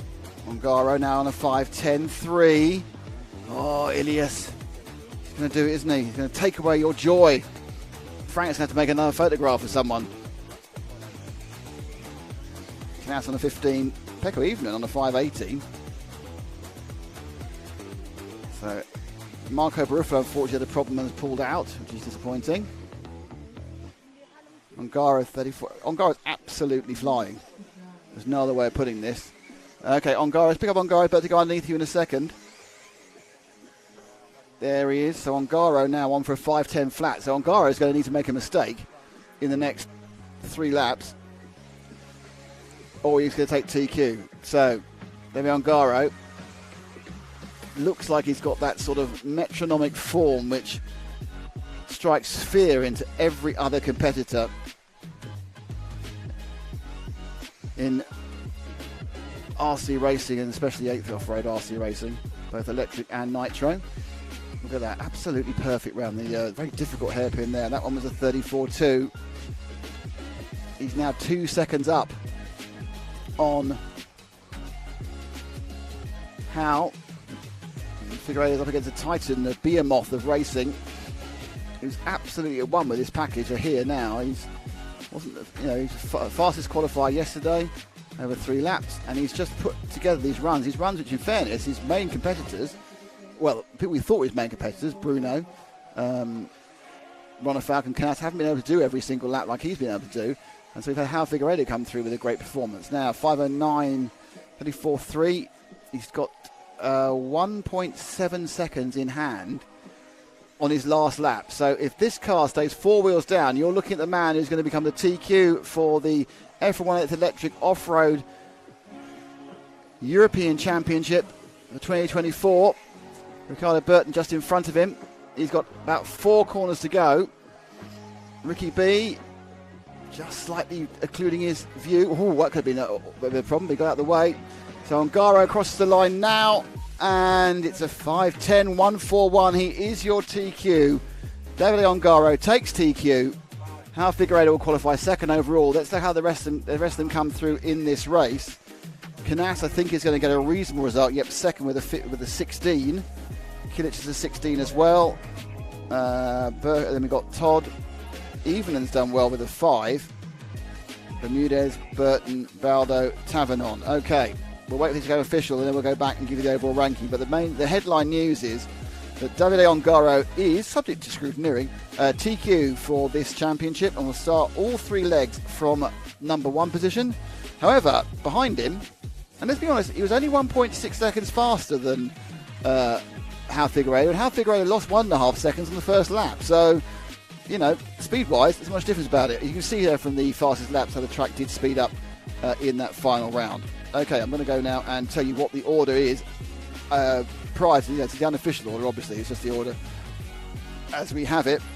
Okay, here we go. In pole, it is Davide Ongaro. Next to him, it's Hal Figueiredo. Starting third, pretty damn impressive, Noah Ben Mohammed. He starts third. Starting fourth, Juan Carlos Canas. Starting fifth, Remy Bermudez. Starting sixth, Bruno Coelho. Good recovery. Starting seventh is Birkin Kilic. Starting eighth is Danny Parente. Ninth is Mattia Polito. 10th, Ricardo Burton. 11th, Elliot Boots. And 12th is Theo Lamarie. Now, the B final. The B final where somebody bumps up. In pole for the B, David Ronefalk has not made the A directly. Behind him, David Todd, Clement Boda, Matisse Pierre, Robert Battle, Marco Barufalo, who's had some reliability issues, Pecco Evenon, Oscar Baldo, Burak Kilic, and Aaron Ronick, Axel Constantine and Martin Bayer. They will be in the B final where the winner will bump up to the A, and that's at 6 o'clock. First person not with no chance at all of being in the A final is Brian Baldo, who qualified 25th. And that is the order of a very, very good qualifying. Superb performances by Hal and by Davide. And I think we could have some very good racing as well. I don't think you can just run off from the distance in this one. I think it's too difficult. So we think that the finals are starting at past. That's our belief, which is about 27 minutes' time. And we think that the B final goes off at 6 o'clock, which is in a bit further than that. And we think the main finals go up at 7:15, leg 1. So please come back and enjoy all those exciting features. I'll just have to see what's course. There's a massive sort of No Name Podcast chat going on.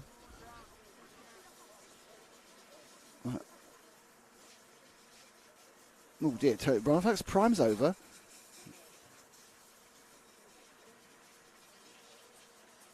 the conversation. Anyway, so yeah, that was great. I really enjoyed that. Thank you for being those last couple of races. We're going to go to a break for about 20 minutes until the final start. Don't go anywhere, and certainly if you're going anywhere, come back again because there's some excellent stuff going on.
Team manager meeting, please. Team manager meeting, please. Yeah, good. Holland is here. Portugal arrive. Portugal is the first. Holland is the second. Italia, where is Italia? Team manager meeting, please, now.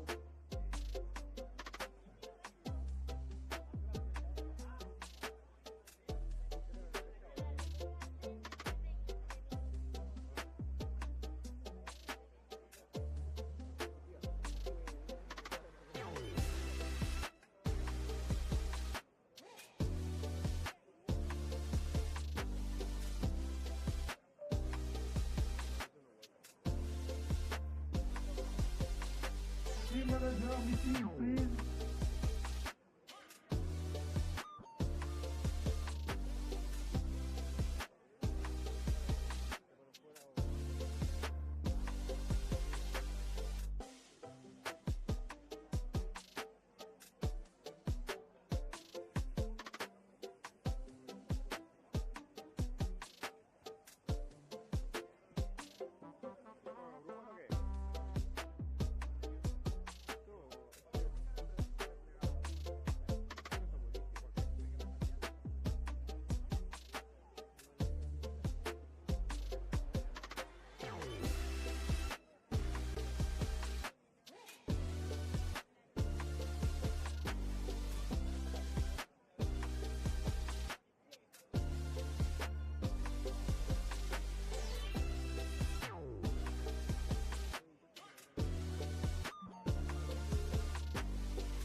manager, Jérôme Sartel.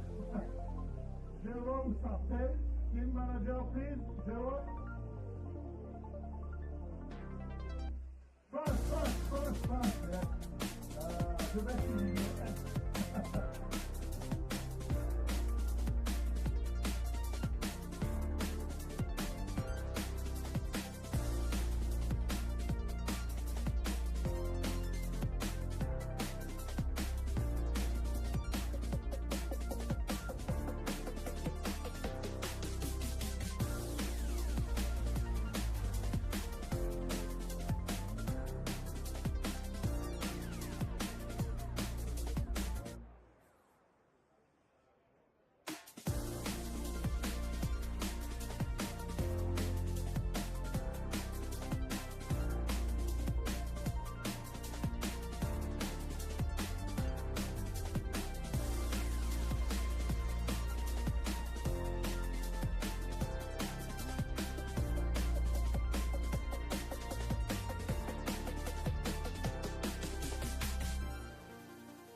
Now, I know you're all enjoying watching empty shots of the track and obviously the background music. Okay, boys, background music, yeah.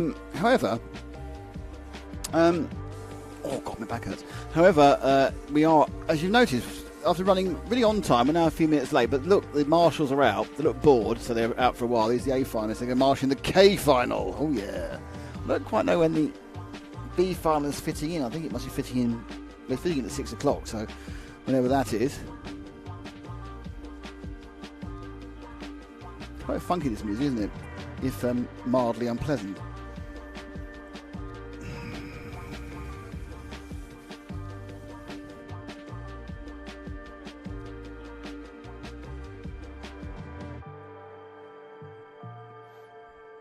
Okay, well, it's good to have you all here. Here we go, picking up some numbers, I think. Don't forget, 6 o'clock theoretically for the B bump. The B bump. The bump. Should we just see what VT we get?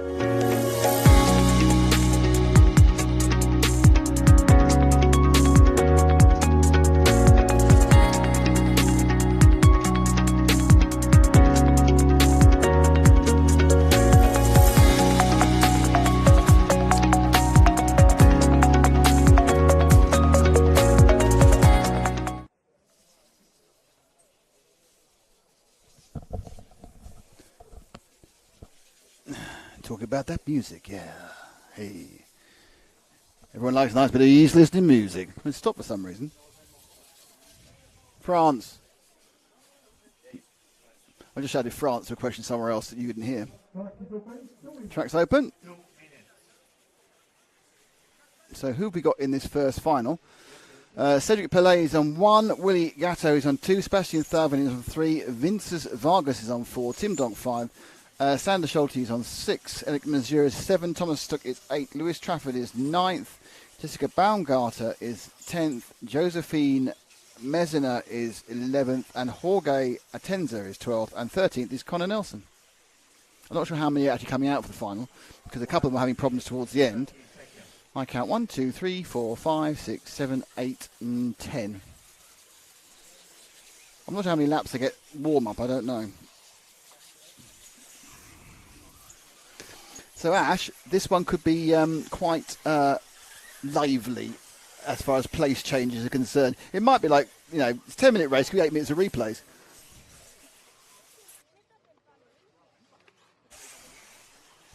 Excuse my cough.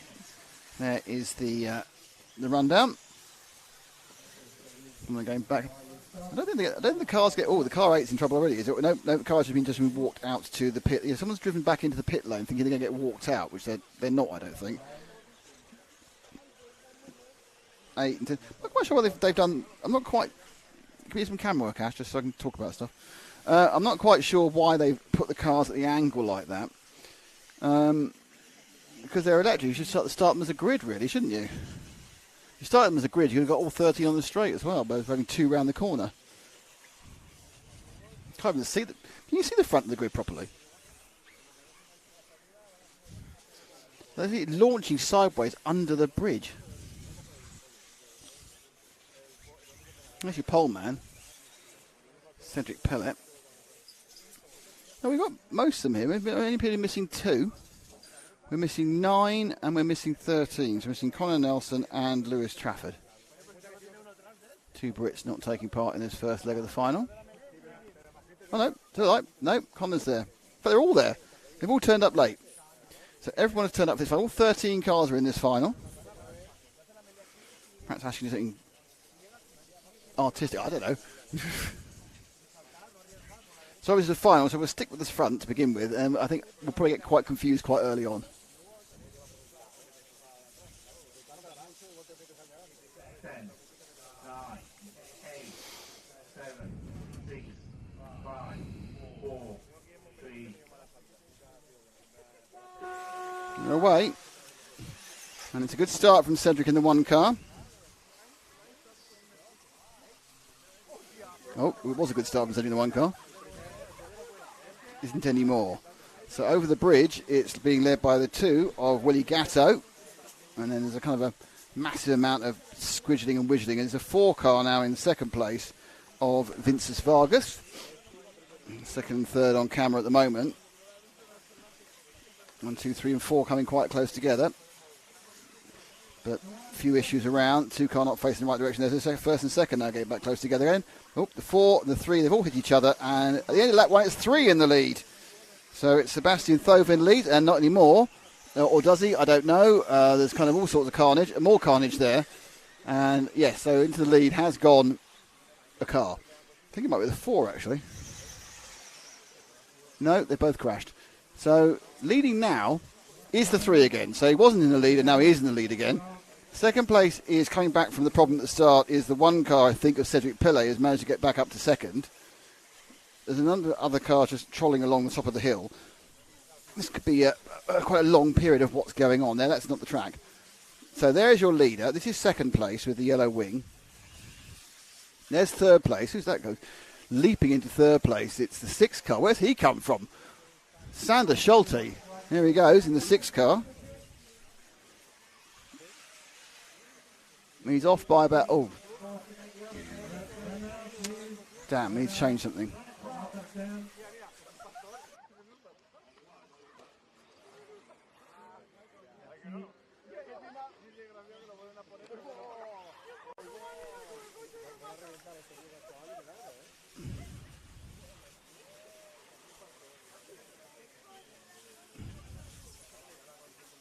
So leads about 4 seconds. Oh, wow. Under, over, and all sides included. No, that's not the track either. So I think these are 2nd and 3rd. They are, because Thovin's gone hours ago. Sanderson now 6 seconds back in 2nd place. Oh, obviously he had a bit of a problem there. Oh, no. So is that still the 3 in the lead? No, it's a 6 in the lead. Go 6. Go Sander Schulte. Up and over. I think it's one car back in second again. It is. So 6 from 1. 3's disappeared, I think. I think he's disappeared. He seemed to fall off earlier. I think he hit the side. No, that's not a track either there for the 1. So Sander Schulte now seems to be taking the... No, he's got... So for the, oh, sorry, no. The 3's disappeared long into the distance. So where is he? Oh, I see, yes. He was off and back on again. Right, this is second place. Sebastian Thoven fans, he's still out there.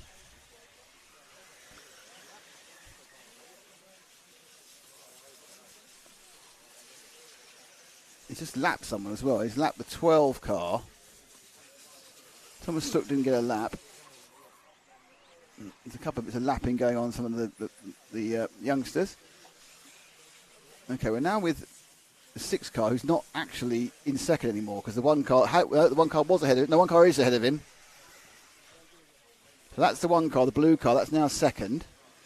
Thoven's lead is quite long. It's 8 seconds now.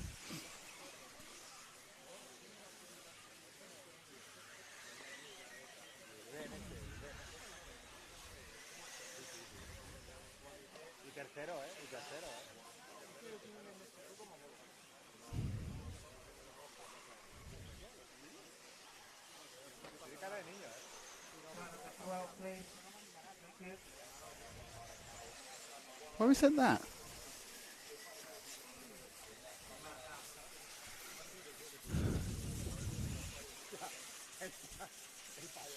So the 6 car, this is the second. Is he second or third?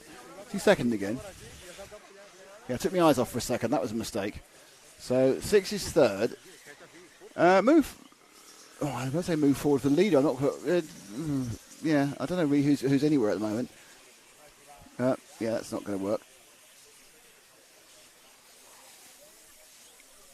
Let's see if anyone's coming through camera 3. That's the second place man. There.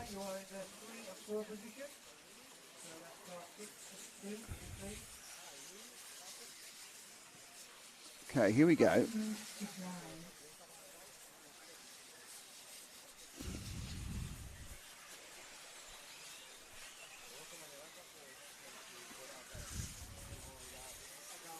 So it's going. Yeah, it's kind of an argument. But first and second are doing quite well. And they got away with it. But it's kind of an argument. But move forward one car, Ash, because I'm under the impression that's actually now possibly someone further forward in the field. Not guarantee it because there's a kind of a weird over. That is the 2 car, right? That's third place, which is Willie Gatto. That's the 9 car, which is a lap down and now out of the way. So Gatto now is chasing Pellet and Thovan. Just over halfway of this this K final. This will be the most confusing because there's obviously the biggest spread of talent on this one. I'm not saying the others won't be confusing because, you know, that happens occasionally.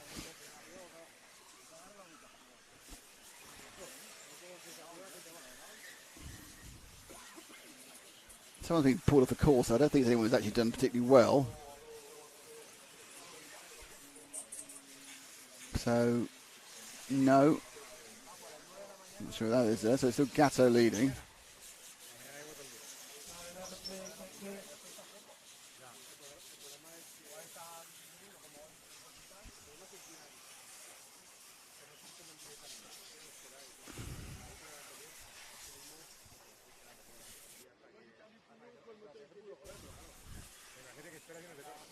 So there's a 2 car. That's Gatto. Now I think he's several seconds behind. He's like 5 seconds behind Pellet.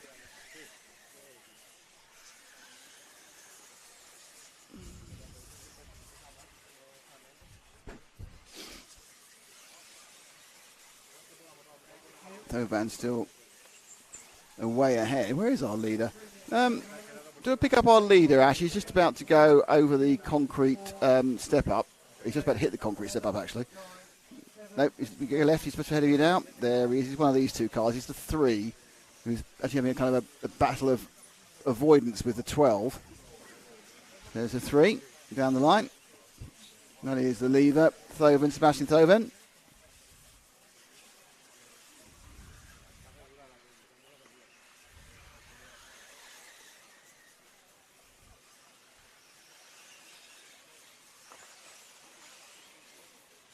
Across the top of the ridge there. This is how far back everyone else is. So he's leading by 4 seconds. Actually, fairness, Cedric Pellet has kind of gained a small amount on him. You see him in the background? No, that's a lot more than 4 seconds now. That's gone back out again. It was 4.8 seconds. I think now that's going to be nearer 6 at least. We'll find out when Pellet goes across the line.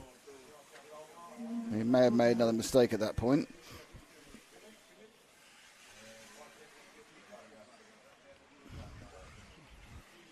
Yeah, went at 7.7, so that's 8 seconds. Vargas in third. Thovan finished it. Was driven a very sensible race. It's the point where you think he probably shouldn't have been in this final.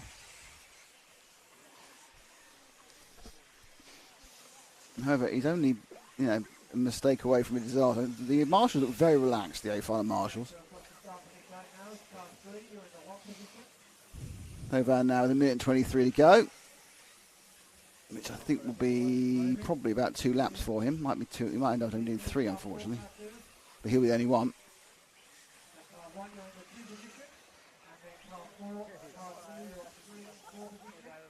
Oh, where's he gone? There he is.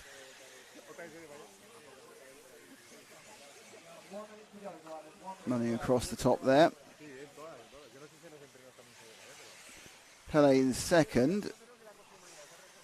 Vintage Bargain in third. Will he go? No, I think all that's done is means he won't get another lap. Oh, look at that.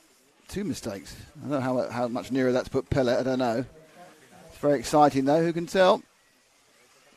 He crosses the line now for his last lap. Where is Pellet? How close is he? He's down to 4 seconds. Oh, it's all to play for now. 4 seconds between the two of them.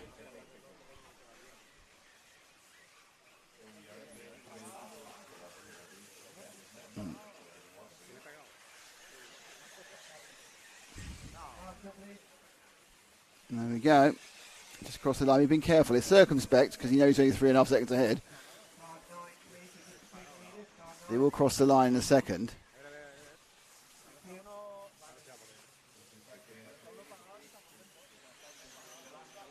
And last corner to go. And there goes the 3. And there he is. Thovan's won it. Pellet second. Vargas is third.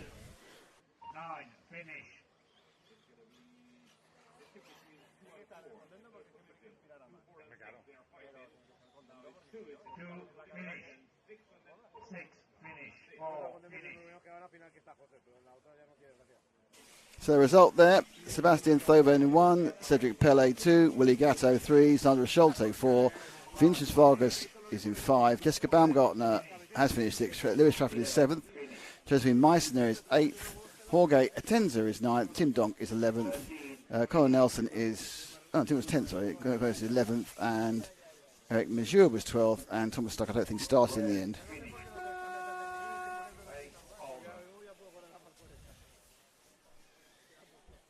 More background music, everyone. And then we'll get up to the whichever the final is next. I can't remember my alphabet.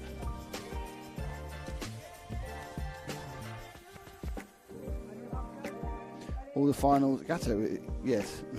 All the finals are triples, yep.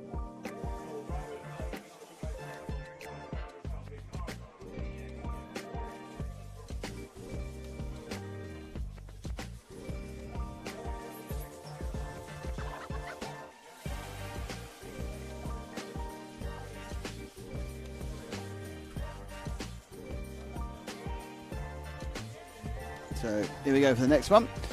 It's Anthony Vincion in pole, Julian Ere second, Morgan Mazur third, Christopher Forg is on 4, Gilles Marubi is in 5, Duncan Ferenz is in 6th, Clara Junholm is in 7, Roger Monels is in 8, Alejandro Atenza is in 9, Jan Disler is in 10, Michael Shorey is 11, and then Alexander Mizner is in 12.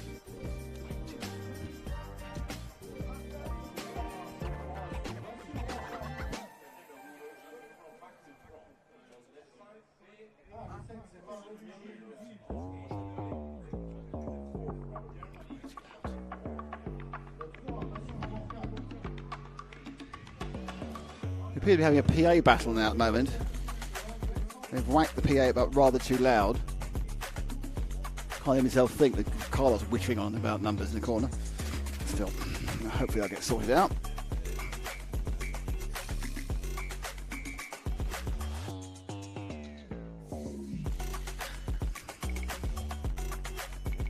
It's going to get quieter then. I think that's who's turned down, hopefully. I'm going to just stop talking. I'm not sure who they're talking to, actually. How much PA there is.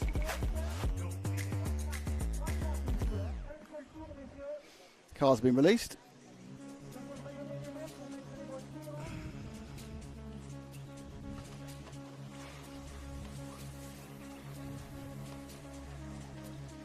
In a second now they'll be streaking past our tree cam. Sort of in the trees.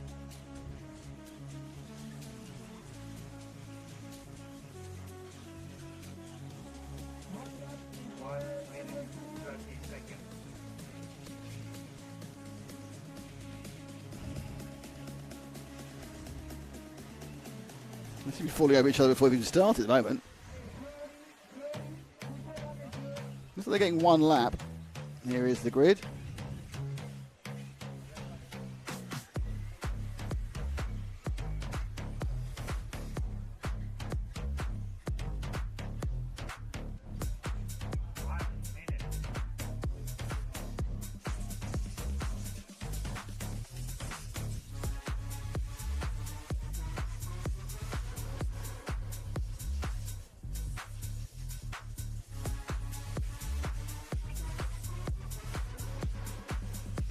Okay, so counting down to the start. Michael Shorey doesn't appear to. I know he has turned up. They've all turned up apparently. They've all gone over the time in scoring loop. 30 seconds. Oh, that car's moving. The pole car's moved. Oh! Jump start! So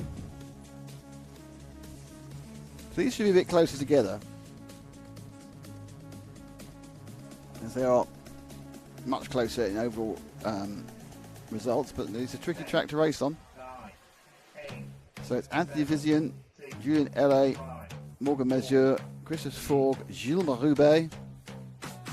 They're away, and there wasn't a particularly great start from the leader. Well, perhaps it's an optical illusion. He's got away in the end. And they loop round, and it's all about, can I keep the car on the island on this particular bit? And the answer is no, yes, yes, no, yes. And up they go across the ridge for the first time. And it is the 1 from the 2. And then we've got the 3 and the 6. No, the 3's rolled over. So it's 1, 2, 6, 7 is the order as they futtle through the camera. And they now get ready to complete the first lap. So it's 1 and 2. It's Vizian and R.A. Julien L.A., Anthony Vizian are now joined by the 6 car, which is Duncan Frenz. So it's France and Belgium in 1, 2 and 3. Moving on to lap 2.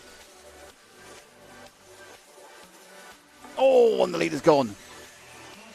So, and it's quite a long bit of marshalling there as well, so he's going to drop right out of that. I think that was the lead. Oh, now the third place is gone. So it's Christmas come early for car 2, as everyone else has fallen out of the way, and car 2 of Julien Herré leads the way. It's now 2 from 5 from 6, so Ferenc got going again, and it's Gilles Marubet who's now in second in the yellow car.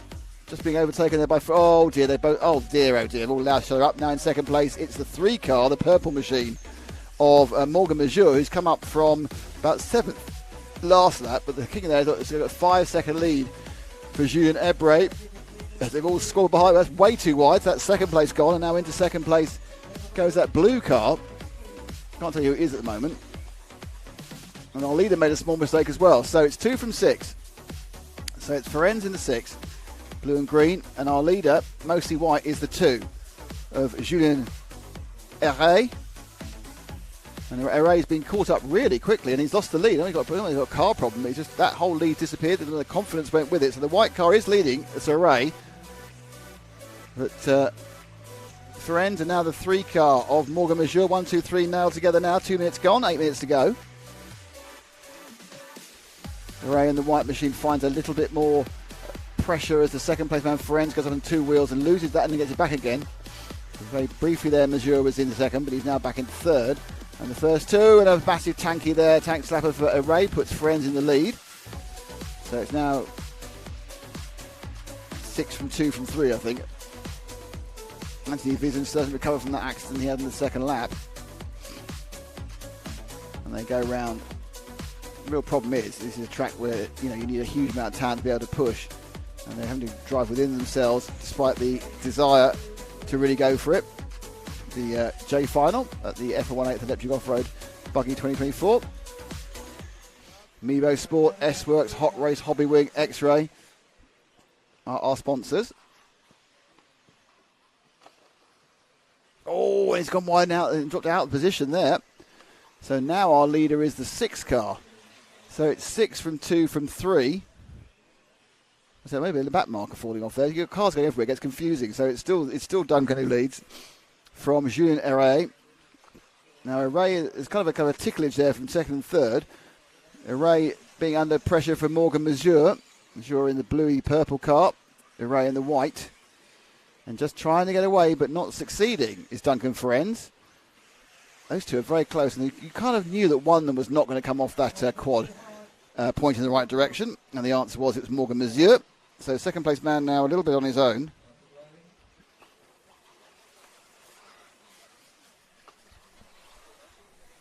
They begin to space out. Christopher Falk didn't start,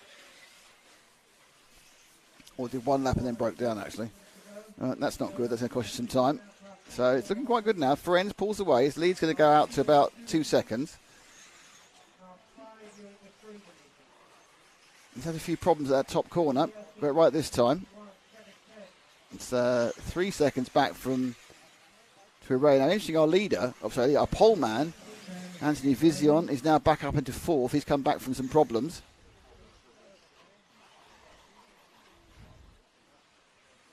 And then it's looking quite. So we've got ourselves get this quiet period now. Just come to halfway in the race.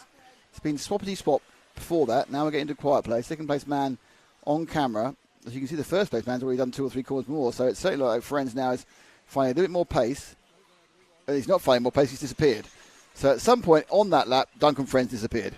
Obviously, what else would have happened to him? He's got to 3rd. So he had Naxton. I think he may have had Naxton actually on the end of the straight. So Herré has been in the lead now for 4 corners, and because I can only see what's on the screen, I can't see everything else is going around the peripheral. So Herré leads, Marubi 2nd, Ferenz is in 3rd. Drop back to 2nd and 3rd. Don't bother because he's crashed. That's 2nd now, which is the 5 car Marubi. Ferenz was coming after him but had an accident going through the ridge. This is 2nd place. Marubi in the yellow. And he now switched back behind. I think it's Ferenz now trying to catch up. Oh, yep, Ferenz is right behind 2nd and 3rd. I think it may change quite soon. The lead is 4 seconds with Julien Herré. Oh, well, there wasn't really a mud. It was kind of like, got in the way a bit. Ferenz loses another load of space and time. Marubi stays in 2nd. Slowly dropping off Herré. But can Ferenz come back again? The answer is yes. There is Ferenz in the background looking for this between 2nd and 3rd. 4 minutes to go. And then behind them, it's the 6th car. They're recovering. Oh, it's Ferenz. Sorry, it's Vision. Sorry, it's Vision now. It's Ferenz and it's Vision. So it's Vision in 3rd. Ferenz in 4th. So Vision coming back from that problem in the first lap. He started in pole, made a mistake, lost a lot of spaces at the worst time possible in the first lap. And now they go over the ridge. And very much Vincent is catching Marubi up. The only problem is Herré was getting away. He's not now. Herré's made a mistake and he's only just ahead of these two as well. So 1, 2 and 3 as Vision gets past Marubi and then makes a mistake but still gets the drive. So 1 and 2 now separated by 2 seconds. That's your 2nd place number 1 and your 3rd place number 5 and the 5. And there you go. Marubi goes, I'll go back up, I'll go back ahead. These two are very close, which is almost certainly going to result in an accident of some sort, but they both hit the brakes going into the latter section of the quad to avoid that happening. Well done, chaps. There's your leader. There's 2nd and there's 3rd as they go through our tree camera. There's 4th. Ferenz dropped a little bit by a couple too many errors and a mistake. And let's hold both of them up. It's good news for Herré. As you can see him, he's 2 corners ahead. Marubi not interested in letting Vision get past. There's Ray, just you saw him floating around the first couple of sections. Marubi. There's the three of them, second, third and fourth. And it looks like Ferenz trying to go the inside there. Didn't make it stick. This is a battle for third. Vincent and Ferenz, 1 and 6. It's the bluey car that is Ferenz. Now, battling is not helping anybody apart from Julien Herré, who has 1 minute and 53 to win this first leg. Obviously no pit stops in electric finals. Bit of width out there, and that's really looking particularly good for Vision. Managed to get Ferenz away. He's now obviously trying to get back to Marube, who he was ahead of for a good 100 metres at one point, running across the ridge. And is that our leader's made a mistake? Yeah, our leader has made a mistake, so our leader's no longer the leader. So Herré, who was getting away with it, is now in second place, and Marubi in the yellow leads. Herré in the white is second, and in the purpley blue car is Vision in third. So I think if Marubi wins this, he's going to be chuffed about it. 1:06 to go, 2 laps to go. And then the first two are Marube in the 5 and Herré in the 2. Yellow against white. Twice more over that roller coaster of a quad. And in fairness, and you can see the second place battle. Oh, no, you could see that Vision wanted to just blast it past, but just couldn't see a clear path over the ridge. Ferenz is back up there. Top 4 now covered by about a second and a half. And they're going to pop out the other end. Always side by side is an action. Oh, and that's going to spell in for 2 of them. So upside down for 1. Vision's out when we start the last lap. So it is Marube who leads. I think it's Duncan Ferenz who's got back into second. So Ferenz now in second in the bluey car. He's chasing down Marube's at the back mark, and Ferenz bounces through and then he gets kind of fenced off, but he still leads. So Ferenz leads from Marube, and then it's the 2 car of Herré as they go running across the top of the ridge. There's a few corners to go. Normally you say, oh, it should be fine now, but who knows this bunch, because everyone's had a go at being in the lead out of all 4 of them. But Ferenz now in the blue car, looking like he may, and I'm going to use that have what it takes to lead. There's been a mistake made. It's now 6v5. It is Marube or Ferenz. Ferenz going to cross the line, and he's done it. Ferenz takes it in a very constantly changing final, let's say. Duncan Ferenz from Gilles Marube, Julien Herré, and Anthony Vision. They all had turns in the lead. They all had turns in second. They all had turns in third, and they all had turns in fourth. But the net result was that it was Duncan Ferenz who takes the first leg. As I won the final, taking the first leg. Anthony Mizier was 5th. Clara Junholm was 6th. Jan Disler was 7th.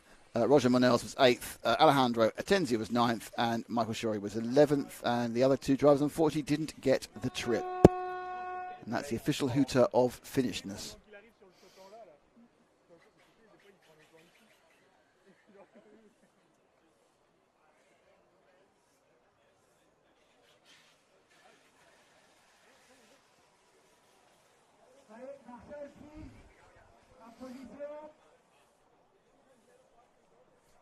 Okay, so that's where we're at with that second final. We're now going to go up to the I final. Ash was slightly concerned about the number of finals. Now, we're thinking about the B final with the bump up. It's supposed to be running at 6 o'clock, so I think it'll run at 6:05 now. But that's, so we've got 4 more? 3 more, don't know. Got several more finals.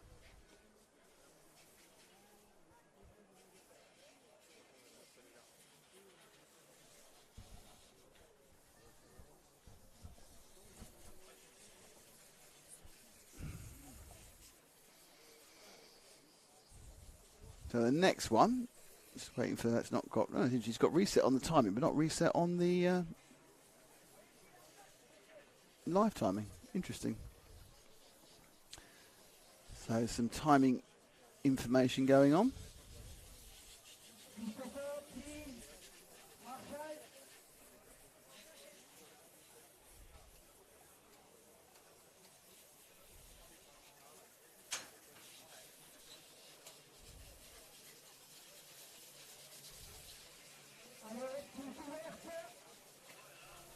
So just waiting for this file to go, get the listing of who's in it.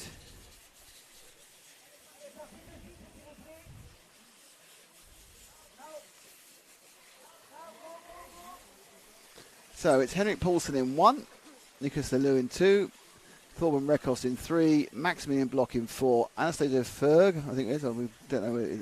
We were told it was O as in birth, which was Firth? I don't know. Anyway, Alexander Forg, I'll say. Samuel Constantine in 6, Hugo Valet in 7, Gilles Rigolou in 8, Oscar Coote in 9, Josep Barofet, yes, in 10th, Gail Waternow in 11th, and Jules Monod in 12. So Germany, France, Germany, Germany, Germany. As you can see here, look, Germany, France, Germany, Germany, Germany, France, France, France, Netherlands, Spain, France, and France are your international representatives here in the I final.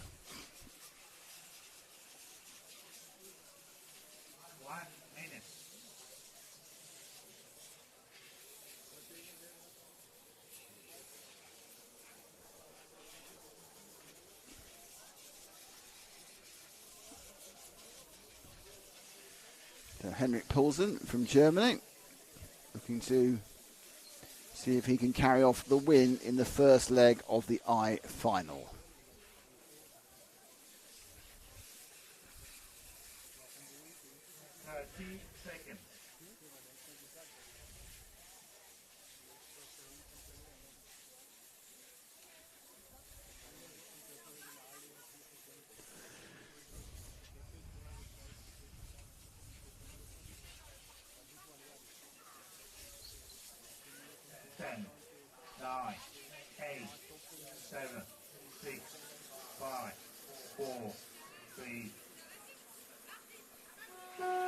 No way, and it was a clean start, it seems, to the first few, but this is where the trouble comes here, when they all start bouncing up and down. So far, well, the first car's got through, second car's almost got through, 3, 4, 5, they're all going through well.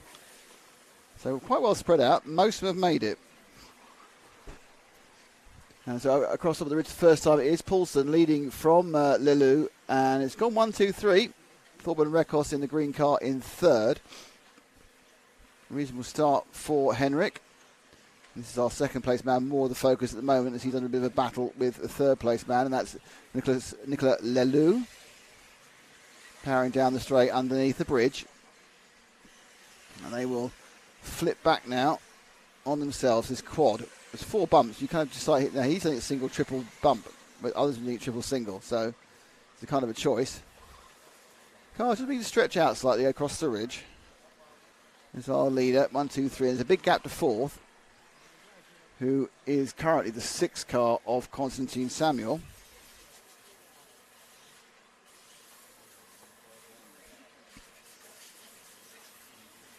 So Poulsen continues to lead. This is like a kind of a Moby dark red car, but it's probably got 17 different colours in it. Oh, he's made a mistake, and through has gone and into the lead, Nicolas Lelou.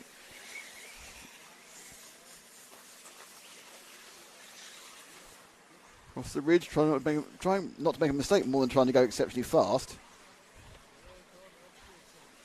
Second and third. Oh, no, yes, maybe. Oh, third dump second.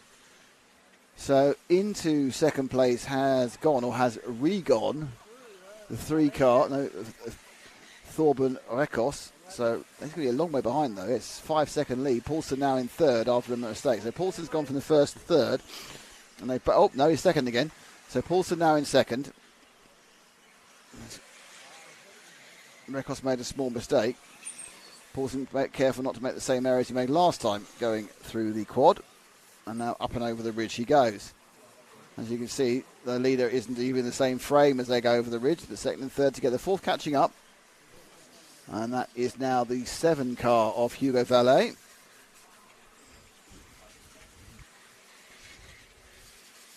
Oh, I thought was made a mistake. That's kind of really released Poulsen into second. And in fact, he was with Valet and Constant Records. It was a massive problem there. So this is our new third place. This is Hugo Valet, and he's just ahead of Samuel Constantine. I'm not sure they necessarily got the ground speed to catch the others up. There's a chance they'll make some mistakes. Lelou currently 7 seconds ahead, and 10 seconds ahead of Poulsen. So, Valet, who's therefore 3 seconds behind Poulsen. Or so, perhaps near 4 actually. Records dropped down to 6th last time round. It was a huge accident. If you have an absolute nightmare in this first leg, it's not the end of the world. You've got 2 more, and it's the best 2 out of 3 that count. So obviously it's nice to get a banker in. So the best 2 out of 3 count. Drop your worst score. Individual. Oh, that was quite spectacular, really. And now that has put them back together again. 2 just ahead of the 6. Sorry, the 7 just ahead of the 6. So this is Valet. And then behind him, so it's Samuel Constantine, then Valet in the 6th and the 7th, the 3rd and 4th. Oh, it's 5 now. So Anastasia Forg has come through into 4th. As you can see, the first 2 are massively away from the field. This is the only battle currently, with just under half the race gone. The 6 leading the 5. And right behind them is the 3 of Thorburn Records, who had a brief period at the front, but has had some issues since then.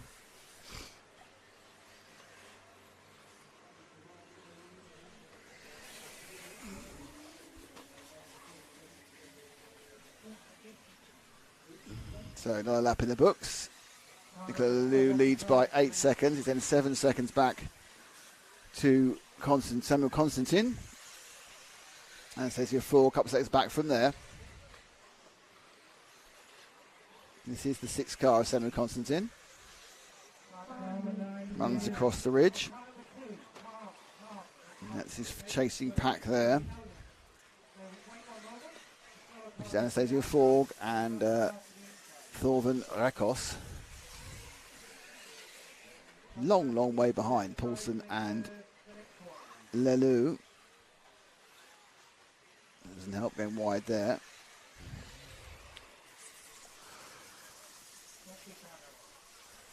Around the carousel.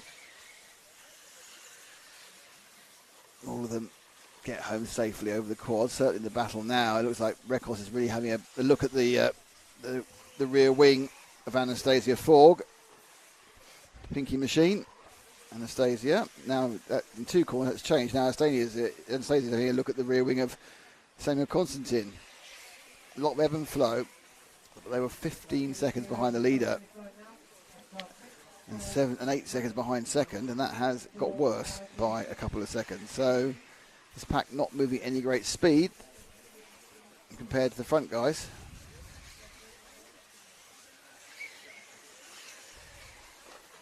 Oh, tumbling away again for Rekos. I think it also delayed Forg.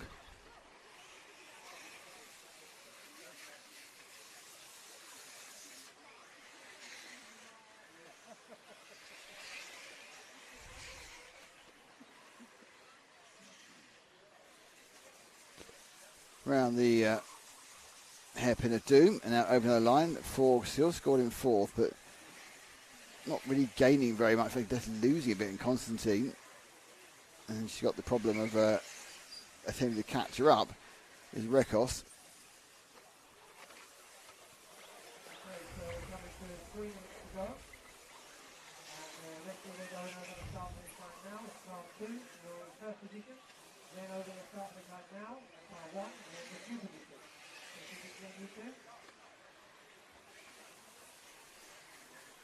So Lou now, the lead's gone right down. Let's try and find our leader actually, Ash, car 2. He's going to be about 10 seconds up the road. So he's probably just coming off the bridge. Where's car 2 is a big question. That's Leloup. We're all looking for him, can't see him. Oh, there he is, going across the line now. That is car 2. He's got lead was down to 2 seconds. I think it may have gone back up again. I think Paulson made a mistake after Leloup made a mistake. Paulson's made a big mistake, yeah. Well, that's disappointing, isn't it? Paulson's loused it just when he was gaining.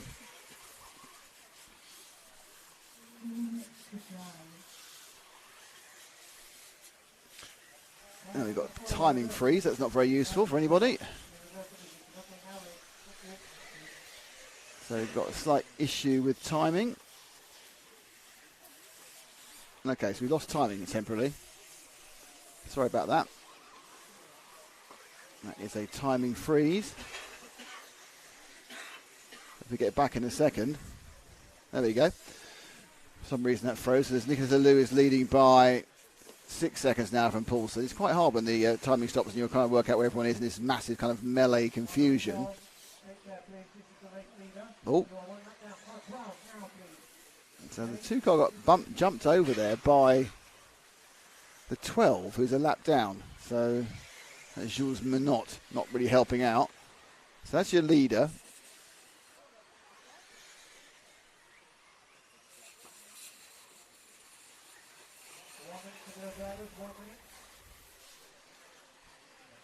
Just coming now down to 53 seconds to go. So he's going to get 2 laps.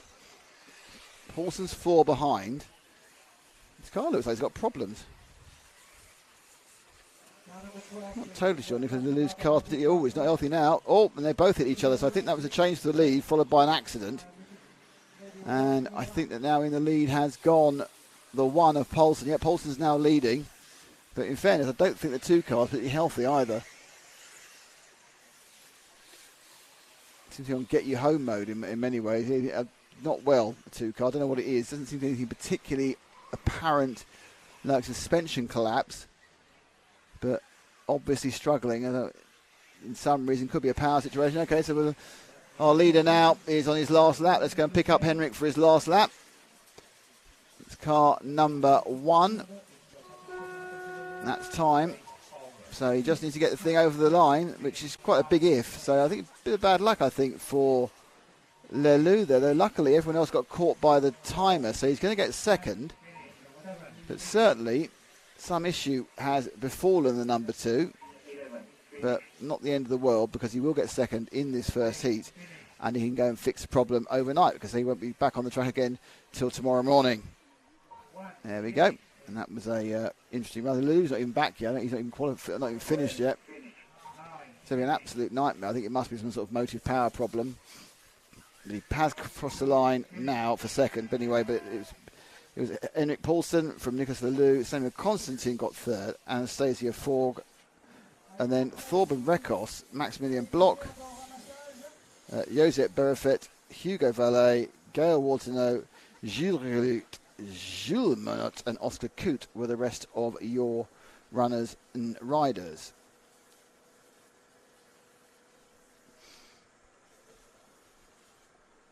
Okay.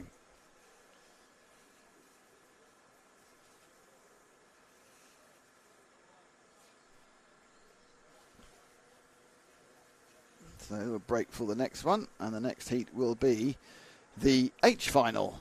Colin Meyer, Holger Leik, Christoph Cioffi, Sergio Moreno, Alejandro Gual, Jonas Bauer, Stephanie Karaje, Marcus Heine, John Hazelwood, Nathan Aichi, Peter Pirlot and Johan Aichi. So the Aichi brothers, or father and son, or cousins, are both in the same final together. Car's not yet quite released for this final.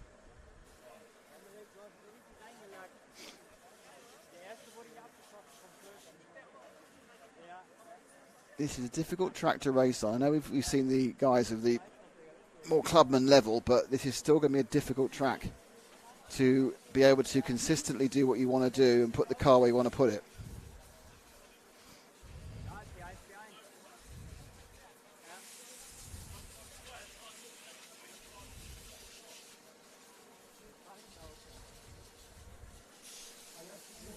Just gone back to the previous results for some reason.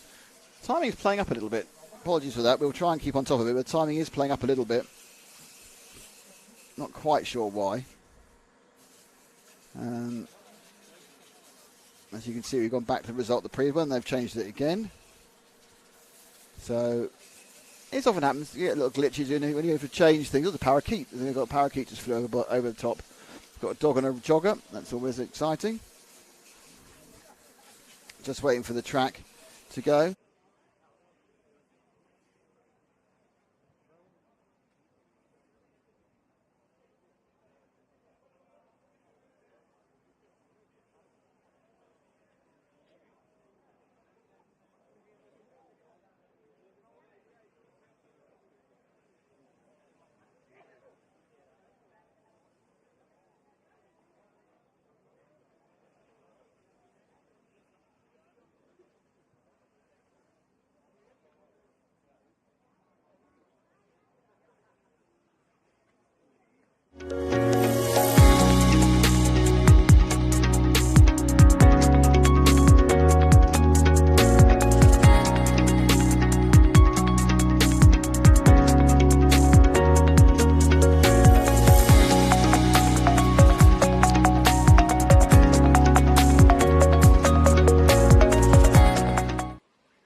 1 minute 30 seconds.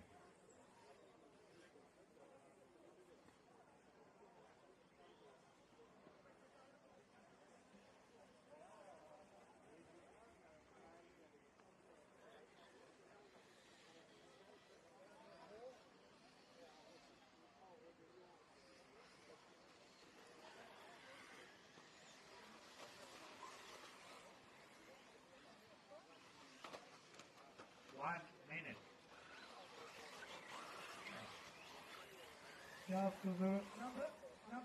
To the girl, please. On the ground, starting position, please.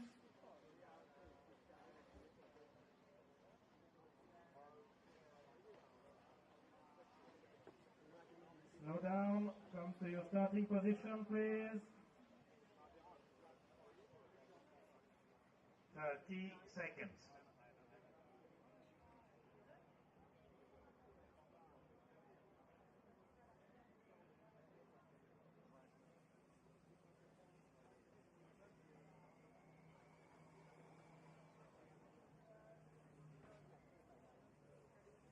Ten, 9, 8, 7, 6, 5, 4, 3.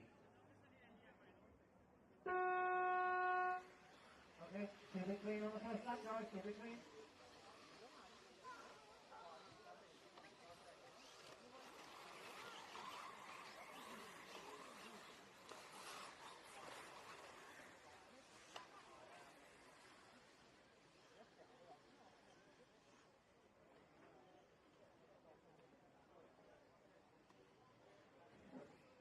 Keep it clean.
Keep it clean, please. Car 3, car 4, car 5. Keep it clean. 7 and 2 or so.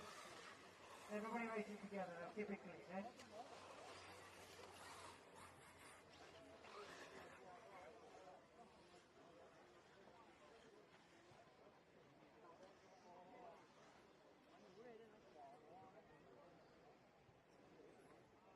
Cuidado, watch out. Thank you, Mark. Thank you.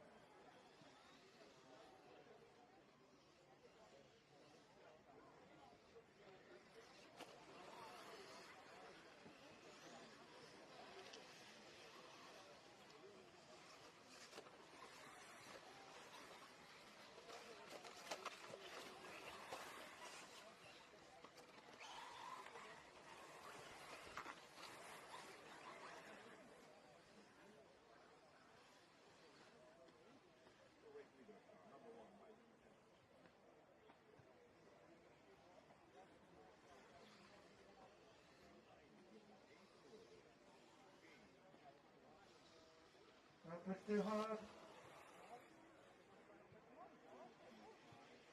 4, 2, 5, 7. Keep it clean.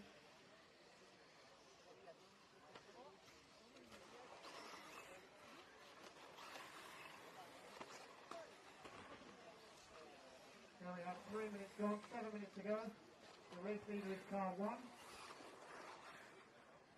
Car 9, you're in the 2 position. And then racing behind car 2, car 4, car 5.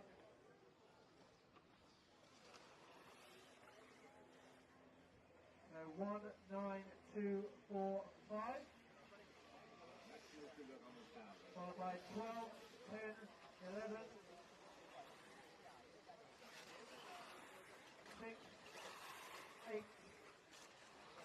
7-3.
Five minutes to drive. Okay, 5 minutes left, 5 minutes to go.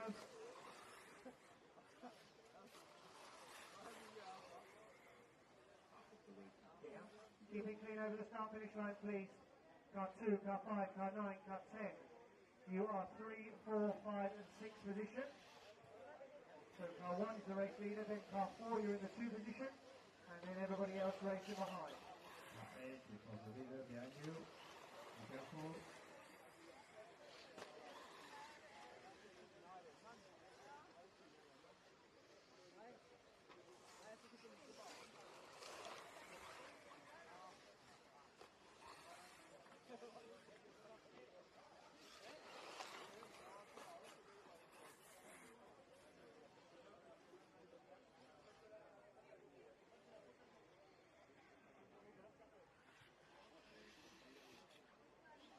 Coche 5 con cuidado, llevas la pila fuera. Coche 5 con cuidado, llevas la pila fuera.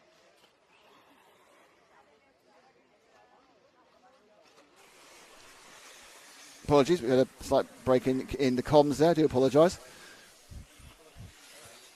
Situation at the moment is Meyer is leading by 18 seconds. Hazelwood is in third on 23 seconds. Quali is fourth on 23 seconds. And then it's Aichi again. And it's a roll out there. Apologies for the break in commentary there for a second. We did have some ambient sound that's always quite nice.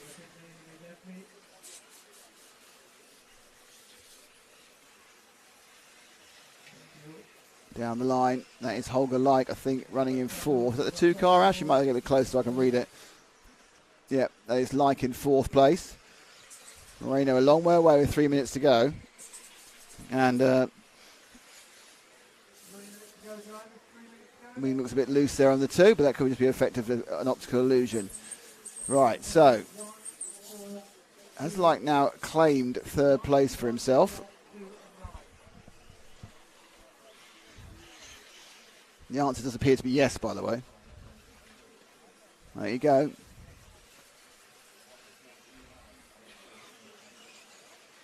One, 4, 2, 9. Moreno 7 seconds ahead of Light, but Meyer 21 seconds ahead in the lead. Oh, well done. Got away with that one, didn't he?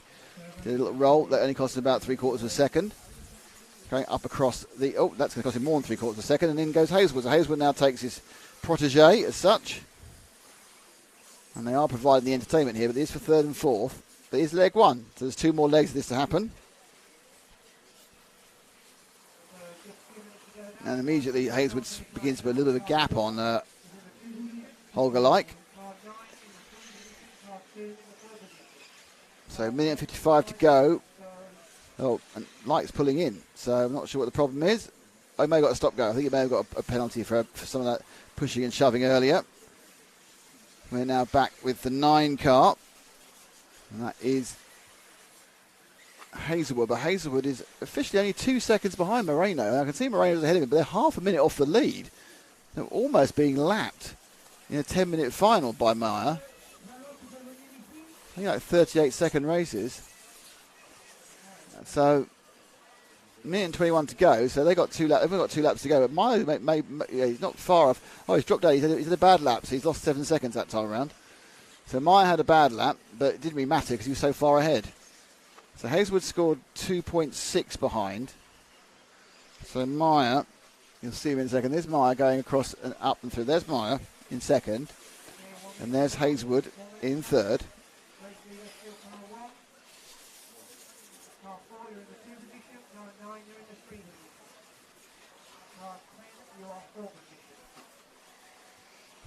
And they go.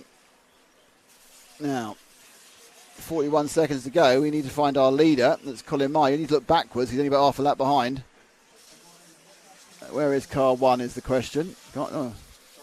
Just start finish now. No, Ash will find it before me. It doesn't matter. I'm just looking like a blind old man, Frank. You can point as much as you like. No chance.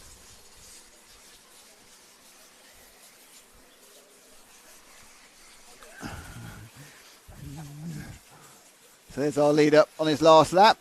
And he's going to win by a country mile. From Moreno, Hazelwood, Iarchi. Like obviously had a problem. It wasn't the stop going. He pulled in with an issue. As did Perrault and Shoffey. So Myers absolutely dominated this one, hasn't he? Absolutely dominated this one. There's a bit of toing and froing behind him, but Meyer wins. We'll wait for about an hour and a half before we see Moreno. I think Moreno and Hazelwood actually do have to finish the lap. The others have already finished the race. So I'm waiting for them to come across the line, but I could be here for a couple of hours, couldn't I, really? Still not here. Still not here. And, it got a bit closer in the end because I think Moreno, just there is Moreno. There we go. Thank goodness for that. Finally, someone's gone across the line, and there's Hazelwood in third. So, Colin Meyer wins this one. Sergio Moreno second. John Hazelwood third. Nathan Iarchi was fourth. Stephanie Karaji was fifth. Alejandro Grau Amia was sixth. Marcus Heine, then Jonas Bauer and Johan Iarchi. And then we had problems for Holger Like, Peter Peter Perrault, and other drivers. It's gone before I can get anywhere near anything. Right, that is the H final. Now it's the G final next, obviously.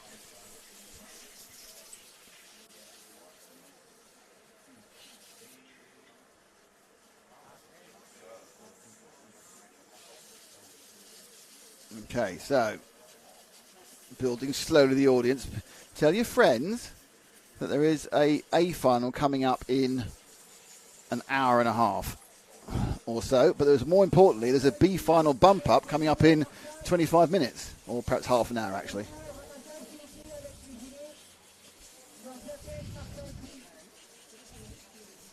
You don't have any, Fred. Tell someone you don't know. That'll surprise them. Hey, guess what? What? I don't know.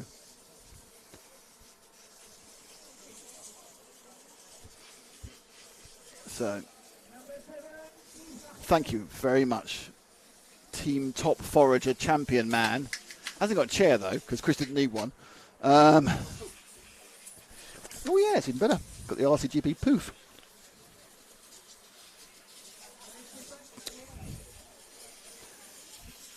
A bit of background shots for you, people walking about.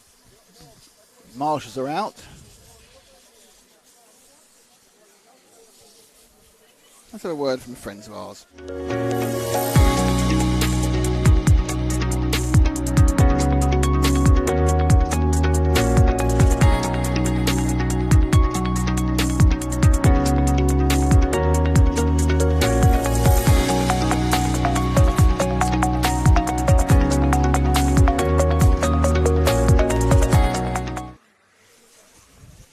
And thank you also to S-Works, Hot Race, Hobby Wing, Hot Race Tyres, Hobby Wing, and X-Ray, and of course mostly thank you to EFRA.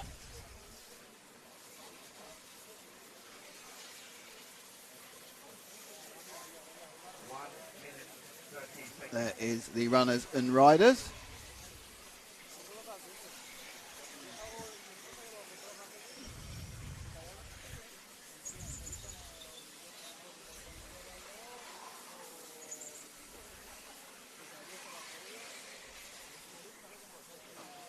Okay, so you go to the pit, to the south line, channel A to go directly to the stopping position.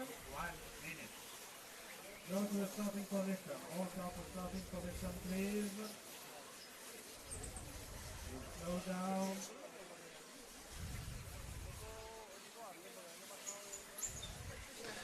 Okay, cars coming to the line.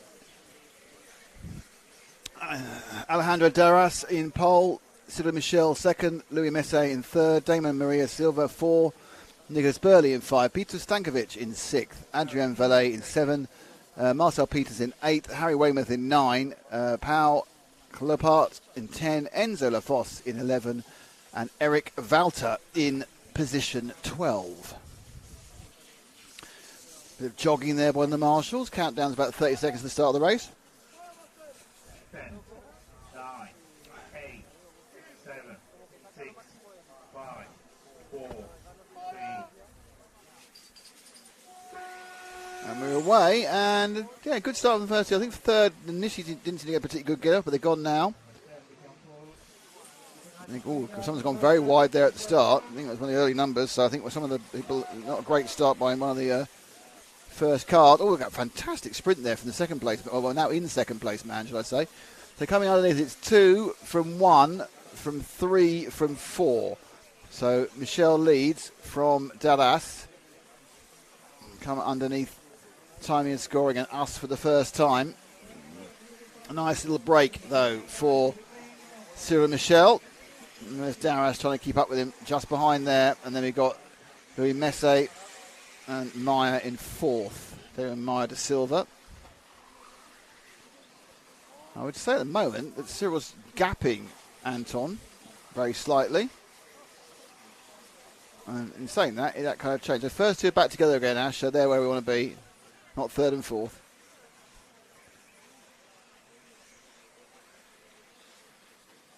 So looking at a bit of a fight here. 2 car. Yellow, purple with the purple really, with a white top. That is Cyril Michel behind him. Orange and blue. Anton Dallas, number 1. Both of them have white wheels, which would be the easiest differentiator. Both of them start racing, and Darras makes a minor error, which drops him back a little bit. And now he has to fight across the ridge again to see if he can get himself a little bit closer to this man, our leader. And he does indeed. He's quick along the ridge. Darras has got a bit of speed at that very difficult top end of the circuit. It's just not what it looks like on the cameras. It's incredibly hilly and adversely cambered. It's way more difficult than it looks. But this whole track is way more difficult than it looks on this camera, to be honest. Camera really flat. The camera being high up and to one side flattens the angles quite a bit. First two together. Oh, that was quite a good Darras there. Got kind of a sliding landing that seemed to gain him a huge amount of time coming off the quad. And he is quick along here, but knows he can't just barge his way past Michel. They just touched him there and got round. The referee seems okay about it. No, referee, I don't know if referee was it. No. Side by side, jump land. Whoa, and they're together. They've broken away from Meyer and Messi. In fact, Darras now is looking to, he's got ahead. Look at that. He's got looking to gap Cyril Michel. Darras has flown out the blocks. Now he's got into the lead. It's not necessarily a recipe for total domination, but boom, he's gone. Absolutely. Look, he's opened up this sort of lead in 2/3 of a lap. 1, 2, 3, 4, sort of equidistant at the moment. With 3 minutes. Oh, he's made a mistake, so that was going really well. 3 minutes gone. They're equidistant. And that really, really fast performance we saw there from Darras has gone to now, for this lap at least, because of a slight over jump coming. Oh, and he's upside down again. And the lead changes. So Darras drops to 3rd, and the first two is now Damon Meyer de Silva in that kind of, is it grey? Yeah, it's a grey machine, isn't it? And he's just taking the lead. So Meyer's here in the 4 car, and the grey car takes the lead from Cyril Michel, but now back after accident in 3rd. That's Anton Dallas.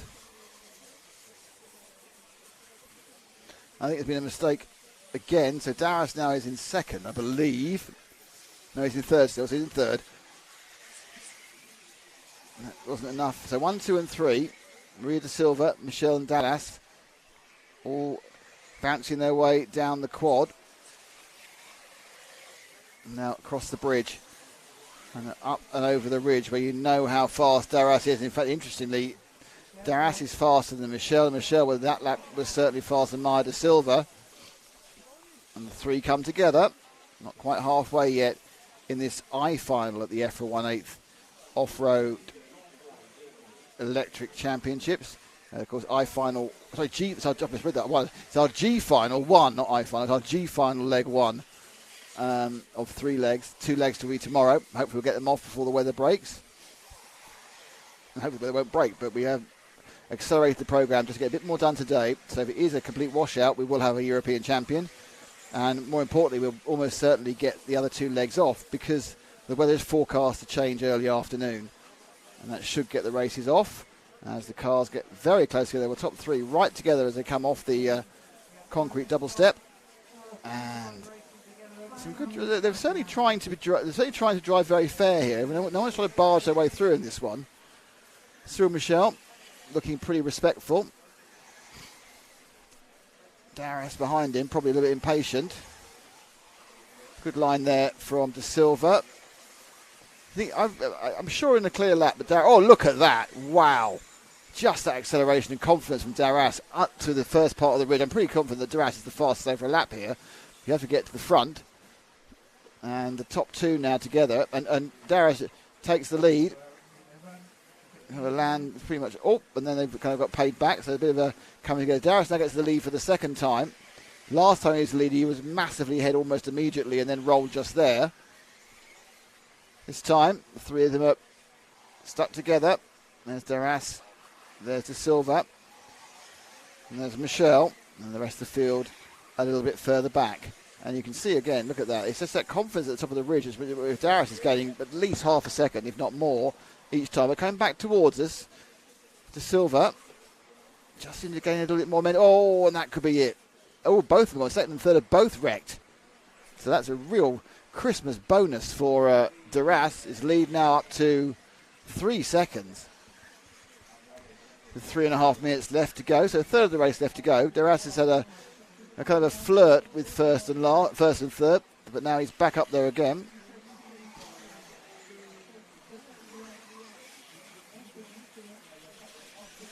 This is second place man, Maria De Silva, but it does look like coming back into it. Actually, Adrian Valle in the 7 car. He's in 4th, but he does look like he's got a little bit more pace.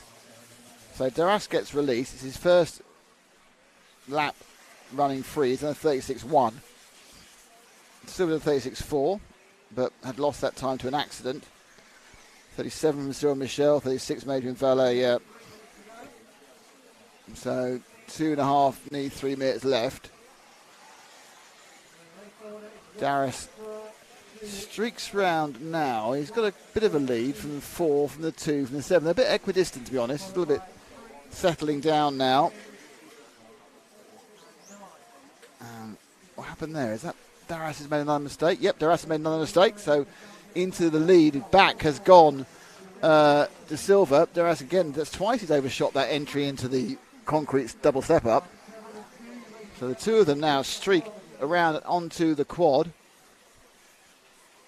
Darras looks up the inside, but it's a good line through there. And we're coming to the bit here where Darras is quicker than everybody in this heat, which is just over the top. But this time, not quite so much. There's a good drive from the grey machine of Damon Maya De Silva. De Silva, of course, at the centre. De Silva, of course, wasn't it? Darras has got so much pace, and he's not afraid to use it. Minute 50 to go, and Darras is going, right out. Darras now is going to have to go on an absolute recovery drive. He's got 3 laps. He's got 3 laps to get back. He was timed at 0.3 of a second behind, but it's a lot more than that now, and it's wild performance is coming out of it. Darras is absolutely throwing way too much. He's throwing everything at him. It's way too much. He needs to have a little bit of a talk to himself, because into second has gone the 2 car. Oh, right, move forward to the 2 car. We'll wait and see if Darras can come back, but that's 2 big mistakes. And that's great news for Maya De Silva. It's not bad news for this man. Cyril Michel in second. Oh, it's not Cyril Michel. Sorry, it's not. It's the 7 car. So I do apologise. Adrian Valle has come through to second. So Valet's come through the second. He had a bit more pace than De Silva and has come right through. More than Michel. So he's now chasing down De Silva. The gap's 2.2 seconds. He's got 2 laps or a lap and 3/4 to catch up. I'm not sure if he is catching up. He's certainly not really lost though, in fairness. Darius is in 4th, but I'm sure he's going to sit around and think, oh, I can get him on in the next 2 heats. Coming on to last lap. Both cars can be captured in a single frame, which is always good news. 2.2 last time round. 2.2 this time round. Let's go with our leader, because it's only going to change now if he makes a mistake. Final lap. We almost made one there. Damon Meyer De Silva. Just needs to keep it rubber side down now, and he should be okay. Easier said than done sometimes. Circumspect on the ridge. Comes back. Just, wasn't right, Romy corrected it nicely. Don't flat land it. He's now going to not climb up this hill. Go soft. He's been near 3 times. But over the line he goes. And it's a good win for Damon Meyer De Silva. 2nd place, Adrian Valet. 3rd place is Cyril Michel. Not sure Antonio Darius is going to right down the field. Despite by far having the fastest lap time. There is Louis Messi in 4th.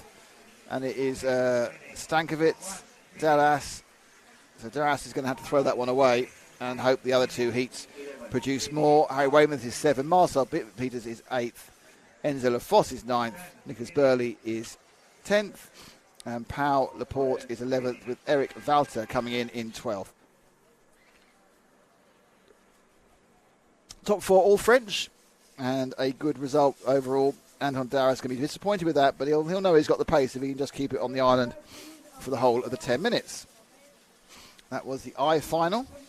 I think this is the last final. The next final after this one, the F final, should be, I think, the B final last chance. I think it is.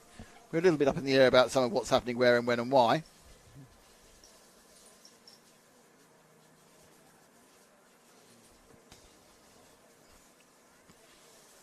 Yeah, Harry Wainwright, first big event. Well done. We don't... Hi, Matt. We don't do follows in finals. We follow the final. That makes sense. So just make the point here that you need to phone your friends up because you've got the B final last chance coming up. Also,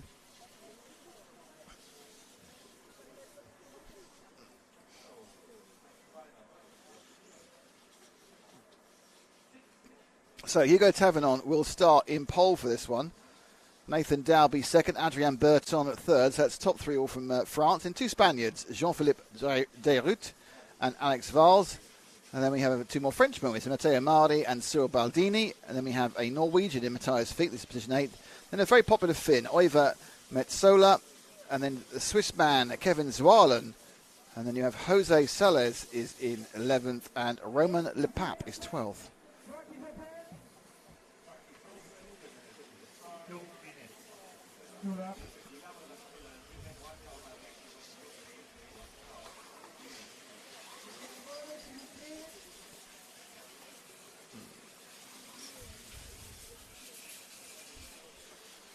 So here they go. Pit lane open, just running around. I'm not sure whether I do more about a lap or 2 laps. 1 minute, 30 seconds. Just get the tyres warmed up. Most people have checked in. Confirmation of the runners and riders. 6 people from France, 3 people from Spain, a Norwegian, a Finn, and a Swissman. A Swissman. 1 minute.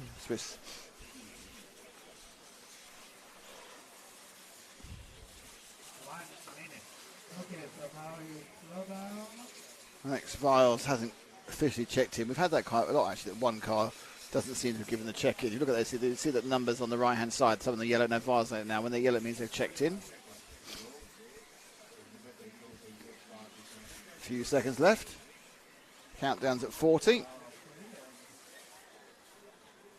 I'm probably about to cough. Stop, girl. Stop, please. Now I've coughed. 30 seconds.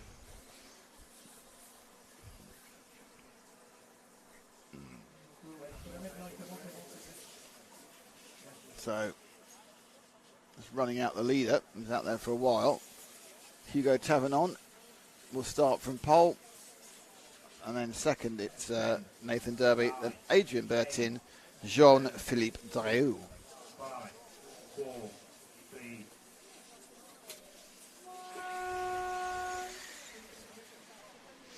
There they go. Some sideways bouncing. Everyone seems to be okay, though, so far. Oh, massive spin for the back end of the field, and that's carnage for several of the cars. Oh, the leader's gone.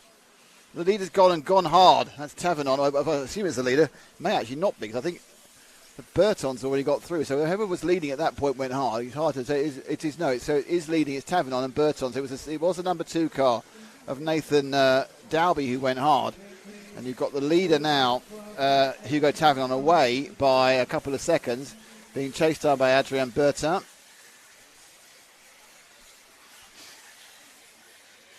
That's Adrien.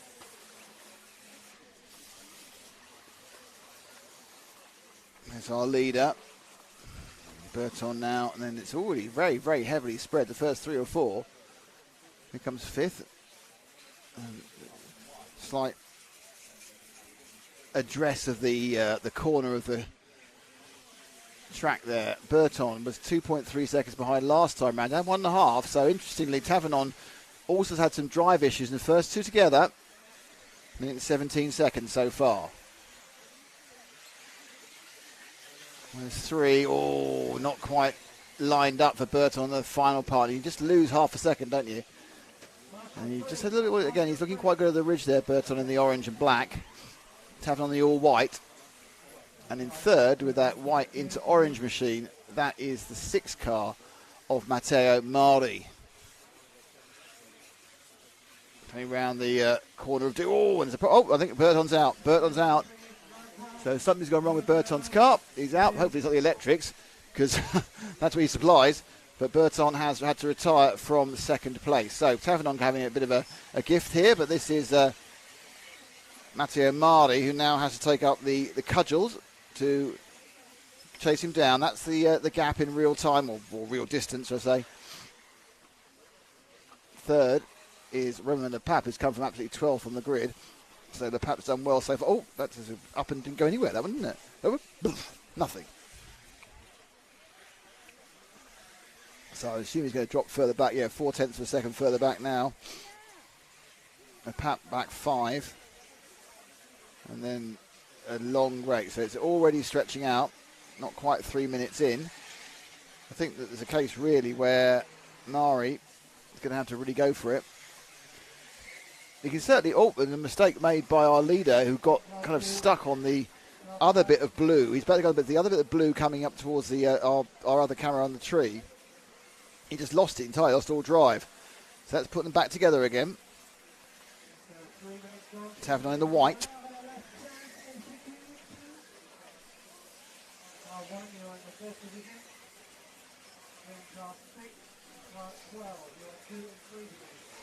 To Mari. Oh! That's not going to go well.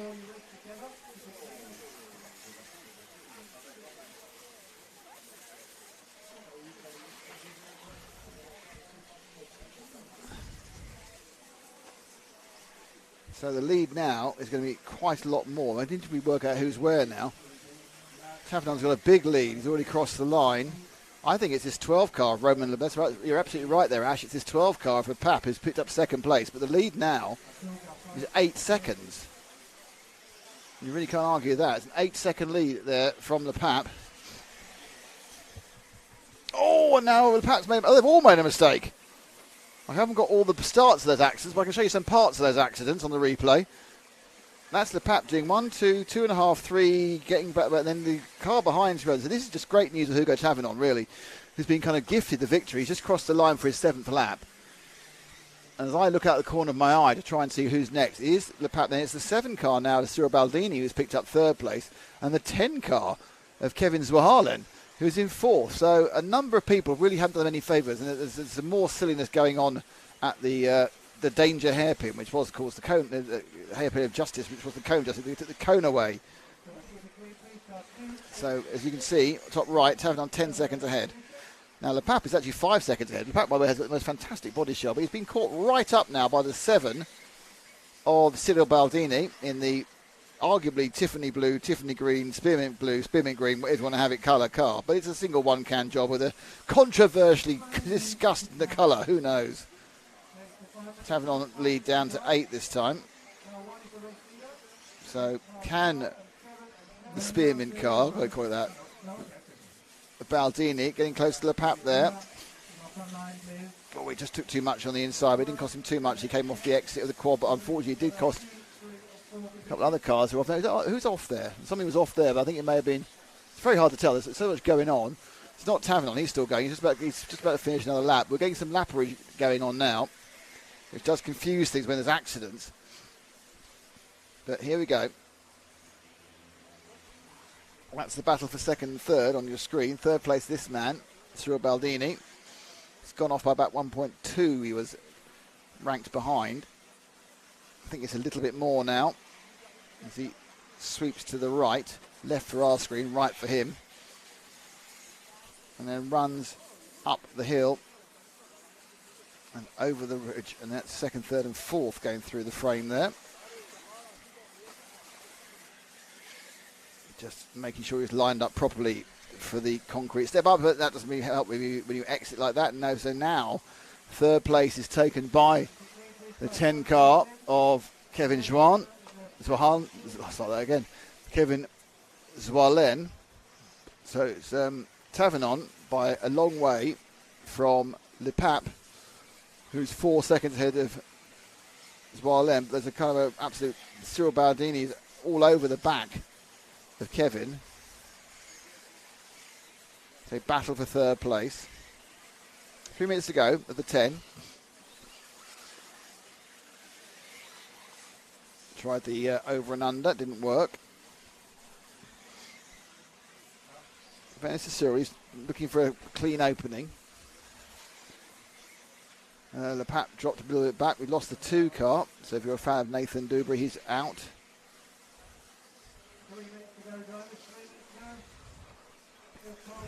So Hugo Tavernon made a few mistakes, has broken away thanks to a combination of bad luck mechanically for Adrian Burton and some unwise driving by some of the others. It's 11 seconds now.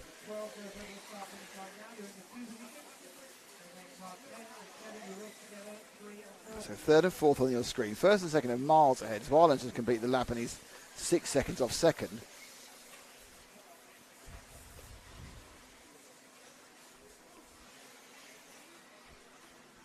Not overly sure where Bandini's gone. Baldini, I'm not sure where he's gone.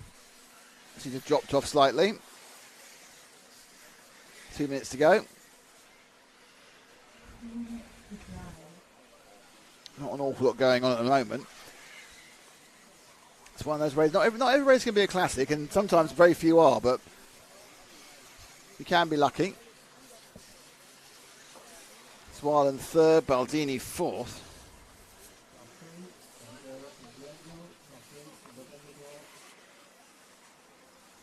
So let's see if we can find our leader.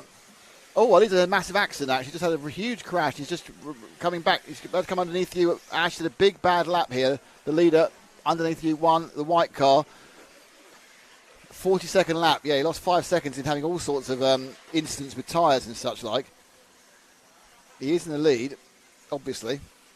And that lead's only gone down to, and unfortunately for the racing action, the Pape also had a problem. So Tavernon now has this and possibly even 2 more, but only he will get 2 more. This is where he had the problem last time. He just went too far right and fell off the track. Oh, bit short, got away with it. So he's going to cross the line. Yeah, he's only got to get this next one right because only he will get one more. Well, actually, no, possibly not. Possibly not. Actually, Le Pape might get another one as well. Actually. Yeah, 21. Yeah, he should just about. Le Pape will need to get a move on to get another one at 22. So he's going to do a 38-second lap. I'll get 2 more. Nice avoiding of the dead car there.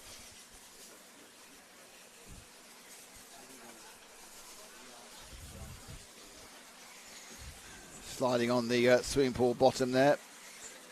Paint from... Oh, okay, that's not going to help him. That's twice he's done that, but he's got a very, very, very, very, very long lead.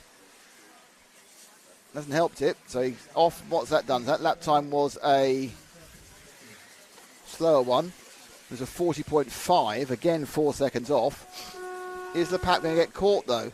Is only Tavernon going to get... Yep, Lepac's got caught. The Tavernon's won that one. Lepac got caught by 7/10 of a second. He is seconds, while Len is third. Sorry, someone's smoking below. Baldini is fourth. Val's... No, Baldini's not fourth. Val's is fourth.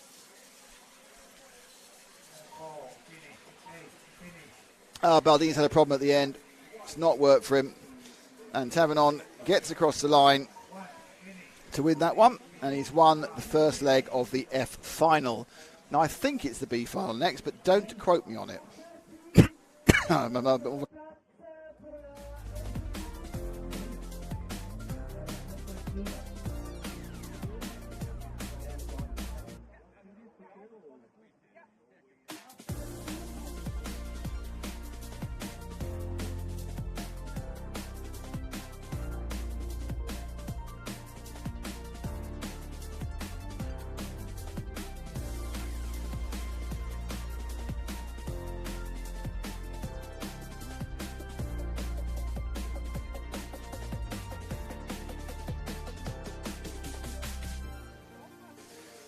So, judging by the way the crowds are gathering, this is going to be the B final because the bleachers are filling up.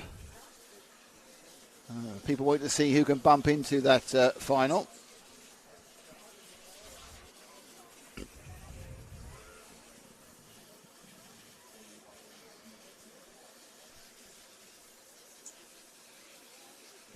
People are quite keen to get there and see what's happening.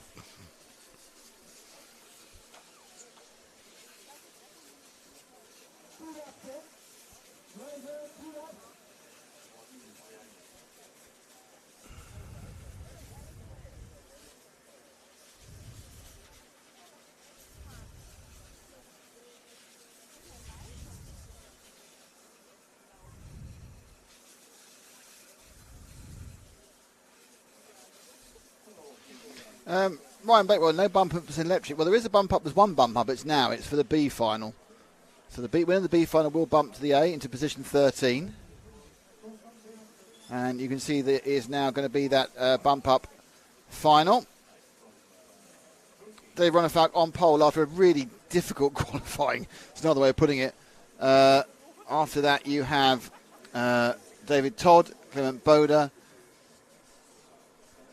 Matisse Payer in fourth, Robert Battle in fifth, Marco Barufalo in sixth, Pekko Avin in seven, Oscar Baldo, Burak Kilic, Aaron Ronick, Axel Constantine, Martin Bayer and Brian Baldo. So you've got about 6 people there who probably, when they turned up today, were pretty certain they were going to be in the A final, and they aren't.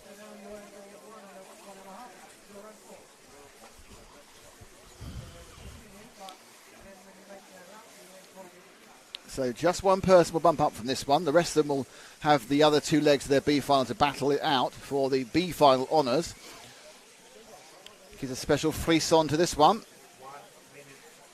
There we are, Sweden on pole, then Spain, France, Spain, Italy, Finland with Pekko, Spain, Turkey, Germany, France, Czech Republic and Spain.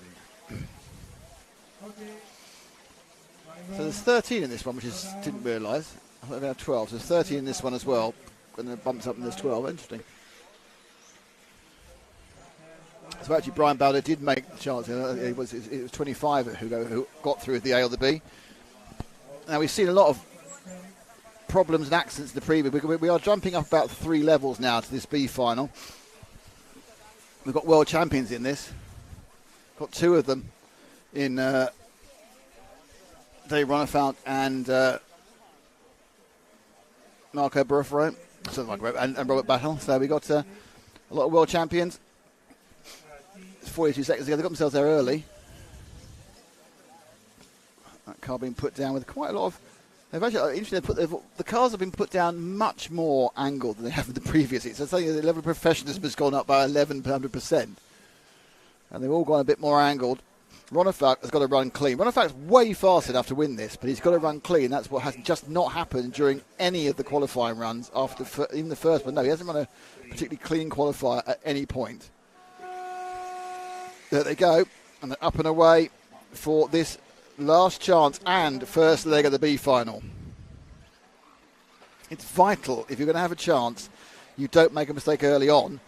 So we're with second and third, because away already has gone David, and the first big mistake was made by the number 2 car. David Todd is now last, fell off towards the top of the ridge. So now first and second, it's Clement Boda, I think, in second. So Ronefalk's getting away. Boda in second, but interesting, it's Battle now, who I think in the 5, who's in third. There's Robert Battle. So it's a world champion, Clement Boda, and another world champion leading, or former world champion, obviously. Got some more problems, but now they go down the back corner. This is just already pulling away. This is third place. Let's go back to the first 2, Ash. And a little mistake there, and a mistake for everybody. And they've slowed each other up. And there is Ronefalk, and then Battle's now in second. Third is Boda. It was a kind of a mini mistake by Ronefalk on that slippery exit to the, we'll call it the tree turn at the end of the circuit where the camera is. And he turned around. So now we've got the 2017 world champion fighting the 2012 world champion fighting the 2016 world champion. I think. Might be odd and even, might be wrong, I don't know. So that's nitro, of course, not electric. There hasn't been a world championship in this class yet. There will be next year. Next year, the first world championship for E-Buggy will be held at Barcelos in Portugal sometime, we think, in September. 1 and 2 together. Minute gone. Ronefalk just literally trying to settle this whole thing down. Robert Battle with the Marco. Obviously, Ronefalk with the X-ray. Says he doesn't really like the way E-Buggies deliver their power, but he's still trying to get in the A final because he's a competitor. Interestingly, we always say the longer a final goes on, the better Robert Battle gets. He's only got 10 minutes to do this. At this point, he's only got 7 minutes 53. Not being dropped, really. Now, it's kind of think that what Ronefalk absolutely needs to do is rein it back by 3/4 of a second, which he's probably got in pace, just for safety. That time round, Battle was actually a 10th faster, but I think it's stretched back out again. Behind him is Clement Boda, Marco Baruffalo, Burak Kilic and Pekko Ivanen, who will wait to pick up the pieces if these guys make a mistake. To give Ronefalk his due so far off that kind of little scrabble, which cost him a couple of seconds. He's been good. Now, Boda's kind of sort of gaining a little bit on the second place man Battle here. You'll see Ronefalk in the frame. Well, you don't actually. There's Ronefalk. You saw the shadow of Ronefalk landing. There he is. Oh, and there, little mistake by Ronefalk. And that costs him that second. And then he goes back and the lead's gone again. 35, it cost him half a second. So he's lost half a second. And wily old Fox, or Battle, might be able to pick off Ronefalk just by waiting for Ronefalk to make little minor errors. Boda not being dropped, and neither is Baruffalo. Unfortunately, Burak Kilic is being dropped. So if you're a Kilic fan, you have to make do with Birkin Kilic being in the main final.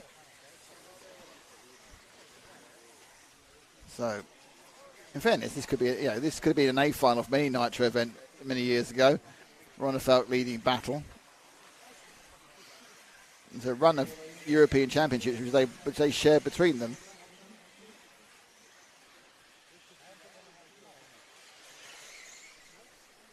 Gap out to 1.1. There it is. You can just see it every time. The third and fourth is under Battle now. When Baruffalo's trying to get through.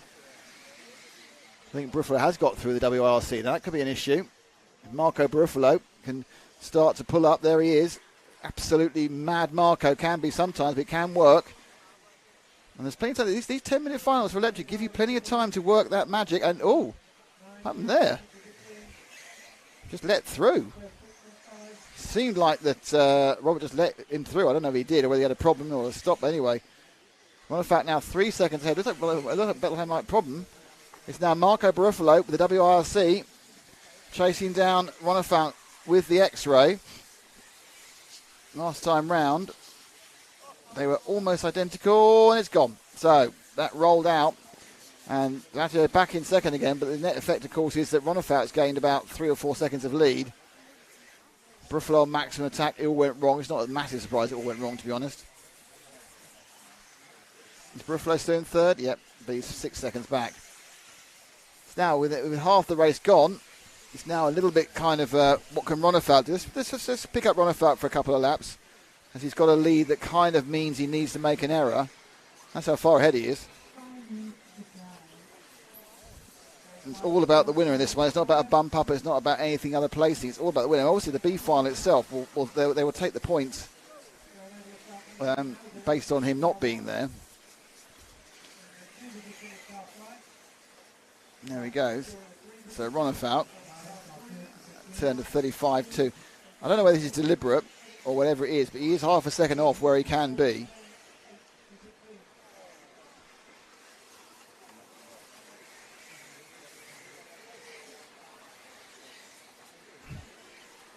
.2 seconds ahead.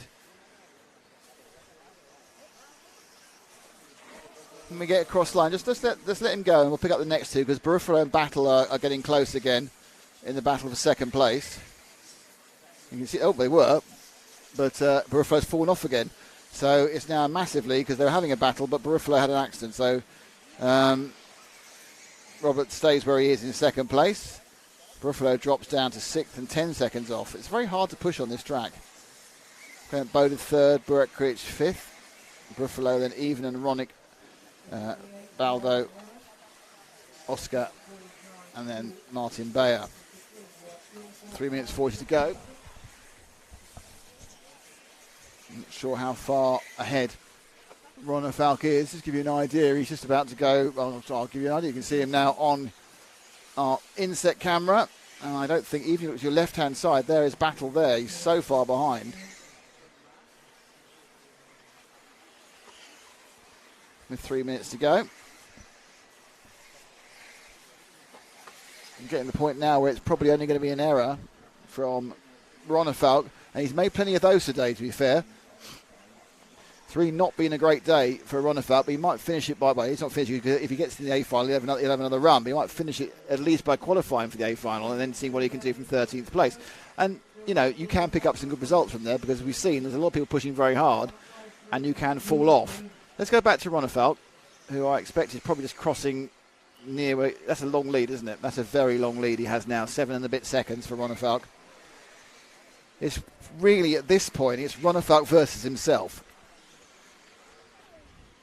He's gone out in 4 qualifying rounds. He's not managed to ace any of them. He's had errors. He had one error in the first one, which wasn't too bad. Then he had lots of errors in the others.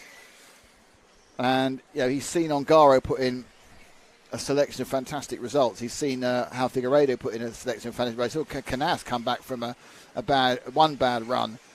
Bruno Coelho had 2 bad runs, but nailed the first, and then nailed the last one under immense pressure. So, and then he's seen a youngster in Noah Ben Mohamed qualify 3rd, and now he's scrabbling to get the back of it. And the only person who stopped him being higher up has been, well, actually not fair, because he had a couple of, we did see an accident or two where he was actually an innocent bystander, but it's not keeping the wheels rubber side down has been the problem for Ronefalk.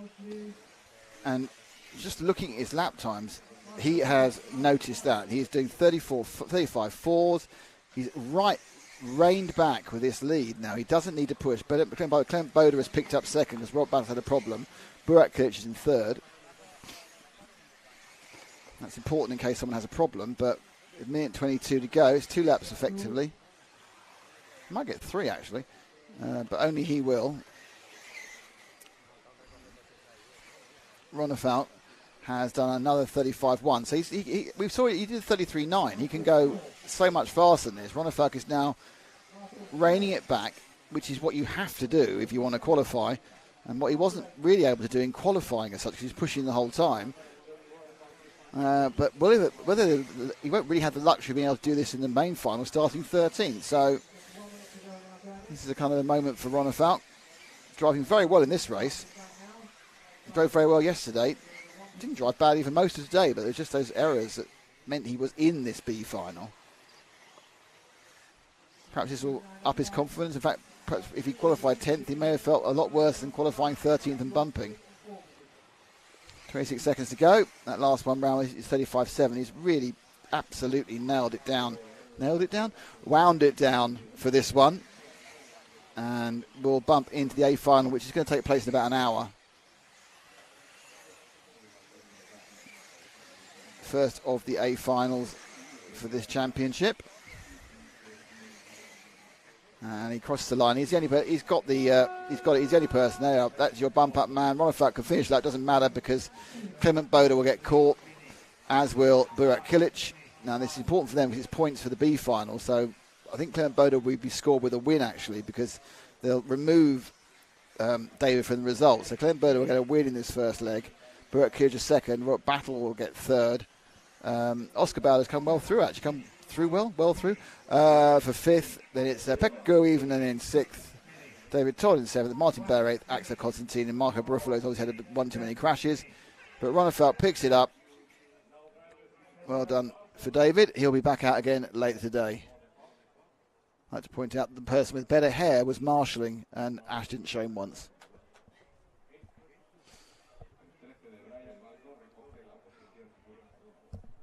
So next, I'm not actually sure what final's next, to be honest. It's the E final, is it? Has it got quite E? EDCA, because you've had the B. So EDCA, yeah. So it's 45. There's 45 minutes of running, which will take us to about 1:45. About 10 past on it. I think that's the only way they could do it. They called it the practice. It wasn't the practice. They called it the practice because anyway they get the last chance working in the way that my RCM works.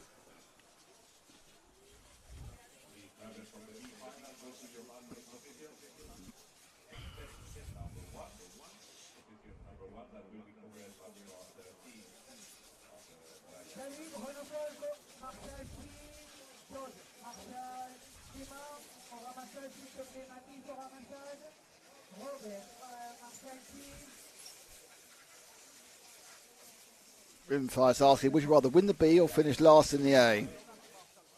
No, it wasn't practice. It was the final.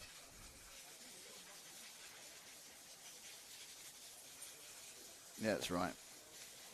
It's not. Well, everyone's read that as practice and been confused. It's not practice final, Chris. It was the bump up final.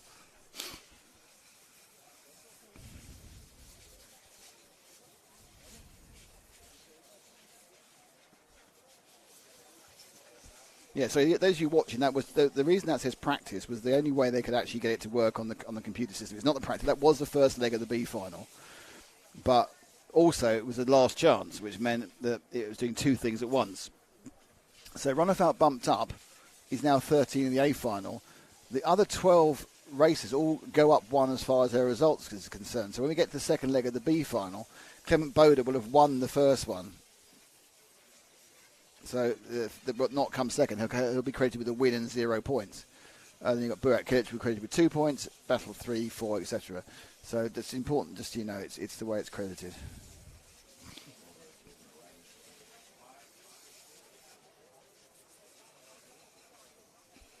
Yeah, E-Buggies are faster. E-Buggies are faster. We had GTICs and GT. We had GTs which are nitro, and GTE last week, and the GT are fast. It's just fast. The thing about it is that they've now got the power equalised. So they're actually not. But the point about it is just the way the power is delivered is very friendly for a racing car. You've got the power at the bottom end, so your acceleration is better. And the weird thing is, if you don't want the power at the bottom end, you can tune it out of an electric motor, whereas you can't tune the power into the bottom end of a nitro motor. Oh, there's a surprise. Lefty's chuffed that Ronefat's bumped up.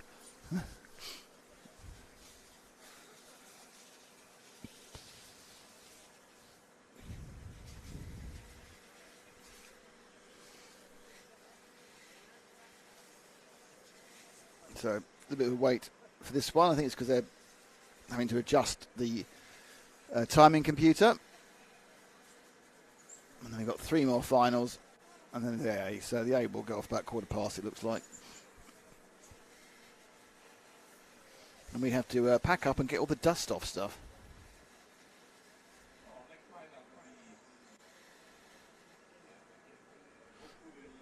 It is the E final, and we're ready to get. We're not ready to go with it. They've sorted out the timing. Thanks to everybody who has been watching today. Very pleased to have you all with us. Thanks to everyone who's watching on the EFRA YouTube and on the Facebook.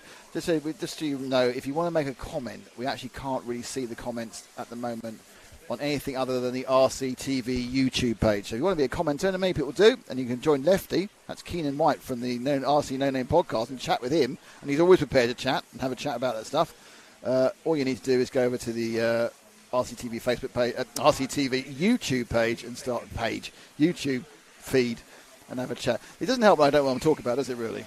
It's kind of a limiting factor when a man trying to explain can't explain clearly. Okay, that is the runners and riders for the E final. Hendrik Lamery from Estonia, Pierre Rabulon from France, Tom Robin from France, Erwin Lebarth from Switzerland, Jürgen Trieb from Austria, Wesley Van Helmen from the Netherlands, France's Jérôme Sartel, Italy's Giovanni Camamo, Jean-Pierre Sartel, the 2019-18 European champion from France, Jules Pitousset from France, Nicolas Maida from France, and Carlos Pineda Vidal from Spain. They will get the 10 minutes for their leg one.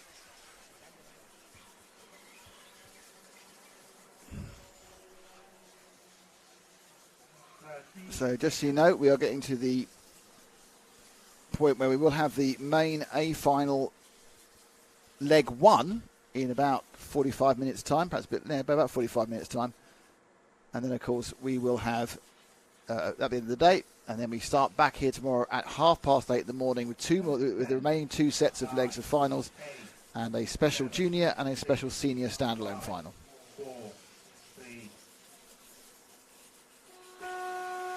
And away, Lane May makes a good start. And they all turn to face the quad for the first time. Like Russia on the M25. So Lane May, Way, second and third, having a bit of a scuffle between them. That's Rabelon and Robin. Robin in the all-blue car in third. Oh, minor mistake by Lane May, sorry. Oh, and Tom Roberts got shuffled out, then shuffled back in again. 2, 3, 4, and 5 right together, and then Robin looking at the inside and gets the run, and then that was kind of happening for about half an hour, that one. There they go. There's a bit of an argument there with Robin, and straight through, and he gets punted off. It's not really the guy who hit in fault, because it wasn't like he just kind of aim and hope that the accident's not going to be there when you get there, but it was. So our leader's miles ahead. Second place now is car 6 of Wesley Van Helmond, and then we've got third and fourth on the screen, which is the 7 of Jerome Sartel. Some experience here, isn't there? That with our leader, who's made a mistake. This is first and second, 6 and 1. In fact, Wesley Van Helmond now leads. Second place is Henrik Lane May, and he's pulled out, has he? No, someone else has pulled out. It's very confusing when I look at things underneath me. Oh, a mistake by Lane May, and back into the lead has gone the 2 car of Pierre Rabulon. Oh, from Lane May. Third place is the 12 car of Carlos Pineda, who's getting a little bit, sticking his nose in with his associated chassis. And then they go, Rabulon leads. Helmond unfortunately come out of that one, so he's doing well, then retired, so I think must have gone wrong with it. Go off the track quite quickly. So first and second going up across the ridge. And you can see there, third, fourth, fifth and sixth flashing underneath our tree camera.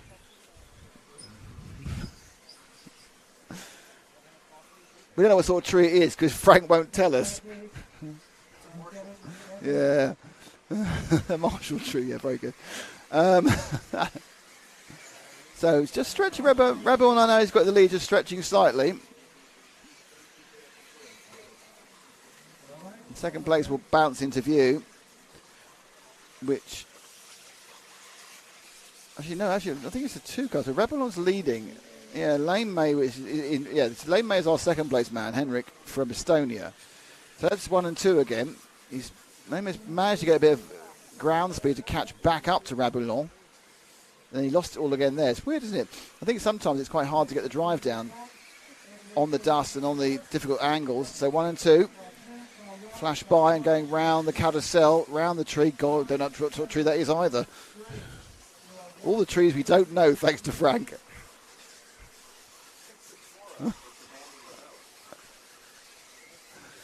Oh, dear. Okay. Got a battle for the lead in this one. Just under 2/3 of the race left. And it's that, well, it's the easiest way of saying the yellow wheels and the clear wing is Pierre Rabelon, and the white wheels and the black wing is Henrik Laimé. So it's France v Estonia.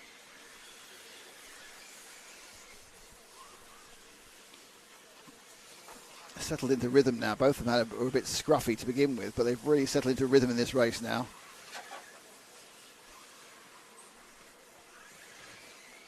Right together. Looks like a little bit of a gain on the acceleration there. It's interesting, look, Rabelon gained on the acceleration and kind of lost it all again on the braking. So, right together. Laimé being careful not to touch Rabelon. They went way too wide. You lose so much time when you get out on the loose stuff out there, don't you? Going just round past timing and scoring. Not quite synchronised bouncing, which always makes a great shot. Rabelon scored a 0.3 in the lead as he crossed the timing line, but that's now at least a second. Track's just getting a little bit dustier, I think. I think it's going to need a bit of a sweep up and collection at the end of the day. I think the dust it's not really rising like it did before. We're not like flowing into all our doors and ruining our day. But I do feel that it's just getting a little bit dustier, and you've got areas of the track where if you put the power down, you ain't going nowhere. Ain't going nowhere, son. You're going nowhere.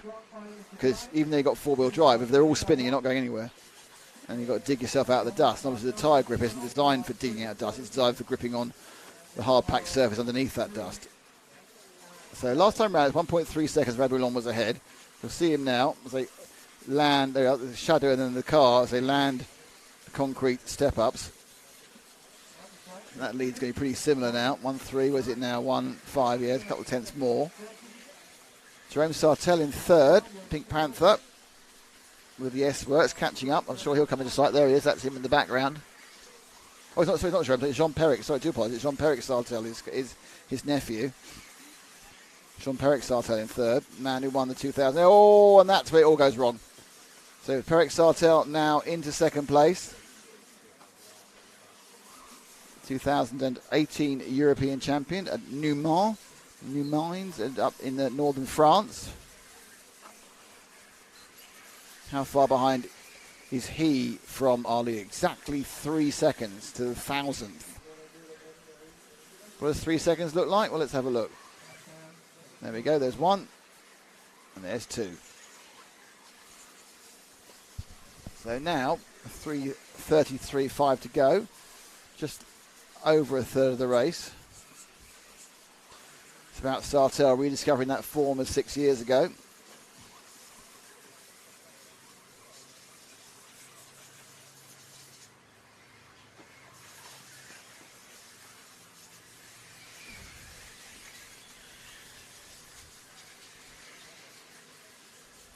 That time round he gained a second and a bit, so it was a slight problem for Rabelon, who lost a second.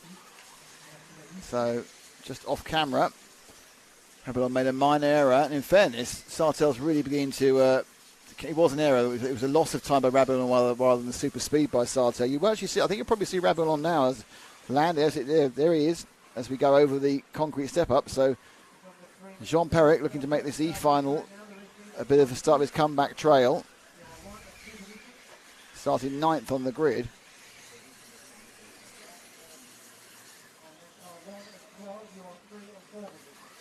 Needs to try and gain on Rabelon Pierre.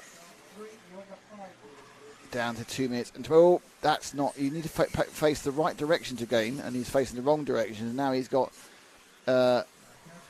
Henrik Laimé right behind him, but what he's really done is he's lost probably 2 seconds, perhaps even a little bit more, on Rabelon, who, if he gets told that, can just ease it back, he can relax. I don't quite understand that, because Rabelais must have made a mistake as well. He's only 2.183, and Lamy has made a mistake as well. So they've all made a mistake in that last last lap and a quarter. The net effect is a very slight gain in the lead for Pierre Rabelais. Minute 43 to go. Oh, he's right on the edge, isn't it, Peric Sartell? And sometimes it works, and that time it didn't. He's decided it's all or nothing, which is interesting because he's leg 1 of 3, but he is in second. And we've got a minute and something to go. Let's move to our leader, because I think the lead now is going to be a situation where he'll have to make a mistake to lose it. So Pierre Rabelais going over the quad. He's going to turn, going to climb up and over the bridge. Then he's got the jump, and then he's going right along the ridge. Way more difficult it looks on the camera, through the slippery surface. That's concrete with it's like the bottom of a swimming pool. The paint from the bottom of the swimming pool, and there's more there. No grip there. Concrete step-ups. And through the corner of doom. And then the switch back, and then he goes back over the line. He had 3.6 seconds last time. He's got 2 laps to go. 2.8. So it was so Sartell gained, but you know it's within the allowable limits of loss when you've only got 2 laps to go. Rabelais. Car looks fine. I mean, it's got enough pace to stay ahead, but he's just got to be careful not to slow down too much. Sartell's a good distance behind as they're about to start the last lap of this first leg of the E final.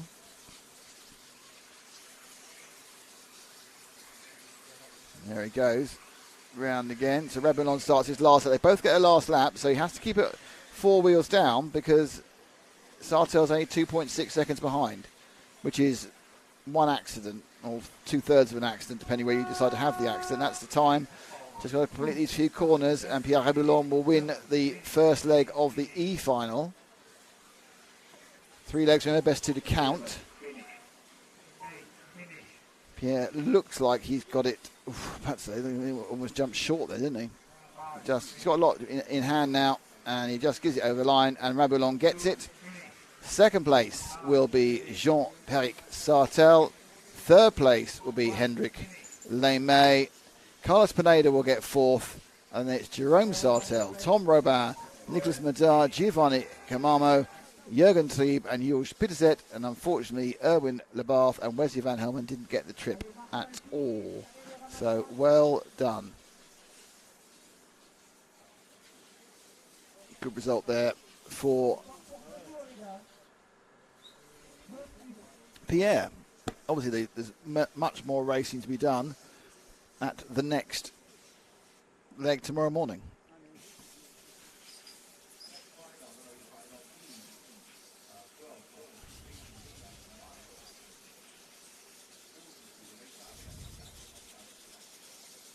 Could it be a fig tree, says Tara? I don't think it is a fig tree. I'm very disappointed with Frank, I'll be honest with you, Tara, about our tree identification situation. So much so that I'm going to take it on myself to take a picture of the tree and then spend some time this evening trying to work out what it is.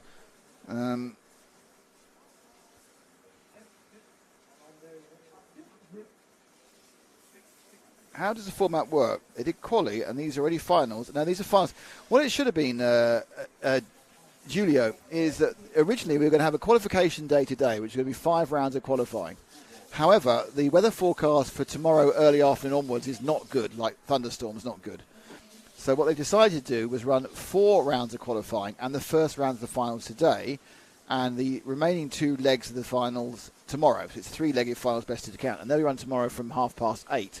With the idea is the actual event will be finished by about 2:30, and therefore should hopefully miss the thunderstorms, which are due to turn up sometime in the area of about 2, 3, 4 o'clock. So that's what the idea is. And if for some reason the rain came super early, well, we would have a result with the first leg and we'd be able to call a European champion. We wouldn't sit there having to call it on qualifying or anything else. It would be final. So it's a very, very sensible move given the potential inclement weather.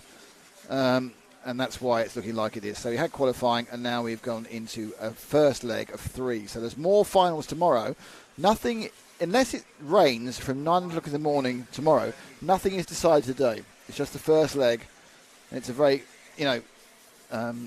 pragmatic approach to what could be some bad weather.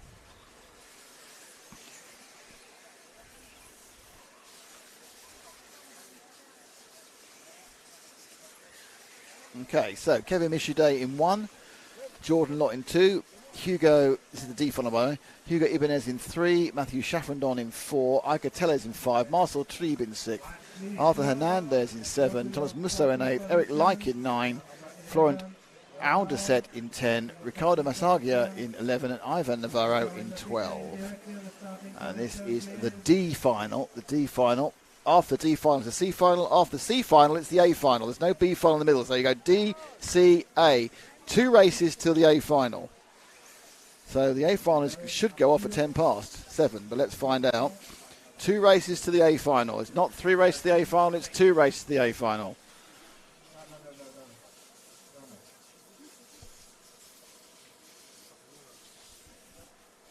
Important to say, just the 2 races to that A final. Okay, everyone's lined up. We have a slight problem. We haven't got a cameraman who's came back from the toilet. Oh, this is going to be a disaster. Okay, just so we know, we are a cameraman down at the moment. See, Frank's gone because he could. Okay, sorry about this. We are a cameraman down. So there they go. So we can have a radio commentary from me for a bit. Up are they going away, and away it's the 1 from the 2. And then you got the 3. He comes late to the party, and then the 5. They all sweep round. There he is, relieved. So it's little tip there. So it is Michudet who leads, and then we've got Jordan Lott. As you know, it's Hugo Ibanez in second with the 3. So 1 from 3. Oof.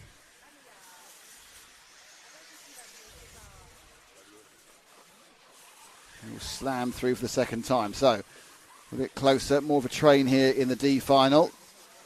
1, 3, 5, and 2 is the order.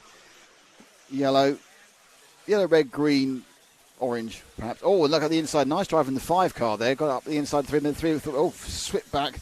You can really see sometimes that little whip of acceleration you get with the electric cars. It kind of enables the shutting of the door to be done by torque rather than by actually moving the car in front. You just kind of whip it out and gone. Then you've got the power drive. Oh, look at that. Fantastic running by Ika Tellez, who's gone straight into the lead.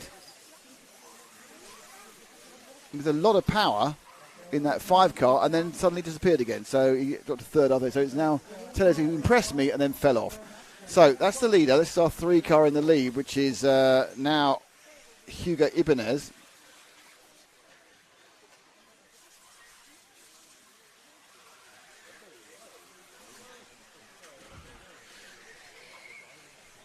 Down the line. So there is Hugo Ibanez leading. There's a little bit of a gap now to the second place man, who's the let's drop back to second, who's the red car.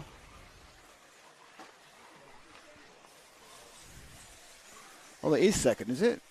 No, right, we are on second. There we are. So leading is 3, and we're now on 2. Yeah, good point. So we're now on Jordan Lott, who is in second. This is all going very good. It's going very well. I get confused when I haven't got a cameraman for the first 30 seconds. So I had to think too much. I need these things presented to me in black and white, right in front of my face. So the lead's 1.4 seconds. 2.5 minutes gone, 7 to go. We're a quarter of the way through the race. And we are trying to get our eyes around what it is. So in the lead, it's off camera, it's completely wrecked. Was a 3 there. It's come back on quite close to the 2. But the 2 now lead. So Jordan Lott now leads. Annoyingly, they're both quite rouged cars. Jordan Lott leads in the much more red car. Oh, now Jordan Lott doesn't lead. And now into the lead has gone the 3. And now Lott and the 5. So the battle now is second and third, Ash. We need to let that one go because second and third should be quite close together. Well, they're a long way back, aren't they? And it's Ika Tellez 3 seconds back after Lott has rolled it after he got in the lead for about, I don't know, quarter of a lap. No, twice now Tellez has done that. Got through and then loused it up immediately on the quad. The 6 car now is coming into play. And that's Michel Trieb. There's 4 of them there having an orgy in the corner. It's not doing anyone any good apart from Hugo Ibanez, who's not invited to it, and that's actually for once a good idea. Oh, this is... Right, so anyway, back is out, and now here comes Kevin Michudet, who's been in every single position so far, and he's now running. This one really is chaotic on everywhere I look, but look at the lead that Hugo Ibanez has got. This is second and third. They are actually now thinking about doing some racing rather than falling off the track. So a little bit of pressure from the D final drivers, and kind of the cars do get more difficult. So this is second and third. Leader 6 seconds down the road. Second is Kevin Michaud, but no, he's not, because up the inside beautifully there came Marcel Trieb. So the Austrian came out beside the Frenchman. There's a Spaniard leading in Hugo Ibanez. And Trieb now looking to try and gain, but they lost half a second between the two, and they lost half a second on Ibanez that time round. We aren't even halfway yet, and everyone's made, well, I think, another pig's ear of it made by Michaud. So that's Trieb now. He's in second. He's made a mistake as well. It looks like really all Hugo Ibanez has to do is just drive around the middle of the track, and everyone else will just win it for him.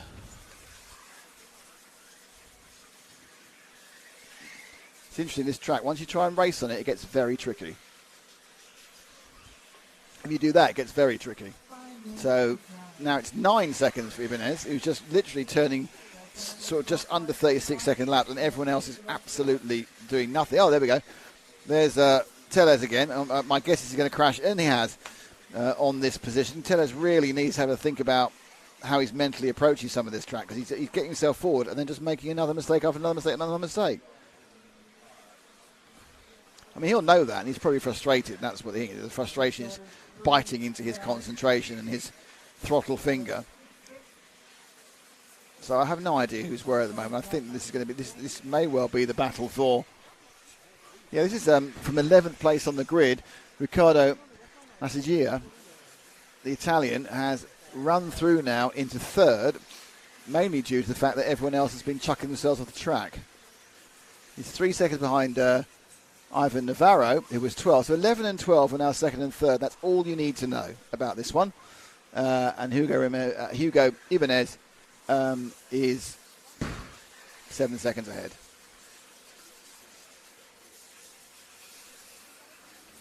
I don't think we've even seen Ivan Navarro. I think he's managed to get himself through without being on camera at all. He's into second place. This is third and fourth. A couple of seconds back from Navarro. The 12th place qualifier, may I remind you. This is the 11th place qualifier chasing him down. 3 and a bit minutes to go. Can we move forward? Oh, no, second place on the ground now. Second and third be quite close together. So Navarro's made a mistake. That is Trieb now is in third. Right behind him in the greeny blue car, that is Navarro. So this is third and fourth at the moment. Oh, Trieb said, no, you're not coming past there. Absolutely. That was a kind of a shoulder barge. Didn't quite come off. And through went Navarro into third. And then he gets past again. It's a difficult thing. The track is difficult. Once you get through, people start to push, and immediately it bites you back. It says, no pushing. I'm going to bite you back, is what it actually says.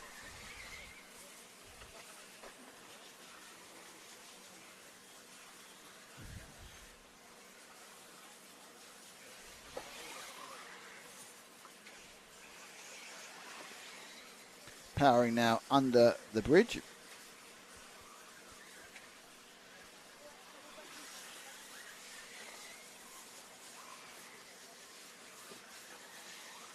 Okay, so it is Tellez by 9 from Massigo. This is third place man Trieb, who's only scored a second ahead of fourth place man. 2 minutes to go in the D final. Then you've got Michaud in fifth, Arcateles in sixth, Arthur Hernandez in 7th, Thomas Musso in 8th, Matthew Sheffield in 9th, Eric Leik in 10th. And everyone is still running, though, which is quite good. No one's not made the trip at the moment. So Trieb is 3 seconds, scored 3 seconds behind Massigia. I'm not sure he's getting closer. It looks like, visually, it looks less than 3 seconds, to be honest. Massigia, it was until that point. And that's now third and fourth right together again, as Ivan Navarro gets onto the back of Marcel Trieb.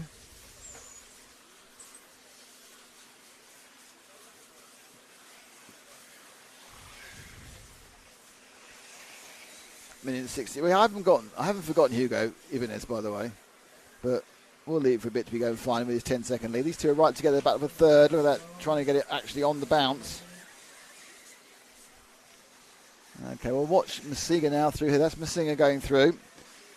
And they've just stretched out a little bit there. Treve now has a bit more of a gap. 50-something seconds to go. 9:06. There'll be 2 laps more for Ibanez. And there will be 2 more laps for everyone. So there's 2 more laps. This and 1 more for Ibanez and the gang. What we need, whatever I quite think, this is kind of settling down a little bit. It might be a move. They're not too far apart. But what we'll do now is find our leader, who is car number 3, who's just about to go for start-finish, Ash. Underneath you now. So on his last lap now, Hugo Ibanez looking to take this first leg of the D final. Don't forget, we've only got the C finals. No, we've had the B final already. So it's D final, C final, A final, leg 1 of 3. That's the way it goes. People been caught. Okay, Mushide's been caught out already. Arthur Hernandez has been caught out already. And over the line comes quite sedately Hugo Ibanez, who's done particularly well, but it has been handed to him on a plate. So Ibanez takes it.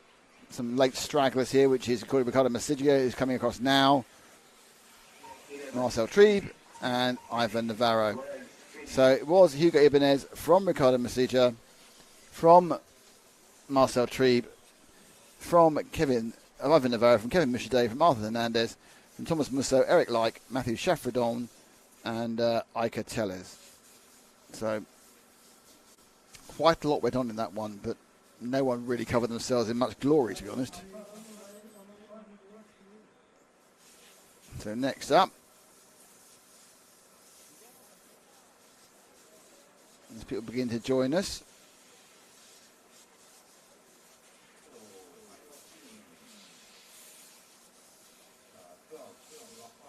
ex-Hampton, I think. Hey guys, how's it going? Justin's going very well, thanks, mate.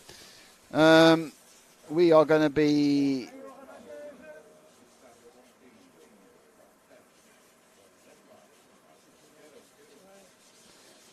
we've got this C final, and don't forget this, we had the B final, so it's the C final, so in 15 minutes we're waiting for the start of the A main. Leg 1. There are 3 legs, remember. This is the C final. So this is about time now, as usual, 5-minute warning to tell your friends to tune in.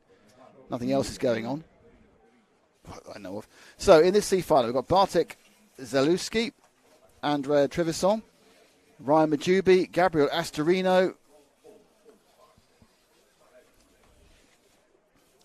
Elliot Marcon, Adrian Parente, Max Gotzel,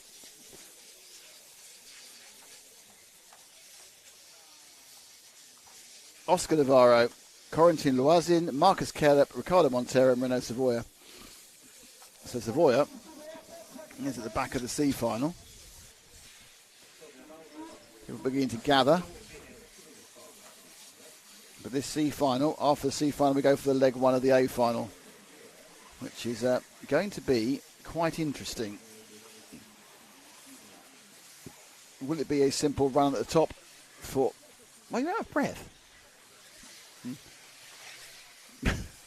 Frank's just turned up massively out of breath. I can't work out why.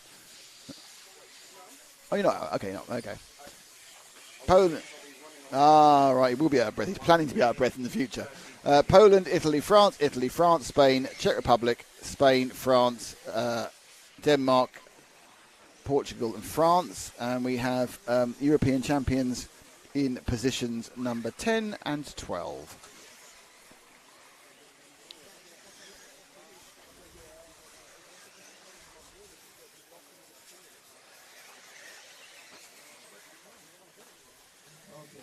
To your starting position, car number 6, go to your start position, on-car slow down.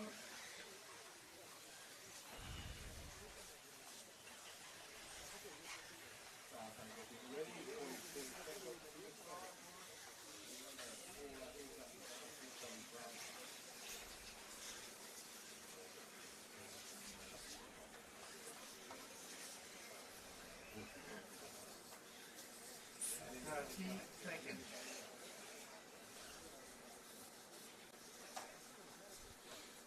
Okay, lining up now for this C final. Don't forget it's the A final next. I can't think how many times I can tell you it's the A final next. Nothing else. I can smell toast actually now. Can you smell toast?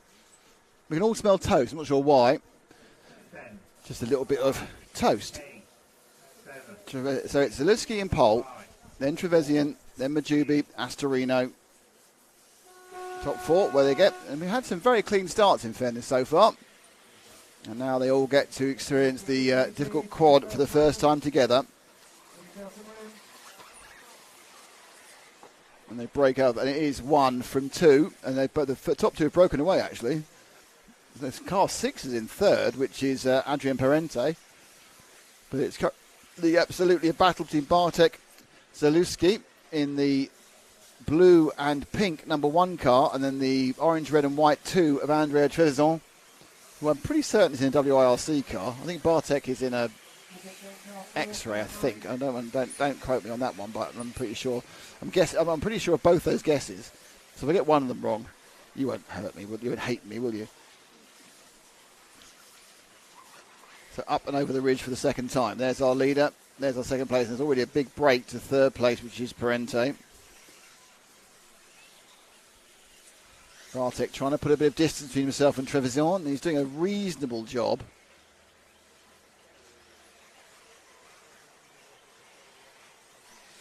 But Trevisan in the orange and white, the Italian. I'm pretty sure one RCGP, RC2 in the RCGPs in Italy. Thinking he won that in Asti, but you know, may have been at the other way around in Italy. But now she's second and third are coming together, and that third place is Adrian Parente in the green and the blue. Very interesting. Bartek didn't really break away that time. It's more like Parente's made all the pace up than the other two. Look at that whoosh, shot across there. Parente's right up the backside. Yeah, it was a slightly slow lap by Bartek. I assume it was by 3 or 4 minor problems rather than one big one. There they go. 1, 2 and 3 down. Oh, that was lucky. Well, or well driven. As Zalewski kind of controlled the car at a weird angle across the ridge. 3 of them. 1, 2 and 3. Fourth place, not that further. Oh, and there's a chance now. No, didn't quite get the drive for Parente to get past Trevisan. Bartek himself now. Still the early stage here. We're not quite 2.5 minutes here. We're not quite at quarter distance. So on the whole, they've managed to establish a decent distance against some of the other cars. Montero and Savoia and Majubi and Kerep have all had poor starts or just been at the back of the grid. 1 and 2. A little bit further ahead of 3 now. But you can get them both in the same frame, so it's not that much further.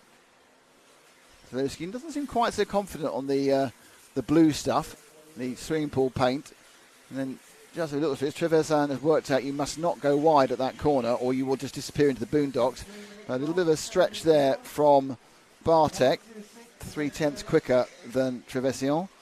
And Trevisan was 3/10 faster than Parente. So they stretched a little bit. Now we've got second and third on camera now. And there goes Bartek. There go the next two. Parente now very close to Trevisan. Don't forget we've got kind of going Poland, Italy, Spain, Czech Republic, France, the top 5 nationalities in this race. And Parente looking to try to do jump over and jump back. And now if Trevisan starts defending, the winner out of that is Zalewski. Gained 7/10 on that time around. Trevisan very, very good out that last. Well, it's not the last, but the first corner is very good out. Just over time in scoring.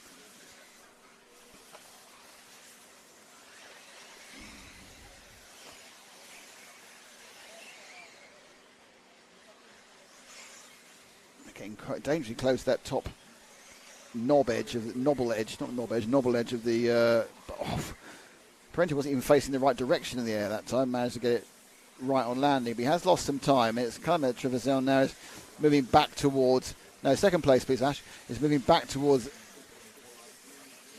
Zalewski.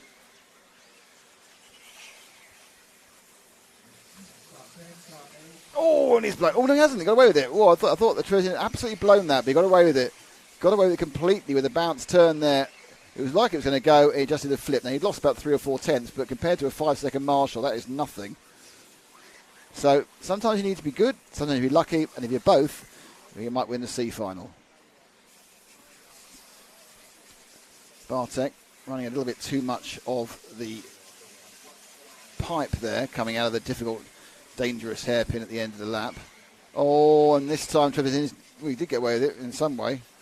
I'm not sure I did that. Let's look at that again. See how do you rescue a difficult situation? You're rolling, I'm facing one way, I'm upside down, and I'll just go bing and off again. There you are.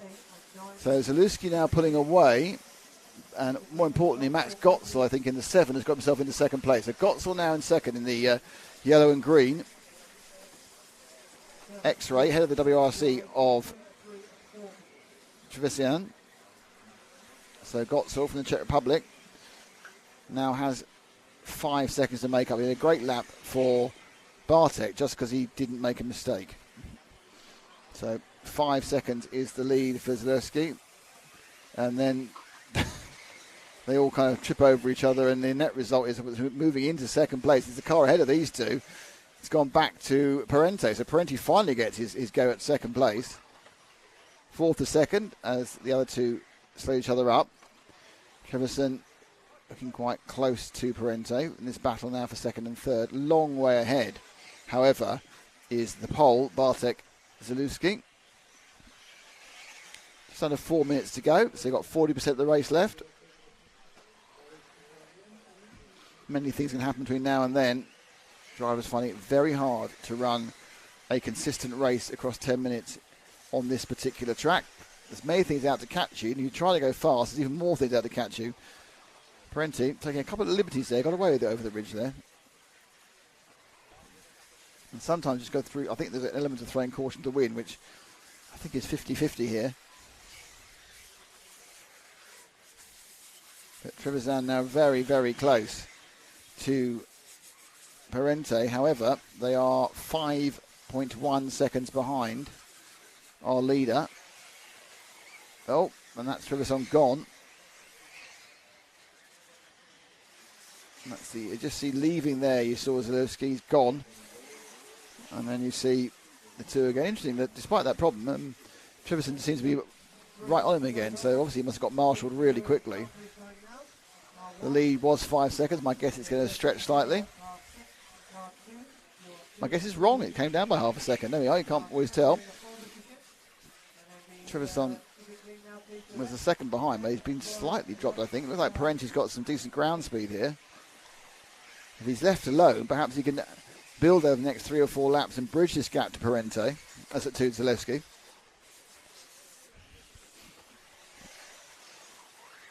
Max Gotzel's brief moment in the sun in seconds, a long distant memory. He's now fourth by a long way.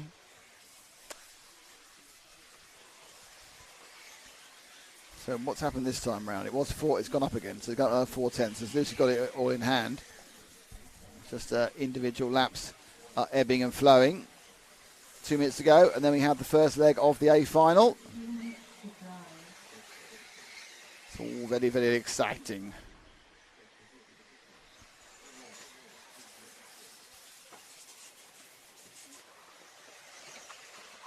Some good driving on the. Now they kind of settle down and they're not fighting each other. That's some good driving, but I'm not sure it's enough to get anywhere nearer to Bartek. Parente. Yeah, gained 8 tenths there, so Parente gained 8 tenths, but there's only 2 laps to go. Well, might be 3 laps to go. Coming through the quads.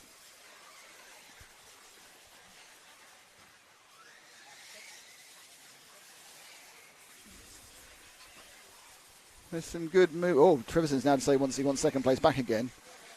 So, and he's got it second place back again. That was a brilliant move in the air. If they change again, I'll tell you, because that was a aerial overtake, which I always like. It's always a bit more side by side, but he got him in the air, and of course, if he lands in front of him, there's nothing you can do. So, Parente now behind Trevisan with a lap and a half to go. It's only 3.8. So, now she got him again by doing the exact opposite, by jumping him on that section. Right, let's see if we can move forward to Bartek. And just take these, yeah.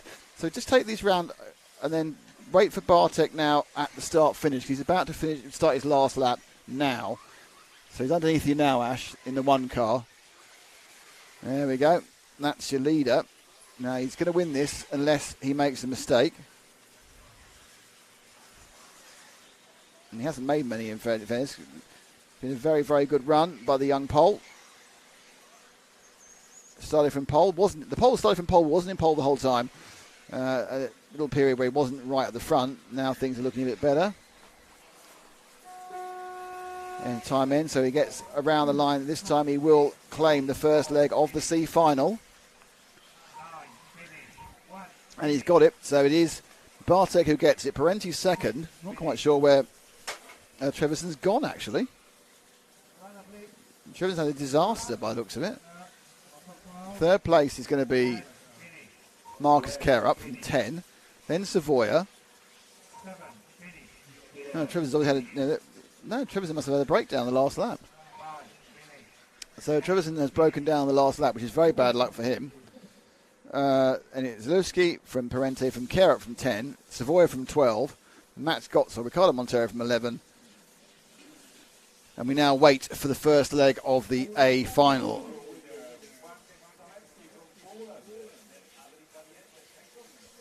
There we are. That's what Carlos tells you. That's where they're going.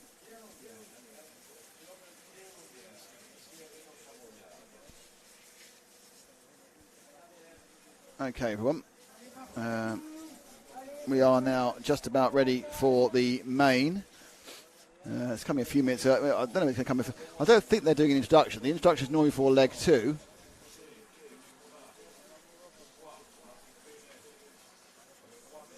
They've now put down B final 1, which isn't happening. They've done the B final.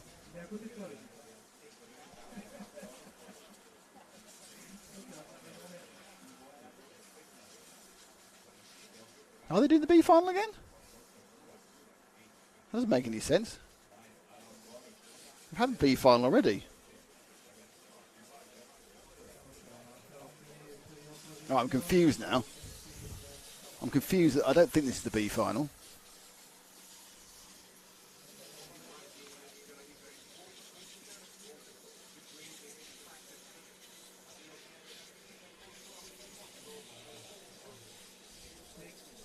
Okay, this is weird. If they're going to run the B final again, and the last chance was a separate thing, that is a bit strange. I've been wrong before, by the way, so things have been strange before.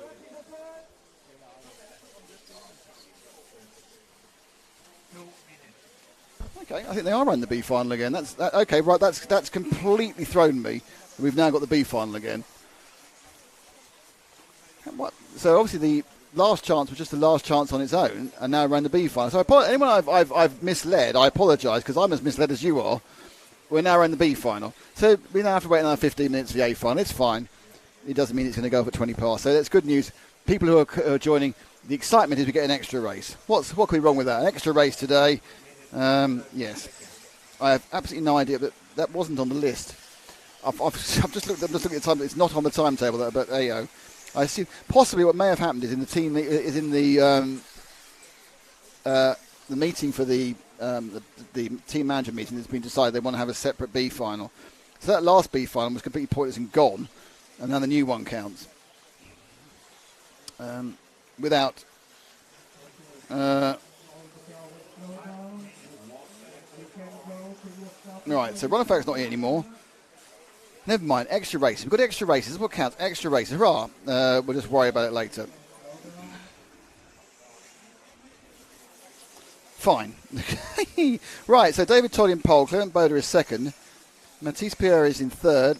Rob Battler's in fourth. Marco Barufalo is in 5. They want to get new numbers as well. Marco Barufalo is in 5. Pekko Ivanen is 6. Oscar Baldo is 7. Burak Kilic is 8. Eric Ronick is 9. Axel Constantine is 10. Martin Bayer is 11. And Brian Baldo is in 12.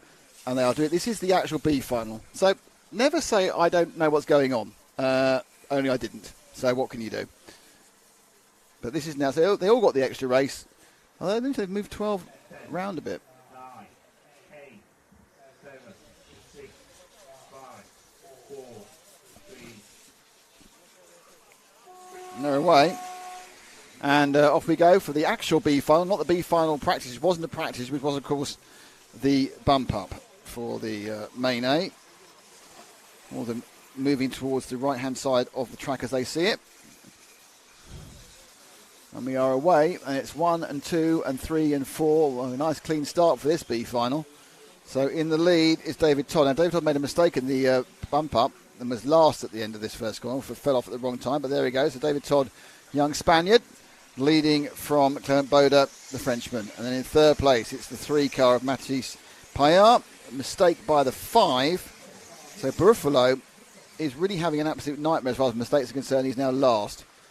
So Buffalo, maximum attack not working so well. All right, first 2 running across at the top of the track now through the Ridgeway. There they go. Third is the 3 car. Then you've got the 4 and the 6. But the top 2 right together. David Todd, white, blue and purpley red. Also, Tax Lapper might lose the lead now to the yellow and green of number 2 of Clement Boda. Didn't. I think Boda had to back off because it wasn't really obvious where he could get past with the tail swishing as it was of the Todd machine. Oh, he's lucky to go with that one, but he has lost the lead. Very much hit the side of the markings of the element of swimming pool blue, swimming pool paint, the concrete area. Got away with it with only losing a position. And Boda there has a bit of a half spin as well, or half turn. They've lost some drive. Third now is Robert Battle. He's got himself through. He's battled past Mathis Payard, and that was on that long first corner as well. But the top 2 having a right old ding-dong at the moment. They go through the painted concrete section. Right together. 2 minutes down. Look at Boda there, just trying to get some sort of grip on the second piece of painted concrete. Looks like Robert Battle is catching them up. They've been counted down by one of the most experienced racers in the world. David Todd really, again, looking right up the back. It is a situation here, it seems, where these 2 guys are finding it easier to follow than to lead. Oh, and there's a little break now. A little break for Clement Boda. He's lost it again. It's amazing. He had a little break, and I think Clement is suffering more on this painted surface than David Todd is. And there's 2 bits of it, and he lost a bit of time on the bit going into the tree camera area. And he lost a bit more before the concrete double steps. Now we're just on dirt again. Boda may well pull away. Lead officially timed at 0.8 of a second, and then another 1 second back to Robert Battle, and then another 3 seconds, 2.5 seconds back to Burak Kilic. So there they all go. 1, 2, 3 across the top line. I could say that at the moment it looks like Robert is really trying to push hard. Robert Battle in the all-orange machine, and they're together again. So that gap was there. That gap's gone. It's condensing, actually, because Kilic is getting closer to all of them. And our 5th place man, which is car 3 of Mathis Payard, is getting closer as well. So, leading away, Clement Boda. He's got David Todd behind him. Interestingly, the first to third gap has stayed exactly the same. He will take a few hundredths of a second. I'd say, actually, in this particular, Rob Battle, and that's cost him time. Boda went too wide up the Ridgeway. Cost him time. Didn't cost him enough time to give Todd a chance. And what it has done is condensed the field again. And now, sliding into the background as a mistake made by Boda. Boda makes a mistake, and now it's Todd from Battle. Battle very nearly made himself a mistake. So now it's Robert Battle up against David Todd. 2 different generations entirely of Spanish drivers. The all-orange machine is hunting down the young man. Robert now looking to make some movements with the Mayarco. David Todd looks very, very confident on that top Ridgeway. Not so confident in some of the other parts. Robert's absolutely loving the bit of painted concrete there. He's giving it full drift, Tokyo drift, absolutely. Good luck for Todd. I think he's gapped slightly. He went from 0.5 to 0.8. Yep, it's a slightly better lap. Boda's dropped off slightly. Now got the 8 car of Burak Kilic also coming back into it. Oh, there's a mistake by Battle. He's got down to 3rd. So, great news for David Todd. Not great news for a Battle, but good news, in fact, for Clement Boda, who moves back into 2nd with the 2 car, the yellow and green card. Also good for Burak Kilic, who's now in fourth, but much, much closer to second and third, as we are just over halfway of this one, the B final, at the leg one of the B final, leg one of 3 legs of the B final at the EFRA 1/8 Electric Off-Road 2024, brought to you by EFRA, of course, and of course by Mebo Sport, S-Works, Hot Race, Hobbywing and X-Ray. So, great news at the moment for Todd. He's got 2.5 second lead. The others are absolutely racing together. Let's see what that lead looks. Oh, there's a mistake there from Kilic. He's dropped way back. So there's our leader. There's second for Boda. There's third. And Kilic, so Kilic fans, I'm afraid it was a mistake. He's dropped back right out of it. So with Boda, who's in second at the moment, looks a little bit safe. He's not that far behind the leader. The leading was 2.4 seconds now. He's taken 0.4 out of it with 4 minutes to go. Battle's still there, but he's just perhaps lacking those last couple of tenths. Where we see the others just take a long shot here to see the gap. There's our leader, and there's Clement Boda. And there's no one else now in the frame, effectively. So it's kind of a bit of a 2-horse race. So I'm not overly sure who's in third now. Who's gone to third? Third is car 3. So there's been problems for a couple of cars in that run. So it's actually Matisse Pierre now is in third. Big problem for Robert. So he's dropping right down. Problems for other cars as well. So it's all settling itself out with 3 minutes and 20 seconds to go. I would say that the lead timed at 2.3 last time round. It's a bit closer now. I think Clement's got a little bit closer. He's got a lot closer to David Todd, but can he get close enough to make a bid? 2 of them, as you can see now, in the same frame. Slightly better on that 2 corners for Todd. The gap goes down to 1.1 seconds. As they look to find a way, Todd bounces his way through the quad. There is Boda. They'll both be in the lead of this race. Todd was way up the top there. I think he had to just brake a little bit more. It was 1.1 seconds. It looks pretty similar as a gap. Boda not brilliant on the blue stuff, effectively. Right behind Todd, though. And we're down to 2 minutes 25. The gap is 1.2, so a tenth of a second gained by Davy Todd. And a bit more now, actually, off that drive. He's looking a little bit further ahead. So you might not see him, or see him probably just turning ahead. There he is. That's it.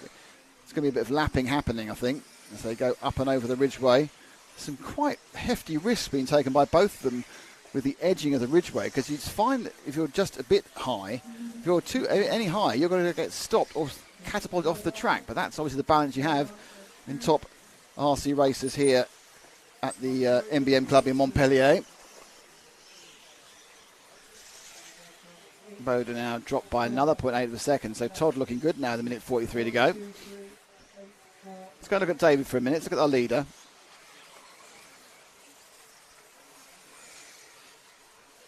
Todd avoiding the running marshal. Boda, that doesn't look like 2.8. That doesn't. I don't know what's happened there. But just by focusing on Todd, he's lost a second. I don't even know sure where it was. So that lead last time round was 2.03. Ooh, Boda was on 2 wheels then. 2.0. This one it's going to be about 1.2-ish, I would think. There we are. I'm good at these visual gaps, aren't I? It's gone back out slightly at this point. Oh, he's upside down. He's upside down. And that could be it for David Todd. He was just pulling away. And he just slightly clipped the inner barrier. And then he's on his back and he's flailing like a distressed turtle, is waiting for the marshal to turn up. So where's our leader? We are with our leader. Now, interestingly, there's some good marshalling. He's not that far ahead, but they are really on the edge of 1 lap or 2 laps to go. I think they've got 2 laps to go. They're just going to get 2 laps of this. Todd now in second place. As you can just see him behind. Boda went past with a 1.3 second lead. Todd's going to need to throw everything at it because only they will get 2 laps. But he has to. I think he'll get 2 laps, put it that way. Down to 15. It's going to be really close, actually, if they both get the extra lap. 9. Well, it's going third, but they're both going to get it. Just Right, so they've both got the final lap. That's it. They are first and second. Boda is away. And he needs to make a mistake, really, if he's not going to keep it. Todd's trying his hardest. But Boda needs to make a mistake. There's a car in between them now, which is a painful thing to happen. Boda now on the swimming pool paint for the last time at that top level by the tree. Now on the last bit of blue, just a little bit oversteer, it's fine. Drives. He needs to make sure he doesn't get held up by the number 9 car. Don't go too tight there. You let through, which is good driving. And Boda takes it. So Boda is your winner. Clement Boda wins it. David Toll is second. Matisse Pierre is third. Burt Klitsch is fourth. Martin Barry is fifth. Rob Battler ends up in sixth. Oscar Bauer is seventh. Marco Buffalo is eighth. Axel Constantine is ninth. Alec Ronick is 10th. Pecco 11th. And Brian Baldo is 12th, but he didn't get the trip. So, cracking little B final. I'm glad we got that B final because it's a cracking B final. So, we've got an extra race. And now we are getting ready for the first leg of the A final. The bleachers are full, as you can see on our camera. There's a lot of people watching. This is a bit of a bonus. We didn't think we were going to get an A final or any finals today. As I said before, it's a change of timing due to the fact that the weather's looking like it's going to go off tomorrow before we can get all 3 finals off. So we're going to get 2 finals off, and then with the weather forecast pretty bad in the afternoon, we are then going to have a hopefully an early finish and get those remaining 2 legs off. We also have we have 2 complete legs of the finals, and we also have a one-off junior and a one-off over 40 final as well, just 1 minute, 10-minute runs. So that will give you more entertainment from Montpellier. This, of course, is the EFRA 1/8 off-road electric championship for 2024 from Montpellier, the MBM club in the south of France. We have EFRA to thank for being with us, and of course especially to Mebo Sport, S-Works, Hot Race, and Hobby Wing and X-Ray.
That is why we are here, thanks to the support of those EFRA associate partners.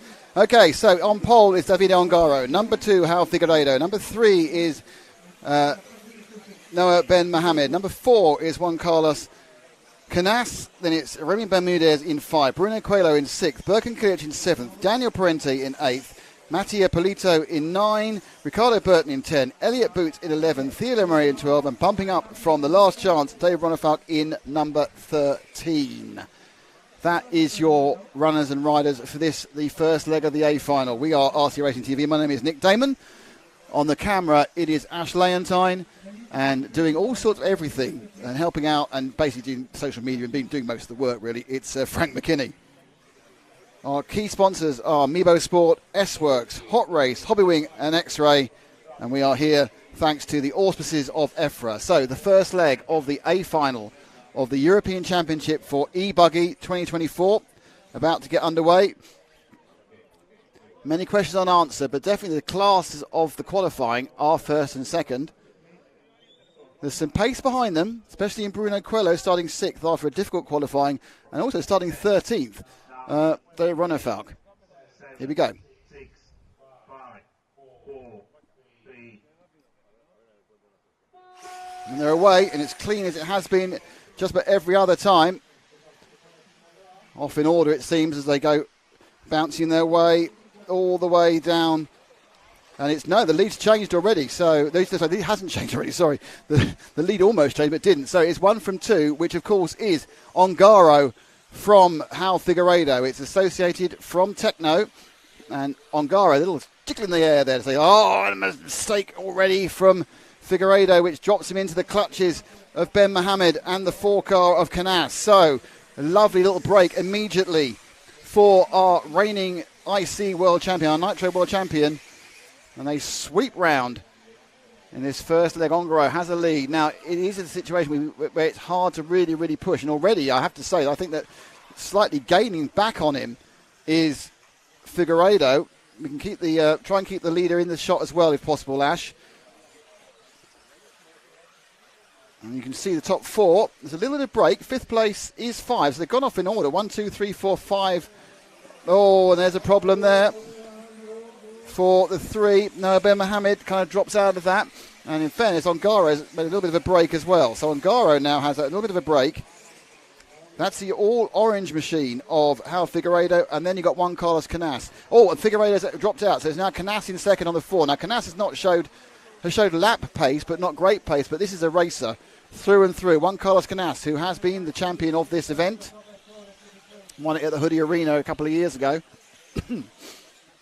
So you have Ongaro, and Ongaro's also been a champion of this event as well. So they're both former champions. Figueiredo rolls in 3rd still. Ben Mohamed now in 4th. And then it's the 7 car of Kilic, then Boots, then Polito, then Coelho, then Ronafat now in 9th.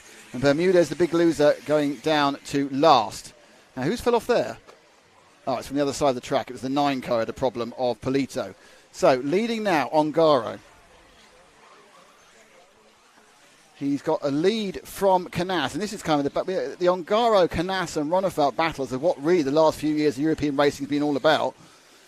And Canas, who's not really shown that much speed today, suddenly is able to look near him and see what he can do. So you get an idea of the gap now. We'll switch to our bounce camera, and they're bouncing first. It is David Ongaro, then it's Canas, there's Figueiredo, and behind them is 4th place man, the number 3 of Noah Ben Mohamed. So the lead was 1.8 seconds, and you kind of think that it's going to be hard to catch him up after this great start. So Ongaro leading the first leg. A little bit of battle here for 3rd and 4th. We're going to stick in second. Let's just drop back to 3rd and 4th, because it does seem that Noah Ben Mohamed is now putting a little bit of pressure. That's the X-Ray driver from France, putting a little bit of pressure on the Techno driver from Portugal, Figueiredo. We can give him now the closest on the track at the front. Ronafat remains 10th. Coelho remains 7th. So some pace at the back of the field not being realised and not really competing hard against Ongaro. Ongaro's lead's not massively extending. It was 2/10 more last time. Then 1, 2, 3, 4. It's the Techno of Figueiredo in focus, but there you can see Canas just ahead of him. And we are 3.5 minutes in. So about a third of the way down this one. That time round, the lead went out by another 4/10. Quite ominous what we're seeing from Ongaro. Actually, that time it's quite flat actually that time. So he's now up and running. Now, 2nd and 3rd are getting back close together. Figueiredo has got back on the roll. Got himself slightly out of sequence. You need to be completely in sync with that ridge section as it comes and goes to you. Now, Ongaro's made a tiny mistake and lost a little bit of his lead. Ongaro's definitely made a small mistake. Not much. And so visually he's gone down a little bit from 2.5 to 2.3. Well, it's less than I thought it was. I thought it was a bigger mistake than that. It was visually slightly less. But it's now Canas in 2nd. Just behind him in the orange machine, that is the 3rd place car of Figueiredo. In fairness, Noah Ben Mohamed is not being dropped. And they come round not even halfway. I think it's been a better lap again for Ongaro, and now the battle seems to be on for 2nd and 3rd as Canas is under pressure more and more from that's the S-Works, of course, of Canas, under pressure from Figueiredo. So it's Italy, Spain, Portugal, France, and then it is Turkey in the top 5. Still leading Ongaro. Now, interestingly, better lap for Canas that time in comparison to Figueiredo. It's not as close this time. Figueiredo will be disappointed. If he finishes 3rd, Figueiredo's going to be disappointed. That's for sure. He started 2nd. He was running well. they've given a bit of an advantage, I think, to more than you should ever give Ongaro. Lead now to come down a little bit. Canas is getting a little bit closer, actually. Well, that's going to cost him time. Let's move forward to Canas. Put it down to 2 seconds. It's a long 2 seconds, that makes sense. There goes Ongaro. And then round on the camera, there is Canas. And Mohammed having a right old scrap at the moment for third and fourth. Let's drop back to third and fourth, having a right old battle between Ben Mohammed and a bit of a cheer as he almost got through. So Ben Mohammed gets through the third, popular with the locals and the X-Ray team and the French. So third and fourth is where the battle is at the moment with 4 minutes to go. Don't forget that 2.6 seconds ahead now is Ongaro, and then it's Canas. Ronefalk has been mired in 10th the whole way through. Even Ronefalk can't make up for a terrible start, well, a terrible starting position. Now, Canas is being caught again by the other two, which is the other two being the Techno and the X-Ray. So Canas now being caught a little bit by Figueiredo and Noah Ben Mohammed. Figueiredo in the orange car, Noah Ben Mohammed in the green and the blue, and also Birkin Kilic is being dragged along by... Oh, what a mistake. And now Ben Mohammed moves clearly into third place. Birkin... Oh, he's got it's battle, but Birkin Kilic and the other two held themselves up. So it's quite a big lead with 3 minutes to go for Ongaro. He's out to 5. A little bit that been down to the kind of a loss of pace in many ways for Canas. Noah Ben Mohammed really showing some great promise, the young man, in the 3 car. Surprised us all. He didn't do much. His pre-qualifying on Friday was nothing special. And so he bang, first round, qualified. He scored second. It was a massive surprise for everyone, I'm sure, except for him. Third place at the moment. Fourth and fifth have got the distance. The lead for Ongaro with 2.5 minutes to go is 5 seconds. Now, in fairness, Ben Mohammed, I think, is actually beginning to gain on Canas, but whether he's going to have enough time to do anything about it, you'll see Canas probably in the exterior of the shot in a second. Yep, there he is, just flashing through. So this is the battle for third and second.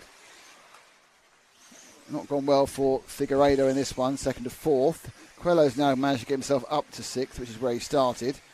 The 11 car of Boots is in seventh. Actually, Boots has got a plain white body shell, so he's obviously decided to look at some body shell issues. Not got race paint on. More issues with Matteo Polito.